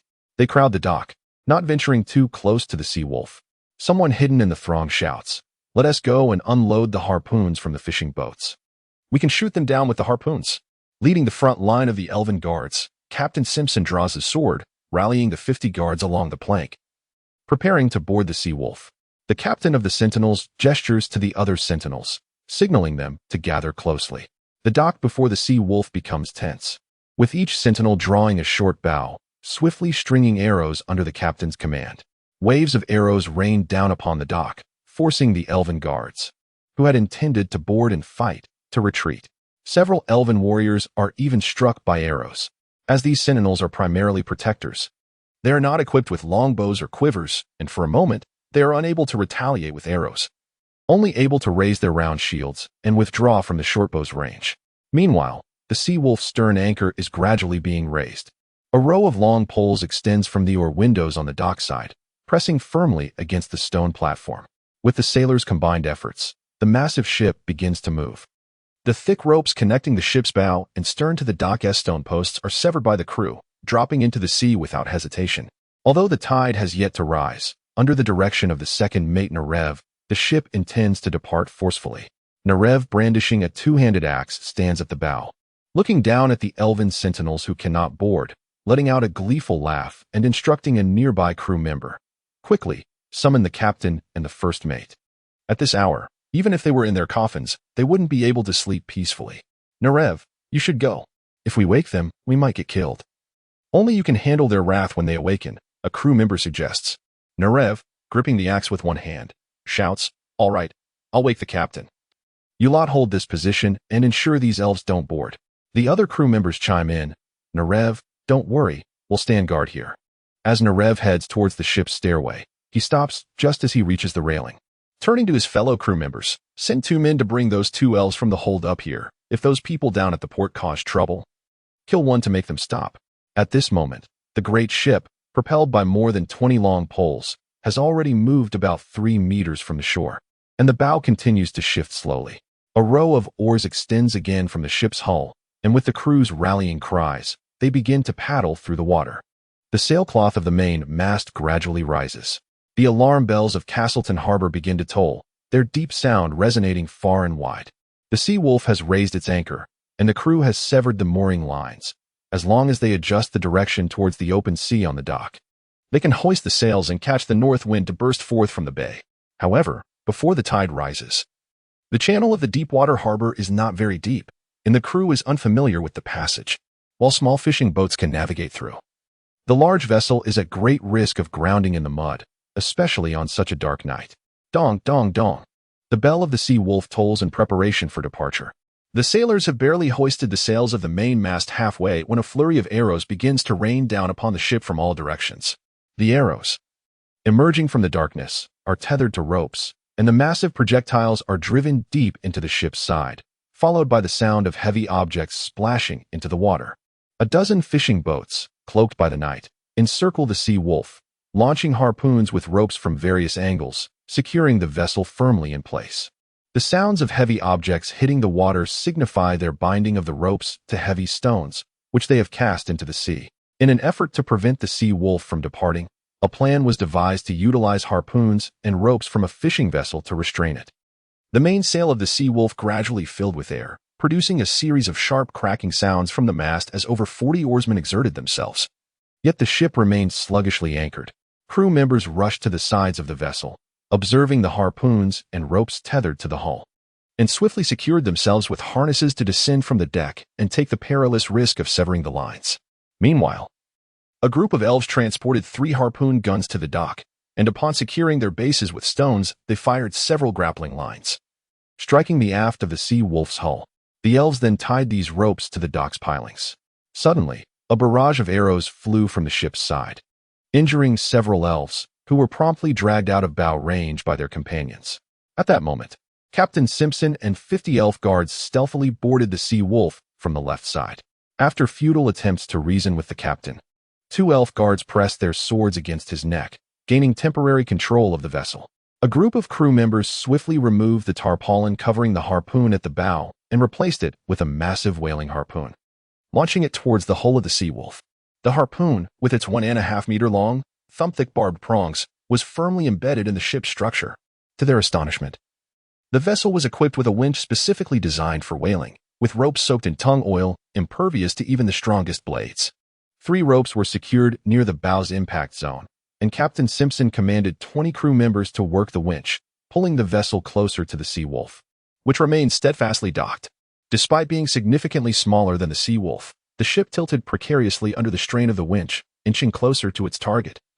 While the Sea Wolf's crew watched in trepidation as the 2 ships drew nearer, anticipating a boarding combat, Roy stood behind Princess Ophelia alongside a group of youthful nobles at the dock, his heart racing with a mix of fervor and helplessness.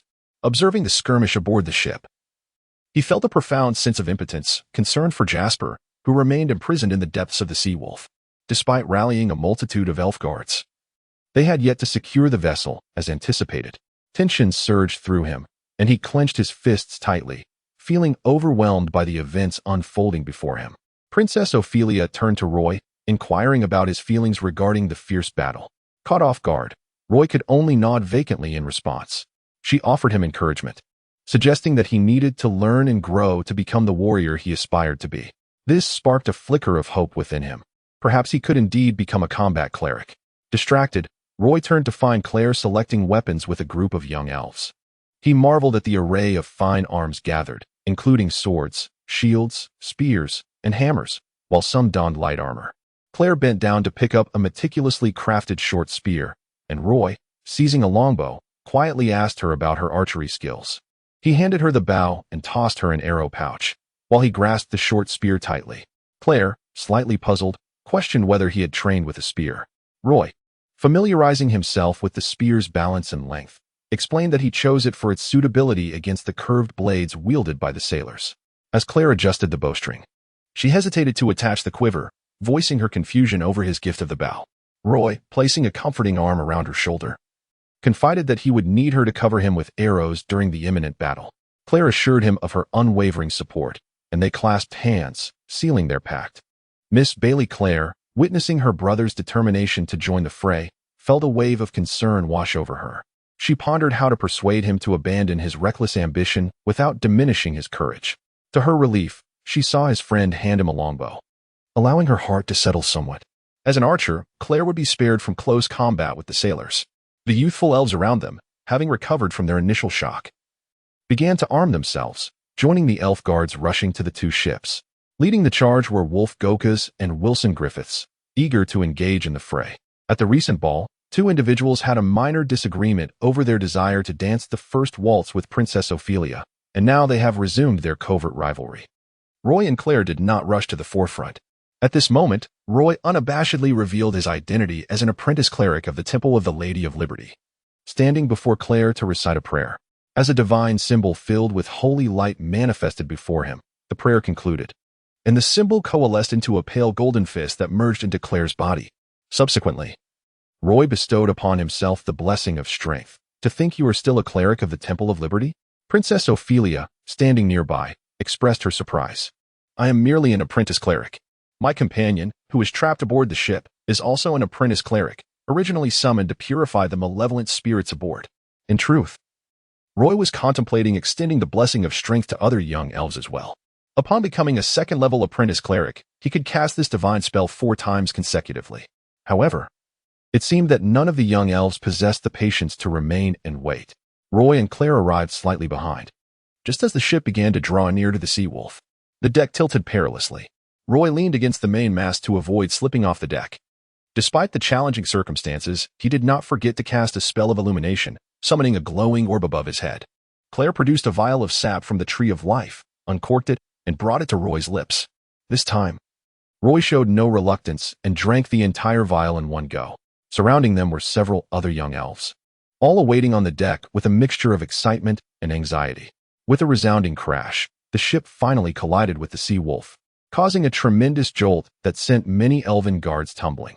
Roy grasped the main mast tightly to prevent himself from being thrown into a chaotic heap with the other young elves, and he seized the opportunity to pull Claire to safety.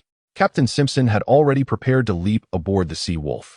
As the two vessels were about to collide, a phantom of a sword dancer appeared behind him. The specter wielded dual swords, emanating a powerful aura from the bow of the ship, growing stronger with each flourish of its swords, affecting all the elves aboard. Roy felt his vision sharpen remarkably, as if he could effortlessly perceive the movements of those around him. Strangely, it seemed that everyone's actions had slowed, including his own, just as the ships collided. Captain Simpson deftly jumped onto the deck of the Sea Wolf. The crew members immediately converged upon him. After rolling on the deck, he quickly regained his footing. Escaping the encirclement of several sailors, he thrust his sword outward, deftly slicing the wrist of the nearest sailor, causing the curved dagger to clatter to the deck as its wielder recoiled in pain. Without a moment to pursue, Captain Simpson sidestepped to block an attack from another sailor with his small round shield and delivered a fierce kick to the sailor's thigh. He then narrowly evaded a downward slash from a curved dagger. Suddenly, his long sword emerged from beneath his ribs, stabbing through the sailor's chin and exiting through the top of his head, blood spraying forth.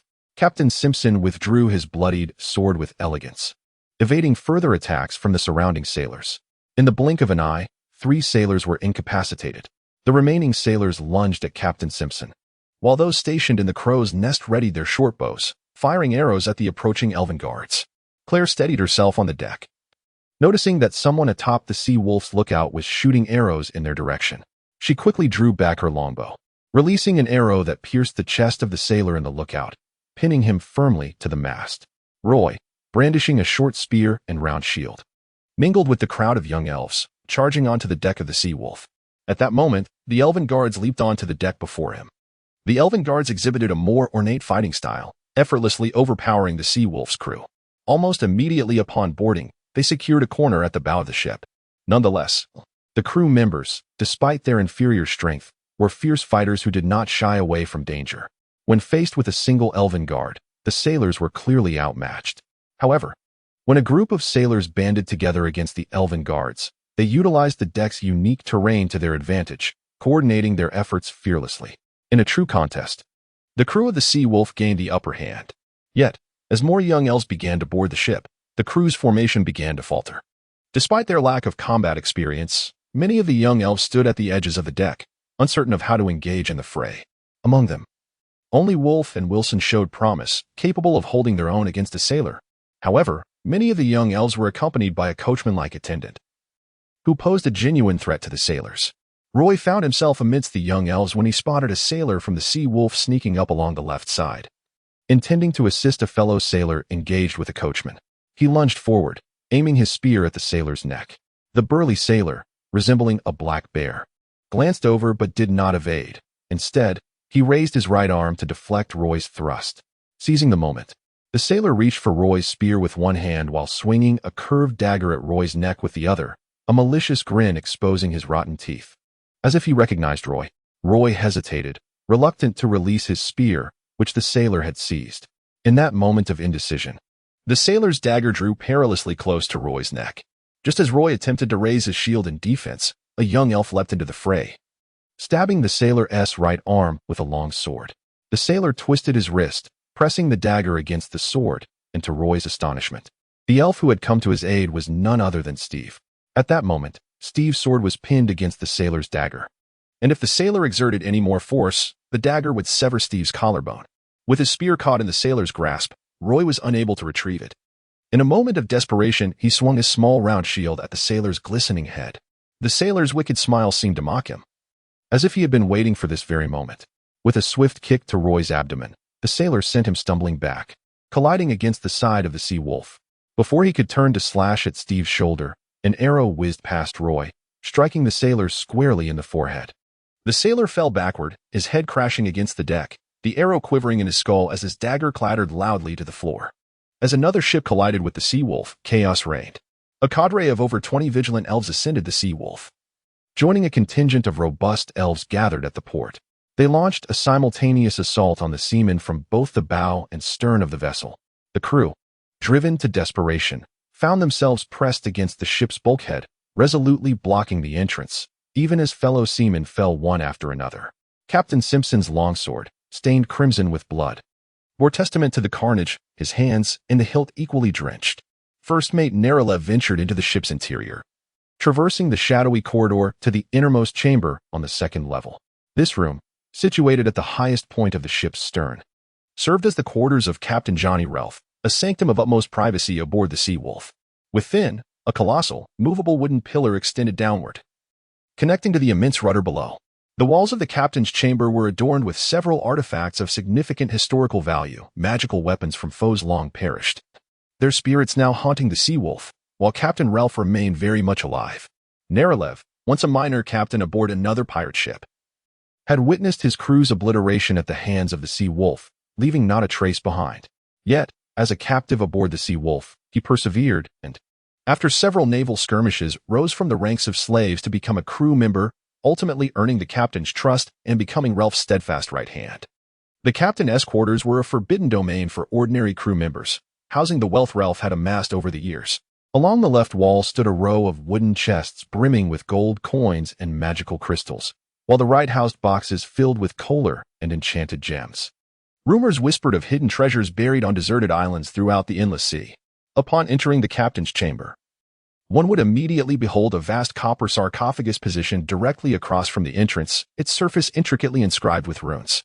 Atop this imposing coffin lay a crystal ball and a sacred scepter, while 4 copper mirrors, exuding an aura of necromancy, encircled it. The chamber lacked a bed or any other furnishings, not even a solitary chair. Each time Naralev crossed the threshold of this room, an unsettling chill coursed down his spine.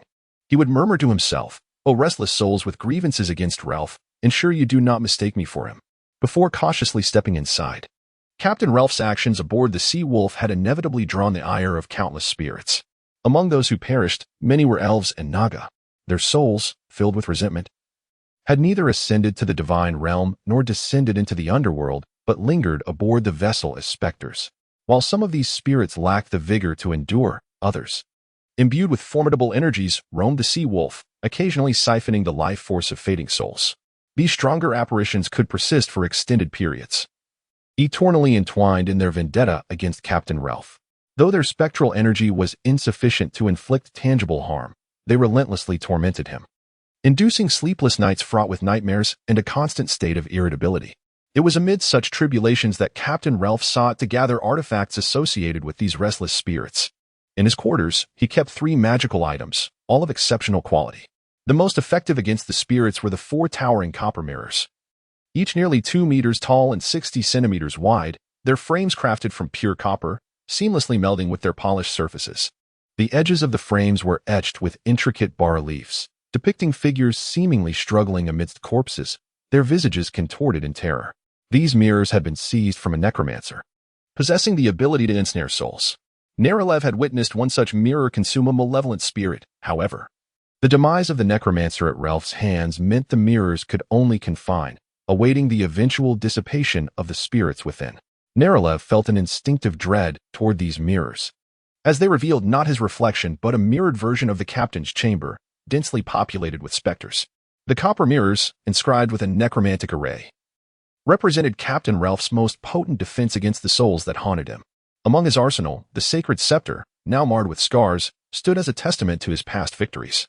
Measuring approximately 120 centimeters in length and forged entirely of silver, its crown-like tip was no larger than an adult's fist, tapering down to a handle of egg-like thickness, adorned with carvings of entwined cherubs.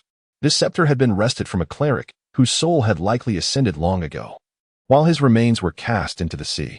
Originally imbued with a potent aura of holy light, the scepter had, over time, diminished in power due to its prolonged use by Captain Ralph. He no longer wielded it with the same frequency. The crystal ball, a replica of the epic magical artifact known as the Demon Diviner, was nestled within an iron hand base, its skeletal fingers clutching the orb, which was no larger than a coconut. Within the crystal swirled ethereal mists, perpetually in motion, only settling when a demon approached, revealing a blurred visage of the entity within. Although this crystal ball was the most valuable of the 3 items, it bore no relation to the spirits. Captain Ralph's copper sarcophagus also served as a formidable magical artifact, akin to a sealing box that preserved the potency of magical items. However, its limitation lay in its inability to contain living beings. While it could not prevent the dissipation of magical energy, once sealed, it thwarted all mental and magical assaults. Thus, aboard the Sea Wolf, Captain Ralph could find solace only by resting within the confines of the copper sarcophagus. Otherwise, he would be perpetually plagued by malevolent spirits and restless souls. After docking, Captain Ralph, having arranged the affairs of the ship, embraced first mate Ugilaf and nestled into the sarcophagus for a much-needed slumber, leaving Nerelev to oversee the vessel and manage daily operations. The Sea Wolf made its annual supply run to Castleton Port during the summer, one of the few open ports in the Silver Moon Elven Kingdom, characterized by lenient regulations for ships. Upon entering the harbor, vessels were not subject to inspections by customs officials, provided all goods remained on board. Only cargo unloaded and departed from the ship would incur taxes. Moreover, one can procure the freshest fruits here. Captain Ralph had initially intended to set sail aboard the Sea Wolf at the time of departure, wishing to avoid any appearances at the dock. He certainly did not wish to be seen, particularly given that the wanted posters bearing his and first mate Eudura's likenesses still adorned the walls of the port guard's hall. Upon entering the captain's quarters, the smell of blood and flesh emanating from Nerelev stirred the restless souls reflected in the surrounding copper mirrors. He knocked insistently before leaning close to the coffin lid, saying, "Captain, you must awaken. We are facing some troubles that we cannot resolve." With that, he pushed against the heavy copper lid. Though it appeared exceptionally weighty, it was equipped with 2 sliding tracks, allowing it to be opened with a modicum of effort, provided one knew the proper method. As the lid creaked open, a wave of nauseating alcohol fumes rushed forth. First mate Nerelev seemed unfazed, intent on whispering urgently into Captain Ralph's ear. However, the exquisite, pale face nestled in Ralph's arms turned towards him, its translucent pointed ears flicking back. The enchanting visage now faced Nerelev, a hand as pale as ivory resting on her cheek. Nerelev, towering close to 2 meters, instinctively recoiled, 5 vivid red fingerprints blooming on his face. He stepped back in surprise, glaring at the copper coffin. Lady Eudora, wrapped in a blanket, elegantly sat up from the coffin, her hair slightly tousled, eyes still heavy with sleep. "Nerelev, what are you shouting about?" Her voice was melodious and sweet as that of a young girl, yet she was, in truth, a 600-year-old blood elf. "Eudora, wake the captain at once. We are in trouble," Nerelev called out loudly. He bore a trifecta of heritage: orc, barbarian, and human. Having spent his childhood in an orc tribe on the eastern continent, he never regarded Lady Eudora as particularly beautiful.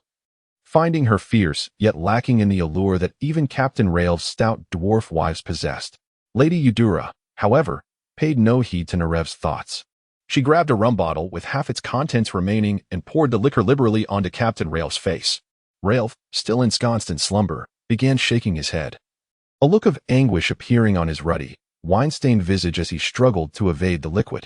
Yet, upon catching the scent of alcohol, he opened his mouth wide, gulping down every last drop. Suddenly, his large, copper-colored eyes flew open, fixing on Lady Eudora, who sat in the coffin with the empty bottle in hand, his fury morphing into a fierce intensity. "What is the matter?" he rasped, his voice slightly hoarse and metallic, as if marred by sulphurous fumes. Captain Rael arose from the coffin, though his short stature allowed only his head to emerge, brow furrowed and eyes narrowed as he glared at Nerev standing at the door.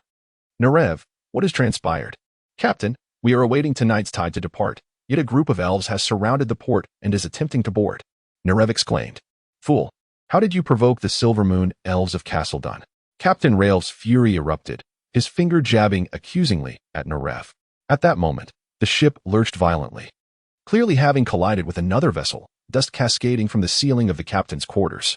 Outside, shouts of battle reverberated, and Captain Rael's expression shifted dramatically. In shorts and bare-chested, he leapt from the coffin. "Quickly, get the ship out of here. Once we leave Castledun Harbor, we still have a chance to escape," he commanded Nerev, who nodded in understanding. Hearing Rael's words, Lady Eudora's expression shifted as well. She clutched her blanket as she stood, disregarding her exposed, flawless physique, and hastily bent to retrieve a mage's robe from the coffin, donning a black magical cone hat atop her head. Barefoot, she jumped down from the coffin, wielding an exquisite wand. Rael rushed to a nearby chest, deftly throwing it open and donning heavy armor. Although he stood under 1.5 meters tall, his build was barrel-like, every inch of him rippling with muscle harder than iron. He rummaged through the chest for a one-handed axe, but, upon reflection, discarded it in favor of a square-headed warhammer and a dwarven chain shield. Kicking the door open, he charged out. On the deck of the Sea Wolf, elven guards formed an impeccable line, their movements and steps synchronized. In a heartbeat, their drawn swords felled 5 crew members leaning against the ship's exterior. It was only in conditions of overwhelming superiority that the elven guards could transform their slaughter into an elegant performance. The youthful elves, captivated by such ostentatious combat style, believed elven warriors should embody grace and appreciate artistry. Dozens of slain crew members lay upon the deck, while several injured elven guards sat, accepting care from their comrades. They carried the essence of the Tree of Life, a substance capable of hastening healing, as long as the injuries were not fatal and bleeding could be stemmed. It proved remarkably effective. The patrol captain bore a wound from a crew member's curved dagger, his arm marred by a 20-centimeter gash, yet he pressed on, leading his contingent forward despite the pain. 3 elven guards had already sustained injuries while attempting to breach the lower deck. The elves held every life as precious and were unwilling to sacrifice any of their own for the sake of advancing into the lower deck, thus halting their assault. Fortunately, the deck of the Sea Wolf had been secured by the elves. Outside, several carriages awaited at the dock, ready to expedite the injured elven guards to the Moon Goddess Temple for healing by the priests. The patrol captain recognized that, having gained control of the Sea Wolf's deck and forced the crew below, it was unwise to press the attack further. The crew members were formidable fighters, desperate men, and there was no need to take unnecessary risks. They merely needed to wait for the forces stationed along the coastline to arrive, resolving the situation entirely. The mainsail's rigging had been severed, causing the sails to fall.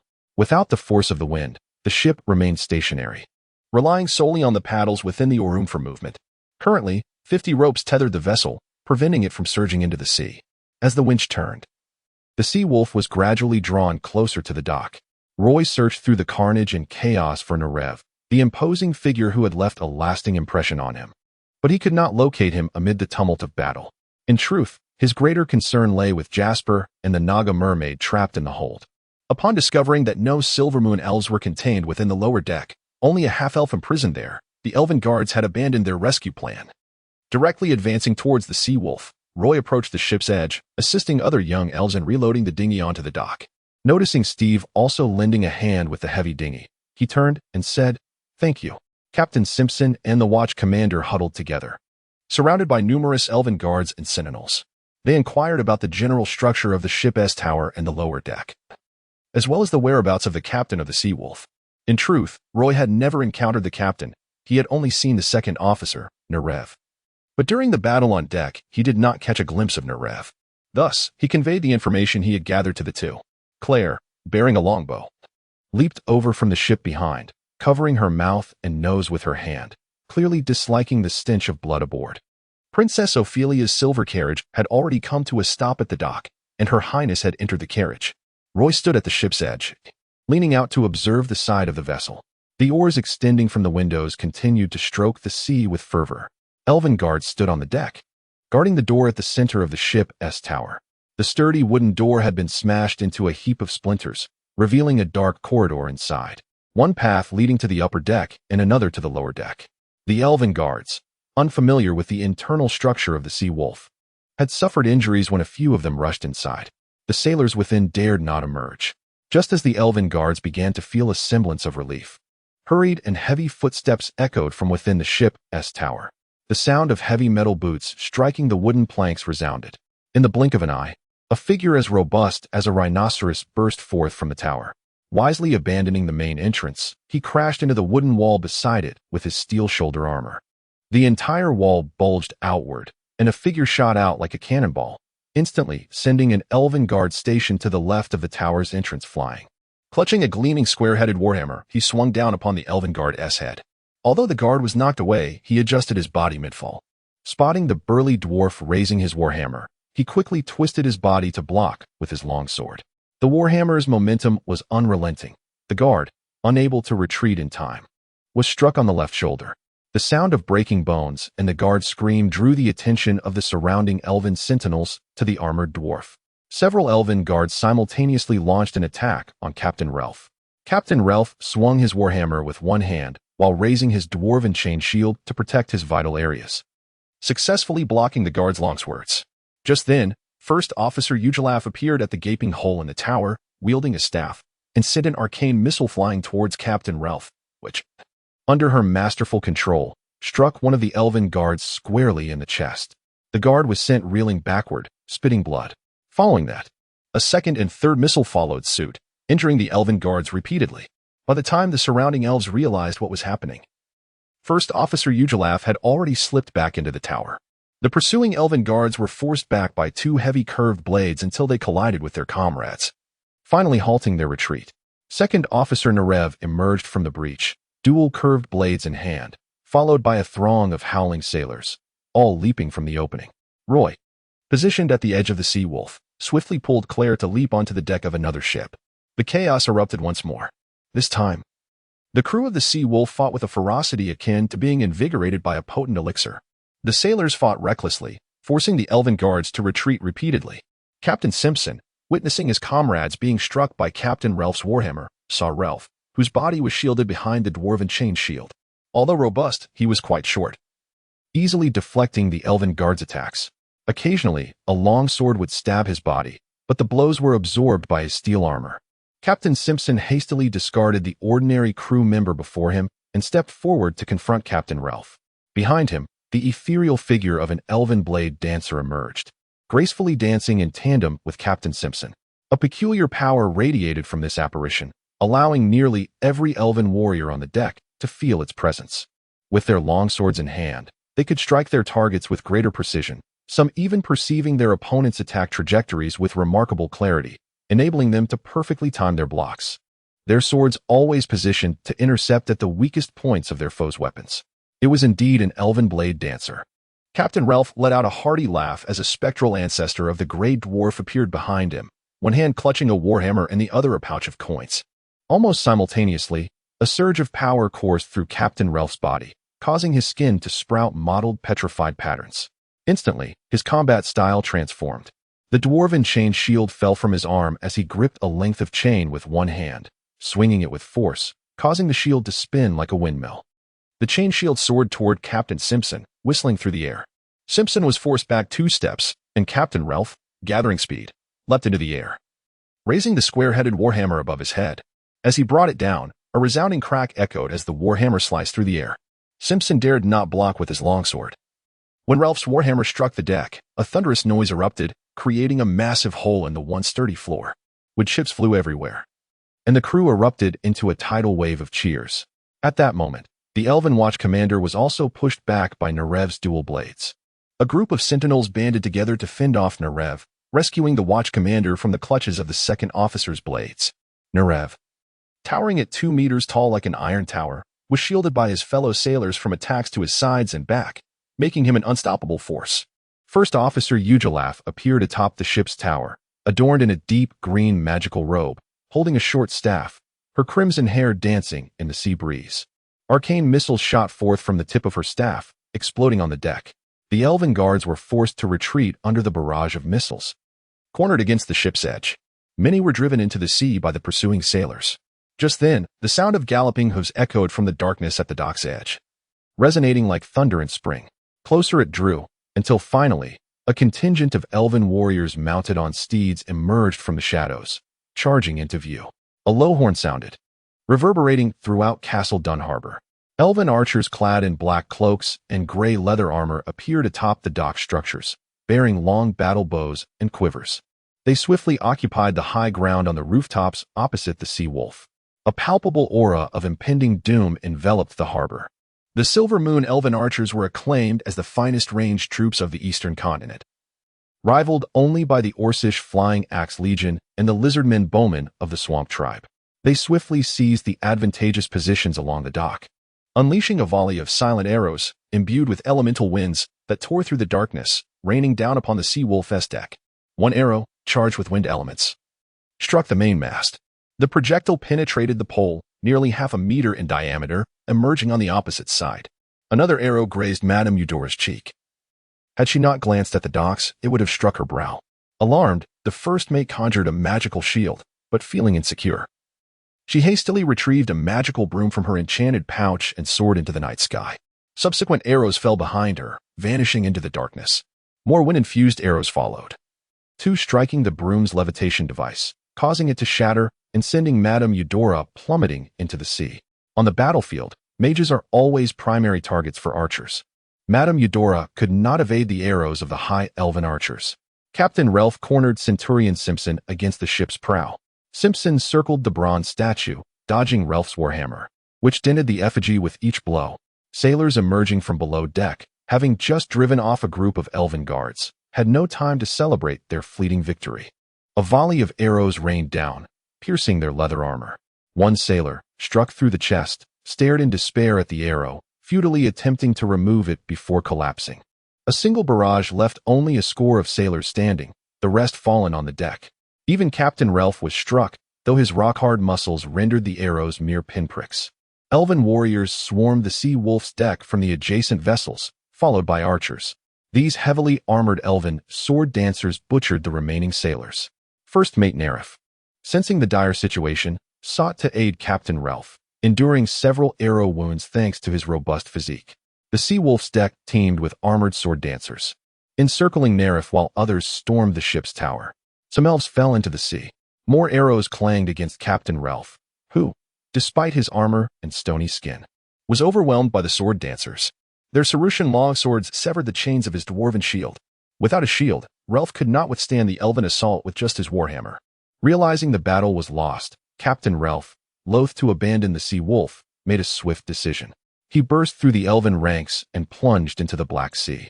Only First Mate Neref remained, desperately fighting on the deck, surrounded by elven sword dancers with no chance to escape.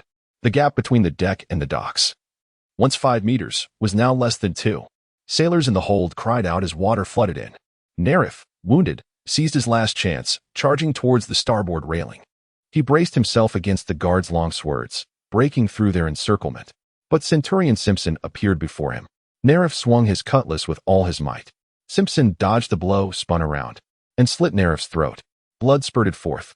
Neref, in despair, dropped his cutlass and clutched his throat, but the blood continued to gush. He could barely breathe, his eyes bulging as he stared around in agony. He had survived countless perils at sea, encounters with sea monsters, and battles with rival slavers, only to die in the most unlikely place, the elven city of Castelton. He was filled with regret. He had hoped to impress Captain Relf by cleaning his cabin, but he had ruined everything. Nerif collapsed on the deck. The sword dancers of the 17th Legion commenced their pursuit of Captain Ralph, who had leapt into the sea to escape, alongside the missing Lady Ugelaf.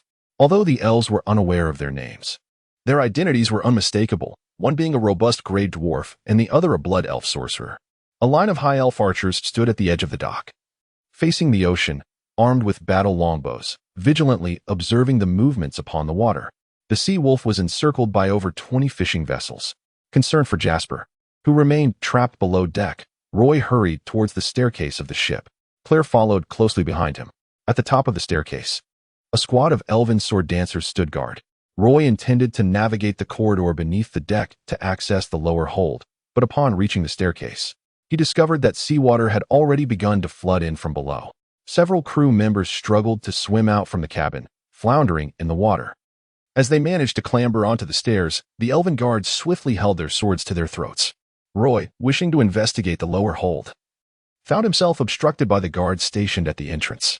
"Let me through. My companion is still down there," he exclaimed, agitated. He reflected that had Jasper not given him the opportunity, it could very well have been him bound in the lower hold. Captain Simpson, with his right arm bandaged, approached from behind and placed his left hand on Roy's shoulder. "By daylight, 2 towers will be constructed here to salvage this sunken ship," he estimated. At that moment, the Sea Wolf continued its relentless descent. The deck had sunk to the same level as the stone pier. On the shore, Miss Belclair called out for Wagner Clare, urging him to come ashore before the Sea Wolf sank completely. Claire hastily pulled the reluctant Roy onto the dock. The bodies of the sailors were being carried ashore by the elven warriors, laid out neatly on the pier. Some fishing boats also retrieved the bodies of the Sea Wolf's crew and brought them to the shore. Fortunately, due to the elves' cautiousness, no elves had perished in this battle, and the severely injured warriors were promptly taken to the Moon Goddess Temple for treatment. The dock became somewhat chaotic, and the elves questioned all shook their heads in response. However, a few elves searching the waters reported the sighting of some Nagamare folk. Upon hearing this news, Roy sat weakly upon the stone slabs of the dock. At this moment, the Sea Wolf was nearly entirely submerged, with only the captain's quarters and 5 masts of varying heights protruding above the surface.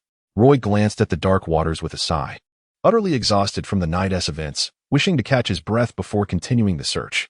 He had yet to inform High Priest Reed of the dire news at the Goddess of Freedom Temple. Claire wished to converse further with Roy, but was pulled away by her sister, Belle. As the elven army arrived at the dock, Princess Ophelia departed the port in a carriage. Just as Roy intended to rise and inquire with the newly landed elves about Jasper's whereabouts, he heard the grocer's voice calling from a distance. Roy momentarily paused, axes and chisels. His eyes widened as he sprang to his feet and dashed towards the grocer. The grocer disdainfully tossed a jagged hand axe and a chisel bent like a ram's horn at Roy's feet, exclaiming, "Now these axes and chisels are yours. With them in such a state, don't even think about returning them." Roy blinked at the grocer, disregarding the tools that resembled scrap metal, and bypassed him, asking, "Where is he?" Across the shallow dock, leaning against the wall, was the wounded Jasper. Fortunately, the grocer had shown some decency, draping a blanket over him. Jasper bore a large dark purple bruise on his chest, a remnant of being struck by a crew member's pole. Each breath sent sharp pain coursing through him, and as the night breeze blew, he pulled the blanket tighter around himself. Roy limped over from the deep water dock and immediately spotted Jasper. Squatting before him, he embraced his shoulders, exclaiming, "Jasper, it's wonderful that you escaped. I was worried you'd be trapped in the hold. I'm so sorry I couldn't fulfill my promise to rescue you." Jasper weakly raised a hand, managing a faint smile as he replied, "I've been waiting for you here for quite some time," he added quietly. Roy knelt down, draping Jasper's arm over his shoulder, and together they made their way toward Brown Street outside the dock. "Roy, have you summoned the coastal garrison?" Jasper inquired, gazing enviously at the high elf archers on the dock. "I reported the news of our predicament aboard the Sea Wolf to the port guard," Roy clarified. The two supported each other as they ambled slowly towards the temple of the Goddess of Freedom, soon fading into the obscurity of the night. From the waters below the shallow dock emerged a beautiful Naga mermaid, the very one who had aided Roy. She rested her arms on the dock steps, quietly watching the retreating figures of the two friends. Only after they had completely vanished into the darkened streets did she turn and plunge back into the sea, her multi-hued tail creating a splash as she swiftly disappeared from sight. The grocer hurriedly opened a side door, assisting Roy in carrying the nearly exhausted Jasper into the temple courtyard. What happened? Weren't you all right when you left? Did you encounter vengeful spirits? ABT inquired as they walked. Once inside the temple, Jasper regained some composure and said, "What would you think if I told you we encountered a band of slavers?" ABT shuddered, nearly dropping Jasper onto the path. He paused, allowing Roy to assist in lifting Jasper further onto his back before he managed to grin and say, "You're right. Not only did we survive, but Roy and I also saved an entire ship of Naga." As ABT ascended the stairs to the dormitory's second floor, he and Jasper occupied the room farthest from the main hall. "And you two ended up like this?" "Indeed." Just as ABT turned to ascend the stairs, High Priest Reed emerged from the study, immediately noticing Roy and the others. The three approached with trepidation. Reed's gaze fell upon Roy's face, then shifted to Jasper. Before he asked what transpired, Jasper steeled himself to explain, "By the divine, how could such a dreadful event occur? Allow me to assess your injuries." High Priest Reed moved closer, quickly realizing that Jasper's condition was far more severe than he had initially thought. At that moment, Roy opened the door, and ABT carefully laid Jasper on the bed. Noticing the bruises on Jasper's arms, the wounds across his body, and the significant contusion on his chest, Reed palpated various areas of his torso, observing the pain etched on Jasper's face, indicating potential internal injuries. "You are quite injured. Lie still while I use the light healing spell to assist you." Jasper, however, managed a faint smile and replied, "High Priest Reed, let ABT take care of my treatment." The High Priest Reed spoke with a grave expression. "Jasper, this is not your concern. You must rest well." At that moment, the sound of hurried footsteps echoed in the corridor. Priest Theodore stumbled in, seemingly intoxicated. As he passed the room, he glanced inside, noticing High Priest Reed and the three apprentice priests present, and halted in his tracks. His gait was unsteady. Reed furrowed his brow and inquired, "Theodore, have you been drinking?" Leaning against the doorframe, Theodore pointed to his chest with a grin and replied, "I merely indulged in a bit of fermented pomegranate juice. It hardly qualifies as alcohol." Only then did he notice Jasper lying on the bed and stepped fully into the room.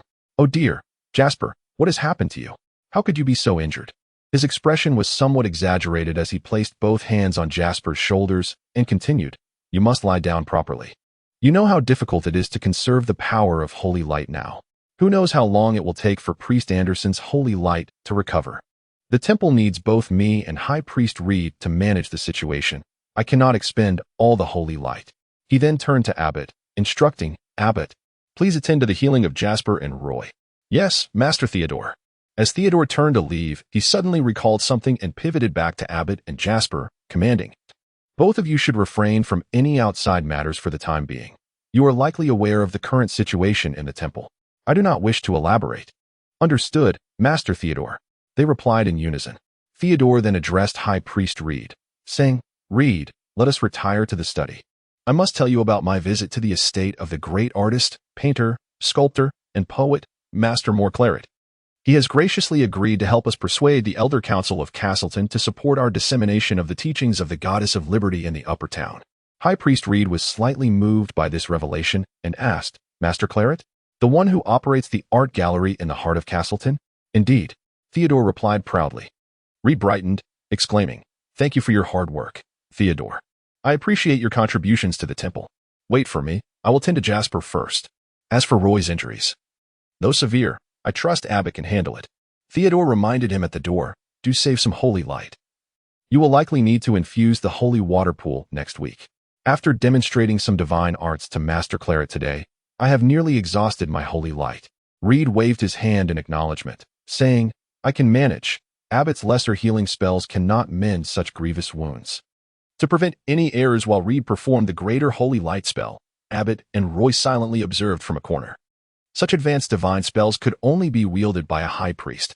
As a second-tier apprentice priest, Roy needed to overcome at least two significant hurdles to reach that level, first becoming a priest, then a high priest. To become a priest, one only needed to sense the holy light and possess sufficient piety. It was merely a matter of time. However, the criteria for advancing to a high priest were exceedingly stringent. According to Jasper, one required at least one divine descent prior to promotion. Currently, both Theodore and Anderson were stagnating at their bottlenecks, having waited many years without receiving the Goddess of Liberty's divine descent, which inevitably left the two elven priests somewhat disheartened. In the dormitory, High Priest Reed cast the Greater Holy Light spell, a beam of sacred light streaming into the room, enveloping Jasper entirely. Throughout the process, Roy and Abbott observed intently, as such opportunities for observation were exceedingly rare. Subsequently, Roy witnessed Abbott cast the lesser healing spell for the second time that day, and it was directed at him, having sustained injuries twice within the same day. From beginning to end, Roy had not seen Priest Anderson exit the room, not even offering the simplest greeting. Noticing Jasper's downcast expression, it was clear that Anderson held another role as Jasper's mentor. Seeing Jasper's gloomy demeanor, High Priest Reed placed a hand on his shoulder, saying, "Jasper." Jasper nodded. "I am quite curious about the predicament you both faced, what transpired at the port." After waiting for the two to receive treatment, Reed sat across from Jasper, inquiring further. Abbott brought over 2 chairs and served Roy a cup of tea and 2 pieces of breadfruit. As Roy accepted the breadfruit, he realized he was famished. He first downed the honey and lemon tea in one go and then devoured a piece of breadfruit, feeling much better in his stomach. Roy then began recounting their experiences aboard the Sea Wolf, from boarding the vessel to the Elven army storming the port, culminating in the ship's complete sinking. It was then that Jasper learned that the timely arrival of the 17th Legion, stationed north of the Walnut Grove, was not due to a half-blood elf being held captive aboard the ship or a full ship of Naga merfolk slaves, but rather the involvement of Princess Ophelia and the Elven nobles. They would not permit these young Elven nobles to encounter any danger, for the 17th Legion needed the support of Castleton's Elven nobility to comfortably station themselves in the Walnut Grove. "Roy, you are incredibly brave to seek help at a seaside manor. Were you not afraid of being thrown out?" Abbott exclaimed after hearing Roy's account. "Being thrown out would merely lead to another fall. What does it matter?" Roy shrugged. "Besides, those Elven guards, seeing my dire state, would likely not make it too difficult for me out of sympathy. Seeking help at the manor could yield 2 outcomes, success or failure. Yet, how can one arrive at an answer without trying?" After saying this, a faint smile graced Roy's face. Fortunately, he encountered classmates and teachers he had just met at the Elven Academy at the manor, who provided their utmost assistance. "Roy, you ought to send us a message. There are many followers of the Goddess of Liberty at Castleton Port who know me," High Priest Reed suggested. Reed's words reminded everyone of the current plight of the Shrine of the Goddess of Liberty. If the sacred radiance of the goddess could no longer illuminate the eastern continent, what fate awaited these priests within the Elven realm? The atmosphere in the room grew heavy, prompting High Priest Reed to address Jasper. "The latter part of Roy's experience did not include yours. Jasper, how did you escape from the Sea Wolf?" Reclining against the headboard, Jasper felt invigorated by Reed's Greater Holy Light spell. Upon pushing open the hatch and swimming into the hold, he discovered an elf resting against a damp wall, appearing utterly depleted. The Naga mermaids, constrained by collars and chains, could only swim within a 1-meter radius. They neither faced death from dehydration nor enjoyed the freedom of movement. In the hold, 3 ailing Naga mermaids had shown marked improvement after receiving Jasper's healing.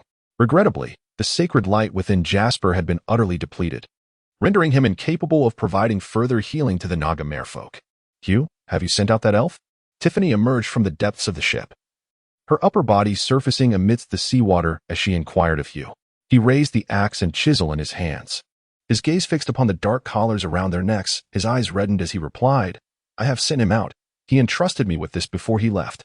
Jasper, leaning against the damp wall, opened his eyes, though he could not comprehend the conversation between the 2 Nagas. He inferred from the weapons in the Naga assassin's hands that Roy had indeed made it out safely.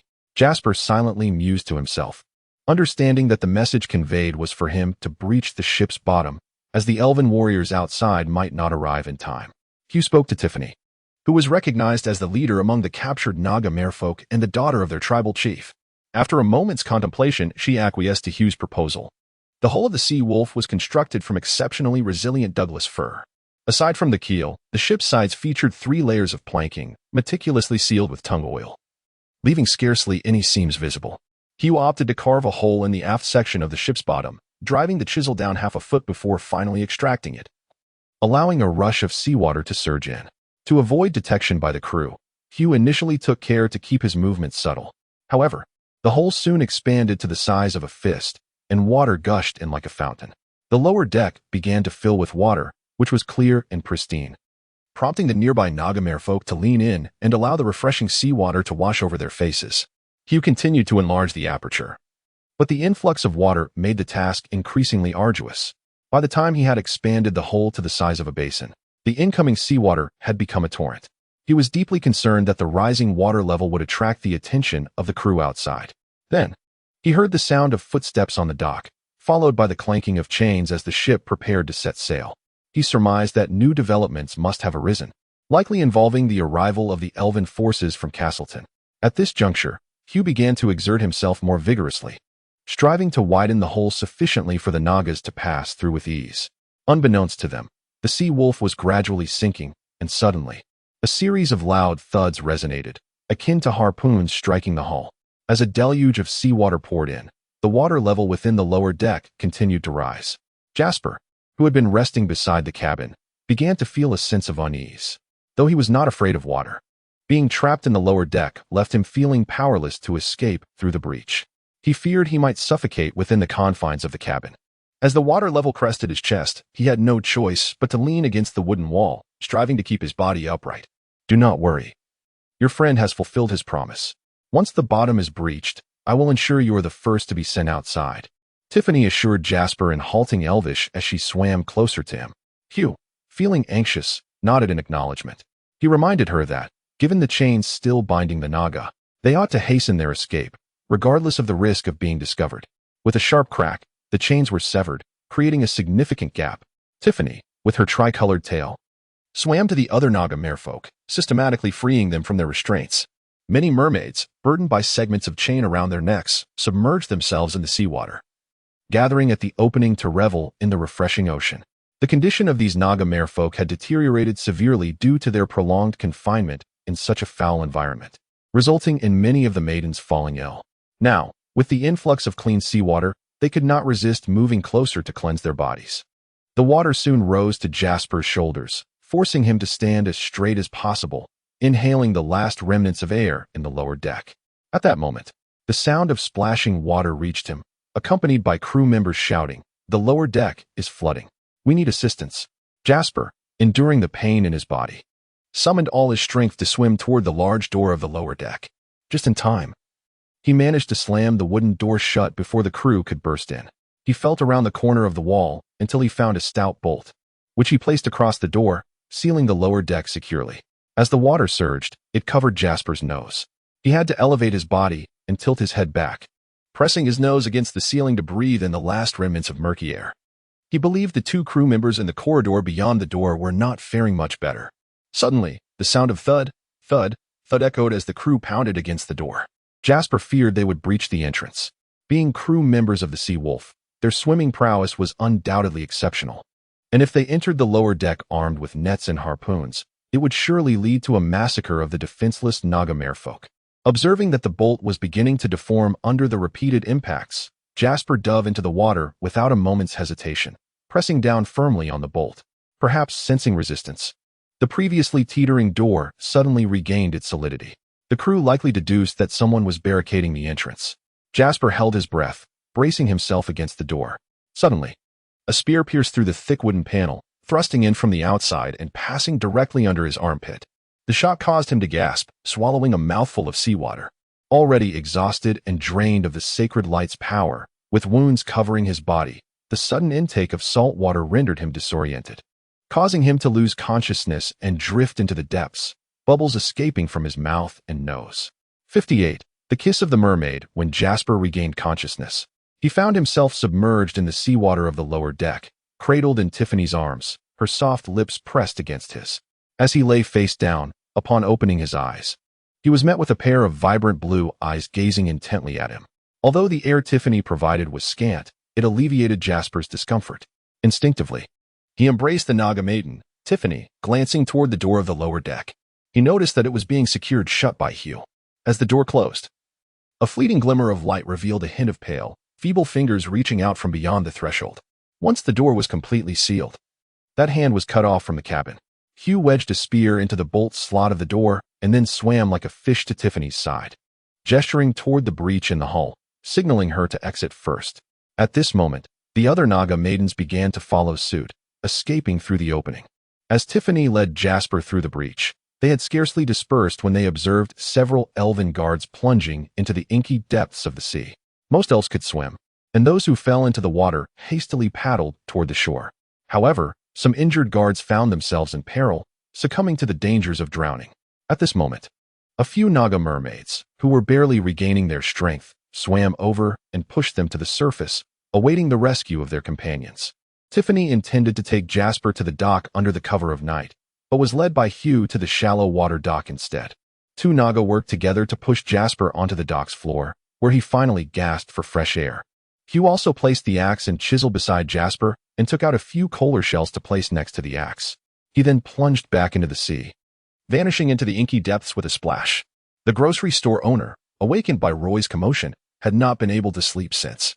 He had hesitated about whether to venture out to help, as the grocery store was only a few dozen meters from the shallow water dock. The disturbances from that area had caught his attention. Mustering his courage, he approached the dock and saw a half-elf lying there, exhausted. Beside him were the wet axe and chisel and a few kohler shells. He quickly ran over, dragged Jasper to the grocery store entrance, and kindly offered him a blanket. He then took the broken axe and chisel to find Roy at the deep water dock. A butt, sitting on the opposite side of the bed, was mesmerized by the exotic Naga sea folk, captivating to the perfection-seeking elves. Jasper, after such a prolonged kiss, how did it feel?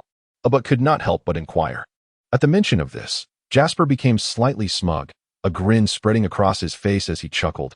Their bodies are icy, quite different from ours, and they have hard scales on their backs and upper arms. Embracing them feels akin to holding a female warrior clad in scaled armor. Yet, they are undeniably alluring. You cannot fathom how enchanting she is. Wow. While I feel a tinge of sympathy for your experience tonight, I must admit, I am somewhat envious, remarked High Priest Reed, tapping the table to draw the attention of the three apprentice priests. Once he had their focus, he expressed his concern, speaking of which, Castleton Port, as a free trade port, has not been regulated for quite some time. It is likely that the Castleton Elder Council will implement new measures, which may affect the lives of the elves in the lower city. Reed's apprehensions were not unfounded, as the Elder Council's new policies often targeted the mixed-blood elves of the lower city, frequently manifesting in changes to wages and taxes. The followers of the Temple of Liberty were predominantly mixed-blood elves. Should their finances dwindle, their zeal for the temple would surely wane. However, these matters held little relevance for the three apprentice priests, so they paid little heed to his concerns. Reed continued, but both you and Jasper often take on commissions outside. Something I, along with Priest Theodore, have been aware of. We have refrained from commenting, believing it would aid your studies in divine arts and spread the glory of the Temple of Liberty. However, he emphasized, directing his gaze at Roy, now that an incident has occurred, I must caution you and Roy. Although your divine abilities may not yet suffice for these commissions, it is crucial to discern the difficulty of the tasks you accept, especially those involving sea vessels. Otherwise, should you encounter slavers or pirates, you may find yourselves in grave peril. Understood, High Priest Reed, they replied. Reed then rose, stating, let us allow Jasper to rest well. Roy, do you wish to stay here for the night? If so, let a but assist you in fetching a blanket from the storeroom. Be cautious on your way home. After delivering his words, Reed departed from Jasper's room. As Roy made his way home under the cover of night, the harbor was still apprehending the crew of the Seawolf, yet Brown Street was eerily quiet. The streetlights, spaced far apart, illuminated only limited areas, forcing Roy to navigate mainly through darkness. Upon seeing familiar buildings, even his steps grew lighter. He pondered how to handle the situation with Lady Belinda. Before he realized it, he stood in front of the apothecary, pausing instinctively. This time, he did not glance at the little nook by the shop entrance, but instead focused on a corner of the street. Not due to any notable activity, but because of a strong scent of fish and blood wafting toward him. He halted, looking toward the shadows. The night-blade panther spotted Roy and mustered the courage to emerge from its den, baring its teeth and growling towards the darkness of the street corner. Roy took a few steps closer to that direction. Indeed, the Naga assassin, Hugh, slithered out from the shadows, his massive fish tail powerful and commanding. Feeling somewhat relieved upon recognizing the Naga assassin, Roy addressed him. Would you mind not appearing so startlingly in the future? The blank expression on the Naga assassin's face made it clear he did not comprehend. He stared at Roy in confusion, and they were unable to communicate. Roy was equally perplexed by the Naga assassin's intentions. The Naga extended both arms, one gripping a silver-plated staff, the other holding a crystal orb the size of a coconut. He presented them before Roy without a word. As the Naga turned to leave, Roy noticed 2 curved daggers hanging flamboyantly from his waist, and at least 10 long spears strapped to his back, suggesting he had collected quite a haul from the sea wolf. Roy lowered his gaze to the gifts in his hands. The staff was remarkably heavy, akin to the weight of a large hammer. For Roy's current strength, wielding it with one hand would be a considerable challenge. Its design resembled a hiking staff, but the top was intricately carved into a crown the size of a fist, with a translucent red agate the size of an egg embedded in the center. Roy surmised that the staff was likely made of silver, contemplating that if the tip was indeed a red agate, it could be quite valuable. The only drawback of the crystal orb was the rusted iron skeletal hand beneath it, which was somewhat unsettling. Naturally, if given a choice, he would have preferred a bag of kohler shells from the Naga assassin. Upon entering the door, Roy stood at the staircase, took a deep breath, and called out to the second floor. He then hurried to the bathroom to wash up. Hearing the sound of Lady Belinda closing her door, he felt a sense of relief. He placed the crystal orb on the coffee table, while he deemed the silver staff to be of greater value, and tucked it away in the wardrobe. Lying in bed, reflecting on the day's unfortunate events, Roy felt his head grow heavy, and before long, he drifted into slumber. Meanwhile, the seed of light within him emitted a faint holy glow, its tendrils diligently waving, tirelessly absorbing the holy light particles from the surrounding air. The series will be updated regularly with 2 chapters daily, with additional updates as needed.